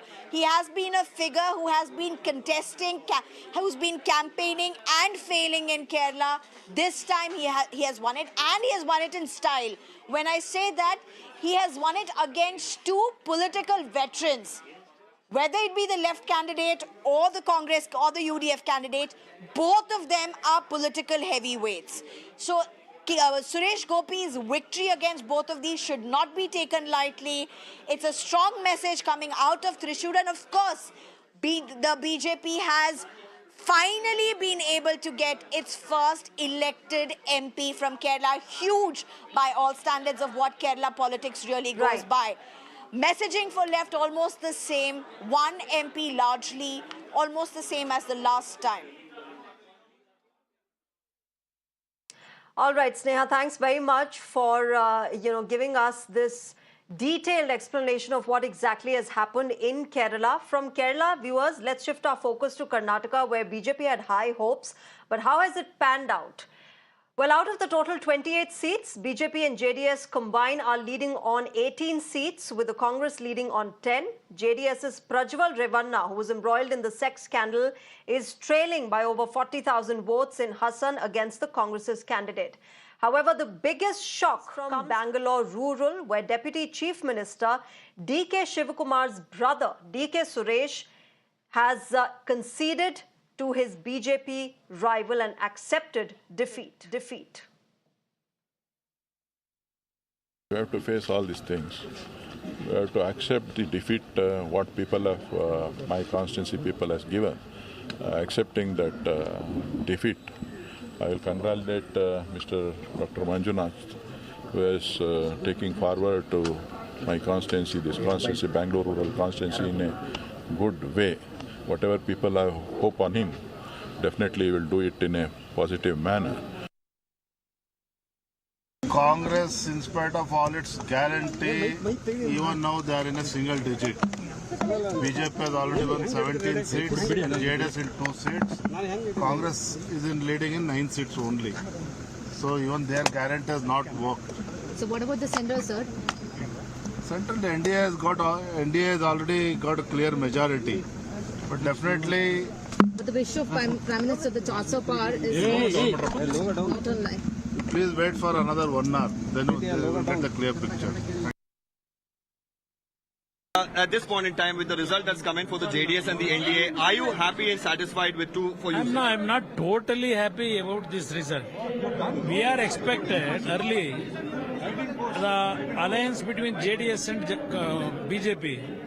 Our NDA alliance, we expected more than 25 seats. Okay. In that, because of some smaller errors from our side only, we lost 4-5 seats.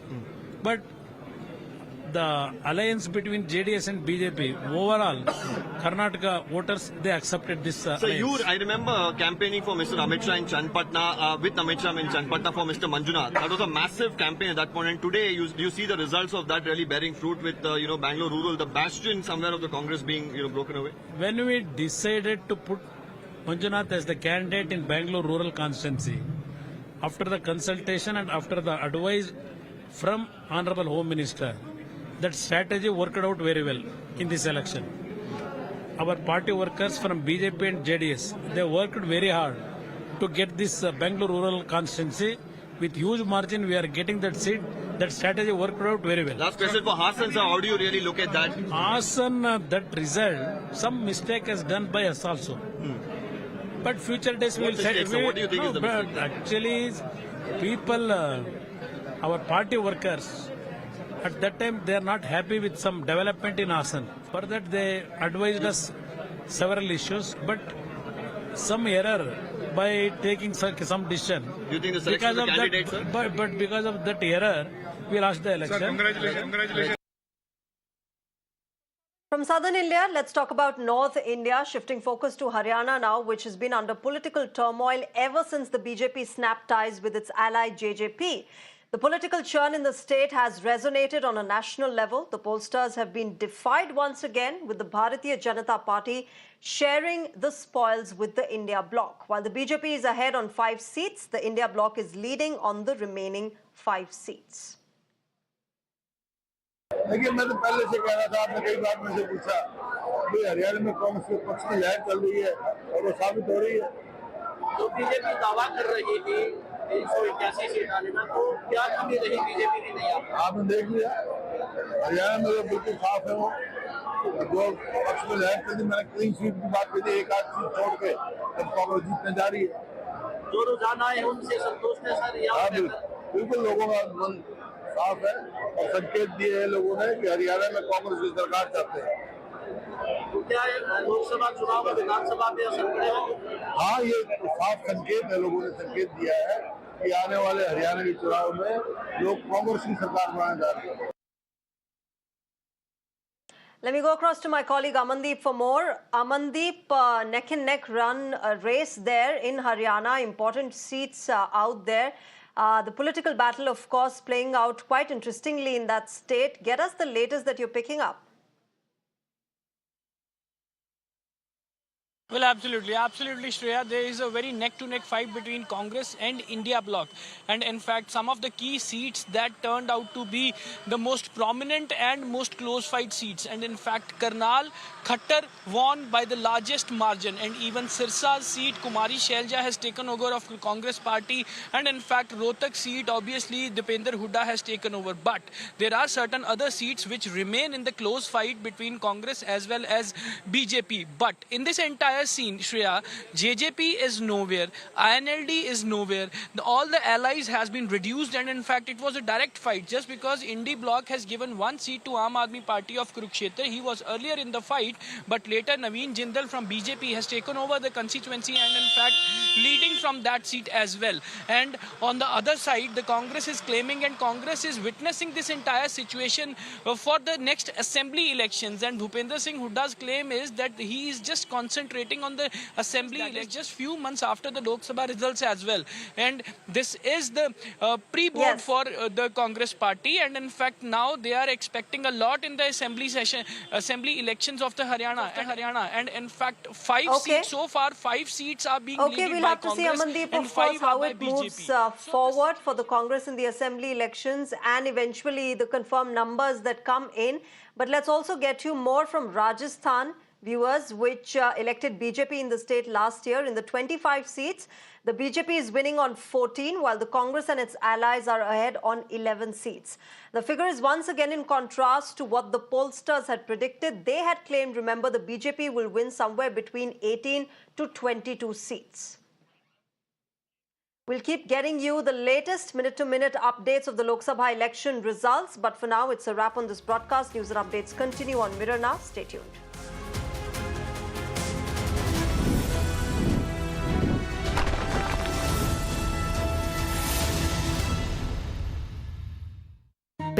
Presenting a show. You're watching the Urban Debate. Where we try to find answers for all the questions the day has brought with it. A show where instead of easing behind bickering and noise, if we don't start planning for the future, things will only get worse. What has happened in Bangalore is a violation of an individual, a citizen's fundamental right. authorities are forced to commit and respond on issues. Good conduct, assume for a moment it was so, but that is not the sacrosanct criteria. I have to follow the constitution. State government of Karnataka is very clear, saying that the civic authorities have been involved in road apathy, where the road accident has happened. So we can together improve our urban reality. The Urban Debate with Shreya Dhondia, weeknights at 8 p.m. only on Mirror Now.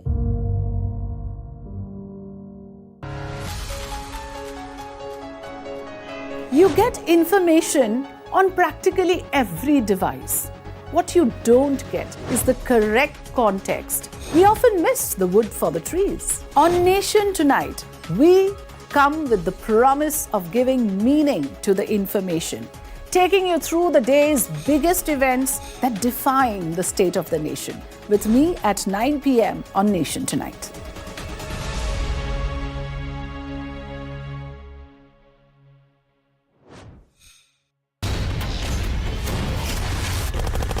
To me, news is about one bold, strong voice that breaks silence. बोलो आपकी जान की रक्षा करते आप उनको मरवाने के लिए लेके आते हो। We go and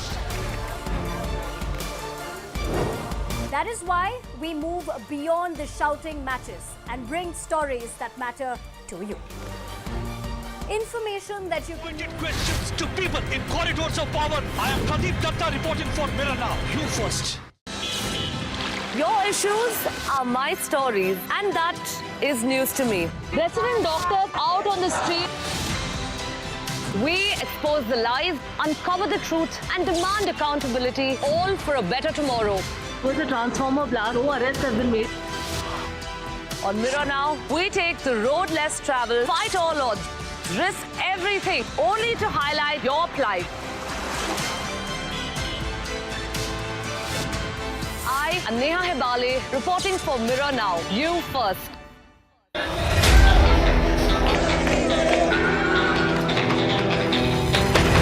From politicians' dharna to citizens' agitation, for us, every issue is of equal importance. We at Mirror Now report from the ground on the issue that interests you, that impacts you. Government doesn't have that willpower. People of Delhi are struggling not just with deteriorating air quality. And now you can clearly see it's been 3 to 4 days that the situation has been the same. Demanding accountability from those in power.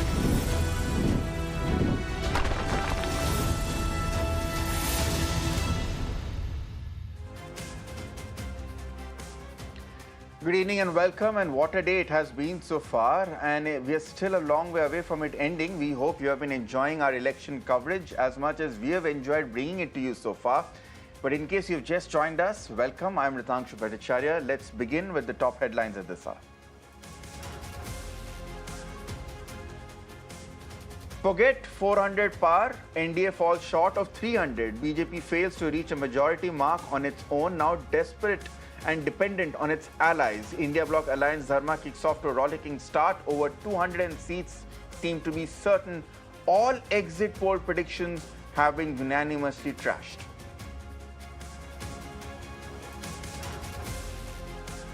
The big upsets for the BJP come from its key bastion of Uttar Pradesh. Samajwadi Party's cycle is in cruise control mode. The Congress makes a comeback in the Hindi heartland state.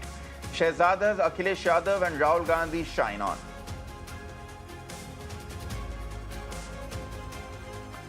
After big gains, all eyes are on Kingmakers Chandra Babu Naidu of the TDP and JDU's Nitish Kumar. Will they stick on with the BJP they have dumped before over Narendra Modi?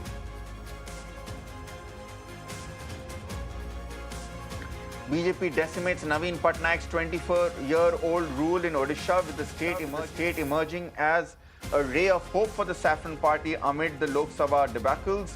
The BJP emerges as the single largest party and is all set to also form the government in the state. With battle lines redrawn, voters decide who the real Shiv Sena and the NCP are in Maharashtra. It's the opposition Mahavikas Aghadi that leads in on at least 27 seats in the state. The Mahayuti experiment fails. There's a split in factions, and as a result, there's a split in votes as well. Against exit poll predictions, there is no BJP wave in West Bengal. The saffron camp trails as the TMC leads in around 30 of the state's 42 seats. Sandesh Khali does not turn out to be Mamta's Nandigram moment.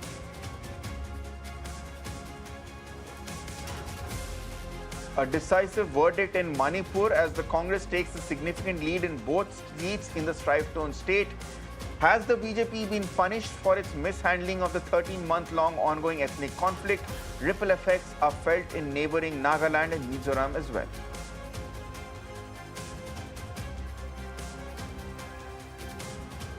And Khalistani sentiment gets an electoral mandate. Separatist Amritpal Singh, who is in jail over the National Security Act, is leading by over 1.5 lakh votes in Punjab's Khadur Sahib.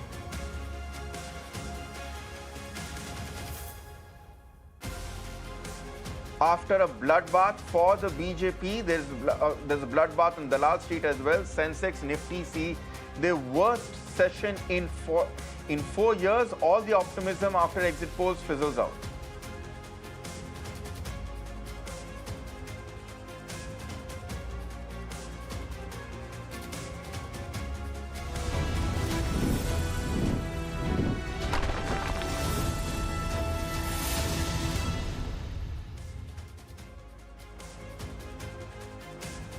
It has been, of course, a roller coaster of emotions, of numbers, and of fortunes on verdict day so far. The BJP-led NDA were projected to surpass their 2019 tally of 350 by almost all exit pollsters. Some pollsters had even expressed confidence that the Prime Minister's claim of 400 par will come true. The reality so far, as you can see in the bottom of your screens, is in stark contrast to what was compared in the prediction. The leads and results indicate that Narendra Modi is on course to become a Prime Minister for a record equaling third term. There's no disputing that. He will likely come back as Prime Minister because the NDA has the numbers on this side. As you can see, they have 294. Currently, that number's been oscillating in the 290s for much through the day, and that's clearly above the 272 mark required for majority. However, unlike 2019, unlike even 2014, the future of the BJP and the fate of the Narendra Modi government is in the hands of its allies, specifically two alliance partners who have done very well this time. Chandra Babu Naidu, who's set to be Andhra Pradesh Chief Minister because he's done well in the Andhra state elections as well, and Nitish Kumar, who's already Bihar Chief Minister. Both these leaders have a track record of switching sides and have dumped the BJP before over Narendra Modi. So what do the 2024 polls mean for India's netas? Let's look at what it means to the key leaders and the big faces of this election. First, let's focus on what it means to Prime Minister Narendra Modi. There is no doubting the fact that this result is a big dent on Prime Modi because this election was fought in the Prime Minister's name. And as a result, Modi ki guarantee has failed to take BJP home to its 400 level mark or its 400 level target.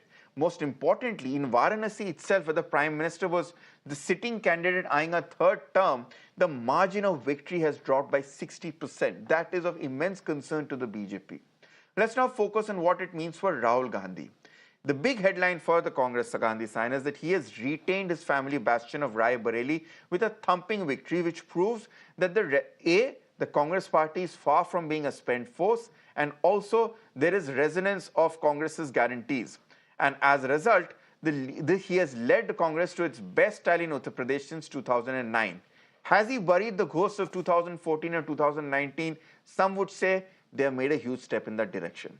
What about Smriti Irani? The giant killer who slayed the giant of Rahul Gandhi in Amethi has been a giant today who's been slayed herself.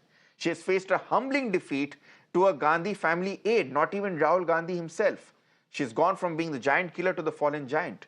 Then there's Uddhav Thackeray. He has successfully claimed the legacy of Balasaheb Thackeray, and he's also gotten the backing of the Marathi Manus, and that sets the tone for what's going to come in Maharashtra later on this year, assembly elections. It's the same story for Sharat Pawar as well. Ousted from his party, deprived of his party symbol, he has cut nephew Ajit Pawar to size and has showcased that he is still the kingpin of Maratha politics by winning the family bastion Baramati in style. Finally, Mamata Banerjee. Her bastion of West Bengal is safe.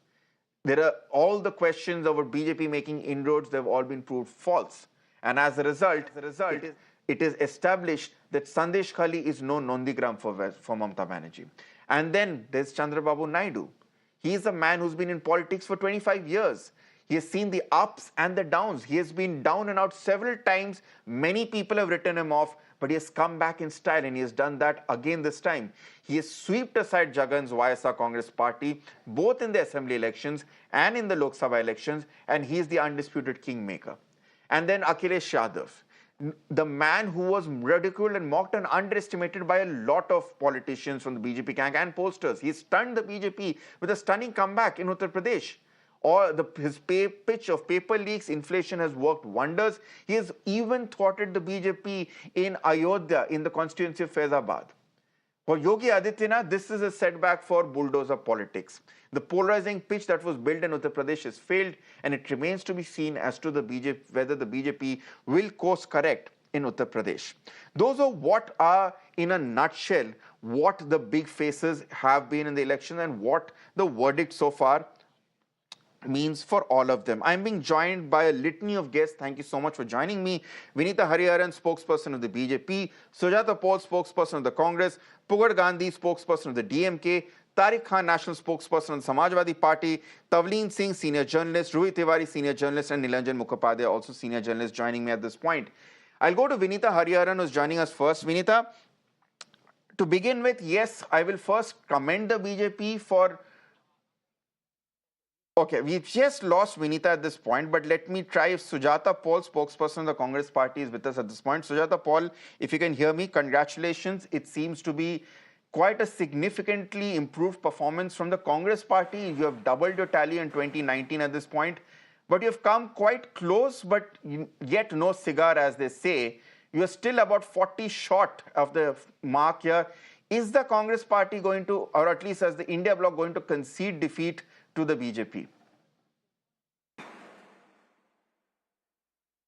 Well, I think today we need to thank the Janta Janardhan of this country. There was one man who thought he was God and he was making pawns out of people. And today the people of India have told him that he is the pawn and they are the Janta Janardhan. So we thank the people of the country today. And the fact that the results have proved that Bharatiya Janata Party and announcement of 400 was really such a farce, and we knew it, and we were screaming our lungs out on every channel that all your analysis, all your exit polls are false. We have been proved correct today, and I rejoice in the fact that that people have stood up and given their verdict also. But the game is not yet over.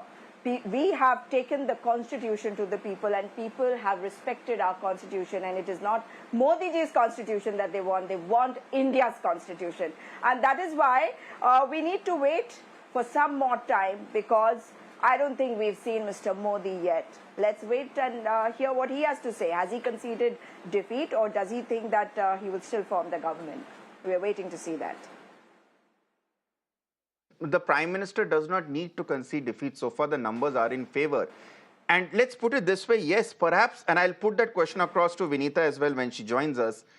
Yes, maybe the BJP has been a victim of its own hubris and a victim of its own hype machine. But if you remove the 400 power hype, coming back to power, facing 10 years of anti-incumbency, coming back to power for a third term and getting a majority on its own as an alliance, it's not a mean feat. Oh, really? Is that so? When you have the ED, the CBI, the income tax, and you have a whole lot of Godi media with you, then you call this not a mean feat? Well, we know exactly how what they did in Surat, what they did in Khajuraho, Indore. So for Mr. Modi, it was all about himself. And yes, it is not BJP's defeat, it is Modi ji's defeat more than it is the BJP's defeat. But when I say that the game is not yet over and Mr. Modi needs to come out, we need to know whether his allies are still with him, because it doesn't really, behove well unless the public gets to know whether the allies are still with them or not. Because who would want to stand with a dictator?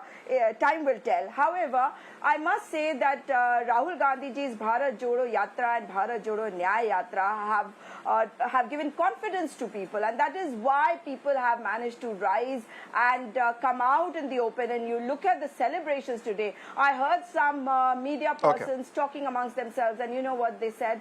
They said, "Ye jeet kar bhi ye haar gaye." That itself says a lot. Okay, Sujata Paul, stay on with us. Before I go across to my senior journalists also joining us, Tavleen Singh, Rui Tiwari and Nilanjan as well, let me go into which in my opinion has been the man of the match so far. And we have Tariq Khan joining us as national spokesperson of the Samajwadi Party. Tariq Khan, what was the secret of Akhilesh Yadav's success in Uttar Pradesh? Because let's be honest, fine, a lot of pollsters, opposition party, I mean your opposition in the BJP, none of them had predicted this spectacular victory. Many people are saying that the Congress's show in Uttar Pradesh is also because of the back of the Samajwadi Party's splendid performance here at this point. Do you feel that this is a moment of vindication for your party and for Akhilesh Yadav? Listen, first of all, full credit to the people of the state. They believe in our leadership, in Akhilesh. What he delivered, what he convincingly delivered to the message, that we'll work for the formula that is PDA. That was very successfully delivered to the people of the state. Point number one. Point number two. What Modi ji said, Modi ji called it Shehzada. When people voted for somebody, they became Shehzada. So today, Akhilesh ji actually became Shehzada of the people, by the people, to the people. That is the basic fundamental of democracy. Point number two, who will take the responsibility of this defeat? Either it would be Modi ji or Yogi ji. As he said, that the agendas of state is being discussed in central election. When your 5 to 6 cabinet minister has already lost in Uttar Pradesh, who will take the responsibility? A seat just adjacent to Banaras, that is Chandoli, Mahendra Nath Pandey, the cabinet minister, has already lost. Who will take the responsibility? I think the CM and the PM should come up front and they should take responsibility that why they have lost Uttar Pradesh. And as our leadership has been decided, we believe in the leadership of Akhilesh ji, and we from the bottom of our heart will thank the people of the state that they have shown full faith in the leadership of Akhilesh ji. There was nobody, when Akhilesh ji won, we had won in 2012, they said that was because of Netaji Mulayam Singh Yadav was there. Now, there is nobody, only Akhilesh ji's leadership. These people have come forward and shows that we believe in the leadership of Akhilesh ji, and our regular contact with the people. They said they have Panna promo call that 6 people at every page. Where are they? And people have also said one thing that is very important. Let me put that question, Tariq Khan ji. Let me put that question across. Let me put that question across. Both Sujata Paul and Tariq Khan, this is a defeat for the BJP, both Narendra Modi in India and Yogi Adityanath in Uttar Pradesh. Tavleen Singh, senior journalist with us. Tavleen Singh, do you see it the same way? Is this really a defeat for the BJP given the fact that they are, after all, set to come back to power if the numbers hold, and they have been holding so for almost the entire day so far?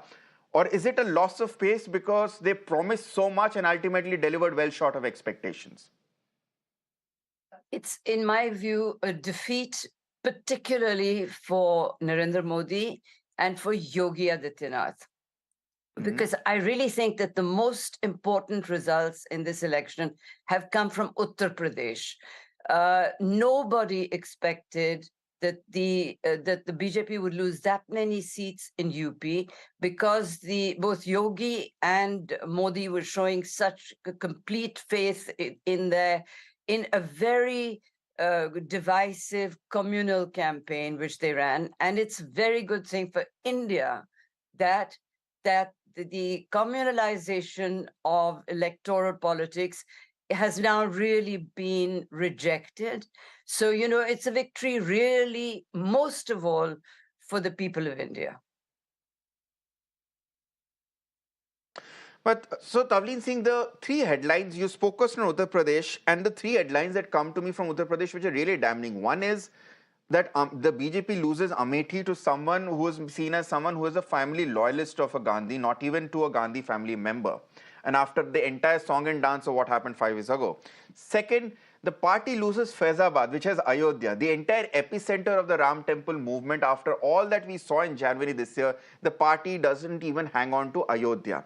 And finally, as you pointed out, so far, the BJP can try and spin it a narrative around the different local issues which resulted in anti-incumbency against the local leadership. But the fact still remains that the Prime Minister's victory margin in Varanasi, he's just won, by the way, but his victory margin is not to the extent of what was expected, and for perspective, it's even lower than Rahul Gandhi. So do you feel that this was actually also an anti-Modi vote that happened, especially in Uttar Pradesh, Tavleen Singh? I think it absolutely was, because actually Modi, he's turned it into a referendum on himself, because the BJP was really second fiddle to Modi. Everything was Modi's guarantees. Even the manifesto of the BJP had Modi on it. So really, there's no question that the Prime Minister will have to accept that this is a humbling of himself. Okay.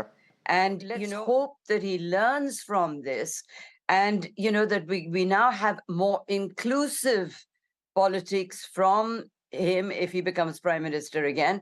But it certainly is a personal defeat for him and for Yogi Adityanath, who ran, who invented actually one of the ugliest things that I have seen in India, which is called bulldozer justice, and which actually targeted only one community. So both these men, the Chief Minister of Uttar Pradesh and the Prime Minister of India, have to accept a personal reason for this. And, whether we like it or not, even if, Modi becomes Chief Minister again, it is a defeat. It is a personal defeat for him. Okay, so Tavleen Singh is agreeing with Sujata Paul and Tariq Khan, saying that this is a defeat for the BJP, Narendra Modi and Yogi Adityanath. We'll come back to my remaining guests, Pugat Gandhi, Rohit Tiwari, Nilanjan Mukhopadhyay joining me very patiently. But first, we've got some news coming in. There's drama outside Chandigarh. And this is what the Congress party has been alleging for the past while or so from Jairam Ramesh's tweet and all. Now we've got visuals of the Congress staging a protest over a delay in result declaration in Chandigarh. Remember, Chandigarh is where senior Congress leader Manish Tiwari has been leading for pretty much the entire day. And now we see that the Congress is now staging a protest because they feel that the results in Chandigarh are being inordinately delayed. Now, why this is significant is because Chandigarh is the same place where a few months ago there was a massive controversy over a local body election being allegedly manipulated after the actions of the polling officer were exposed, and as a result, the result was voided here. But that is a big story coming in here from Chandigarh as well. And we'll try and connect to my colleague Amandeep for more details at this point.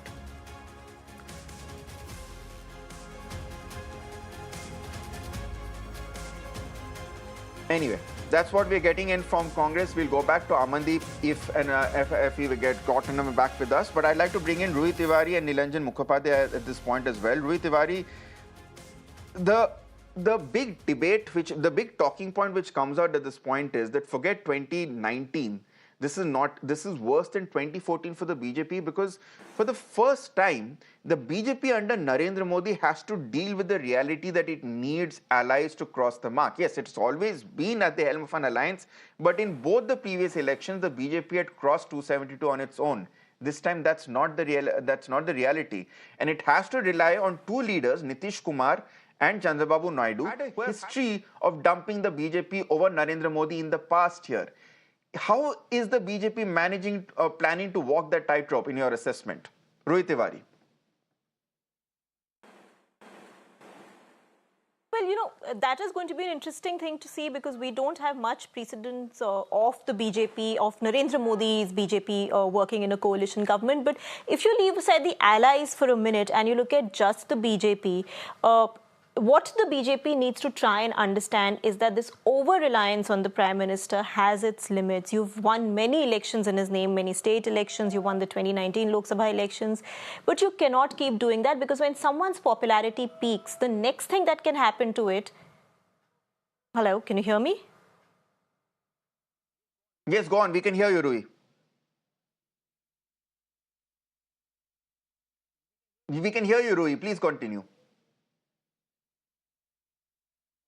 Okay, I think Rui can't hear us, but we could hear her speak as well. We'll try and restore that. But Nilanjan, would you like to take that point forward here? Do you think that the BJP erred by relying too much on Narendra Modi? No, that is the way the BJP has always been under Mr. Narendra Modi, relying. That's the politics of Mr. Modi. So there is no other possibility, no other option besides that. Otherwise, Mr. Modi would not be in the party and play second fiddle to somebody else and promote a collegial style of leadership. This issue of that how comfortable would he be with dealing with the new allies, and how comfortable will the allies be in dealing with him? There is a certain history to it. The BJP, even when Mr. Modi is not actually leading the coalition, does not actually have a very good history of being able to run a coalition very smoothly. Look at what happened with its relationship with Shiv Sena, with the original Shiv Sena.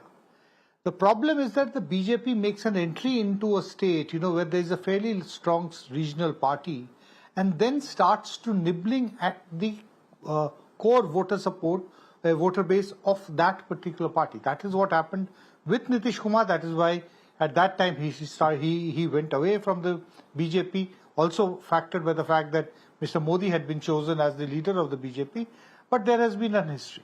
So we really have to see that the new Mr. Narendra Modi, how does he actually deal with allies? This is completely against the grain of his own personality. Most important to see and track over the next. Absolutely. I think that's the biggest takeaway at this point here. That's something which even the BJP will now have to evolve and will have to take on board allies at this point. And will these allies stay with the BJP? Will more allies stay with the India Alliance? Because let's be honest, that is an even more of a assortment of different political parties who have been at war with each other. But one place where at least the Congress has never had any alliance problems, and that party has done spectacularly well once again, is the DMK. Pugat Gandhi, thank you for waiting very patiently with us at this point. The big talking point at this point was for the elections as to the rise of BJP in Tamil Nadu, especially under Annamalai, who many people were seeing as the firebrand young leader. At the end of the day, it has come to naught.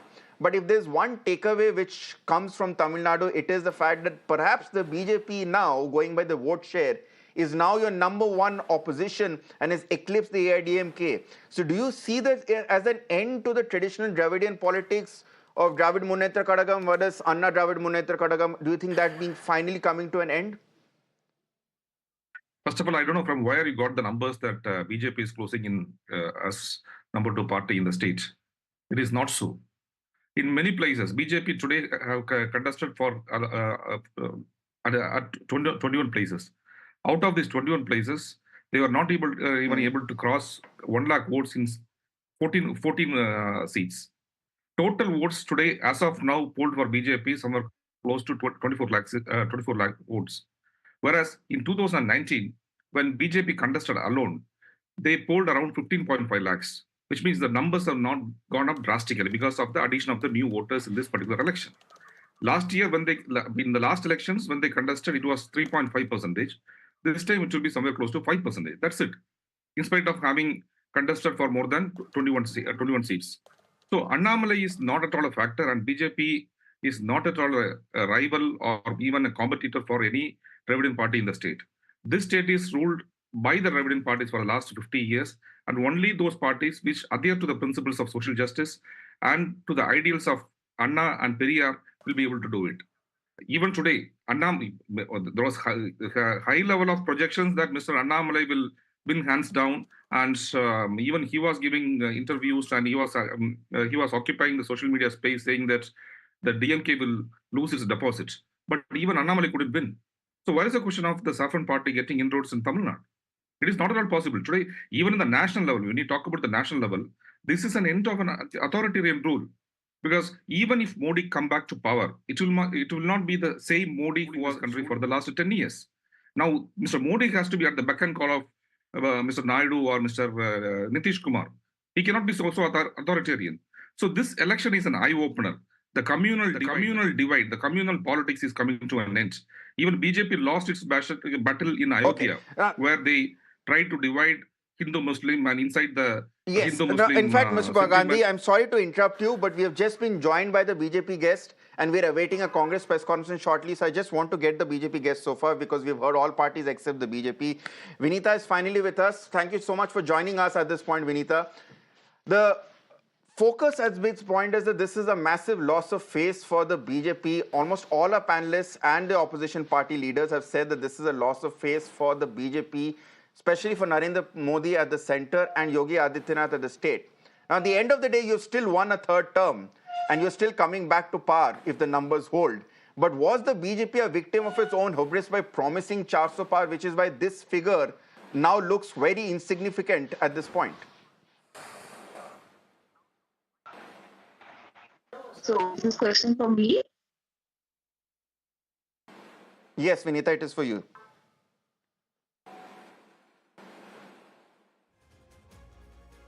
Okay, I think we've lost that connection with Vinita Hariharan, but we'll try and restore it. What we'll do is we'll head in for a short break, but we'll continue this debate on the other side. Stay on with us.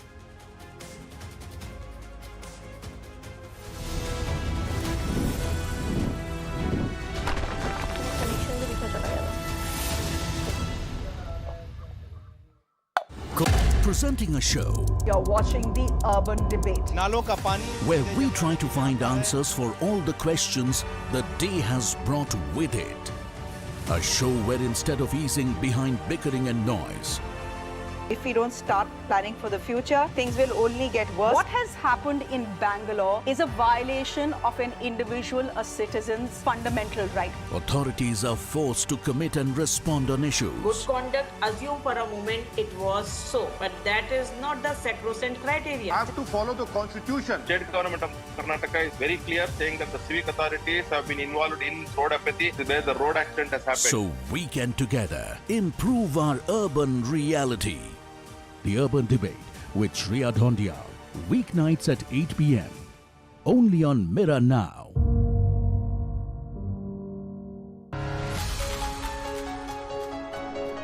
You get information on practically every device.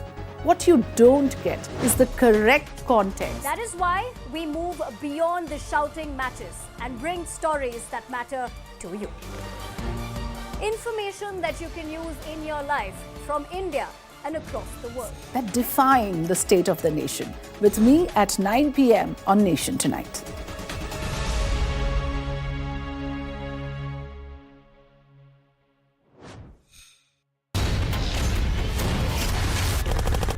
To me, news is about one bold, strong voice that breaks silence. We go extra mile to give voice to stories that otherwise go untold. This tunnel is being constructed with the connivance of Pakistani army. We believe in asking straight, direct and pointed questions to people in corridors of power. I am Pradeep Datta reporting for Mirror Now. You first.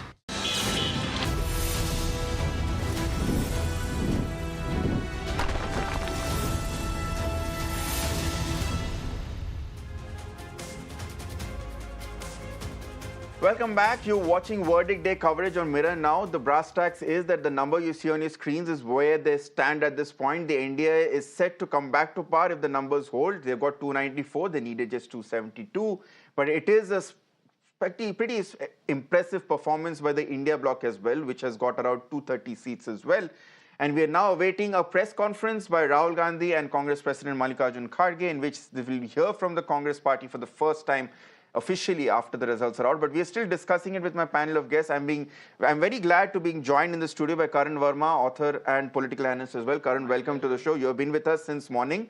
Absolutely. And you've got a ringside view as well of what's been happening at this point. How do you read these developments here? Because Sujata Paul, Pugar Gandhi and Tariq Khan, they insist that this is a loss for the BJP. And it is a loss for Narendra Modi because his margin of victory has been cut down in Varanasi. It's a loss for Yogi Adityanath. It's a loss for them in the Hindi heartland.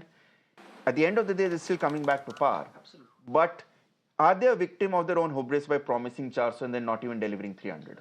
Look, let's have some perspective here. All said and done, after the dust has settled, BJP remains the single largest party, 243 seats. Nobody is even remotely close. Nobody is half of the BJP in terms of as a political party. So yes, they haven't lived up to the expectations, but those were such tall expectations. Only BJP is the only party that has had 272 seats in the last 30 years. So they've been beaten by their own standard. Others, they are still heads and shoulders above them. Mr. Modi is still on return as the Prime Minister, Modi 3.0. And the fact that someone is elected as Prime Minister for the third time is a historic feat in itself. So let's not lose focus of that. Yes, the opposition succeeded in making this election as localized as possible, which is where the anti-incumbency against the local leaders came into the play. And people, even though they weren't as such disillusioned or disenchanted with Mr. Modi, the local factors came into play. And also the 400 par slogan, let's be honest, it backfired. Because then people thought, Modi ji ke to aa hi jayenge, 399 aa jayenge, we'll vote our MP out. Modi ji is still going to win. That is where it backfired. Otherwise, I did not see a palpable anti-incumbency against the Prime Minister. And it's not that that's why he's 2.5 times bigger than the next political party in the fray. So even this all speculation that whether Nitish Kumar or Chandra Babu Naidu will chip away or what, they are all going to coalesce around the singular force of BJP because it is the only tall force that exists. Congress is at 97 seats. It doesn't add up for 3 reasons. Number one, I don't buy the argument that if BJP wins, it's credit to Narendra Modi. If BJP loses, it's credit. They haven't lost. No, I mean, if it doesn't perform well, I mean, the places where they've lost, it's because of local leadership. Places where they've won, that's because of BJP. It's an argument which at one point the Congress used to make with the Gandhi family, and I'm glad they've left that. It's different. Yes. The second thing is, two reasons. Second point is, if it comes down to bad candidate selection, again, it reflects on the leadership. Third point is, if it was really a vote against the local leadership, the Prime Minister struggled early morning in Varanasi. His margin of victory is less than Rahul Gandhi's margin of victory in Rai Bareli. So, can you really say that there was no anti-Modi vote at all?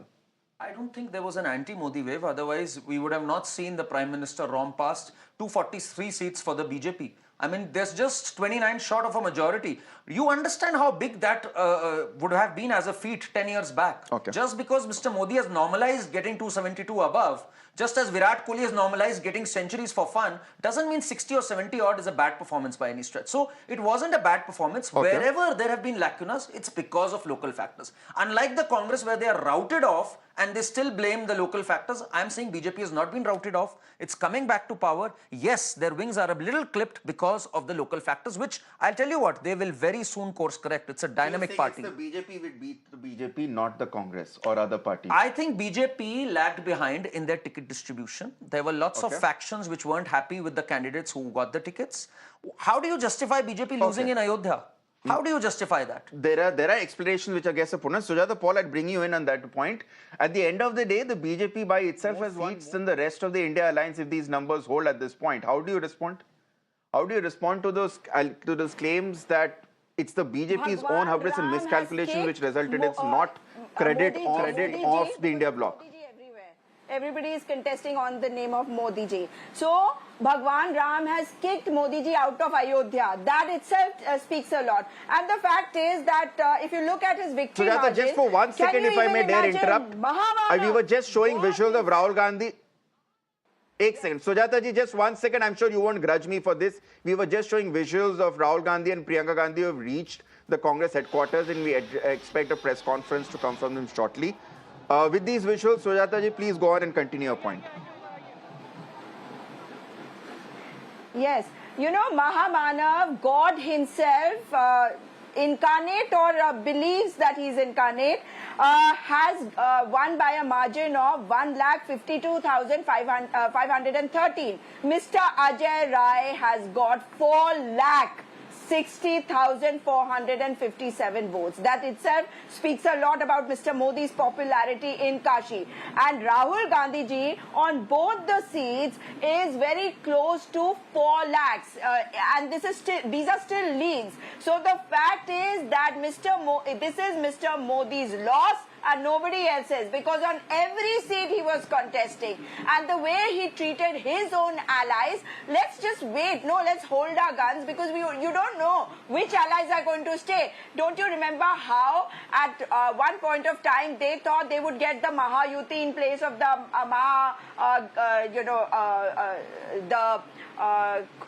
there's a disturbance, can you please correct it?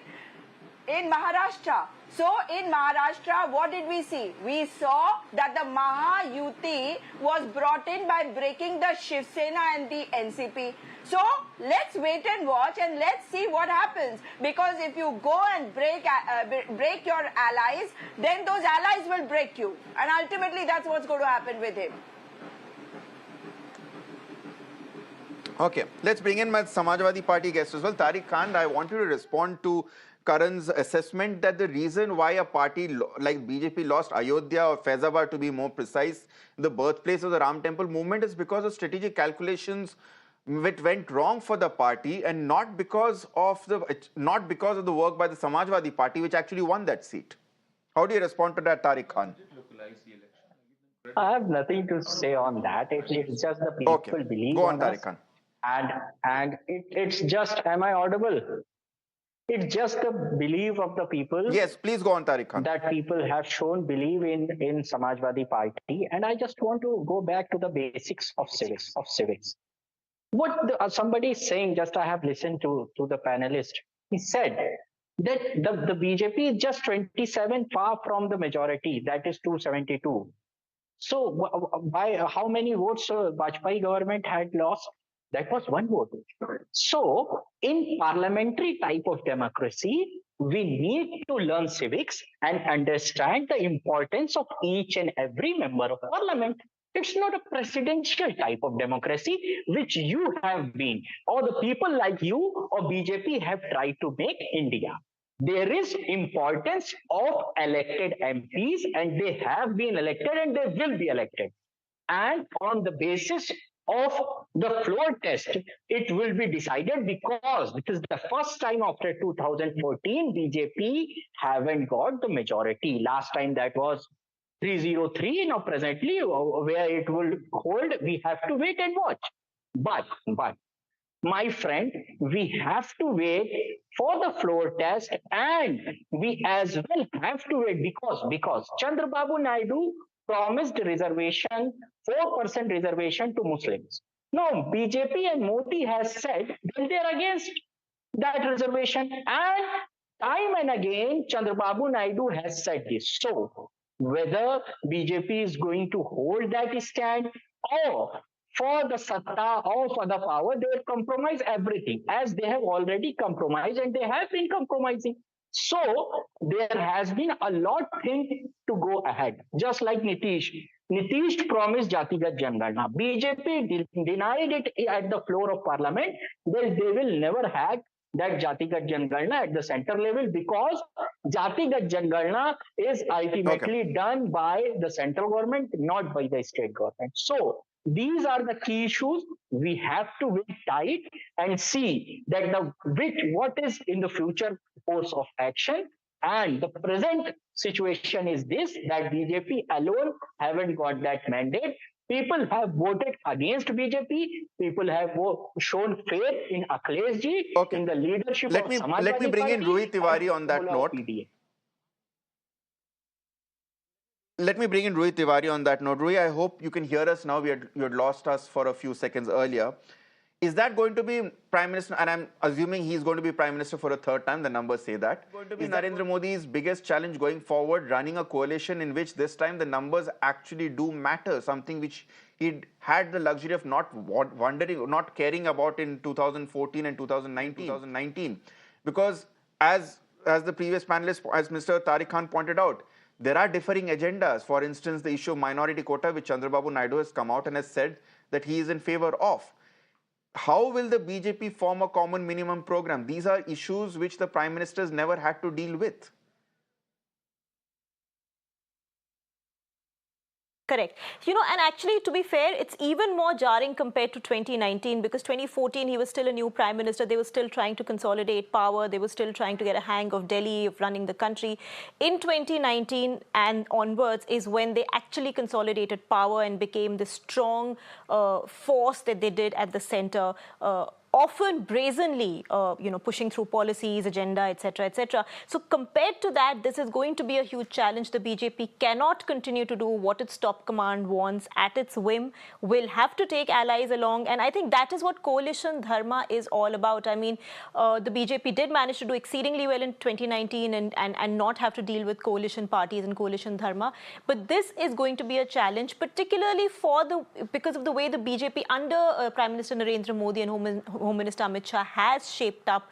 The question, however, is how far are its allies willing to go to keep the BJP in check? Are they going to sort of keep the BJP in check, raise their voice when needed, or are they going to just continue playing second fiddle and say that it's fine, do what you want to, and we'll only step in when something really, really big happens? Karavarma, how do you see the BJP navigating alliance arithmetic? All said and done, BJP remains the single biggest force around which I believe it's only natural. Look, alliances, all said and done, alliance partners are opportunistic. We all know that. Let's talk real in the pragmatic world of politics. So they all understand that if there is one alliance which can actually form a party, form a government and run it for 5 years, it's the BJP, the NDA government. So all of them, whether it's Chandra Babu Naidu, whether it's Nitish Kumar, they are eventually going to coalesce around the BJP. They know that even if they, even for a minute, start thinking about the Indie alliance, it'll fall apart. Just a couple of hours back, we saw the posters doing rounds, Akhilesh for PM. Then we saw somebody say this one, Nitish Kumar for PM, then others. So, abhi gaon basa nahi hai, lutere aa gaye. That is the saying. So, they will not be able to walk the distance. It was fine together for whatever little period they came, but they cannot possibly give a stable government which will have some consequence. So, both these partners, whether it's Nitish Kumar or Chandra Babu Naidu, they will understand that true opportunity lies with the BJP. Yes, their negotiating power, their bargaining power has gone up, but they'll still come to the BJP. That's interesting. But I'll just get in one response from Pugar Gandhi as well, because Mr. Gandhi, the response, the statement, the view that is coming in at this point is that the India alliance cannot be trusted to hold its flock together enough to manage to challenge, to mount a sustained challenge in terms of alliance versus alliance to the BJP, whether it be now or sometime during the next 5 years, because there are too many egos wanting to be prime ministers, wanting to have a lion-shaped portfolio. How do you respond to that? No, it's not a question of India alliance getting a lion's share portfolio or anything. It is a matter whether BJP on its own, whether Mr. Narendra Modi will become the prime minister, because today the situation is even there will be opposition within the NDA and opposition within the BJP for Mr. Narendra Modi to become the prime minister. The principal opposition will be from people like Mr. L.K. Advani and Subramanian Swamy, because they are all the leaders who are waiting for a time to take on Mr. Modi, for the simple reason that how Mr. Modi treated them in 2014 and 2019. So, the Mr. Modi, even if he becomes the prime minister, the first question is whether he can become the prime minister, whether he can become the parliamentary leader of the BJP. That is going to be the talking point in the coming days. And secondly, even if he becomes the prime minister, he will not be the same Mr. Narendra Modi as he was before. He cannot be authoritarian. He will have to listen to his own alliance partners, and he has to answer the parliament, he has to answer the cabinet, and he has to answer the coalition partners. And once a government significantly reduces its numbers, even the institutions will become more or less independent, because like the Honorable Supreme Court or maybe EDs or CBIs, they will not be falling in line like what was happening before from 2014 to 2012 till today. So it is going to be a tough time for Mr. Modi, and Mr. Modi cannot be the same Modi again. Nilanjan Mukhopadhyay, do you agree with the view that we are now gone back to a state of coalition politics where egos have to be kept in check, other opinions have to be taken on board, whether it be allies or opposition, and you cannot steamroll through legislations or important decisions through parliament anymore on the forces of brute majority? You will have to literally take all views on board and be a party of Sabka Saath and Sabka Vikas. No, you have to actually refer bills to standing committees, which has been virtually, stopped in the last 10 years. You have to become much more, your approach has to become much more consensual. Try to reach out for dialogue.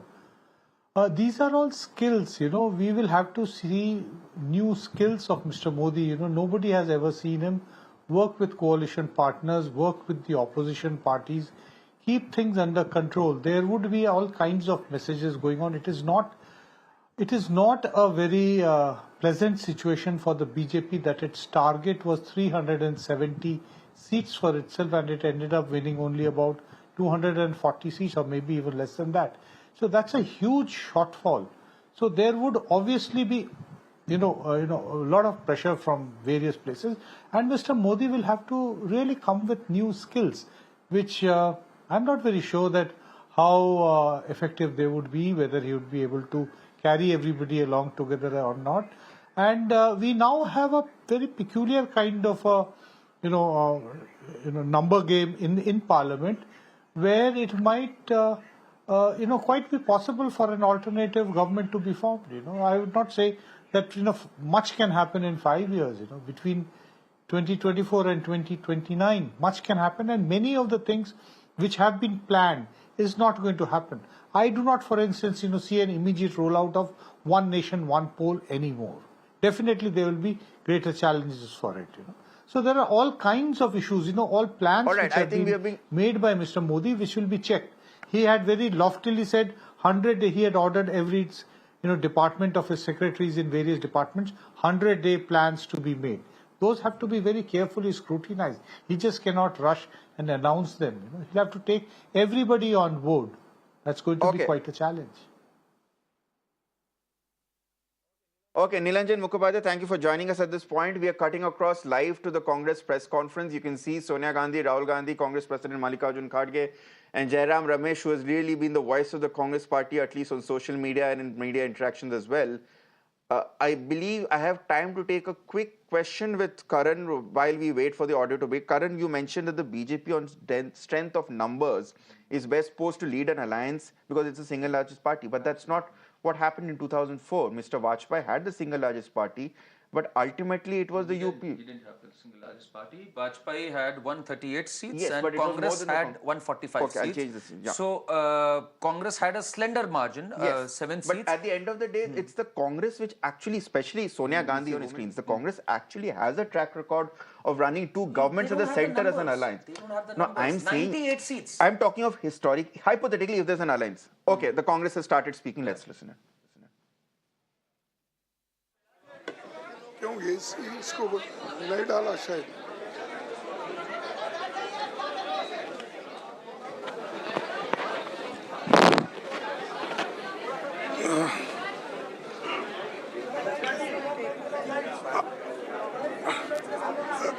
Respected Madam Sonia Gandhi ji, Rahul Gandhi ji, Priyanka Gandhi ji, और इस मंच पे बैठे हुए हमारे party के सभी नेतागण, आज जो देश में चुनाव के रिजल्ट आए हैं, ये मैं तो पहले कहूंगा ये जो रिजल्ट है जनता की रिजल्ट है और ये जनता की जीत है और लोकतंत्र की जीत है। हम पहले से यही कह रहे थे कि ये लड़ाई हमारी मोदी वर्सेस जनता है, लोग हैं। तो 18वीं लोकसभा के चुनाव में हम विनम्रता से जनमत को स्वीकार करते हैं। इस बार जनता ने किसी एक दल को पूर्ण बहुमत नहीं दिया, खासकर सत्ताधारी दल भाजपा ने एक व्यक्ति एक चेहरे के नाम पर वोट मांगा। अब ये स्पष्ट हो गया है कि ये मैंडेट मोदी जी के खिलाफ गया है। ये उनकी राजनीतिक और नैतिक हार है। जो व्यक्ति बार बार अपने नाम से ही हर जगह वोट मांगते थे, उनकी ये बहुत बड़ी हार है और नैतिक दृष्टि से ये तो उनको बहुत बड़ा नुकसान हुआ है। आप जानते हैं कि कांग्रेस पार्टी और हमारे इंडिया गठबंधन से बहुत प्रतिकूल में चुनाव लड़ा।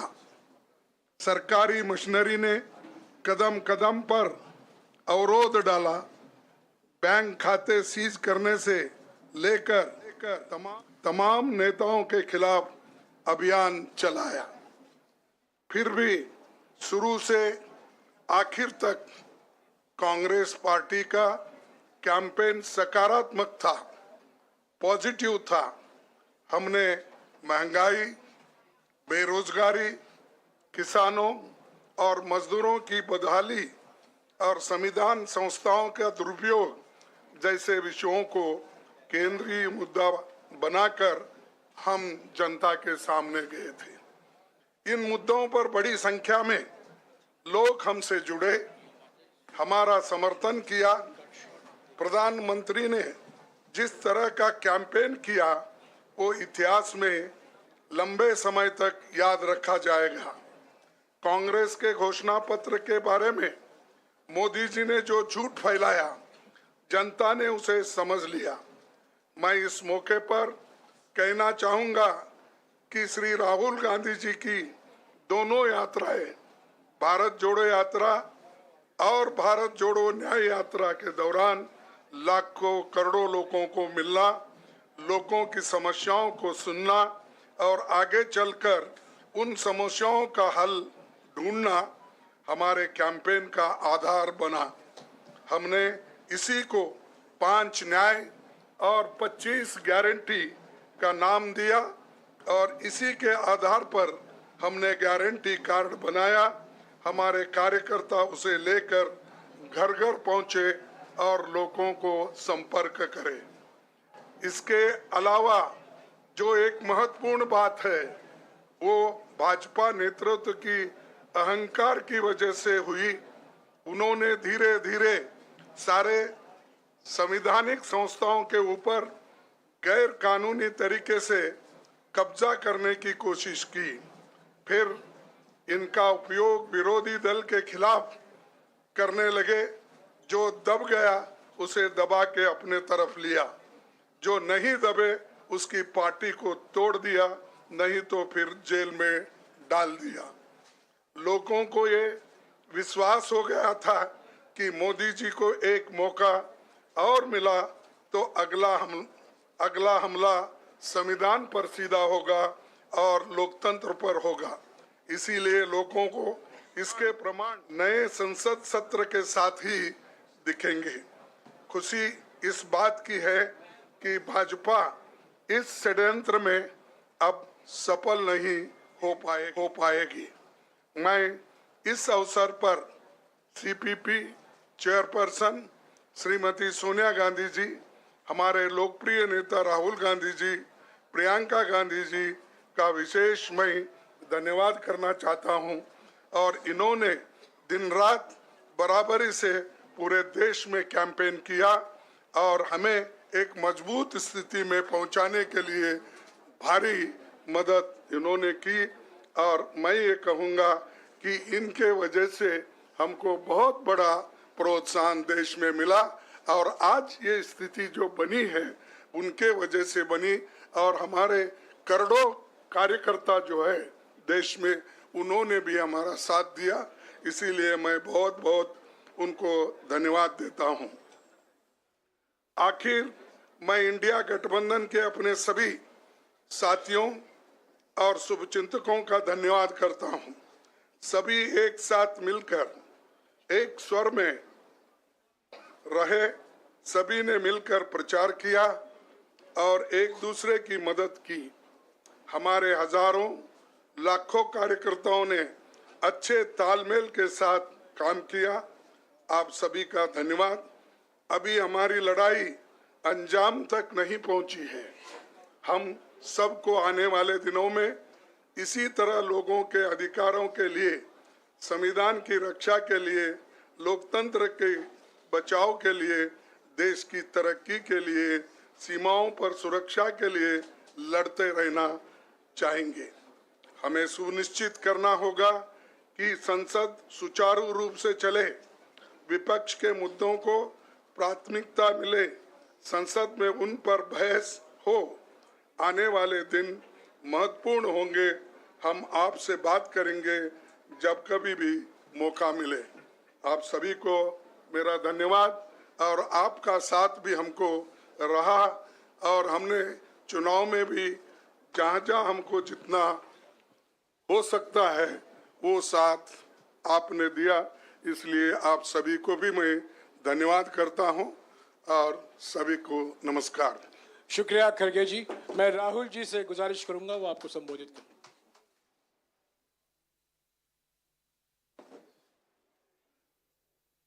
खड़गे जी, आपने बड़ी सही बात बोली। जहां तक आप हमारी मदद कर सकते थे उसी लेवल तक मदद की। देखिए, ये चुनाव इंडिया गठबंधन और कांग्रेस पार्टी सिर्फ एक राजनीतिक दल के खिलाफ नहीं लड़ी थी। ये चुनाव हम बीजेपी, एक राजनीतिक दल, हिंदुस्तान के इंस्टीट्यूशंस, हिंदुस्तान का जो पूरा गवर्नेंस का स्ट्रक्चर है, इंटेलिजेंस एजेंसीज, सीबीआई, ईडी, ये सब, आधी जुडिशरी, इन सब के खिलाफ हम लड़े थे। क्योंकि इन सब संस्थाओं को, इन सब इंस्टीट्यूशंस को नरेंद्र मोदी जी ने और अमित शाह जी ने कैप्चर करा, धमकाया, डराया। प्रेस की तो मैं बात करता रहता हूं। आपको मतलब काफी बार कहा है कि आपका भी रोल रहना चाहिए और उस रोल को काफी लोगों ने किया, काफी लोगों ने खुल के किया, काफी लोगों ने छुप के किया। और आपके इमोशंस कहां थे हमें मालूम है। लड़ाई संविधान को बचाने की थी, कॉन्स्टिट्यूशन को बचाने की थी। और मैं आपको सच बताऊं तो मेरे माइंड में था पहले से, जब इन्होंने हमारा बैंक अकाउंट कैंसिल किया, जब चीफ मिनिस्टर्स को जेल में डाला, पार्टियां तोड़ी, मेरे माइंड में था कि हिंदुस्तान की जनता अपने संविधान के लिए एक साथ खड़ी होकर लड़ जाएगी। और यह सच साबित हुआ। मुझ में भरोसा था और मैं हिंदुस्तान की जनता से, इंडिया गठबंधन के पार्टनर से, कांग्रेस पार्टी के हमारे सब नेताओं और बब्बर शेर कार्यकर्ताओं से दिल से धन्यवाद करना चाहता हूं। आपने संविधान को बचाने का पहला और सबसे बड़ा कदम ले लिया है। कांग्रेस पार्टी ने इस चुनाव में, कांग्रेस पार्टी के सब नेताओं ने 2-3 चीजें की। सबसे पहले हमने इंडिया गठबंधन के पार्टनर्स की रिस्पेक्ट की, उनकी जो विशेष थी उनको हमने साथ लिया, और आपने देखा होगा कि जहां भी गठबंधन लड़ा हम एक होके लड़े। दूसरी बात, कांग्रेस पार्टी ने क्लैरिटी से हिंदुस्तान को एक नया विजन दे दिया है, pro poor vision, pro production vision Hindustan को इंडिया गठबंधन ने साफ दे दिया है। ये जो हमारा परफॉर्मेंस हुआ है, इंडिया गठबंधन का परफॉर्मेंस हुआ है, इसके पीछे कॉन्स्टिट्यूशन, जो रिजर्वेशन पर बीजेपी ने आक्रमण किया, गरीबी, अदानी जी के आपने स्टॉक्स तो देखे होंगे, देखे हैं वो स्टॉक्स उनके, तो बड़ी इंटरेस्टिंग बात है। जनता अदानी जी को मोदी जी से डायरेक्टली कोरिलेट कर रही है। मोदी जी की हार होती है, स्टॉक मार्केट कहता है भैया मोदी जी गए तो अदानी जी गए, मतलब डायरेक्ट रिलेशनशिप है, करप्शन की रिलेशनशिप है। और देश ने नरेंद्र मोदी जी को साफ कह दिया है कि हम आपको नहीं चाहते हैं। And this is the main thing that this election has said. The country has unanimously and clearly stated, we do not want Mr. Narendra Modi and Mr. Amit Shah to be involved in the running of this country. We do not like the way they have run this country. We do not appreciate the way they have attacked the constitution. We do not appreciate the way they have run this country for the last 10 years. So that is a huge message to Mr. Narendra Modi. I'd like to thank everybody who has participated in this election. I am extremely proud of the people of India. I'm extremely proud of the people who have resisted this onslaught on the constitution. और अंत में मैं आपको कह दूं कि इसको बचाने का काम हिंदुस्तान के सबसे गरीब लोगों ने किया है। सबसे गरीब लोगों ने किया है, मजदूरों ने किया है, किसानों ने किया है, दलितों ने किया है, आदिवासियों ने किया है, पिछड़ों ने किया है। इन लोगों ने इस कॉन्स्टिट्यूशन को बचाया है। इस कॉन्स्टिट्यूशन, ये कॉन्स्टिट्यूशन देश की आवाज है। बहुत सारे लोग ने इसको नहीं बचाया, चुप रह गए थे, मगर हिंदुस्तान के सबसे गरीब लोग, सबसे कमजोर लोग खड़े हो गए और उन्होंने इस कॉन्स्टिट्यूशन को बचाया। मैं उनका धन्यवाद करना चाहता हूं, उनसे कहना चाहता हूं कि कांग्रेस पार्टी आपके साथ खड़ी है। जो हमने आपको वायदे किए थे, हम वो वायदे आपके लिए पूरे करेंगे। जाति जनगणना, महालक्ष्मी, ये हमारे वायदे हैं। धन्यवाद। शुक्रिया राहुल जी। अभी 3-4 सवाल सिर्फ हम लेंगे। एक मिनट प्लीज, एक मिनट, शांत हो जाइए प्लीज, शांत हो जाइए प्लीज, शांत हो जाइए, एक मिनट शांत हो जाइए।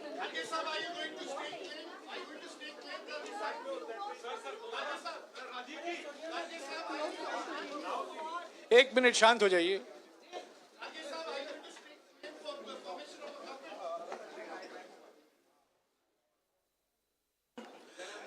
एक मिनट, खड़गे जी और राहुल जी आपका 4-5 सवाल लेंगे। संजीव, हाँ जी, एक मिनट, एक एक करके चिल्लाइएगा मत प्लीज, चिल्लाइएगा मत। हाँ Sanjeev.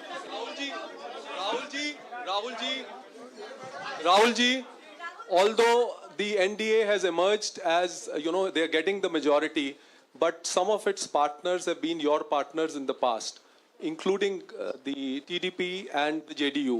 So have you decided to sit in the opposition, or there are chances of government formation by the India government?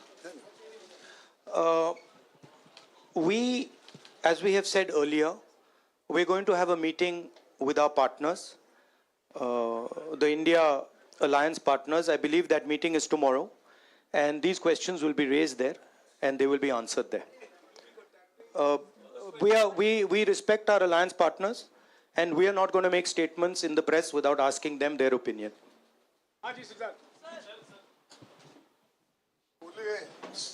Sir, आप ये कह रहे हैं कि ये हिंदुस्तान के गरीब की जीत है, संविधान बचाने की जीत है, तो अगर आप लोग विपक्ष में बैठते हैं और सरकार बनाने की पहल नहीं करते हैं, क्योंकि नंबर एनडीए और इंडिया अलायंस में कुछ ज़्यादा नहीं है, और अगर पहल नहीं करते हैं तो कैसे उनको आप जो है आगे उनका हक दिलाने के लिए आगे आ पाएंगे? वही सवाल आप मतलब दूसरे तरीके से पूछ रहे हो। कल डिसाइड होगा, इंडिया गठबंधन की मीटिंग है, कल हमारा अलायंस डिसाइड करेगा। बड़ी फाइन लाइन है, तो जो इंडिया गठबंधन डिसाइड करेगा उस पे हम एक्शन लेंगे।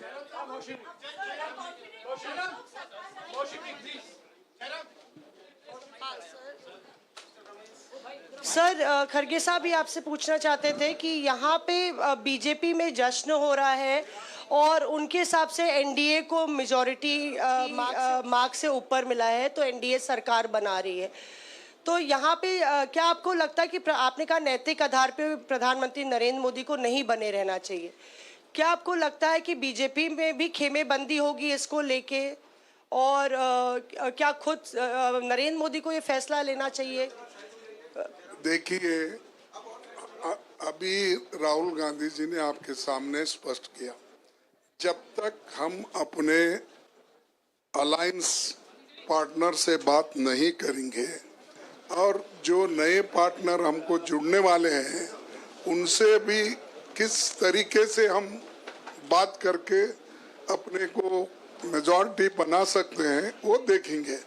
सारे स्ट्रैटेजीज अगर यही मैं बोलूँगा फिर मोदी जी होशियार हो जाएंगे, इसलिए जयराम जी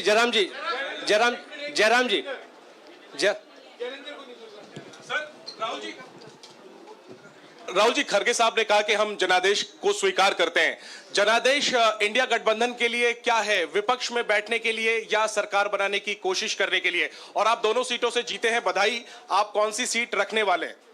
नहीं, सब दोनों सीटों से जीता हूं, और रायबरेली और वायनाड के जो वोटर्स हैं उनका दिल से धन्यवाद करना चाहता हूं।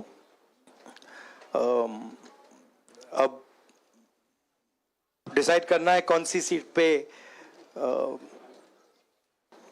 मैं रहूंगा,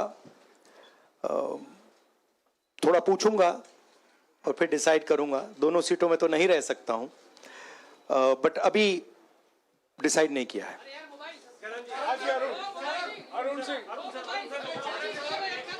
राहुल जी, भारत जोड़ो यात्रा के लिए जब आप निकले थे तब से लेके अब तक काफी लंबी यात्रा रही, काफी बीच में उतार चढ़ाव आए। अब 100 का आंकड़ा आपने छुआ है। 2009 में जब इसी तरह का मैंडेट आया था तो पार्टी के अंदर दो राय थी, एक हम विपक्ष में रहें, पार्टी मजबूत करें, या सरकार के साथ जाएं। आप सरकार के 2009 में 2009 में हाँ नहीं, 2009 में तो क्या बात नहीं 2009 में दोबारा जब बहुमत मिला था तब एक राय थी कि आप विपक्ष की पॉलिटिक्स करके पार्टी को मजबूत करें। ऐसी कोई राय नहीं थी, आपकी रॉन्ग इन्फॉर्मेशन। अब मैं पूछ रहा हूं, अब आपसे पूछ रहा हूं, दो चीज है। ये जो मैंडेट मिला है, आप अपोजिशन में रह के पार्टी मजबूत करना चाहते हैं या सरकार बनाना चाहते हैं? आप चाहते क्या है? नहीं, देखिए, हम एक कोalition के भाग हैं, ठीक है? कांग्रेस पार्टी है, बाकी पार्टियां हैं, और उनके साथ अभी हमारा डिस्कशन नहीं हुआ है। हमने, भैया शांत हो जाए, हमने उनसे कहा था, इंडिया पार्टनर से कहा था कि चुनाव के बाद 5 तारीख को हमारी मीटिंग होगी और उस मीटिंग में हम ये जो सवाल है इसको डिसाइड करेंगे। तो सचमुच में इस सवाल का जवाब आज हमारे पास है नहीं, कल होगा।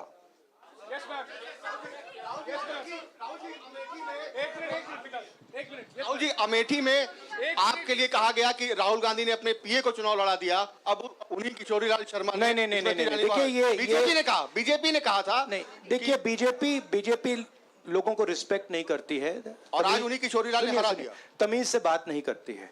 मगर किशोरी लाल शर्मा जी जो हैं, वो 40 साल से अमेठी में कांग्रेस पार्टी के लिए काम कर रहे हैं और उनका अमेठी की जनता के साथ रिश्ता है।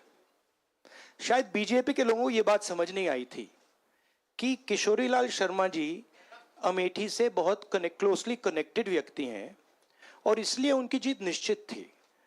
और मैं उनको कंग्रेचुलेट करना चाहता हूं कि अच्छी तरह वो जीते हैं।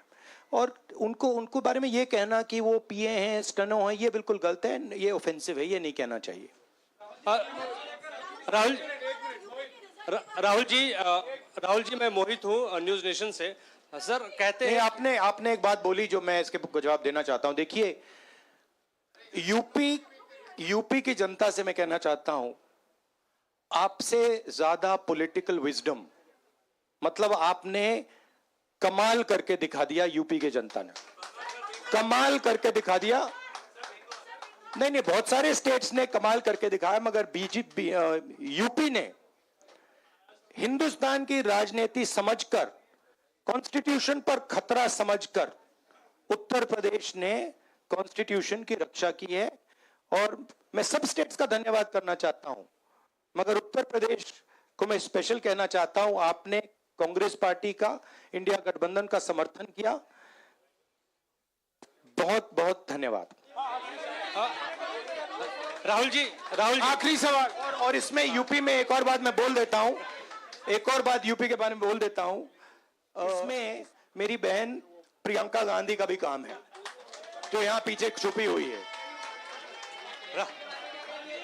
राहुल जी शुक्रिया साथियों, शुक्रिया हो गया।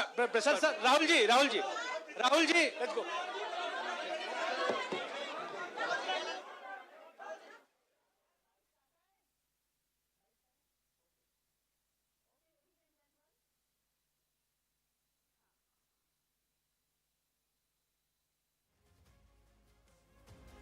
Ladies and gentlemen, the Congress just about wrapping up its press conference there. A couple of things that have been said by Mallikarjun Kharge and Rahul Gandhi. Number one, the most important question that was asked is, what do you think this mandate is? Is this a mandate for you to sit in the opposition? Is that what you're going to do? Or is this a mandate for you to form the government? The answer to that question was a diplomatic one. We are in a coalition. We do not disrespect our alliance partners. Tomorrow, all of us will meet and then decide. So there is no clear yes or no on whether the India alliance will actually reach out to the TDP and to the JDU, which actually are becoming the kingmakers in this battle. Mamata Banerjee is speaking as well, so there are a lot of reactions that are coming in, and we are going to go right across to all of them because the big players now are speaking. Let's listen in to Mamata Banerjee. Absolutely stellar work by the TMC in the state of West Bengal, almost sweeping it. সেই রকম তমলুক কন্টাইতেও কিন্তু মেরুদণ্ডটা ভেঙেছে। আমাদের আগে ভোটের result থাকতো 2 লাখ, 2.5 লাখ, 3 লাখ। যেভাবে অবজারভারকে কাজে লাগিয়ে এসব করে বেড়াচ্ছে, এর বদলা আমরা নেব, রাজনৈতিক বদলা। এমনকি কোর্ট রায় দিয়েছে, সে খুন করলেও, তার বিরুদ্ধে খুনের অভিযোগ আছে, তার বিরুদ্ধে কোর্টে কেস করা যাবে না। ইলেকশন চলাকালীন আপনারা দেখলেন 26,000 টিচারের চাকরি খেয়ে নেওয়া হলো। আমরা grateful to supreme court for their good justice. আপনারা ইলেকশন চলাকালীন দেখলেন 15 লক্ষ ওবিসির সার্টিফিকেট বাতিল করে দেওয়া হলো। ইলেকশনের আগের দিন আমাদের অনেক ছেলে মেয়েকে সিবিআই নোটিশ পাঠিয়ে ভয় দেখানো হয়েছে। Certificates given to OBC candidates were cancelled unfairly at the 11th hour. একদিকে সিবিআই, একদিকে ইডি কি নয়। On one hand, we have to deal with the CBI. On the other hand, there was the ED. This is not right. This is not a fair fight. Immediate প্রধানমন্ত্রী থেকে resignation দেওয়া উচিত, কারণ The Prime Minister must resign immediately. He has lost the moral right to be Prime Minister. আমি বলেছিলাম 200 পার হবে কিনা দেখে রাখুন, কারণ কিছুটা হাতে রাখতে হয়। আমি বলেছিলাম পগার পার। এখন তাকে পায়ে ধরতে হচ্ছে টিডিপি আর পায়ে ধরতে হচ্ছে নীতিশ, বাট এদের আমি খুব ভালো করে চিনি। এরা ইন্ডিয়াটাকে ভাঙতে does পারবে not না have majority on its own. In order to win the majority, say majority, it needs the support of the BJP, it needs the support of the TDP, and it needs the support of Nitish Kumar. And I know these leaders very well. Atrocities হবে না ED CBI atrocities করলে আমরা India team পুরোপুরি চেপে ধরবো। অখিলেশ আমাকে এখনো বলেছে কয়েকটা সিটে ওরা সার্টিফিকেট দিচ্ছে না, জেতার পরেও ইলেকশন কমিশন চেষ্টা করছে যাতে বিজেপিকে আরো যদি কিছু সিটে বাড়ানো যায়। এটা তাদের কাছে কাম্য নয়। Yes, well, they're still not handing out certificates to candidates who have won. There are still attempts being made by the Election Commission to delay the result so that the BJP can try and swell build numbers in its favor. আমি মনে করি যে আজকে judiciary তার স্বাধীনতা ফিরে পাক, স্বাধীনতা মতো কাজ করুক, मीडिया তার স্বাধীনতার মতো কাজ করুক। नाउ मैं यही कहने चाहती हूँ, मैं अखिलेश को कंग्रेचुलेट किया है, बहुत बढ़िया किया है। आने वाला चुनाव में वही अखिलेश यूपी में जीतेगा। बिहार में जो रिजल्ट दिखाया है अभी तक वो सच नहीं है। तेजस्वी यादव का साथ मेरे को बात हुआ, उन्होंने कहा दीदी अभी बहुत बाकी है काउंटिंग, ये झूठा बोलता है। আমি উদ্ধব ঠাকরেকেও কনগ্রাচুলেট করেছি, শারদ যাদবকেও করেছি, অরবিন্দ স্ত্রীকেও করেছি, আমি কল্পনাকেও করেছি, হেমন্ত সোরেনের Sharat Pawar, I've also congratulated Arvind Kejriwal. শারদ পাওয়ারকেও করেছি, যতটা পেরেছি, যাদের ফোনে পেয়েছি ধরতে।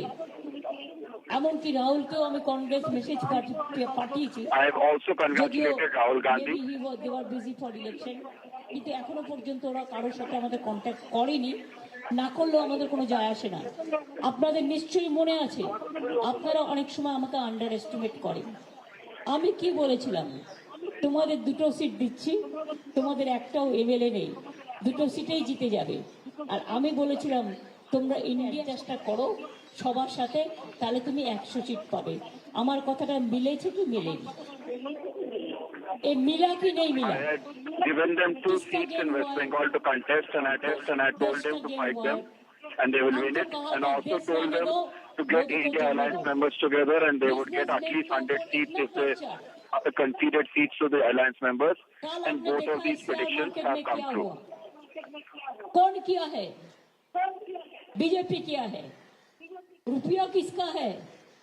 बीजेपी का जान पहचान का आदमी का है। हम शेयर बाजार नहीं समझते। Okay, so that is Mamata Banerjee. Again the question, and I think, ladies and gentlemen, this becomes the big question at 6:16 p.m. Is the India alliance? Look, the fact is that if you just look at the numbers, and the numbers are on your screens, and that is what matters by the end of the day, the NDA is down 57 seats, but it is at 293, which means it is way above the numbers that it requires to form the government, 272. So it has 293. It's in the clear. The India alliance, ladies and gentlemen, has 233. These are leads. They are up 103 seats. Fact is, who are the 2 major components of the NDA alliance? It's the TDP, led by Chandra Babu Naidu. It is Nitish Kumar of the JDU. They are the ones who are adding heft to the BJP's numbers. Now, in case they decide to migrate to the India alliance, is India alliance in a position to form the government? Do they even want to do that? These are questions Rahul Gandhi and Mallikarjun Kharge are saying will be answered tomorrow. Tomorrow is when the alliance meets here in Delhi and take a call on that important question. What a day this has been, ladies and gentlemen. What a day. In one word, unexpected. It's the sort of election result that has pollsters crying. I'm not joking, just go on Twitter. The BJP is scratching their heads, and the opposition-led India bloc is saying, we told you so. But by the end of the day, one thing is clear, the BJP-led NDA alliance has the numbers to ensure a 3rd term for Prime Minister Modi. We are expected to hear from him at 7 o'clock or 7:30 this evening. But it's a case of the victor coming third. On top of the show, we are giving you the big takeaways from what has been one of the most interesting elections in our times. But before that, let's, okay, my team is telling me no headlines. Let's quickly give our viewers the big takeaways. So that's what we'll do. We'll defer to the wisdom of the newsroom. Ladies and gentlemen, in the last 10 hours, we have seen historic victories and humbling lessons. I want to take 2 minutes of your time to take a look at what 2024 means for the big. Let's start with Prime Minister Modi. Has there been a dent to brand Modi? Yes, there has been a dent to brand Modi. The BJP on its own, well, it's still the single largest party, but it's still not managed the numbers it requires to form the government on its own. 272 on its own, it's still not managed. The Modi ki guarantee has failed to take the BJP home. Is this a credibility crisis? Very importantly, the margin of his victory in Banaras has actually dropped by 60%. If you remember, in 2019, it was somewhere around 4 lakh. This time, the victory margin has dropped to 1.5 lakh. Very good, but a drop of 60%. What about Rahul Gandhi? We just saw him a few minutes ago. Well, he's managed to retain his family bastion, Raebareli, with a thumping victory. Actually, he's bettered his mother's record from last time, 10% better. The victory margin is about 4 lakh votes. He's proving, and what essentially the results are showing is that there has been resonance of the Congress key guarantees, especially the 30 lakh rupee jobs. I'll speak to my guests about that if that was the only thing. But the Congress key guarantees, it seems people were willing to believe it on the ground. He has led the Congress to its best tally in Uttar Pradesh to 2009. The Congress party, I think, is nearly, the Congress party in Uttar Pradesh is getting about 7 seats. If you remember, in 2019, Raebareli was the only seat that the Congress party had won. This time, the leads are in 7 seats, including, ladies and gentlemen, Amethi, which Kishori Lal Sharma of the Congress party has won. Smriti Irani has lost the seat of Amethi to a virtual unknown. He's very well known in Amethi, but not outside Amethi. Has Rahul Gandhi buried the ghost of 2014 and 2019 with 2024 and the results that we are seeing across India? Perhaps yes, but it can be a subject of debate. Speaking of Smriti Irani, the lady on your screens, it's a humbling defeat for Smriti Irani. She has lost to a Gandhi family aide. He's someone, Kishori Lal Sharma, for anyone who knows him or has been to Amethi, has covered Amethi, will tell you that he's been a family loyalist for the longest time. When his name was suddenly announced to fight the Amethi elections, he said, "Arey, mujhe bhi nahi pata. Ye kya ho gaya? No one asked me." Smriti Irani essentially has now gone from being the giant killer to the fallen giant. That is as far as Smriti Irani is concerned. Let's shift our focus from Uttar Pradesh to the second most electorally significant state in our country, that is Maharashtra, has 48 seats. Uddhav Thackeray, the big gainer here, he has successfully claimed the Shiva Sena and the Bala Sahib legacy. That is very clear. He's got the backing of the Marathi Manos. I think that is something that the elections are making very clear. Has this set the tone for the big MVA victory in the assembly elections? Remember, Maharashtra goes to the polls this year itself, so does Haryana. We'll just have to wait and watch. Staying with Maharashtra, Sharat Pawar, he's cut nephew Ajit Pawar to size. He showcased his hold over Maratha politics once again. Most importantly, Supriya Sule, his daughter, has defeated Ajit Pawar's wife Sunetra and won the family bastion of Baramati in style. So essentially, to cut a long story short, in Maharashtra, the people of Maharashtra, forget what the courts have said. The people of Maharashtra have decided who the real Shiva Sena is and who the real NCP is, irrespective of who has the symbol. Mamata Banerjee, ladies and gentlemen, you've just heard her. What was the big prediction? The big prediction was that the BJP is going to do extremely well in West Bengal, get more seats than the TMC, sweep it in one sense. That has not happened. Mamata Banerjee has retained her citadel with big wins. She has brushed aside the BJP's challenge. She has proven detractors wrong over Sandesh Khali, very importantly. So that's the West Bengal story.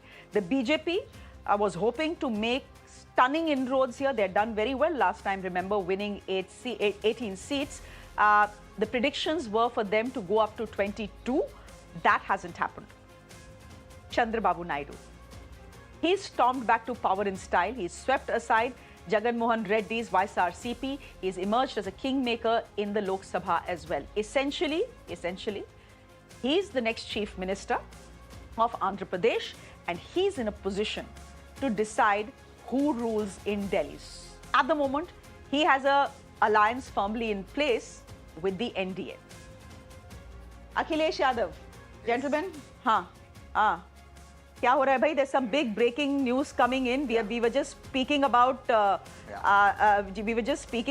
Chandra Babu Naidu, and it seems there's a suspense over Mr. Naidu's alliance pick. As I said, this is interesting. This is what Indian politics and elections are about. Mr. Chandra Babu Naidu has called off the press conference he was supposed to do. Okay. Now his team is saying he will not be able to speak to the media. ये तो बड़ी अजब और गजब बात है, because he has won the landslide victory. Victory. And you don't speak on won the state. He doesn't need the BJP. He's won the state, ladies and gentlemen, and he's won the Lok Sabha elections in his state as well. So chief minister Kingmaker भी हैं, but गला खराब हो गया suddenly. तहसीन. So गला खराब हो गया, or the way things are going to be. So let's get everything right. No, I want you on this first. This is extremely interesting. I'm coming on this. I'm exactly coming on this. This is a prelude to what's going to happen, and therefore I'm just putting the scenario out. Number one, the President of India, she's duty bound to call NDA and the BJP. She's duty bound. It's the single largest pre-poll alliance. It's the single largest political party. She can't call anyone else. Unless the single largest pre-poll alliance, NDA, cannot form the government. So once Prime Minister Modi is Prime Minister and she has 15 days to prove majority, he's going to do his thing. But what is interesting with BJP not touching 272 is, you're not seeing the same Prime Minister Modi now. The same Prime Minister Modi can come on air and say, in 4 hours, main notebandi kar raha hu, in 4 hours, I'm putting a lockdown. That won't happen. Now, I have another theory out here. With what Chandra Babu Naidu ji just did, or before that, when Nitish ji tweeted, and I don't know if you saw the tweet of Nitish ji, Nyay or Vikas jeete hai. You have to understand what Nitish ji tweeted. Nyay ka haath Vikas ke saath. So what's happened is, you now know that the trajectory is going to be that the BJP or Prime Minister Modi not be able to take all decisions so moto as he does. Will Prime Minister Modi now, he also has a card to play the Rajiv Gandhi ji card, where Rajiv Gandhi, despite being the single largest party, said, listen, I will sit in opposition, aap banao. This is interesting. This is not over till it's over. It's not over till the fat lady sings, as they say. This is not over till it's over. Tomorrow is going to be very interesting. If today has been interesting, tomorrow is going to be a thriller by the looks of it. And I can promise you, all flights to Delhi are running full. Acha. And all the private chartered flights are booked out. Too much money politicians have. So much money has been spent in this election. Anyhow, Tehseen, I believe you have to be on another channel. So do I? Yeah, I think so. Anyhow, stay if you can. Karan Verma, would you want to hazard a guess as to what exactly is happening? You know, we can have fun while it lasts, but I think in the end, they are all going to gravitate towards the NDA. Yes, it has given them immense bargaining power now. Mr. Nitish Kumar, जैसे कहते हैं ना, सारी उंगलियां घी के अंदर हैं. So Mr. Nitish Kumar and Mr. Chandra Babu Naidu, right now, कुछ पुण्य किए होंगे उन्होंने, that they are in this unique position where barely having a few seats makes them kingmakers. Karan, yeah. Nitish Kumar for Deputy Prime Minister? That's what I said, and suddenly India Alliance started floating it. Listen, Kumar for Deputy Prime all Minister. This right now is, as they say, newsroom ki gupshup. Correct. And all source based, and no one knows what this source is. What do you think Mr. Nitish Kumar is aiming at? What do you think Mr. Nitish Kumar is aiming at right now? We all know Mr. Nitish Kumar. Do we know? Nitish Kumar? Can anyone dare to know? Nitish Kumar. Does Nitish Kumar know? What does the tweet? Nyay or Vikas saath? What does the tweet mean? What I'm hearing now, when you're talking about Gupshup, I can tell you what I'm hearing right now from some good sources. Nitish Kumar is not entertaining any phone call, anything from the BJP side right now. Now, is he trying to act pricey? Is he trying to, bargain? I don't know what he's trying to do. He's a master negotiator. Let's admit that. Somebody who has been able to form multiple governments within 3-4 months, you got to give it to the man. Can I just come in here, and I just want to see our other guests on the show as well. I know in politics it's Sam Dam Dan Bhed. I understand that. But Mr. Nitish Kumar has a bit of a reputation, and you'll agree with that. Wonderful reputation.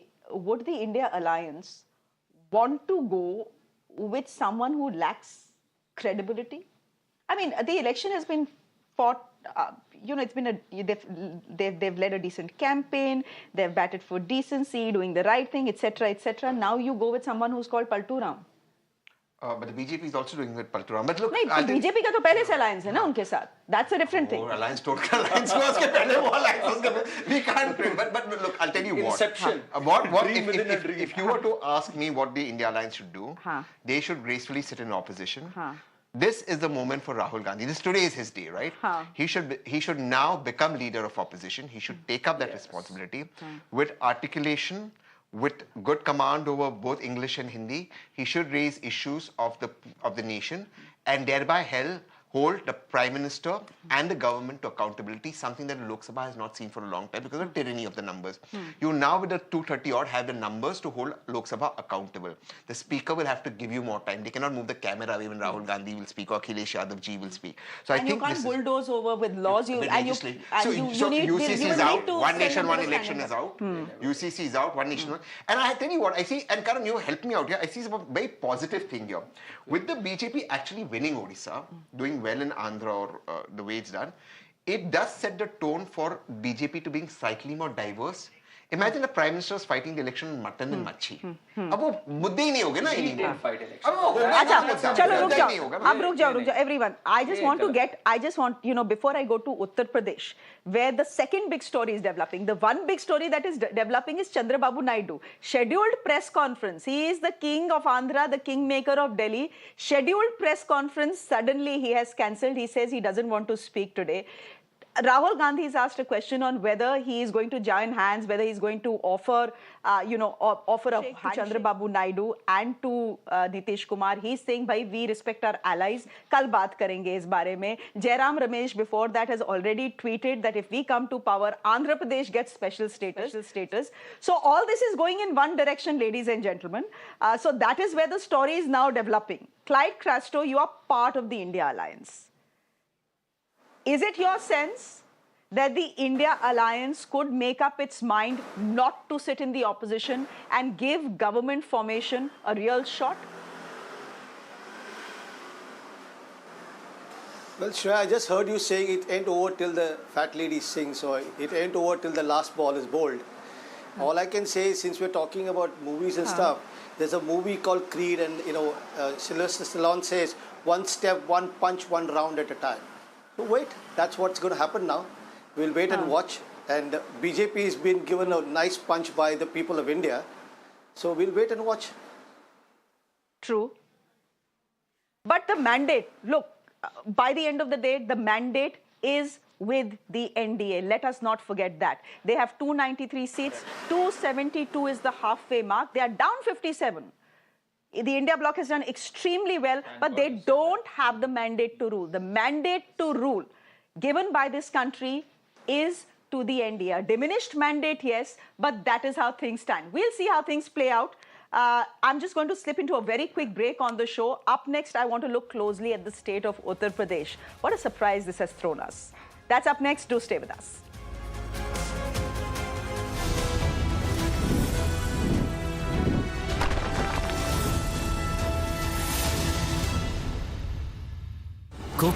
Presenting a show. You're watching the Urban Debate.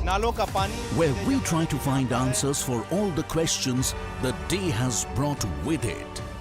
A show where instead of easing behind bickering and noise, if we don't start planning for the future, things will only get worse. What has happened in Bangalore is a violation of an individual, a citizen's fundamental right. Authorities are forced to commit and respond on issues. Good conduct, assume for a moment it was so, but that is not the sacrosanct criteria. I have to follow the constitution. State government of Karnataka is very clear, saying that the civic authorities have been involved in road apathy where the road accident has happened. So we can together improve our urban reality.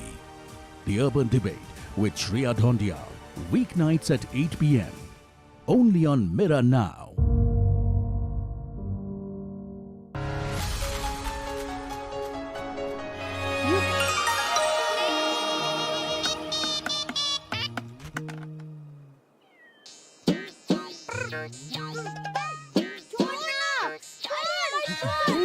Come with the promise of giving meaning to the information, taking you through the day's biggest events that define the state of the nation. With me at 9 p.m. on Nation Tonight.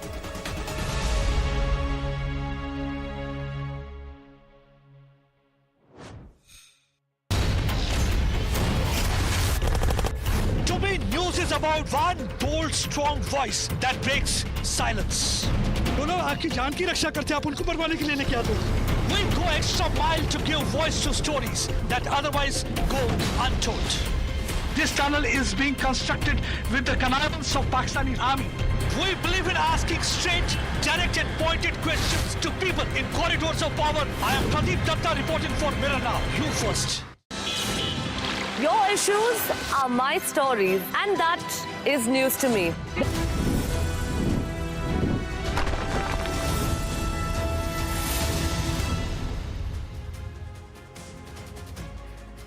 Ladies and gentlemen, the big story is also coming from Uttar Pradesh today. The BJP definitely not Uttam in Uttar Pradesh. The Samajwadi Party cycle is cruising its way to the top. As we speak, I am looking at the numbers that are coming to me from the Election Commission. That's all I'm going by. These are leads, and I mean now it's more than 6:30. So these leads are solidifying. The Samajwadi Party, ladies and gentlemen, is leading in 37 seats, which is 4 more than the BJP. The BJP right now is leading in 33 seats. Who would have imagined this? Did no one see this coming? By the looks of it, no one did. The Indian National Congress. Last time, 2019, it was at 1. The only seat that the Congress party won was the seat of Raebareli, the Indian National Congress, now leading in 6 seats. The RLD, which is a partner of the BJP, formerly partner in the India bloc, is doing well as well too. Point is, now if there is an effort being made to wean away allies of the NDA, of the BJP to the India bloc, will the RLD be approached as well? We'll see, but it's a stellar resurgence of UP ke do ladke, Rahul Gandhi and Akhilesh Yadav. They were called Shehzadas by the Prime Minister. They have given a body blow to the Bharatiya Janata Party. The performance in the key Hindi heartland has left the BJP red-faced across all 80 seats. Remember, they had 62. The BJP had 62 in 2019. The estimate of the exit polls was that the BJP individually on its own will probably manage to get a little more seats, say 3 or 4 more seats. But privately, in Lucknow, the talk was that we will go down a bit, say to about 60, we'll lose a couple of seats, but not more than that. The Samajwadi Party has emerged as the principal opponent of the BJP in UP. Again, just reading the numbers that we are seeing on, that I'm seeing on the Election Commission website, 80 seats overall in the state of Uttar Pradesh, the Samajwadi Party leading in 37, the BJP leading in 33, the Indian National Congress in 6, and the RLD is leading in 2. So that's the story as it stands right now. And since we are speaking of Uttar Pradesh, ladies and gentlemen, also an interesting tidbit, Ayodhya, Faizabad constituency, Ayodhya, that has been won by the Samajwadi Party, not the BJP. Can I just quickly then go to my guest this evening? Namaskar, you're back, Mr. Silas. Thank you very much. खुश तो आज बहुत होंगे आप. Yes बिल्कुल बहुत खुश हैं और उत्तर प्रदेश की जनता का बहुत बहुत धन्यवाद भी करते हैं जिस तरह से उन्होंने इंडिया अलायंस और Samajwadi Party the way they have supported us is really phenomenal and we could see it this coming if I tell you technically what happened in 2022 we were just 3.5 to 4% less than the 5 सीटें थी आप लोगों की. ना मैं 22 के चुनाव की बात कर रहा हूं. अच्छा मैं 24 की बात, मैं 2019 की बात कर रही हूं. मैं 22 की बात कर रहा हूं जो विधानसभा का चुनाव हुआ था. तो if you see the larger picture we were just 3,25,000 vote less than the Bharatiya Janata Party. Though the Bharatiya Janata Party formed the government in 2022, but we fell short by 3,25,000 votes in entire UP. And we knew if we work hard, this was very evident. It had to come because the people of Uttar Pradesh trust in the Samajwadi Party, and it's shown. Because the Bharatiya Janata Party and the media also, when we started debating, they were just giving us 2 seats. And one they were giving to the Congress and 1 seat to the Samajwadi Party.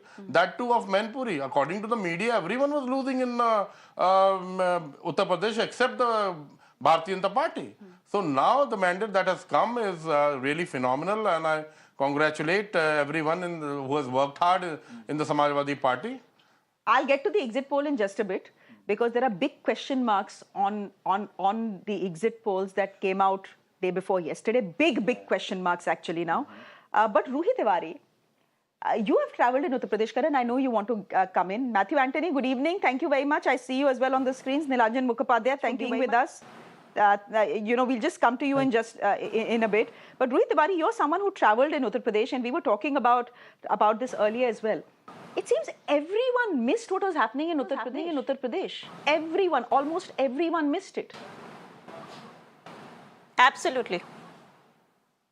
Absolutely, absolutely, and there is. I have no qualms in admitting that I was on the ground in Uttar Pradesh and I missed it. You can call it a huge sort of wave in a sense for the Samajwadi Party to go up from 5 seats to 30+ seats and to reduce BJP to a lesser number. It would require that sort of a wave to bring the BJP down. So it's really quite inexplicable what happened. The candidate selection perhaps was a huge sort of victory for the Samajwadi Party. It managed to do it very well. The alliance, as I mentioned earlier in the show in the morning, the vote transfer between the Samajwadi Party and Congress finally happened. It's something that they were struggling with in, for instance, the 2017 assembly elections.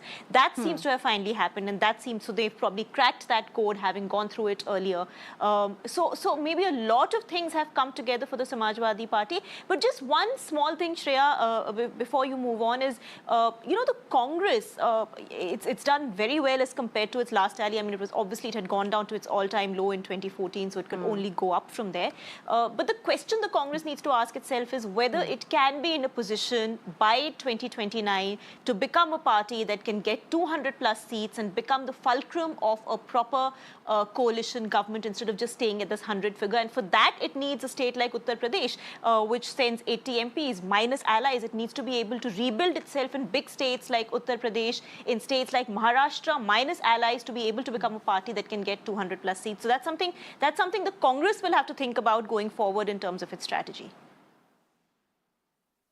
But what we are seeing, and I'm going to get Matthew Anthony in here, but what we are seeing is the resurgence of the Congress party. If you look at the data that the Election Commission is putting out to us, the Congress right now is leading in some 94 seats, which means, and it was 52 last time, which means it's nearly doubled its tally. Matthew Anthony, well done, but my question to you is again this. Is this a mandate for you to govern, or is this a mandate for you, according to you, to sit in the opposition?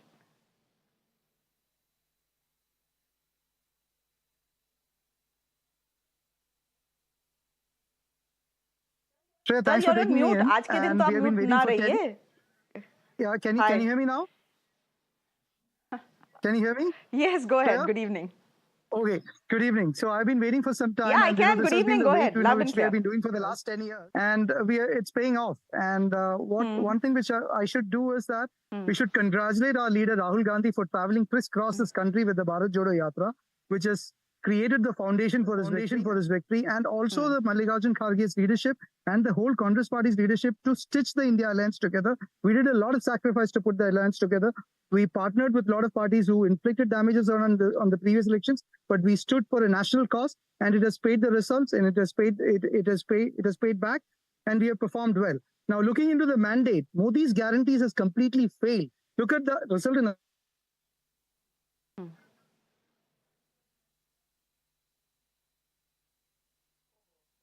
some network issue, I believe. The moment he said Modi ki guarantee failed, the frame अरे तो ये Digital India तो frame नहीं हो, fail नहीं हो रहा. Frame froze हो गया because it was so incorrect कि freeze कर गया वहीं पे.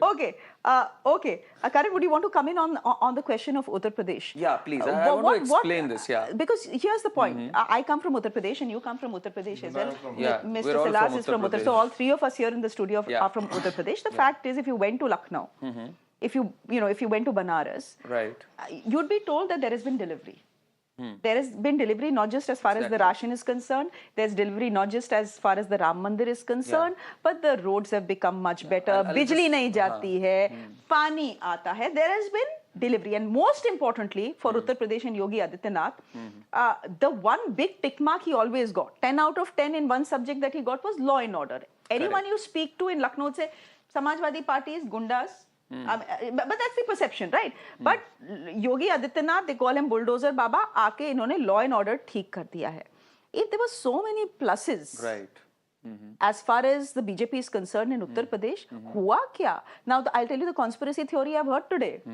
That the RSS has worked against the BJP in Uttar Pradesh. This is a conspiracy theory. Of course, these are things that will circulate. But anyhow, what's your analysis? So, just 30 seconds on what all has been delivered in UP.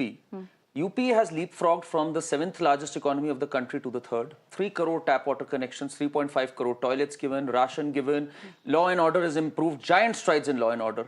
And still, today, we see this kind of a mandate. So what does this tell you?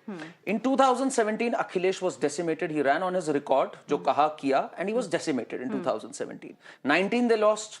2022, they lost. They lost by 7%. He can cherry pick the number of votes, but there was a 7% sizable vote share difference. What happened this time? It's the fact that there was local anti-incumbency against the candidates and the candidate selection was poor. The cadres didn't support the candidates, that they didn't work as hard as they had to perhaps. It is in no way a referendum on the Prime Minister. नहीं, vote तो आपसे मोदी जी के नाम पे मांग रहे थे. ये अच्छी बात है. When you lose, you say candidates की गलती है. When you win, you say the mandate is for Modi ji. अभी भी the highest vote share in UP is of BJP. SP plus Congress का vote share भी BJP से कम है. If you check, 43.5% है BJP का. So it's not that BJP has capitulated.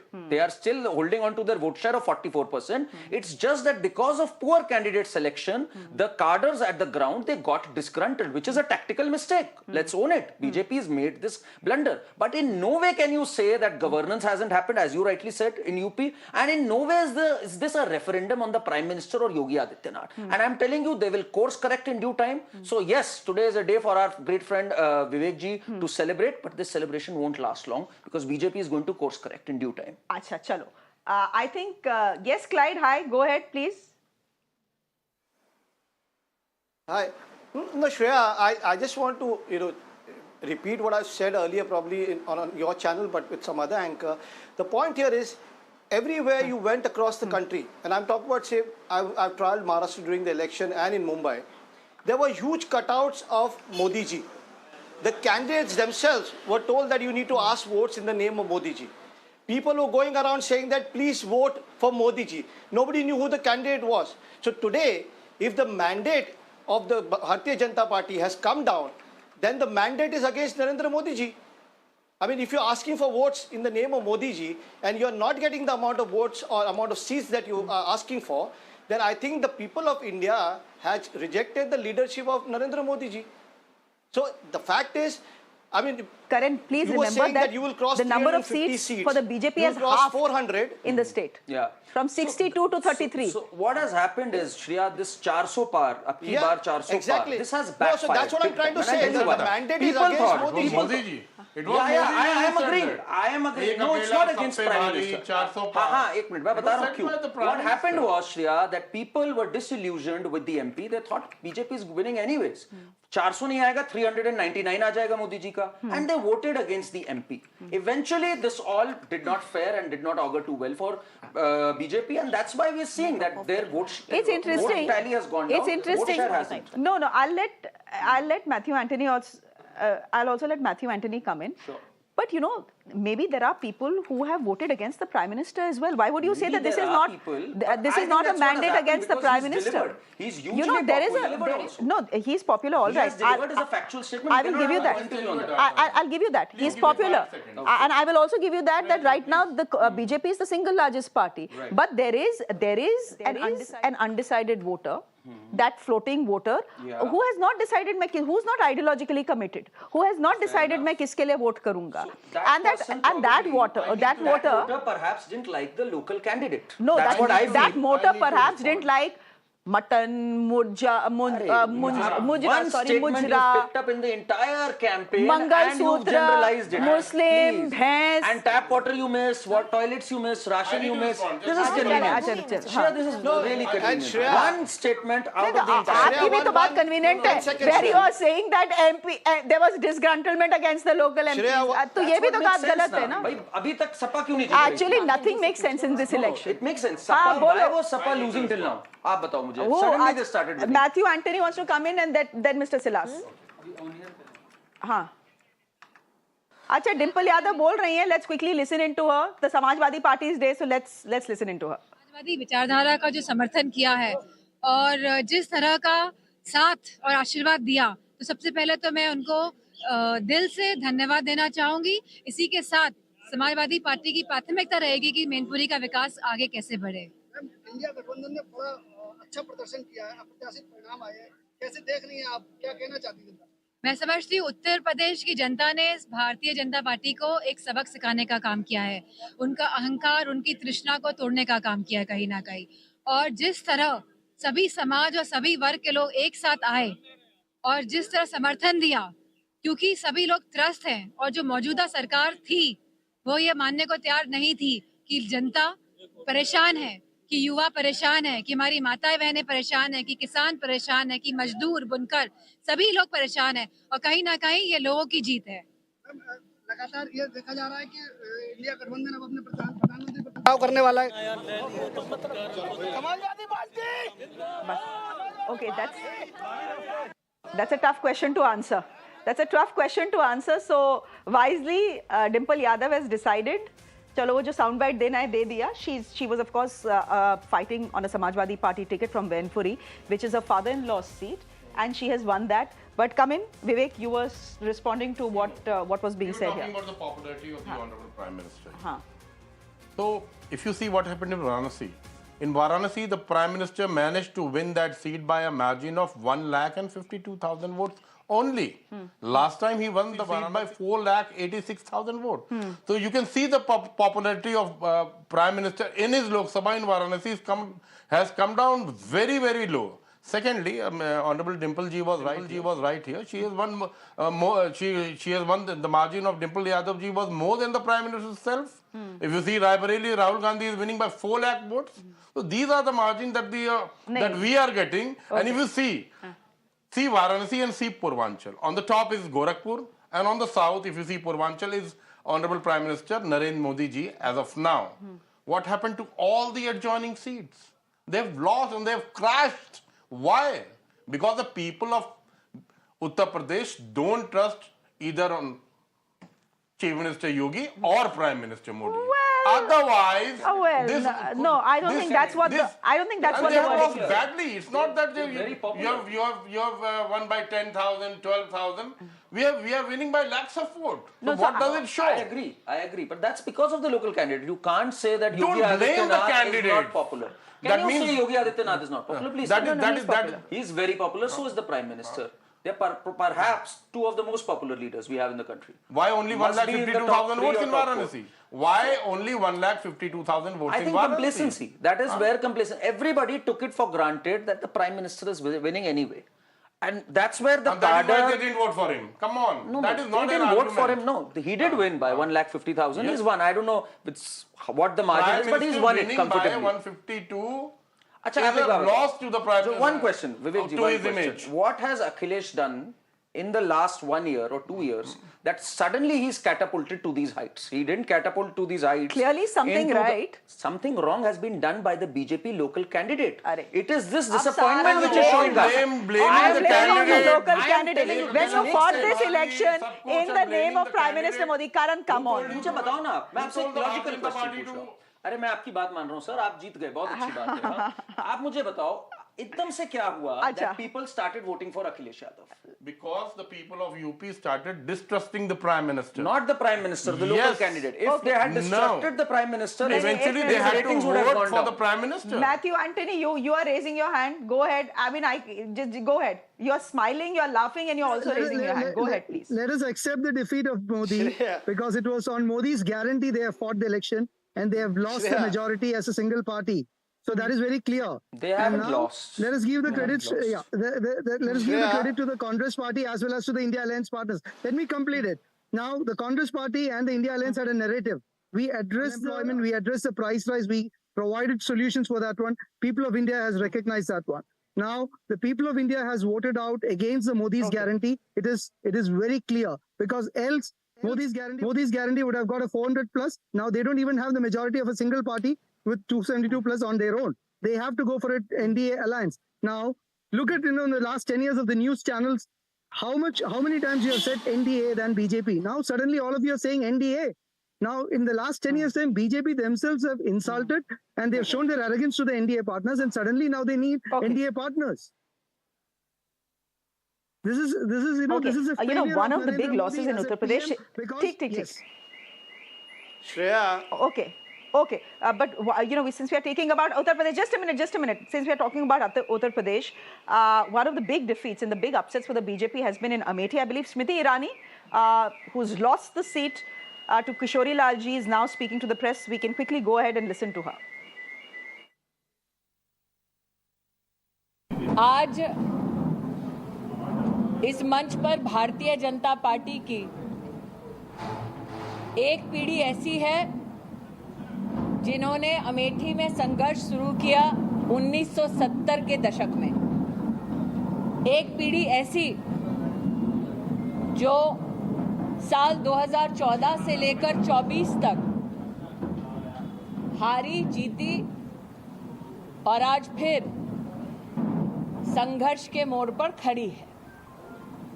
सर्वप्रथम भाजपा के सभी समर्थकों को, कार्यकर्ताओं को मैं विशेष आभार व्यक्त करती हूं, जिन्होंने पूर्ण परिश्रम और निष्ठा के साथ क्षेत्र की और पार्टी की सेवा की।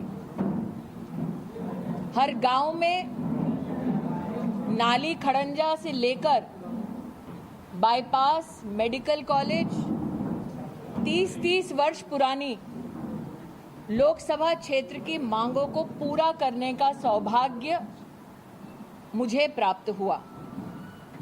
आज मैं नरेंद्र मोदी, योगी आदित्यनाथ जी का विशेष आभार व्यक्त करती हूं कि 5 Okay, that is Smriti Irani there in a press conference, essentially accepting defeat. Chandrasekhar Jha, your spokesperson of the Shiva Sena, you've been very patiently waiting for us. We had hoped that we could be in a position to discuss Maharashtra. We'll, of course, do that in the course of programming here on Mirror Now. We love Maharashtra and we love the sort of politics and the sort of results that it has. But very quickly, when it comes to the national picture, should the NDA alliance look at the numbers as a victory or a defeat? In this case, the way I'm putting it, the victor is actually coming in third. See, what has happened today, it is a complete mandate which the public has made. And the mandate is completely against Mr. Modi. And BJP was not in picture because all the elections have happened on the picture of Mr. Modi. So deliberately they are trying to escape now that the whole of NDA has got this much of seat and that much of seat. But this does not absolve them from the liability that public has completely rejected them. And at this moment, in total of the India, what the alliance happened and how this poll has been conducted, how many times Mr. Modi got down from his position being a PM, how did he misinterpret and misguided the public, everything is now in picture. The guarantee of Mr. Modi was never ever guaranteed or was done by Mr. Modi. It was just a jumla, and that jumla has been given answer by the public of India. It's a complete dance of democracy. And if you see the dance of democracy, the public is the only, particularly the public has decided upon the mandate, and Mr. Modi should go. And that mandate is very clear right now. And in every aspect, you're saying India no. Why are you saying Prime Minister Modi should go? I understand that Uddhav Thackeray is a big winner when it comes to Maharashtra, right? But why are you saying that the Prime Minister needs to go? I understand that in the Congress press conference, Mallikarjun Kharge started the press conference saying this mandate is against Prime Minister Modi, but he stopped there. He stopped short of saying that the Prime Minister should resign, etc., etc. So right now with the numbers as they stand, and these are leads that we are looking at, that, I think the result is very clear. The NDA is at 293, 272, I'm just going to keep repeating myself, is the halfway mark, which means the NDA very much in a position to form the next government. And Prime Minister Modi to get a third term, historic, because the only other Prime Minister who's got a third term in India before him has been Jawaharlal Nehru. Now, we are expecting, ladies and gentlemen, the Prime Minister to speak at 7 or 7:30. 7 o'clock was the time given to us, but that could stretch and probably go to 7:30 as well. So we'll wait to hear from the Prime Minister and what he has to say. For the moment, what an interesting, incredible day this has been. But it's not ending here. It's not ending here because tomorrow promises to be even more interesting, because we'll get to know whether the India Alliance decides it wants to sit in opposition or to make an attempt to actually stitch together a government trying to push the TDP and possibly the JDU as well. All these questions still hanging in the air, ladies and gentlemen. 7:30 when the Prime Minister is expected to speak. I'm slipping into a quick break on the show. Our coverage continues. Do stay with us.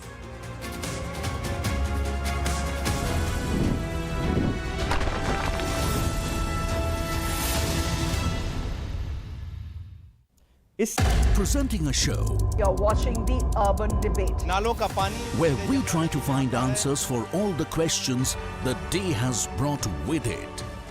A show where instead of easing behind bickering and noise, if we don't start planning for the future, things will only get worse. What has happened in Bangalore is a violation of an individual, a citizen's fundamental right. authorities are forced to commit and respond on Good issues. conduct, assume for a moment it was so, but that is not the sacrosanct criteria. have to follow the constitution. State government of Karnataka is very clear, saying that the civic authorities have been involved in road apathy, where the road accident has happened. So we can together improve our urban reality.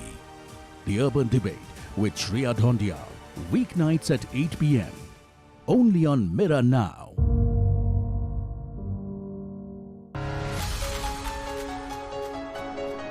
You get information on practically every device.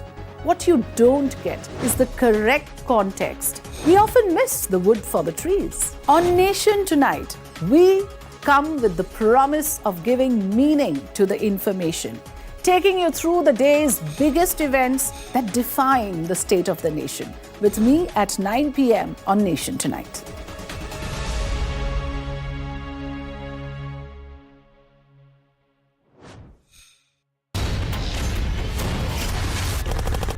To me, news is about one bold, strong voice that breaks silence. बोलो आपकी जान की रक्षा करते हैं, आप उनको मरवाने के लिए क्या दो? We go extra mile to give voice to stories that otherwise go untold. This tunnel is being constructed with the connivance of Pakistani army. We believe in asking straight, direct and pointed questions to people in corridors of power. I am Pradeep Datta reporting for Mirror Now. You first.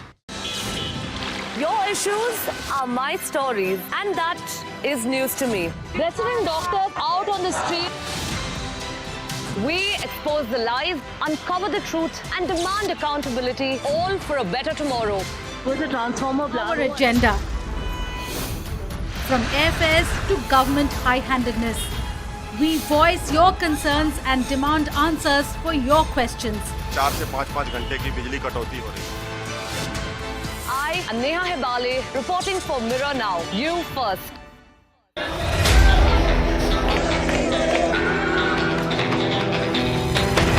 From politicians' dharna to citizens' agitation, for us, every issue.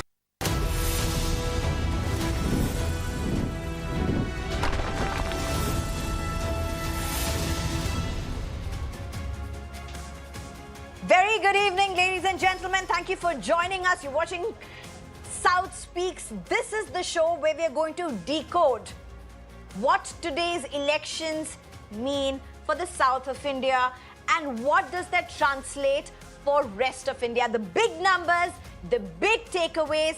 Has the big South fort, has it been breached? That's what we are going to be looking at in few minutes from now. First, the headlines. Forget 400 par, India falls short of 300. BJP fails to reach majority mark on its own, now dependent on its allies. India Bloc Alliance Dharma kicks off to a rolling start, over 230 seats certain. All exit poll predictions crushed.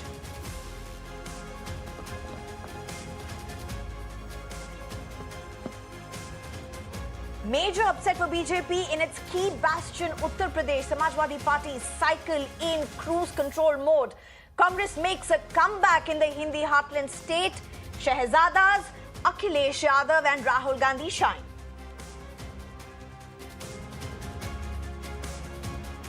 BJP decimates Naveen Patnaik's 24-year rule in Odisha, with the state emerging as a ray of hope for the Saffron Party amid Lok Sabha upset. BJP emerges as the single largest party, all set to form government in the state.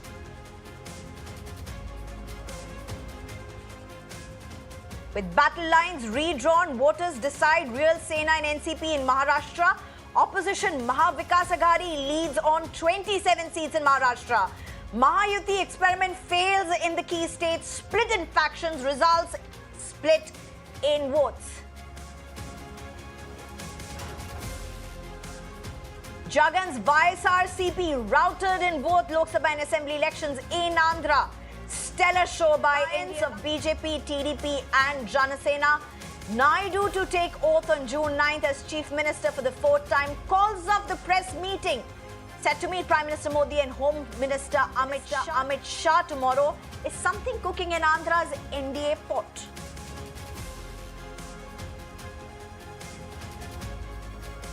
BJP JDS seat share drops in Karnataka while Congress's seat share goes up.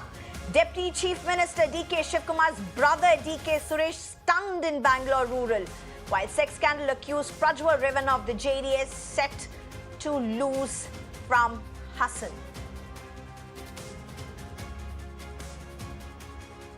History in the making for BJP in Kerala opens its Lok Sabha account in the state with Suresh Gopi clinching the Thrissur seat. Tharoor manages to retain his constituency, Thiruvananthapuram, defeats Union Minister Rajiv Chandrasekhar in a very close battle.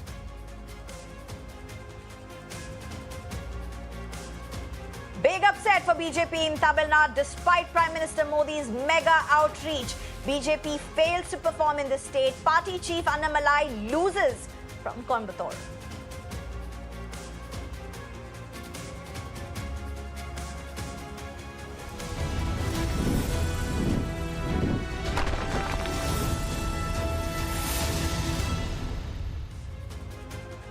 BJP-led NDA is the winner of 2024 in terms of numbers, but it's the BJP-led NDA, and that's the big difference from 2019 when it had won 303 by itself. This time, the opposition limiting BJP to around 245 till the last ECI update.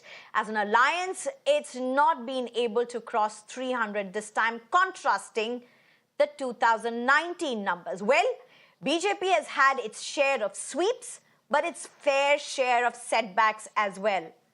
Can the BJP breach the South Citadel as Prime Minister Modi and top BJP leaders led several campaigns and public events across the South? Prime Minister Modi and BJP's focus on the South was a given. But the results are a mixed bag, but largely has the opposition holding its fort. Though there have been some decisive wins for the BJP as well. Let's break it down. Let's start with Andhra first, where you had the assembly and the parliamentary elections both. And quite frankly, Chandra Babu Naidu in the south and Nitish Kumar in the north together are literally emerging as the kingmakers, with a very close contest between the NDA as well as the India Alliance, with India Alliance holding through. And what's fascinating is that Chandra Babu Naidu, despite his huge win in Andhra, routing Jagan Mohan Reddy's YSRCP, has now gone ahead and called off his press briefing. So what's really unfolding? We'll try and get more insights into this. In fact, we are being told he's set to meet Prime Minister Modi as well as Amit Shah tomorrow. But why this sudden change in a media briefing that was announced well in advance? What's happening?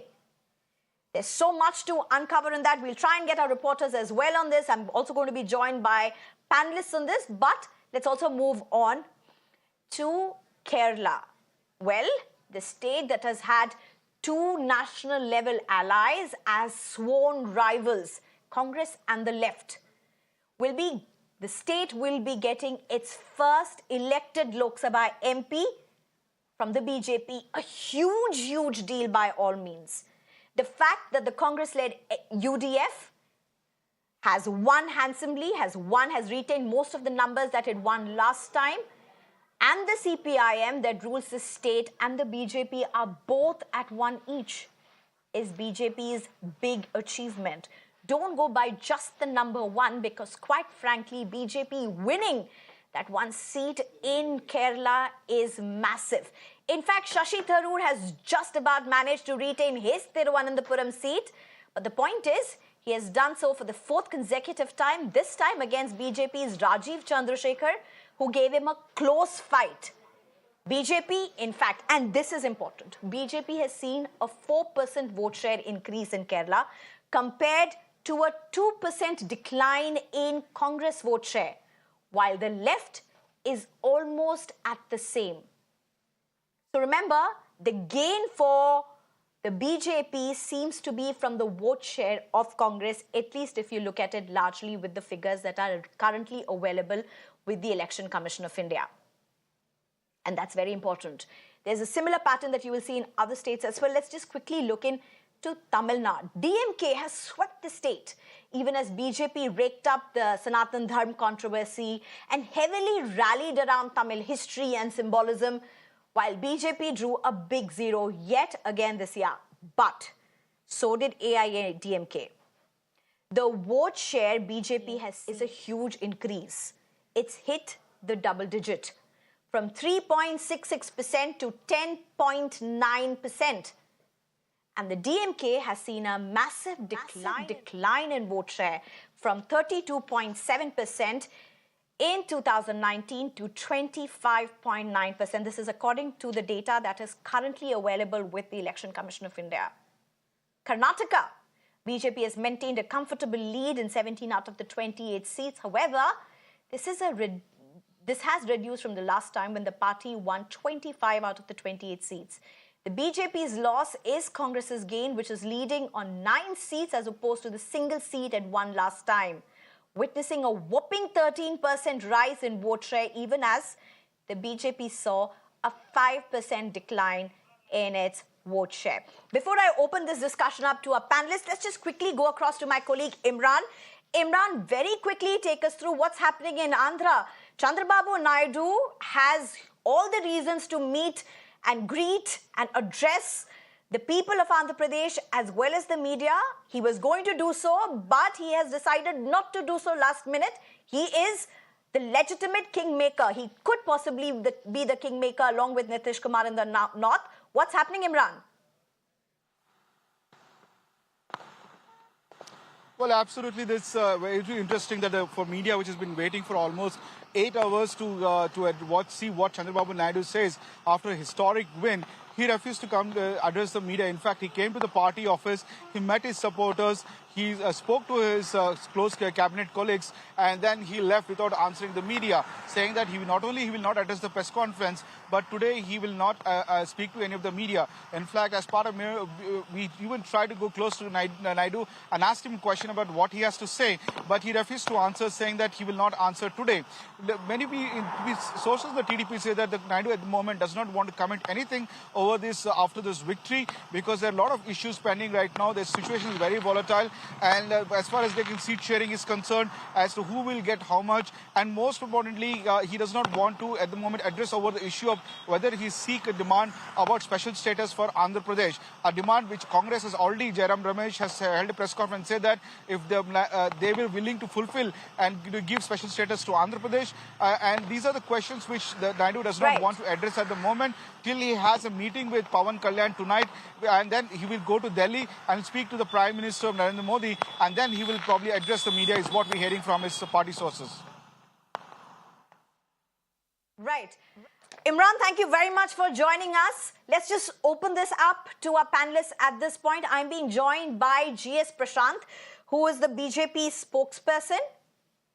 I'm also being joined by Kanaka Medala, Ravindra Kumar, who is a spokesperson for TDP and former MP Rajya Sabha, Professor Madhav Nallapat.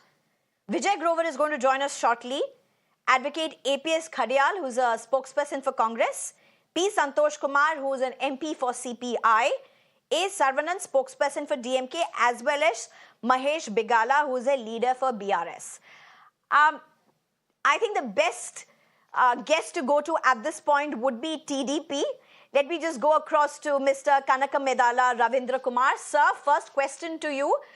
With what's unfolding in Andhra, what's really happening, sir? Why has Mr. Naidu cancelled his press briefing last minute?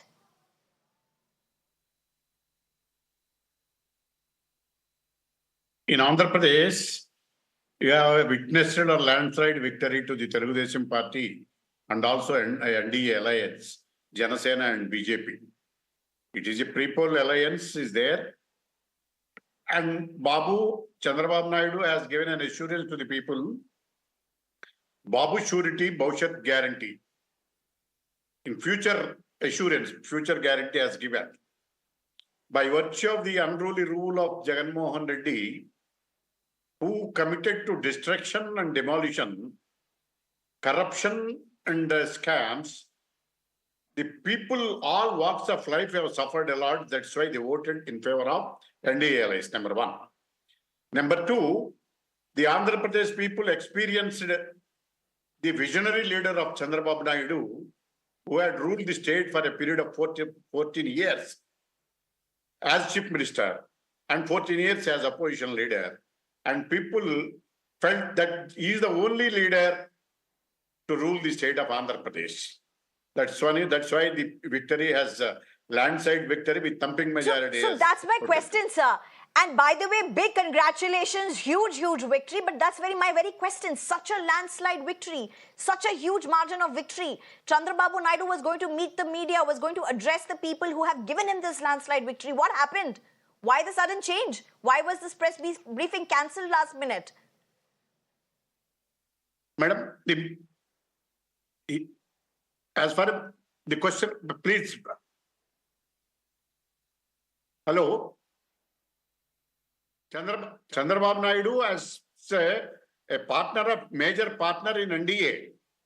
He will come to discuss with the leaders of the NDA and take appropriate decisions with regard to the national politics.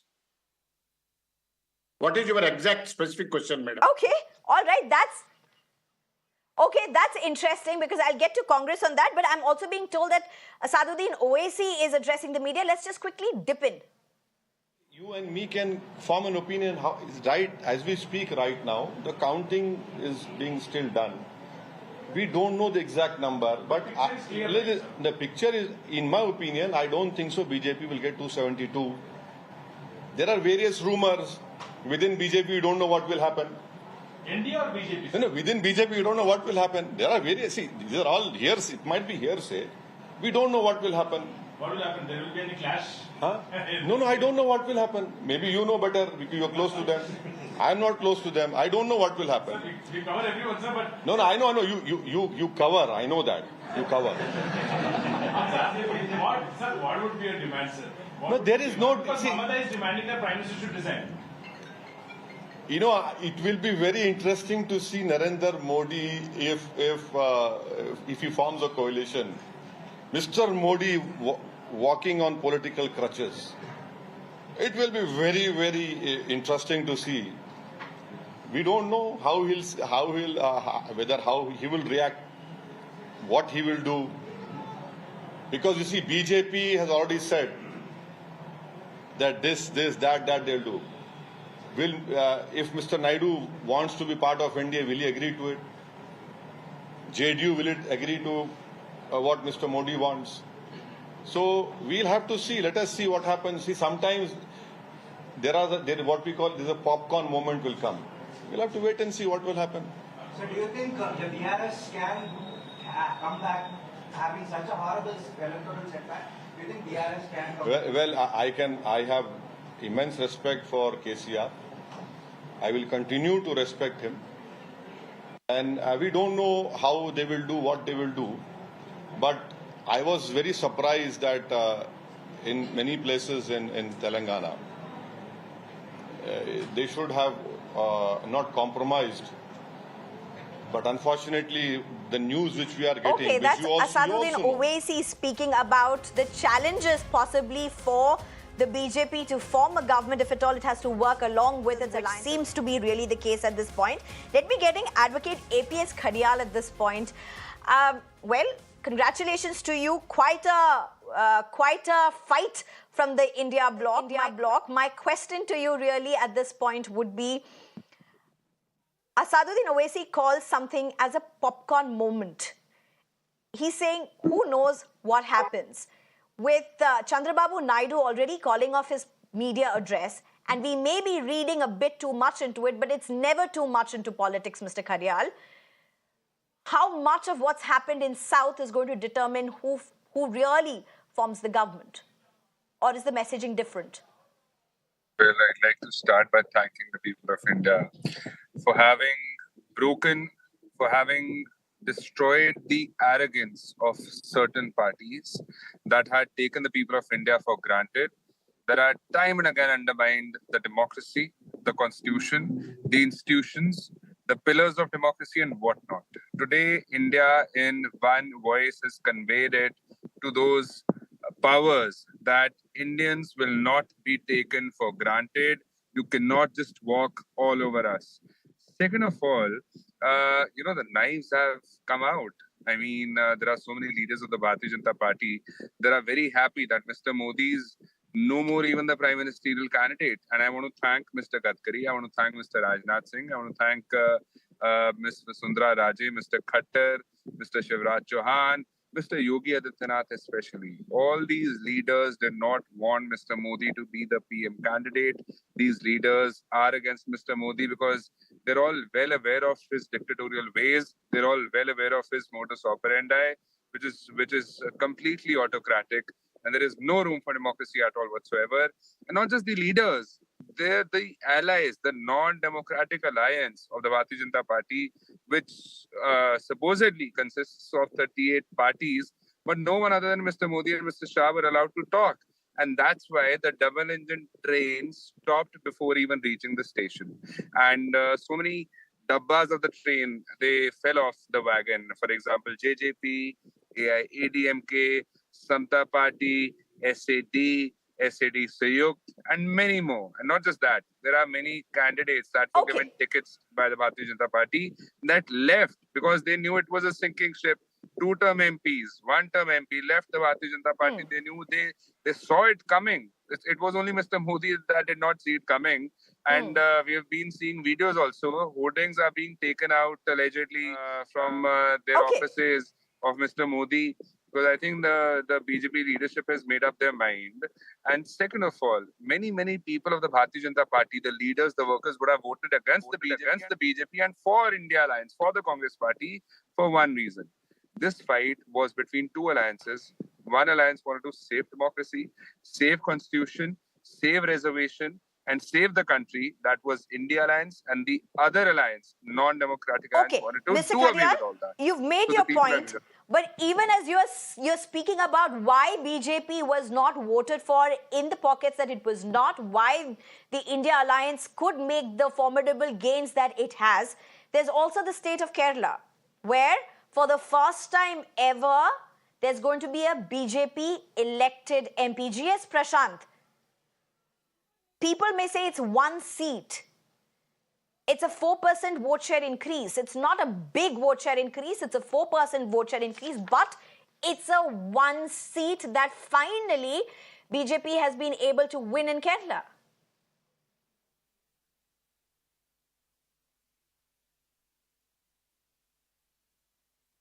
GS Prashant. Is the question being posed to me?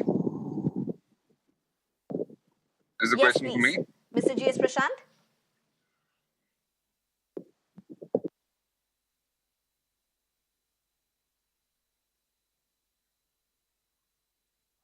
All right, GS Prashant, if you can hear me, this is for you. This question is to you.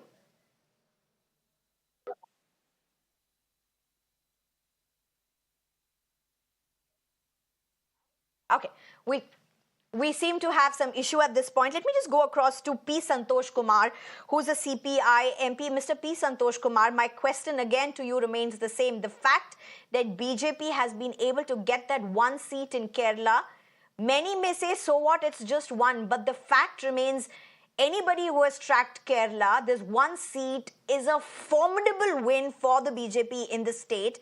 And would the left and the Congress concede that they've not been able to stop them? In fact, earlier also, a candidate who was supported by the BJP won the Lok Sabha election. That was Mr. P.C. Thomas. That happened long ago. So, in fact, this is not a new development. But while talking about this particular victory of BJP candidate in Thrissur, I am sorry to say the Congress party should answer to this question. Because the Congress won the Thrissur Lok Sabha seat in 2019 a comfortable majority. Now they came to the third position. More than 1 lakh vote of Congress party was shifted or transferred or purchased by the BJP. And it is the Congress party to explain this particular phenomenon. The topmost leader, ex-Chief Minister's son was the candidate. It's all the internal matter. But in fact, to put it in, precisely, I can tell you, it is a section of Congress plus BJP victory over the left. So I can't explain, nothing more. This, the Congress party has to explain. And the increase of BJP votes are nothing new in it. It happened many times. Okay. And, okay, that's interesting piece, Santosh Kumar, because you are saying that when actually the alliance partners really in the national level are the Congress and the left. If that's your take, it's going to be hard to explain that, one, to the people of Kerala and also to those who are outside Kerala, because at the end of the day, it is the left and the Congress who are hand in gloves at the national level in the national politics. No. But that apart, let me just come across to, allow me to go to others. There are others as well who are waiting to speak. A. Sarvanan, the spokesperson of DMK. Mr. Sarvanan, a huge win for the a huge win for the DMK. It swept Tamil Nadu, but the vote share for BJP has hugely increased in Tamil Nadu. DMK's seems to have decreased, at least with the data that's out now. Huge concern.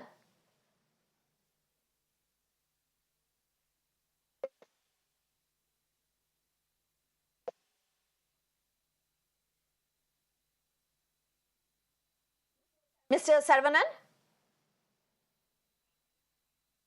Okay, we don't have Sarvanan, I'm told. All right. Mr. Madhav Nallapat, how do you really look at this, Mr. Madhav Nallapat? You know, you do see big gains, you do see big losses, whichever way you want to see this, but the fact remains that the India bloc seems to have been able to hold their fort down south. And that's considerably huge, considering the extensive campaigns that not only Prime Minister, but all the top BJP leaders have done. But the vote share really may present a different game. Sneha, let me tell you that I know Thrissur very well. Thrissur is basically my district. And the BJP candidate won with a significant number of votes of the Christian community. There is a very vibrant Christian community, very, very vibrant. And a lot of the votes that the BJP candidate got was from this particular community. Now that is, and at the same time, Suresh Gopi, he participates in Muslim feasts, he participates in church rituals, and of course he goes to temples as a believer in Hinduism. But that is the kind of approach that Suresh Gopi has got, absolutely non-communal. And if I may say so, that has stood him in very, very good stead in Thrissur. As far as Trivandrum is concerned, a very tough fight was given to Shashi Tharoor. Even though the Congress has got a very strong base there, he has built up a formidable ground game over 3 terms in Trivandrum. But he came within a whisker of losing to Rajiv Chandrasekhar, who is, who is a Malayali, but who has spent most of his life outside Kerala, but yet he almost defeated him. Now, so far as Tamil Nadu is concerned, in my view, it's a self-goal by the BJP. The fact is that if the BJP had an alliance with the AIADMK, along with the other allies it has got, there's a very good chance that DMK would have been defeated in at least 15 seats in the state. You yourself pointed out their vote share has gone to just a quarter, to 25%. The AIDMK is not far behind. But for some reason, the state the BJP decided they will oppose both ADMK and DMK and shun the ADMK. As a consequence, this is what has happened to them in Tamil Nadu. They have handed over Tamil Nadu to the DMK on a platter, if I may say so, and to the India Alliance on a platter. Okay. So I'd like to say that in the South, the reality is that smart alliances will generate good politics. And firstly, and secondly, what works in the North is not going to work in the South for the BJP. And you cannot talk in terms of language or anything. You cannot talk in terms of communities. But there are the BJP leadership, many people Mr. in the Nalapat, BJP. allow me to just interrupt you at this point. Yes. There seems to be a message from Narendra Modi to the people. He has said that people of India have placed their faith in the NDA. That's the message that's coming in to the people as well as the Karyakartas. He has gone on to say that people have placed their faith in NDA, historic feat in India. Narendra Modi says he will continue the good work. That's the message from Narendra Modi, who's literally looking for yet another term as the Prime Minister. He calls this a historic feat in India's history. But, Mr. Nalapat, continuing where you left it at this point, let's just quickly play in Shashi Tharoor's reaction, because he says something very much in line with you, but with something as a warning. I might add that while the World T20 is going on in the US and the West Indies, the Super Over was here. It was a very tight race, and let me congratulate my two rivals, Rajiv Chandrasekhar and Paniyan Ravindran, for having put up such a spirited fight. I think one very important message of Suresh Gopi in Thrissur was his systematic outreach to minority communities. It's a very strong message to the BJP that a communal campaign will not go very far in Kerala. See, you know, Mr. Nalapat, it's almost what you said, but then it's a different tone for the BJP. Let me just go across to GS Prashant at this point. GS Prashant, in very challenging times, you've been able to get one seat in Kerala. And it's a big win for the BJP, of course. But it's very interesting to see the candidate that has been elected from Kerala. It's very interesting to see how he campaigned, the rhetoric that he spoke about, the people that he reached out to. Is there a message for BJP in this? To overcome the challenge of wanting to breach the southern fort? Does that one seat of Kerala have a big message for the BJP? Definitely yes, because as BJP, we had 2 seats in the Lok Sabha in 1984, and now we are eyeing a third consecutively, which has not happened for the last 60 plus years. So therefore, even one seat beginning in Kerala would only open doors for us to make further inroads and strengthen our base there. Take Kerala for that matter, yes, we have won one seat. We probably wanted to win a couple of more, but nevertheless, it's a good beginning. And coming to what happened in Andhra, the NDA has steamrolled the Jagan Mohan Reddy, Jagannathan and stopped it, and we have won probably 22 out of 25 seats there. So we have considerably upped the ante and won a good number of seats in the south compared to what we had in the previous occasion. Nevertheless, on the larger national front, we were aiming for a 400 NDA. Definitely, we have ended much lower than that. We do accept the people's mandate, but what is important to take note is that it is the BJP-led NDA which will be forming the government for the third time consecutively. There is no doubt on that, because all these were pre-poll alliances made with JDU or the LJP or TDP. All these were pre-poll alliances, which means BJP also sacrificed seats to ensure that the allies would contest there and vice versa. Therefore, a BJP-led NDA will be coming back to power, and as our Prime Minister has already pointed out, that we will continue to do the good work, and NDA would reign supreme in the years to come. And we will strengthen wherever, and as BJP, we can assure you that right from the Prime Minister till the Karyakartas, we will actually introspect as to why we could not get 400. Because we are not disheartened, because we are forming the government here. We will introspect as to what we should have done better to reach that number, which ultimately we failed to reach. And that's how BJP goes about handling elections after elections. Okay. Now, we have your alliance partner actually with us. Kanaka Medala, Ravindra Kumar, to you again. Do you agree that the BJP-led NDA is going to form the government at the centre? There is pre-poll alliance with the BJP. So the question of deviation does not arise. Earlier also were the partners of NDA. Even during Vajpayee regime, in 5 years we have given outside the support without joining in the government, without any disturbances and interruption. Now in 2014 also we have joined in NDA government. On the fag end of the year, tenure, due to some state interest and reorganization, implemented some politics, that we came out. So subsequently, we have joined as an NDA in pre-poll alliance. So it is a pre-poll alliance. We committed to that. There is no question of any deviations. Apart from that, our leader will come to Delhi and he will discuss with our NDA leaders, BJP leaders. And NDA partners have, particularly, you have to note that the people of Andhra Pradesh voted in favor of NDA alliance. For example, Janasena has got 21 seats. 21 seats, they got 1. BJP out of 10, they won in 8. And Lok Sabha 4. It shows vote transfer is there between the NDA alliance. So the ambition of the people of Andhra Pradesh also to continue the alliance. So there is no question of deviation. I agree with that.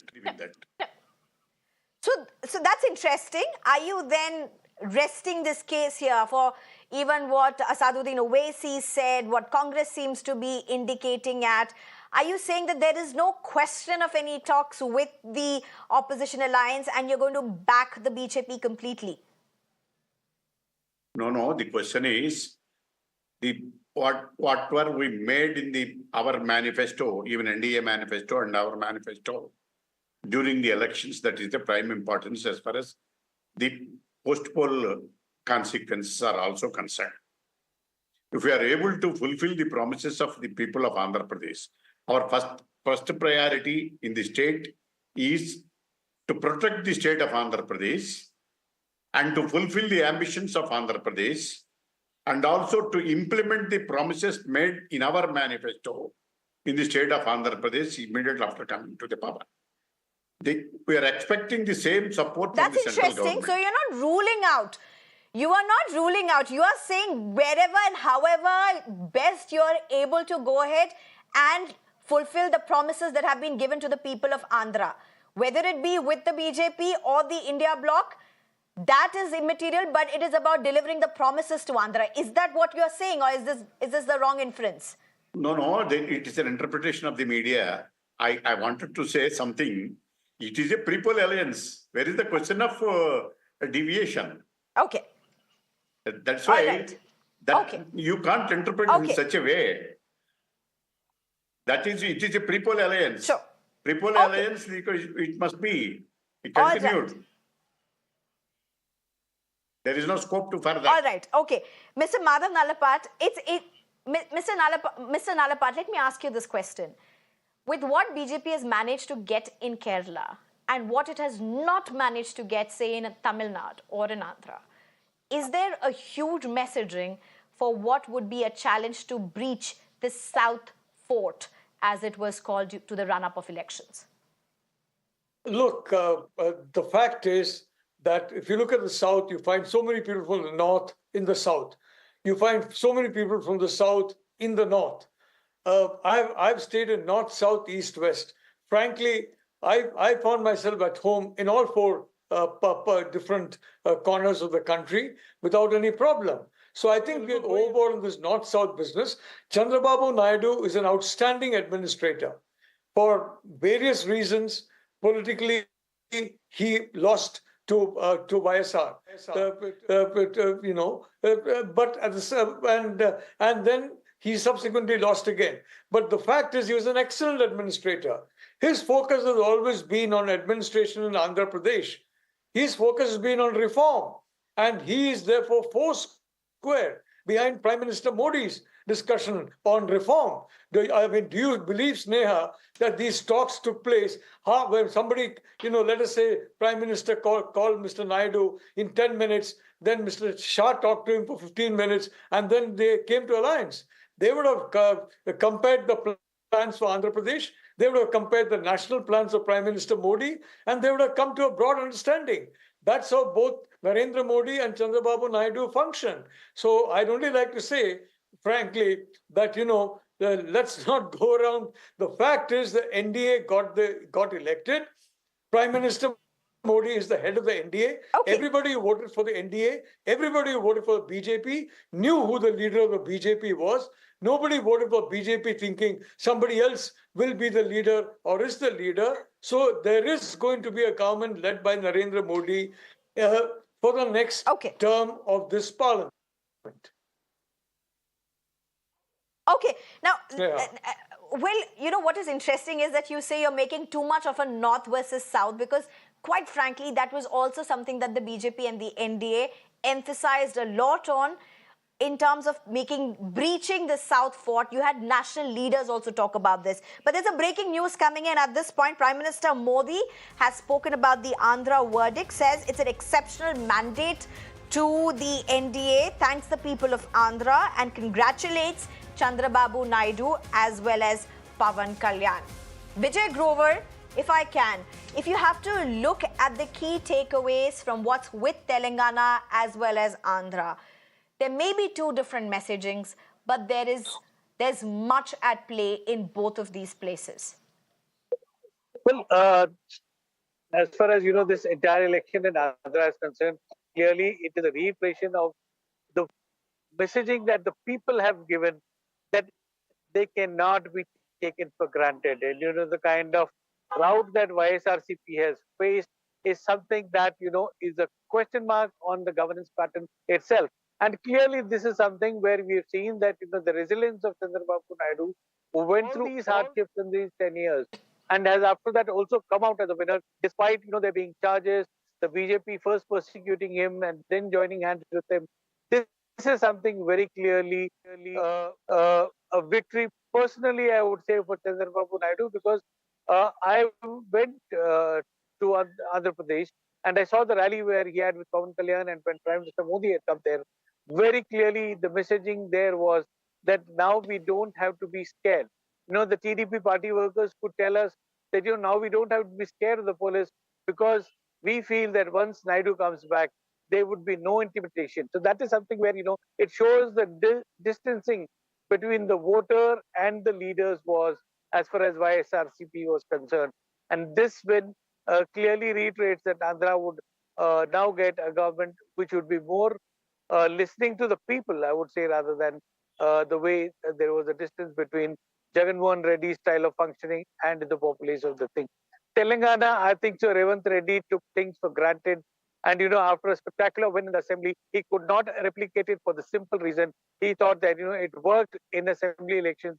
It will work now. And there was not much effort that he needed to put in over there. So these are, two things that I could observe for these two states. But Sneha, here I want to make one point about Karnataka, and that is the fact that the people of Hassan who have rejected, Prajwal Revana, that is something which I feel is the hallmark of today's results from the state, that people of this constituency clearly have rejected, the ignominy that, the entire parliament would have faced, where a member of parliament would have got elected with, charges which are as serious as what Prajwal Revana is facing. That has been saved, and that's something I feel the people of Hassan who have not voted in Prajwal Revana deserve a salute from everybody. That's interesting you say that, because, at least in the national landscape, in the national media, in the national politics, these videos emerged after Hassan voted. So to attribute what unfolded with Prajwal Revanna to possibly the entire sex scandal, isn't it taking it far-fetched? There could have been other reasons for his losing, but would it be the video? Or are you saying people knew it all through? Well, December 2023, the video was, the talks were on, and, Devaraja Gowda, the BJP district in charge, had, the cognizance of this. He had written letters. And after that, practically every worker and leader knew of these things. And there was a whisper campaign. And if you remember, the pen drives were in circulation a few days before Hassan went to poll. So certainly people were in know of things. And that is something where, I think so. The woman power of Hassan certainly played a big role in defeating Prajwal Revanna. And that is something where, the parliament has been saved the embarrassment. The new parliament will not have an MP who will have, these kind of question marks on his character and, integrity. That's interesting that you make that statement. In fact, to what you said about Revant Reddy possibly being overconfident, I of course have Mr. Khadial with me, but before I go to him,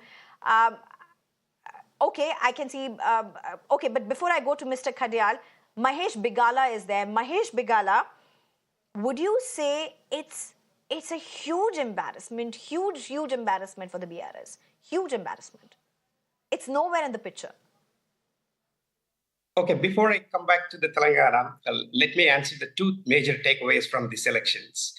All the major pundits failed in terms of predicting the exit polls. And second thing is, there is no single party got the majority I'm with you on that. The country.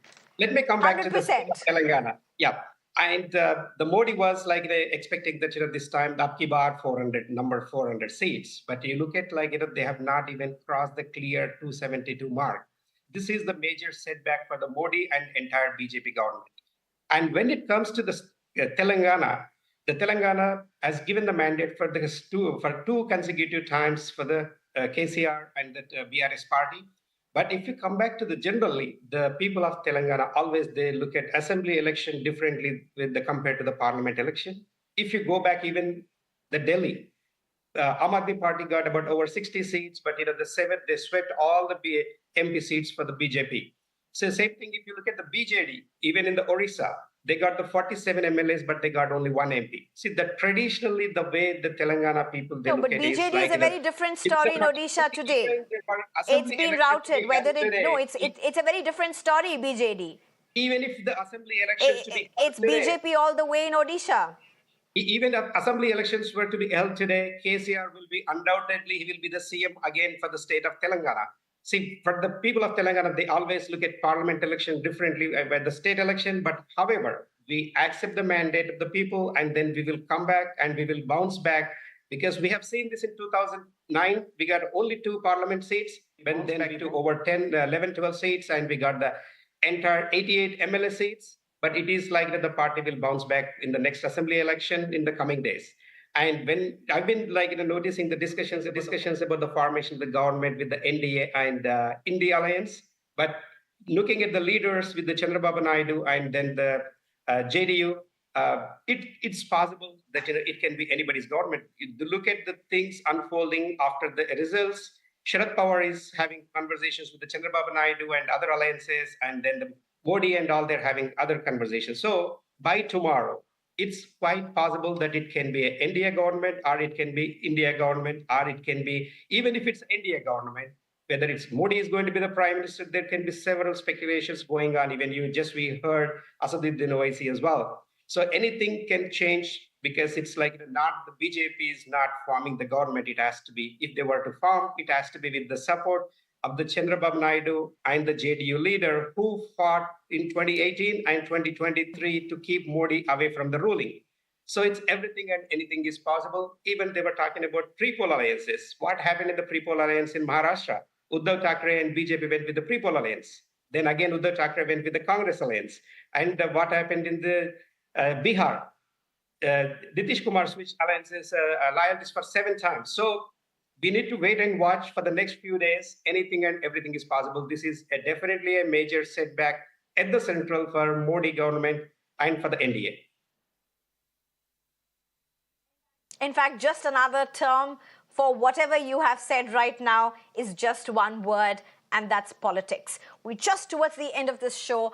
I just have a couple of more questions, or time to ask a couple of more questions. Advocate APS Khadial, my question to you. Congress has been able to retain certain bastions, gain certain grounds. Can I come in? Yeah. Okay, go ahead. Go ahead, Mr. Prashant. 40 We seconds. just not used to. Yes. Sneha, firstly on how it's happening and who will form the government. It's very clear from our side, and our ally has gone on record also, on fellow panelists also said that it's a pre-poll alliance, and therefore BJP-led NDA will definitely form the government at the center. And coming to what happened in Telangana, we have now from 4 seats, we've gone to 8 seats, and our vote share is a whopping 35%. So it's not that people have not reposed faith in the BJP-led NDA at all. People have blessed us with 294 seats. Yes, we do agree that we wanted 400. Probably we have fell short of that. We agree. But the ambition was 400 seats, and now we are going to form the government. Whereas opposition, whereas starting at 50 or 80 seats, there are 230 seats now. They're thinking that they have won the election. They have not. It is BJP-led NDA which is the forefront from the government. The opposition has realized that first. Okay, you've made your point. Allow me to interrupt you. There's a breaking news coming in that YS Jagan Mohan has resigned as the Andhra Chief Minister. YS Jagan Mohan, after his big rout, has resigned as the Andhra Chief Minister. TDP has had a huge victory. Jagan Mohan Reddy of the YSRCP, in fact, Jagan Mohan Reddy's YSRCP has completely been routed. This was imminent. But let me just go across to Advocate APS Khadial at this point, continuing from where we were interrupted, Mr. Khadial. Yes, Congress has been able to make certain fresh grounds, retain certain grounds, along with its alliances have been able to make some formidable strides. But if you look particularly in the south, and I'm not going to the other regions, particularly into the south, Congress's vote share, and in places the alliance vote share, has considerably been eaten into. How big a worry is that? Because if you look at Tamil Nadu, huge strides, 0.6% to 10%. If you look at Kerala, there's a 4% increase, and numbers are only going to come in. If you look into particular constituencies, the numbers may be even bigger. But vote share being a big concern, would you agree to that? Thank you very much for the question. First and foremost, I would like to assert that there has been double-fold growth qua the number of seats that the Congress party has gained compared to the previous term. And second of all, we time and again told this to the country, told this to the media outlets, told this to the Bharatiya Janata Party that this is going to happen, but the BJP was adamant, and so were the exit polls. And it's very important that the exit polls are talked about. I think people today would have ensured that they tell this to the children, that whenever it's time for elections, do not trust exit polls. They cannot be trusted. They are most of the times untrue or inaccurate. And this goes on to suggest that the Bharatiya Janata Party did have allegedly influence over some media outlets as well. And they have been completely wrong. And this happened in 2004 as well. If you remember, all the exit polls, all the surveys, all the opinion polls had suggested that the Congress party would be losing. And nevertheless, we had won. In fact, we had also lost Rajasthan, Chhattisgarh and MP. And despite that, within a few months, the Congress party bounced back and we formed government. Second of all, the allies of the Bharatiya Janata Party. I think it is crystal clear that the allies that were a part of the India alliance, if they could jump ship in the blink of an eye and go to the Bharatiya Janata Party, do you think it would take a lot of thinking or a lot of time for them to jump ship again? Because one, they know that the Bharatiya Janata Party is a sinking ship. They know there's a famous dialogue of the BJP's leader, "Hum to fakir aadmi hai ji, jhola leke chal padenge." They know that many leaders will now have to walk with their jholas, will have to walk with their with basically nothing, with the party is basically tired of those leaders. The leaders that have for the last 10 years basically sidelined all the talent, sidelined all the experience, all right, we're short on time. Senior leadership, just because they are insecure, just because they cannot take it that if anyone's doing well for the party, they would basically sideline them, they would basically corner them so that they could Mr. Vakharia, you've made your point. This will go against the BJP. We're totally out of time. You've made your how Rahul Gandhi is treated. Please check with how Rahul Gandhi is treated. I think we all seen the we're totally out of time, GS Prashant. I just want to thank our panelists at this point. GS Prashant, Ravindra Kanaka Medala, Ravindra Kumar, Professor Madhav Nalapat, Vijay Grover, Advocate APS Khadiyal, P. Santosh Kumar, Mahesh Begala. Thank you very much, all of you, for joining us. Yes, exit polls got it completely wrong, but the challenge really is not over right now. It's going to be interesting to see what pans out over the next few days. But for now, it's a wrap. It's time for a short break. At 8 o'clock, do join us for the urban debate with Shreya Dhontiya.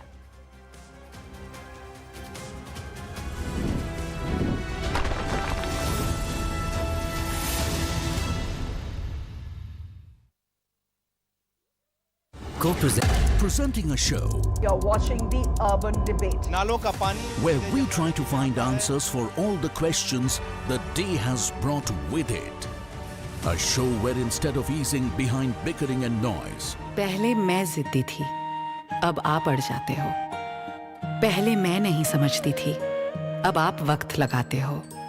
नजरें चाहे हों दो, है सपना एक ही हमारा. Can respond on issues. Good conduct, assume for a moment it was so, but that is not the sacrosanct criteria. I have to follow the constitution. State government of Karnataka is very clear, saying that the civic authorities have been involved in road Amethi, where the road accident has happened. So we can together improve our urban reality. The Urban Debate with Shreya Dhontiya, weeknights at 8 p.m. only on Mirror Now.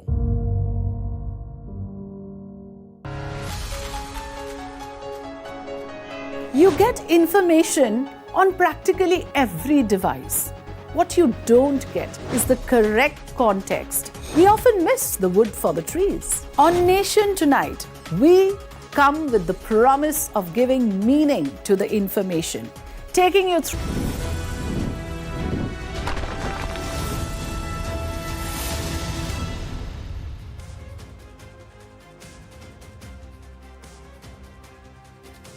All right, these are the visuals that are emerging from the BJP headquarters in Delhi.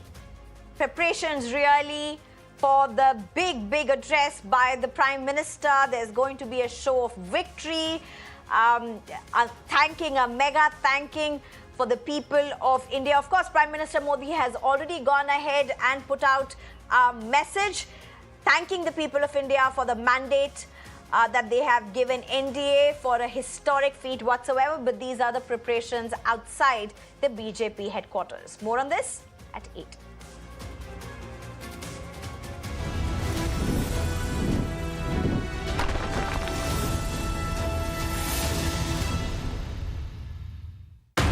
Presenting a show. You're watching the urban debate. Where we try to find answers for all the questions the day has brought with it. A show where instead of easing behind bickering and noise. If we don't start planning for the future, things will only get worse. What has happened in Bangalore is a violation of an individual, a citizen's fundamental right. Authorities are forced to commit and respond on issues. Good conduct, assume for a moment it was so, but that is not the sacrosanct criteria. I have to follow the constitution. State government of Karnataka is very clear, saying that the civic authorities have been involved in road Amethi, where the road accident has happened. So we can together improve our urban reality.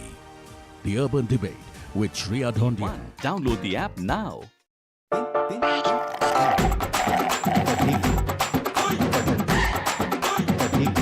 Open sunroof. on practically every device. What you don't get is the correct context. We often miss the wood for the trees. On Nation Tonight, we come with the promise of giving meaning to the information, taking you through the day's biggest events that define the state of the nation. With me at 9 p.m. on Nation Tonight.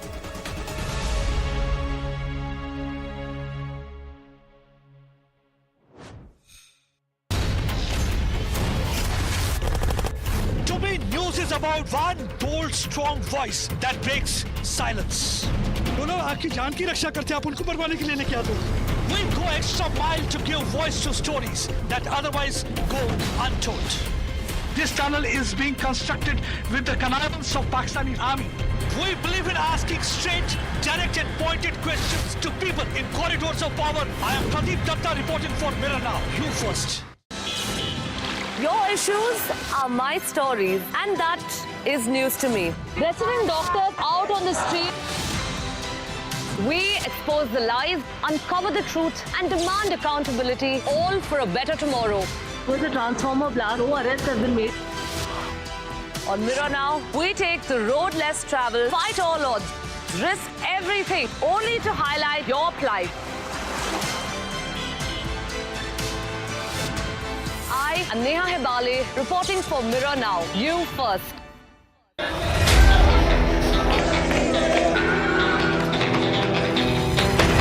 From politicians' dharna to citizens' agitation, for us, every issue is of equal importance. We at Mirror Now report from the ground on the issue that interests you, that impacts you. Government doesn't have that willpower.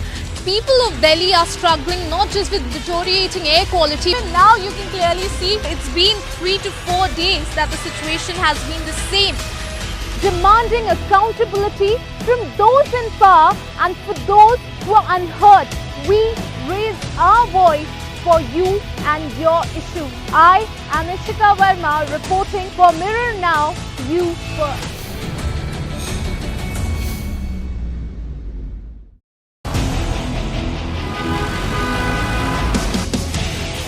Reporting that reflects reality. The road conditions in this area are like very worse. I'm Shreya Upadhyay. Watch me on Mirror Now.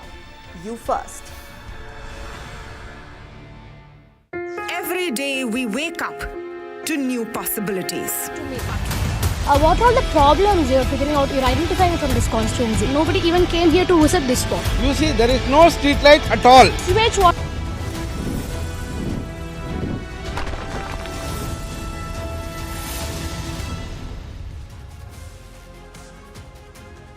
Hello everyone, good evening. What a day this has been.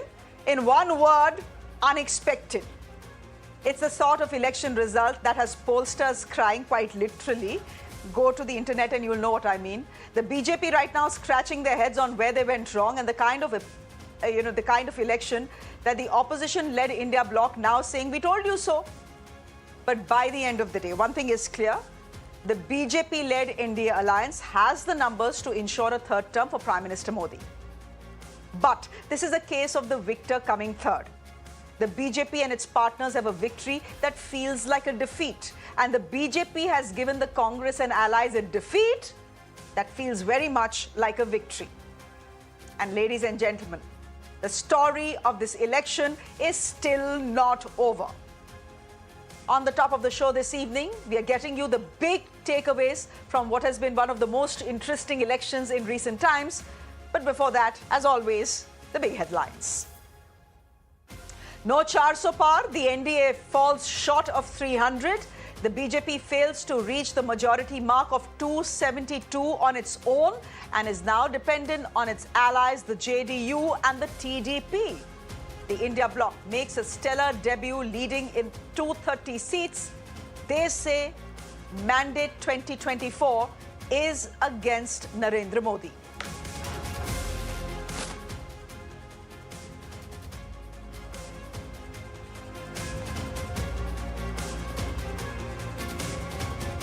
Nevertheless, the Prime Minister hails the historic feat of his government being voted back to power for a third consecutive term. He's set to address BJP workers in about 45 minutes from now.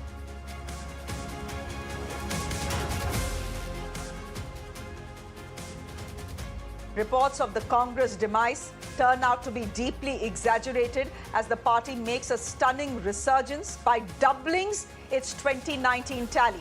Rahul Gandhi says the India Alliance will decide if it will stake claim to form the government tomorrow. It's been the day of the regional satraps. After big gains, all eyes on Kingmaker's Chandra Babu Naidu of the TDP and JDU's Nitish Kumar. The BJP asserts Chandra Babu Naidu and Nitish Kumar are firmly with the NDA. But Rahul Gandhi does not rule out reaching out to his former allies in order to form the government. It's a major upset for the BJP in its key bastion of Uttar Pradesh. The Samajwadi Party cycle in cruise mode with 38 leads. The Congress makes a comeback in the Hindi heartland with 7 seats. The BJP is down to almost half its tally from 2019. Why did no one see this coming in Uttar Pradesh? The silver lining for the BJP is coming from Odisha. The BJP has decimated Naveen Patnaik's 24-year rule. They've emerged as the single largest party in both the Assembly and the Lok Sabha elections. They are all set to form a government in the state now.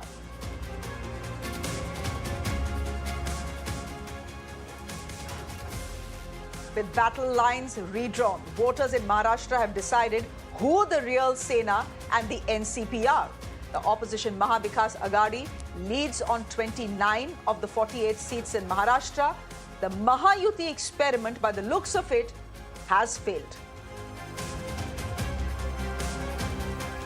No BJP wave in Didi's Bengal. The TMC is leading in 29 of the state's 42 seats, bettering its tally from 2019. Sandesh Khali was not Mamta Banerjee's Nandigram, as it turned out.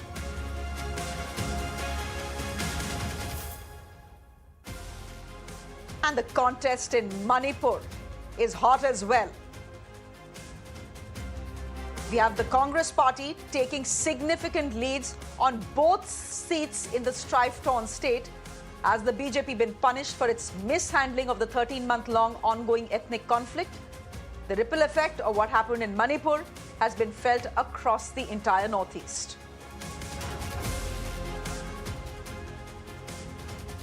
And Khalistani sentiment getting an electoral mandate in 2024. Separatist Amritpal Singh, who is in jail under the National Security Act, has won, ladies and gentlemen, by almost 2 lakh votes.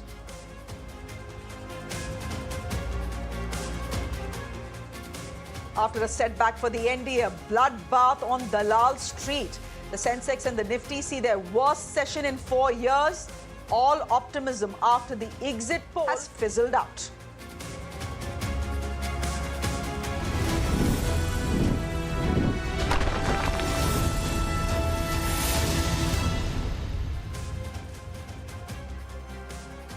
Ladies and gentlemen, in the last 11 hours or so, we have seen historic victories and humbling lessons right in front of our eyes.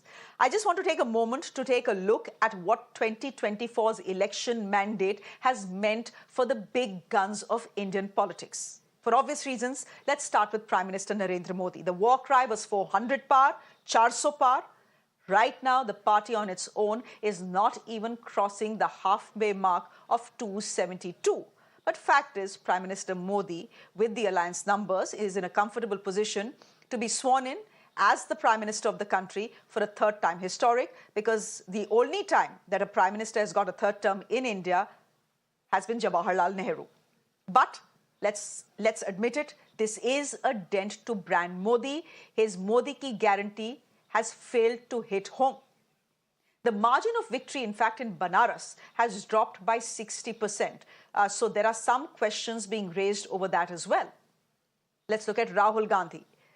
A big winner in this election. He has retained both Wayanad and the family bastion of Raebareli with a thumping victory. In fact, in Raebareli, he's managed to better his mother's margin by 10%.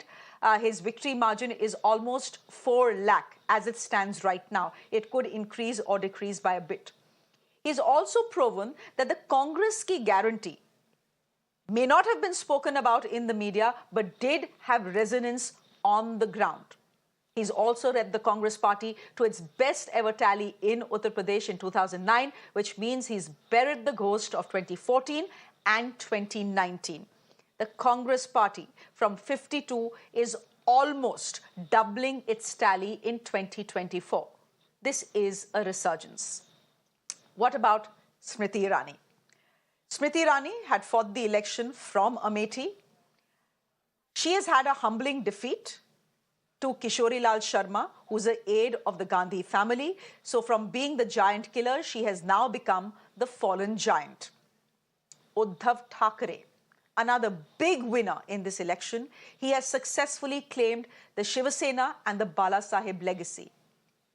He's got the backing of the Marathi Manus. Irrespective of what the courts have said, the fact is that Maharashtra has spoken on who the real Shiva Sena is and who the real NCP is. Now, ladies and gentlemen, remember, there's an election in Maharashtra coming up, the assembly election. This big victory for Uddhav Thackeray in Maharashtra has set the tone possibly for what is to come in the assembly elections. Again, staying with Maharashtra. Sharat Pawar has cut his nephew Ajit Pawar to size. He's showcasing that he still is holding sway over Maratha politics. Very importantly, you know, there was a battle between Pawar versus Pawar in Baramati, which is a family bastion. Supriya Sule, Sharat Pawar's daughter, has won Baramati. She has defeated Ajit Pawar's wife, Sunetra. West Bengal, Mamata Banerjee, she has retained her citadel.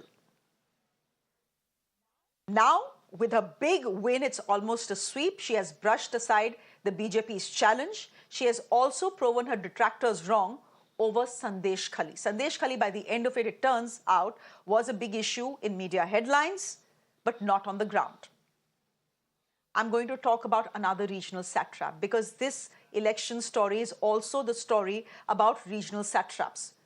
Winning big, hitting it big. Chandra Babu Naidu, ladies and gentlemen, he stormed back to power in style. Just 2 months ago, he was behind bars. He has swept aside Jagan Mohan Reddy's YSRCP. He's emerged as the kingmaker in the Lok Sabha, and he is the king in the state of Andhra Pradesh. He is poised to be the next chief minister of the state. Another regional satrap, Akhilesh Yadav, stunned the BJP with his stunning campaign in Uttar Pradesh. His poll pitch was what? It was paper leaks, it was inflation, it was jobs. It seems his poll pitch touched the heart of the voter in Uttar Pradesh. And here's the thing, even in Ayodhya, god of the BJP, where the Ram temple has just been built, he is warded of the BJP. A Samajwadi Party candidate has won Ayodhya. What about Yogi Adityanath, the chief minister of Uttar Pradesh, fairly popular, has done most things right? Then why is his tally down to half? That is a question they will have to answer. 62 in 2019, now down to 33/34. Yogi Adityanath is known as Bulldozer Baba. This is a setback for him. It seems that the Ram Mandir and the polarizing pitch in Uttar Pradesh has failed. Now, ladies and gentlemen, let's move ahead. The dust may have settled on the results today, but special speculation continues on whether Nitish Kumar and Chandra Babu Naidu, two leaders who have dumped the BJP before over Narendra Modi, will do so again. Very intriguingly, Rahul Gandhi has hinted that the door is open. However, Rahul Gandhi's India ally Omar Abdullah is cautioning against horse trading and is urging for pre-poll alliances to be maintained. Essentially, the question on whether the India alliance will decide to sit in the opposition or try and form the government at the center with the help of the TDP and the JDU, that is an open question. Let's listen in to Rahul Gandhi and then to Omar Abdullah. We're going to have a meeting with our partners, the India alliance partners. I believe that meeting is tomorrow. And these questions will be raised there and they will be answered there. We respect our alliance partners and we are not going to make statements in the press without asking them their opinion.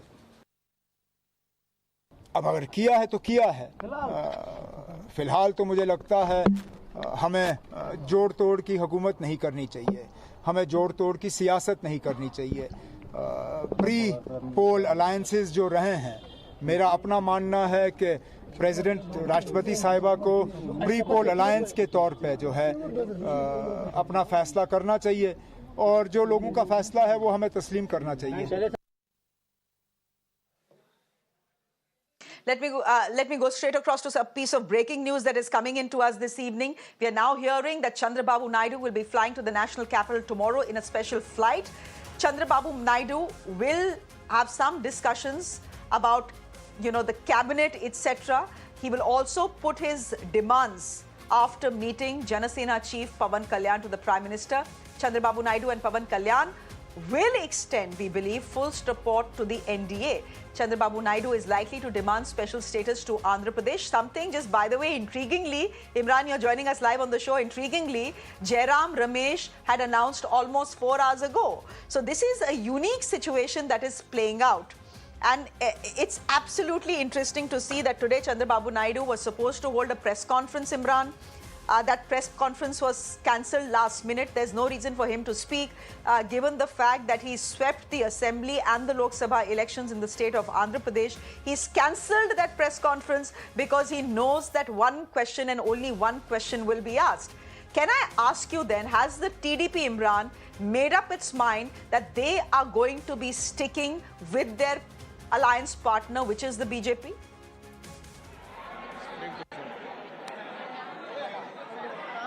Well, there's a lot of disturbance here. I couldn't hear your question, but if I get it right, is that Chandra Babu Naidu just now is having a talks with Pawan Kalyan. We are at the Janasena party now. There is a lot of celebration happening here, and this is the first time I'm informed that Chandra Babu Naidu has visited Janasena's office.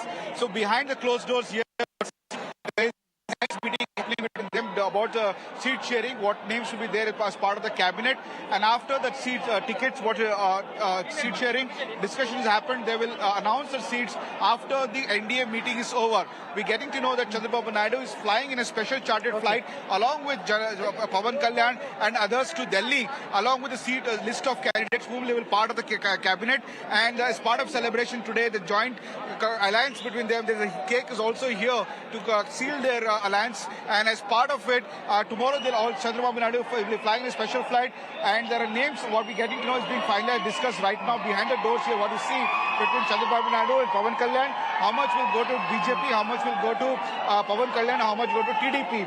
Now, the very also is a question about key portfolios that's under discussion, and all this will be along with Pawan Kalyan will be discussed with the Prime Minister, and after the NDA meet, they will announce it. Today was a press conference. The media waited for 8 hours over this particular issue, and more importantly, about the special status for Andhra Pradesh.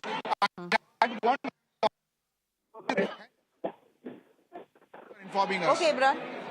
There's a disturbance there, and I just want to take a second to explain to our viewers why Imran's line is not exactly clear. It's because he is on a live view, and usually live views become weak if there are many networks that are functioning in that particular area, and Imran just pointed out that the Janasena office is right now completely jam-packed. But the important information that Imran is getting us is Chandra Babu Naidu, the man of the moment, the kingmaker as it were, will be flying down to Delhi in a special plane. Why is that? Why did he cancel his press conference today? Why is he not saying that he is going to be sticking to his alliance partner, which is the BJP? These are interesting questions. And as we look at those interesting questions, here's something else that is coming in, ladies and gentlemen. Again, piece of breaking news coming in on the show. The Rashtrapati Bhavan has issued a statement. We'll go to that. They are saying that we will remain close to the general public from June 5th, which means tomorrow, to June 9th, 2024, due to preparation for forthcoming events of the swearing-in ceremony of the Council of Ministers at the Rashtrapati Bhavan. So this is very interesting information. And why do I say it's interesting? Because the India Alliance has still not made it clear whether they will attempt to form a government by reaching out to the TDP and the JDU. Tomorrow they are going to meet their allies. What if they decide that they indeed do want to go ahead and form the government and give it a try or a shot at least. If that is the case, will the Rashtrapati Bhavan allow it? For the moment, the Rashtrapati Bhavan is saying we are closed for business from June 5th to 9th. Seems that the Rashtrapati Bhavan has decided that Prime Minister Narendra Modi will be sworn in for a third time. Given the fact, if you look at the numbers on your screens, ladies and gentlemen, given the fact that the NDA does have the mandate of the people. Yes, they are down 57 seats. Yes, they are down 57 seats, but the mandate clearly is with the NDA. As we see these shots of Prime Minister Modi at the BJP headquarters, expected to speak at 8:45. Kishori Lal ji is joining us on the broadcast from Amethi. Giant killer. Kishori Lal ji, namaskar. Thank you very much for joining us. And आपको बहुत बहुत बधाई. अब मेरे को याद है जब आपका नाम अनाउंस किया था अमेठी से तो आप खुद ही घबरा गए थे कि अरे मुझे तो पता ही नहीं था. Many congratulations. This has worked out very well for you, Kishori Lal ji. ये हुआ कैसे? आप तो जायंट किलर बन गए. नहीं, ये तो परिवार का निर्णय था, तो मैं उसको कबूल किया कि भाई ठीक है, आप कह रहे हैं तो मेरे को लड़ना है तो लड़ूंगा, क्योंकि मेरा काम 40 साल से लड़ाने का ही रहा एक्चुअली. ठीक है, तो अपना इलेक्शन लड़ने में थोड़ी घबराहट तो होती है. लड़ाना बहुत आसान है, लड़ना बड़ा मुश्किल होता है. तो थोड़ा घबराहट थी, लेकिन प्रियंका जी आई, राहुल जी आए, अखिलेश जी आए, खड़गे जी आए, इन्होंने जीत मेरी आसान बना दी. किशोरी लाल जी, आप कह रहे हैं आप थोड़े घबराए हुए थे, लेकिन एक दो बार तो मैं भी आपसे मिली हूँ, लेकिन कई पत्रकार जो अमेठी बहुत रेगुलरली आते हैं बोलते हैं देखिए आप लोग सोच रहे हैं that he is a underdog. बात यह है कि किशोरी लाल जी अमेठी का चप्पा जानते हैं और किशोरी लाल जी अमेठी में लगभग सब लोगों को जानते हैं. तो इलेक्शन लड़ रहे हैं, ये मत सोचिए कि स्मृति ईरानी क्योंकि बीजेपी से आती हैं, क्योंकि उन्होंने राहुल गांधी को हराया है, इसका ये मतलब नहीं है. This is a done deal.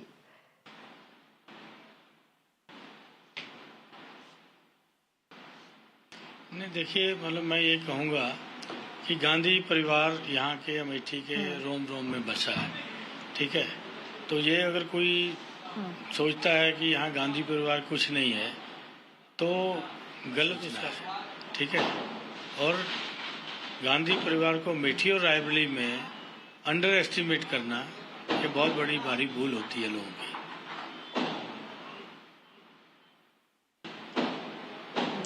आपको लगता है कि स्मृति ईरानी ने गांधी परिवार को अंडर एस्टिमेट किया अमेठी में?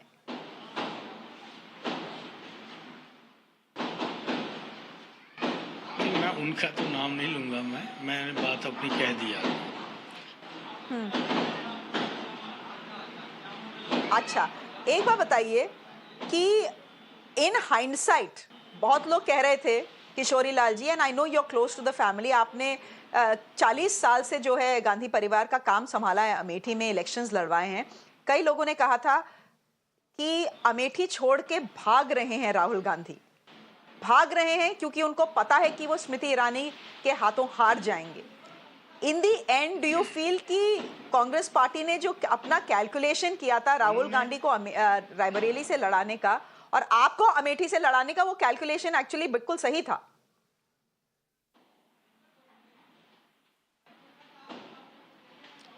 नहीं, देखिए, ये जो आप कह रही हैं ये तो मेरे को पता नहीं इसके पीछे क्या ग्राउंड है. मैं तो लास्ट मोमेंट तक गांधी परिवार का वेट कर रहा था. ठीक है, तो मैं नॉमिनेशन की तैयारी में था, यहाँ सारा कुछ कर लिया था, लेकिन अब इसके पीछे क्या रीज़न रहा होगा, क्योंकि प्रियंका जी ने विश्वास किया मेरे ऊपर, सोनिया जी ने विश्वास किया, राहुल जी ने विश्वास किया मेरे ऊपर, तो मैंने यहाँ जनता की मदद से उस विश्वास को तोड़ा नहीं, और जनता ने मेरे को संबल दिया कि मैं उस विश्वास के ऊपर उनके खरा उतरा.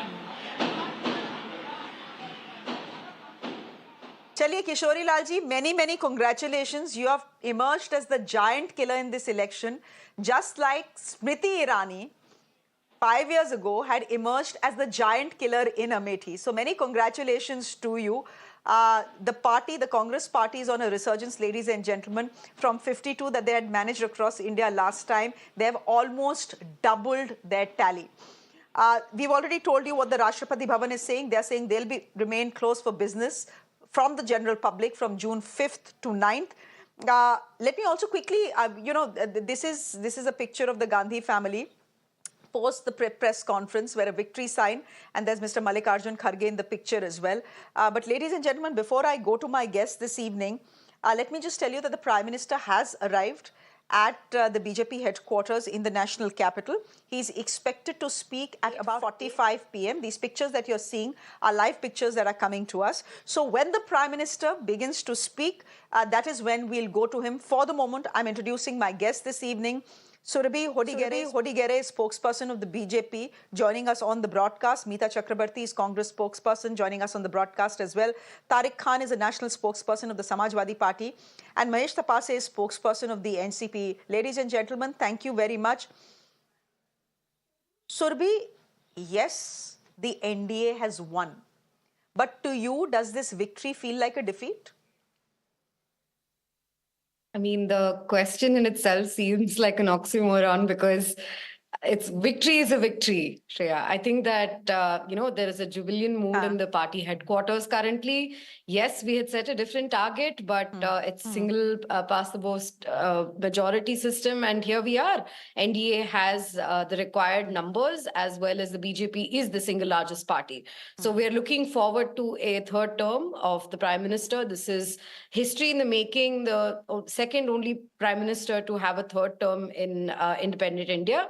And, I think the Karyakartas should be extremely proud for the hard work that they've put in, because after 2 terms, after 10 consecutive years, the difference between the first party and the second party that have in the hierarchy is close to 140 seats, which is a huge number in itself. So 240 by ourselves, it's a fantastic performance, and any sort of review, any sort of understanding of where we could have done better, that is a part and parcel of our electioneering process. That will definitely go on. I think this is a data set and data point that our viewers should remember. The fact also is, Surabhi, I'm just pointing this out to you as well, that if you look at the BJP's individual tally, then it is more than the India alliance put together. So, when we talk about who the mandate has gone to, very clearly the mandate has gone to the NDA. Has it gone to the BJP? Well, Surabhi is absolutely right. They are the single largest party. But Surabhi, here's the thing. Forget 400 Par. That was a war cry. That was rhetoric. But the least that the BJP was expected to get was 303. Turns out that the BJP on its own right now is not even getting numbers that will give it the halfway mark, which is 272. Look, the expectation that one sets going into an election is driven by different factors. And sure, there were certain expectations that our Karyakartas had, given that there was a 303 mandate the last time around. But we went into a coalition knowing that there could be different possibilities. We have made the right strategic sort of decisions in terms of our coalition partners. And therefore, as the single largest party that has emerged today, we are bound to sort of, form government with our pre-poll alliance. So that's what's going to happen. Losses and the margins keep changing across history, but the truth of the matter and the fact of the matter is that Prime Minister Narendra Modi will, continue to be the Prime Minister for the third term in Bharat. Okay, I'm waiting to hear what the Prime Minister says. He's looking a bit grim, but maybe that's just the angle that I have right now, because the pictures that are coming to us courtesy the BJP, this feels like a full-fledged victory parade, almost like 400 Par has already happened. I'm just going to stay with the pictures and take a look at the big winners and losers in this election. Let's start with Rahul Gandhi. He's won from both seats, from Wayanad, and his bastion of Raebareli was expected.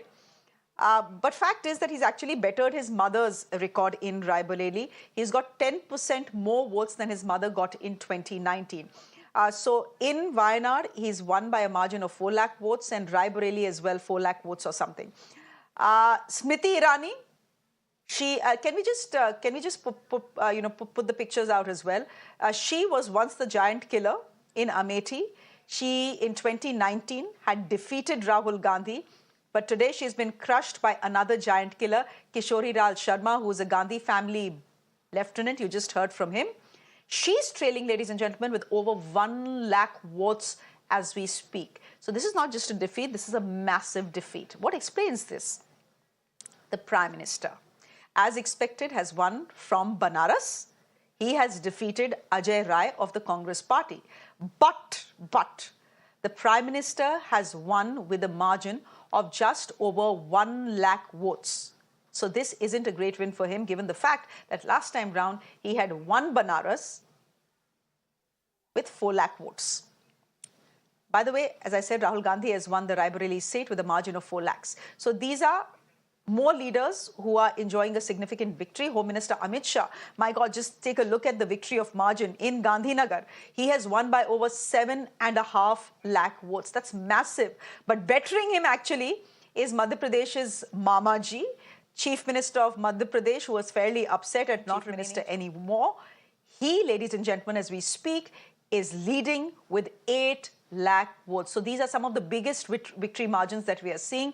Shivraj Singh Chauhan, we have Amit Shah, we have Rahul Gandhi as well. So that's as far as the numbers are concerned.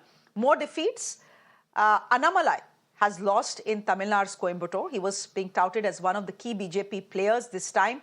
There was some hope that he will help the BJP secure at least 2 to 3 seats in the state. That has not happened. The BJP has not won any seats in the state of Tamil Nadu. The dynasty of the Valley. The Valley has thrown up a very interesting election. The voting percentages have been heartening. They have been record-breaking, so that's been the good part. Omar Abdullah, Mehbooba Mufti, both have conceded defeat. So these are the big losers and winners. Let me also very quickly then speak of Madhvi Lata, someone who was great for TV, almost made for TV, the BJP candidate from Hyderabad.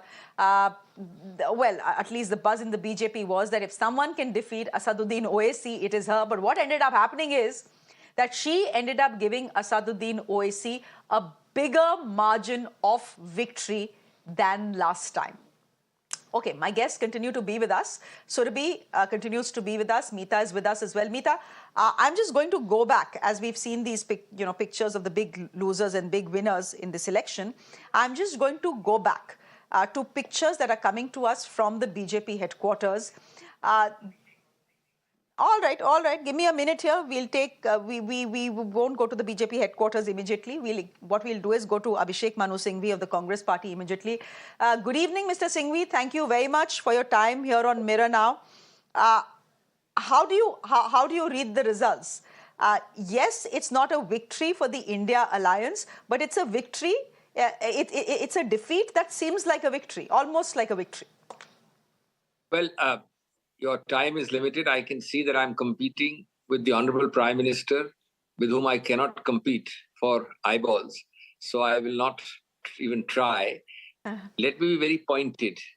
Number one, the takeaway of this election is that the cleverest person amongst all of us is the public.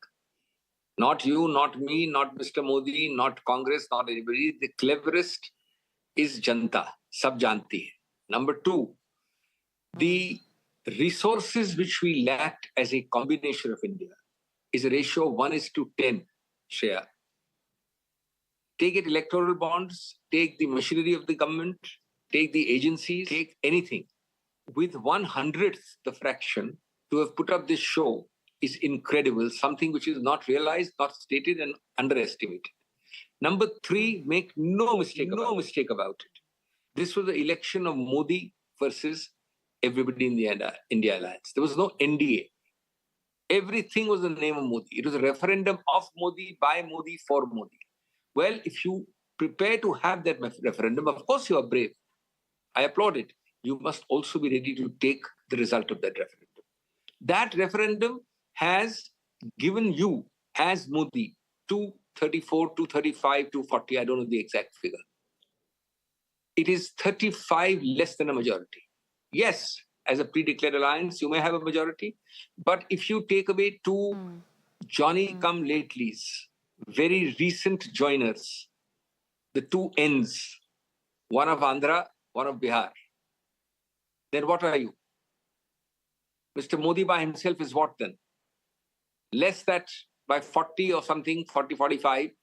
you know where the referendum stands. So, in that sense, it's a takeaway is a rejection of the one person, one idea, one identity election.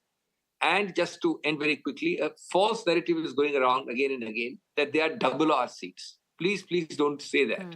You forget that we have got, say, about 100 or just under 100. But we fought only 282 seats. We didn't fight. We ceded almost, just under half to our alliance partners. Whereas the BJP fought 432 seats.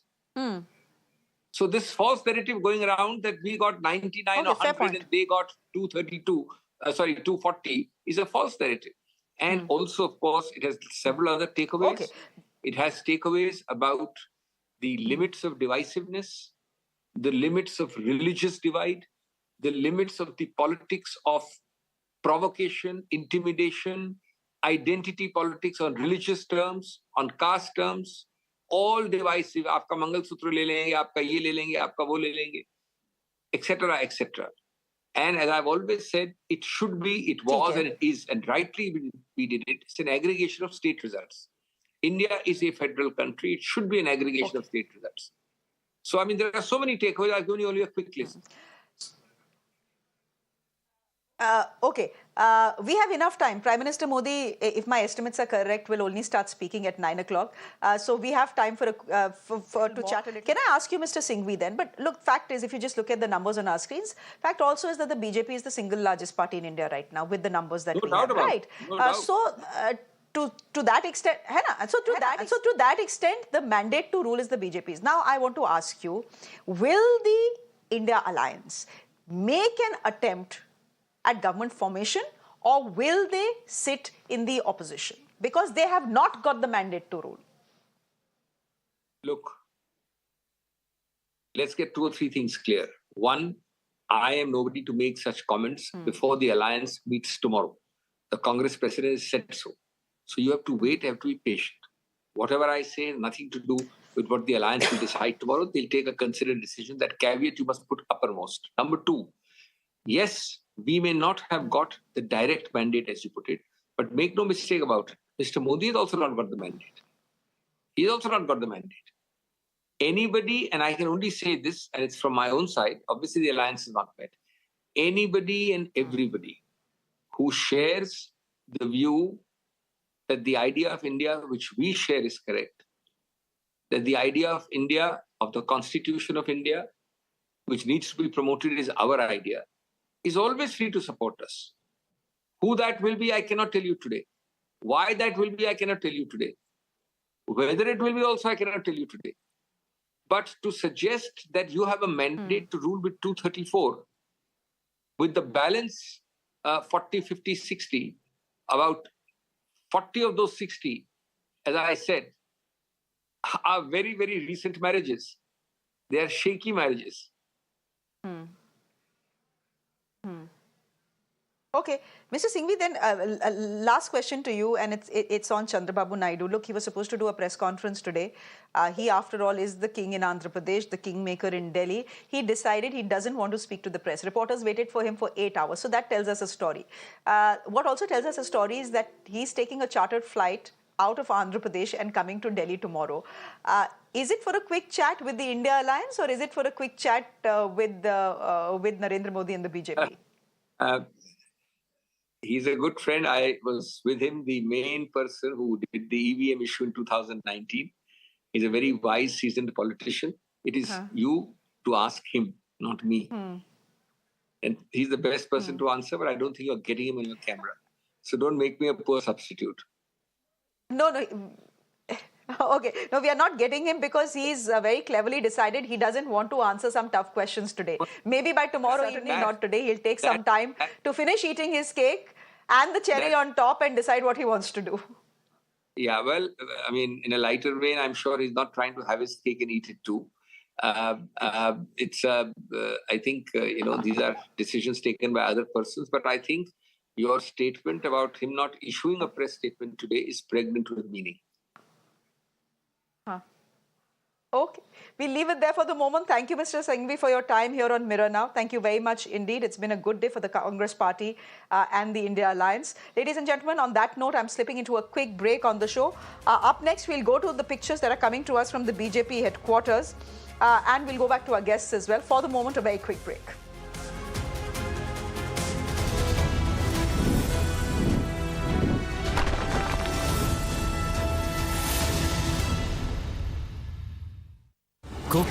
Presenting a show You're watching the Urban Debate. where we try to find answers for all the questions the day has brought with it. A show where instead of easing behind bickering and noise, If we don't start planning for the future, things will only get worse. What has happened in Bangalore is a violation of an individual, a citizen's fundamental right. authorities are forced to commit and respond on issues. Good conduct, assume for a moment it was so, but that is not the sacrosanct criteria. Have to follow the constitution. State government of Karnataka is very clear, saying that the civic authorities have been involved in road apathy where the road accident has happened. So we can together improve our urban reality. The Urban Debate with Shreya Dhondial, weeknights at 8 p.m. Only on Mirror Now.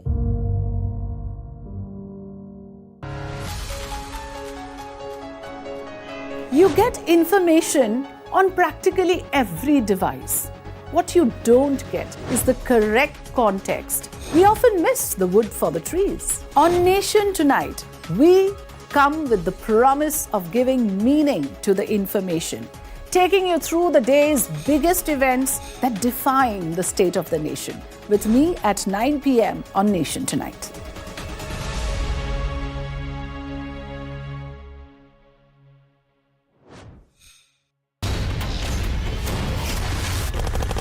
To me, news is about one bold, strong voice that breaks silence. वो लोग आपकी जान की रक्षा करते हैं, आप उनको परवाह नहीं।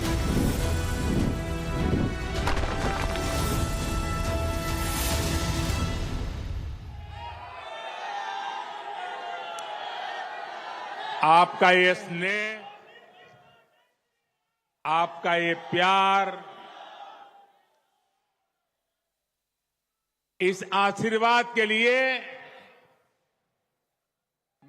मैं सभी देशवासियों का ऋणी हूं। आज बड़ा मंगल है और इस पावन दिन एनडीए की लगातार तीसरी बार सरकार बननी तय है।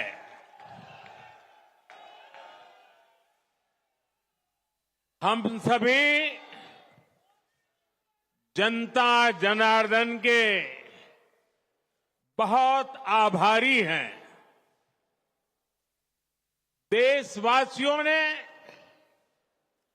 भाजपा पर, एनडीए पर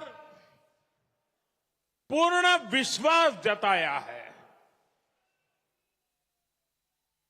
आज की ये विजय दुनिया के सबसे बड़े लोकतंत्र की जीत है। ये भारत के संविधान पर अटूट निष्ठा की जीत है। ये विकसित भारत के प्रण की जीत है।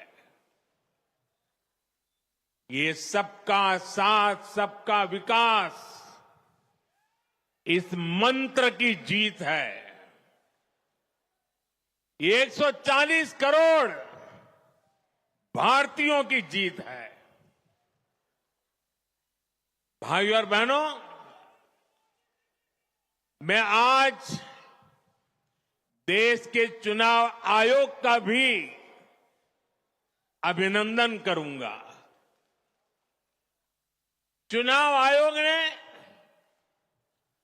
दुनिया का सबसे बड़ा चुनाव इतनी कुशलता के साथ संपन्न कराया। करीब 100 करोड़ मतदाता, 11 लाख पोलिंग स्टेशन, 1.5 करोड़ मतदान कर्मी, 55 लाख वोटिंग मशीनें, हर कर्मचारी ने इतनी प्रचंड गर्मी में अपने दायित्व को बखूबी निभाया। हमारे सुरक्षा कर्मियों ने अपने कर्तव्य भाव का शानदार परिचय दिया। भारत के चुनाव प्रोसेस, चुनाव के इस पूरे सिस्टम और चुनाव प्रक्रिया की क्रेडिबिलिटी पर हर भारतीय को गर्व है। इस स्केल पर चुनाव का, इस एफिशिएंसी के साथ चुनाव का दुनिया में कहीं कोई उदाहरण नहीं है। और मैं देशवासियों को कहूंगा, मैं इन्फ्लुएंसर्स को कहूंगा, मैं ओपिनियन मेकर्स को कहूंगा कि भारत की लोकतंत्र में ये चुनावी प्रक्रिया की ताकत है, एफिशिएंसी है। ये अपने आप में बहुत बड़ा गौरव का विषय है। भारत की पहचान को 4 चांद लगाने वाली बात है। और ऐसे जो भी लोग हैं जो दुनिया में अपनी बात पहुंचा सकते हैं, उन सबसे मैं आग्रह करूंगा कि भारत के लोकतंत्र के इस सामर्थ्य को विश्व के सामने बड़े गर्व के साथ हमें प्रस्तुत करना चाहिए। इस बार भी भारत में जितने लोगों ने मतदान किया, वो अनेक बड़े लोकतांत्रिक देशों की कुल आबादी से भी ज्यादा है। जम्मू कश्मीर के मतदाताओं ने इस चुनाव में रिकॉर्ड वोटिंग कर अभूतपूर्व उत्साह दिखाया है और दुनिया भर में भारत को बदनाम जो ताकतें हैं, उनको आईना दिखा दिया है। मैं देश के हर मतदाता को, जनता जनार्दन को विजय के इस पावन पर्व पर आदरपूर्वक नमन करता हूं।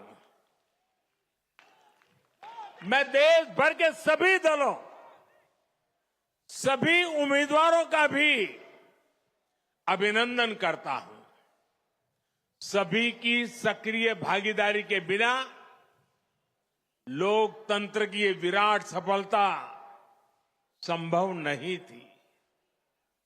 भाजपा के, एनडीए के हर कार्यकर्ता साथी को भी मैं हृदय से धन्यवाद करता हूं।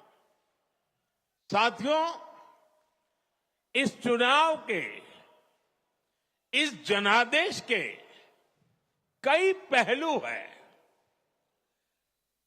1962 के बाद पहली बार कोई सरकार अपने 2 कार्यकाल पूरे करने के बाद तीसरी बार वापस आई है।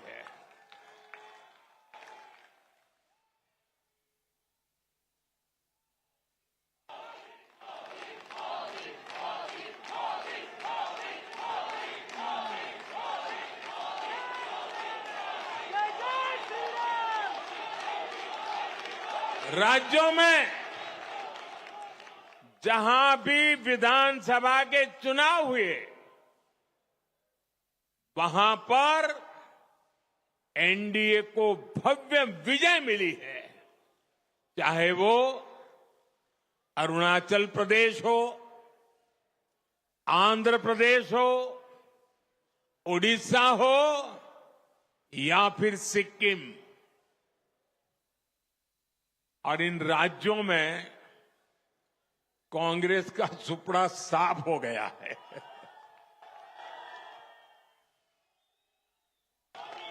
मेरे पास डिटेल तो नहीं है, लेकिन शायद उनको जमानत बचाना भी मुश्किल हो गया होगा।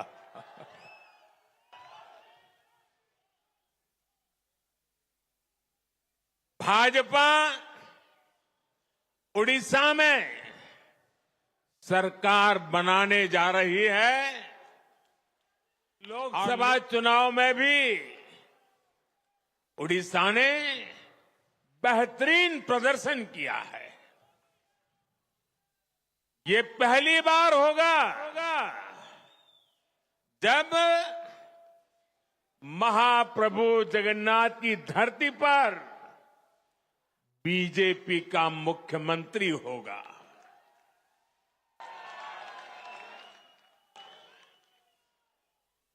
बीजेपी ने केरला में भी सीट जीती है। हमारे केरल के कार्यकर्ताओं ने बहुत बलिदान दिए हैं। कई पीढ़ियों से वो संघर्ष भी करते रहे, जन सामान्य की सेवा भी करते रहे। और पीढ़ियों से, मैं सालों से नहीं कह रहा हूं, पीढ़ियों से जिस क्षण का इंतजार किया, वो आज सफलता को चूमने लगी है।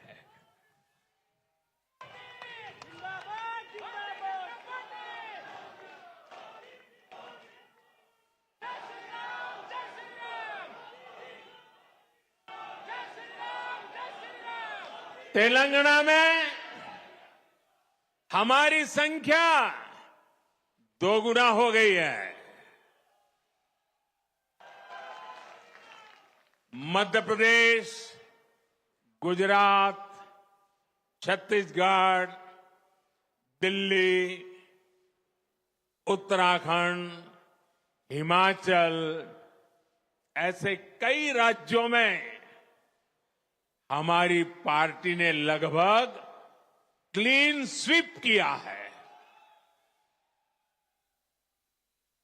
मैं इन सभी राज्यों और अरुणाचल प्रदेश, ओडिशा, आंध्र प्रदेश और सिक्किम सभा के मतदाताओं का भी विशेष आभार व्यक्त करता हूं। मैं इन राज्यों की जनता को विश्वास दिलाता हूं कि केंद्र सरकार आपके विकास के लिए कोई कोर कसर बाकी नहीं छोड़ेगी। आंध्र प्रदेश में चंद्र बाबू नायडू जी के नेतृत्व में एनडीए ने शानदार प्रदर्शन किया है। बिहार में नीतीश बाबू के नेतृत्व में भी एनडीए ने शानदार प्रदर्शन किया है। साथियों 10 वर्ष पहले देश ने बदलाव के लिए जनादेश दिया था। तब देश ने हमें, क्योंकि वो समय था देश निराशा की गर्त में डूब चुका था। 2013-14 का कालखंड देखिए, देश निराशा की गर्त में डूब चुका था। फ्रेजाइल 5 शब्दों से मैं नवाजा जाता था। हर दिन अखबारों की हेडलाइन घोटालों से भरी रहती थी।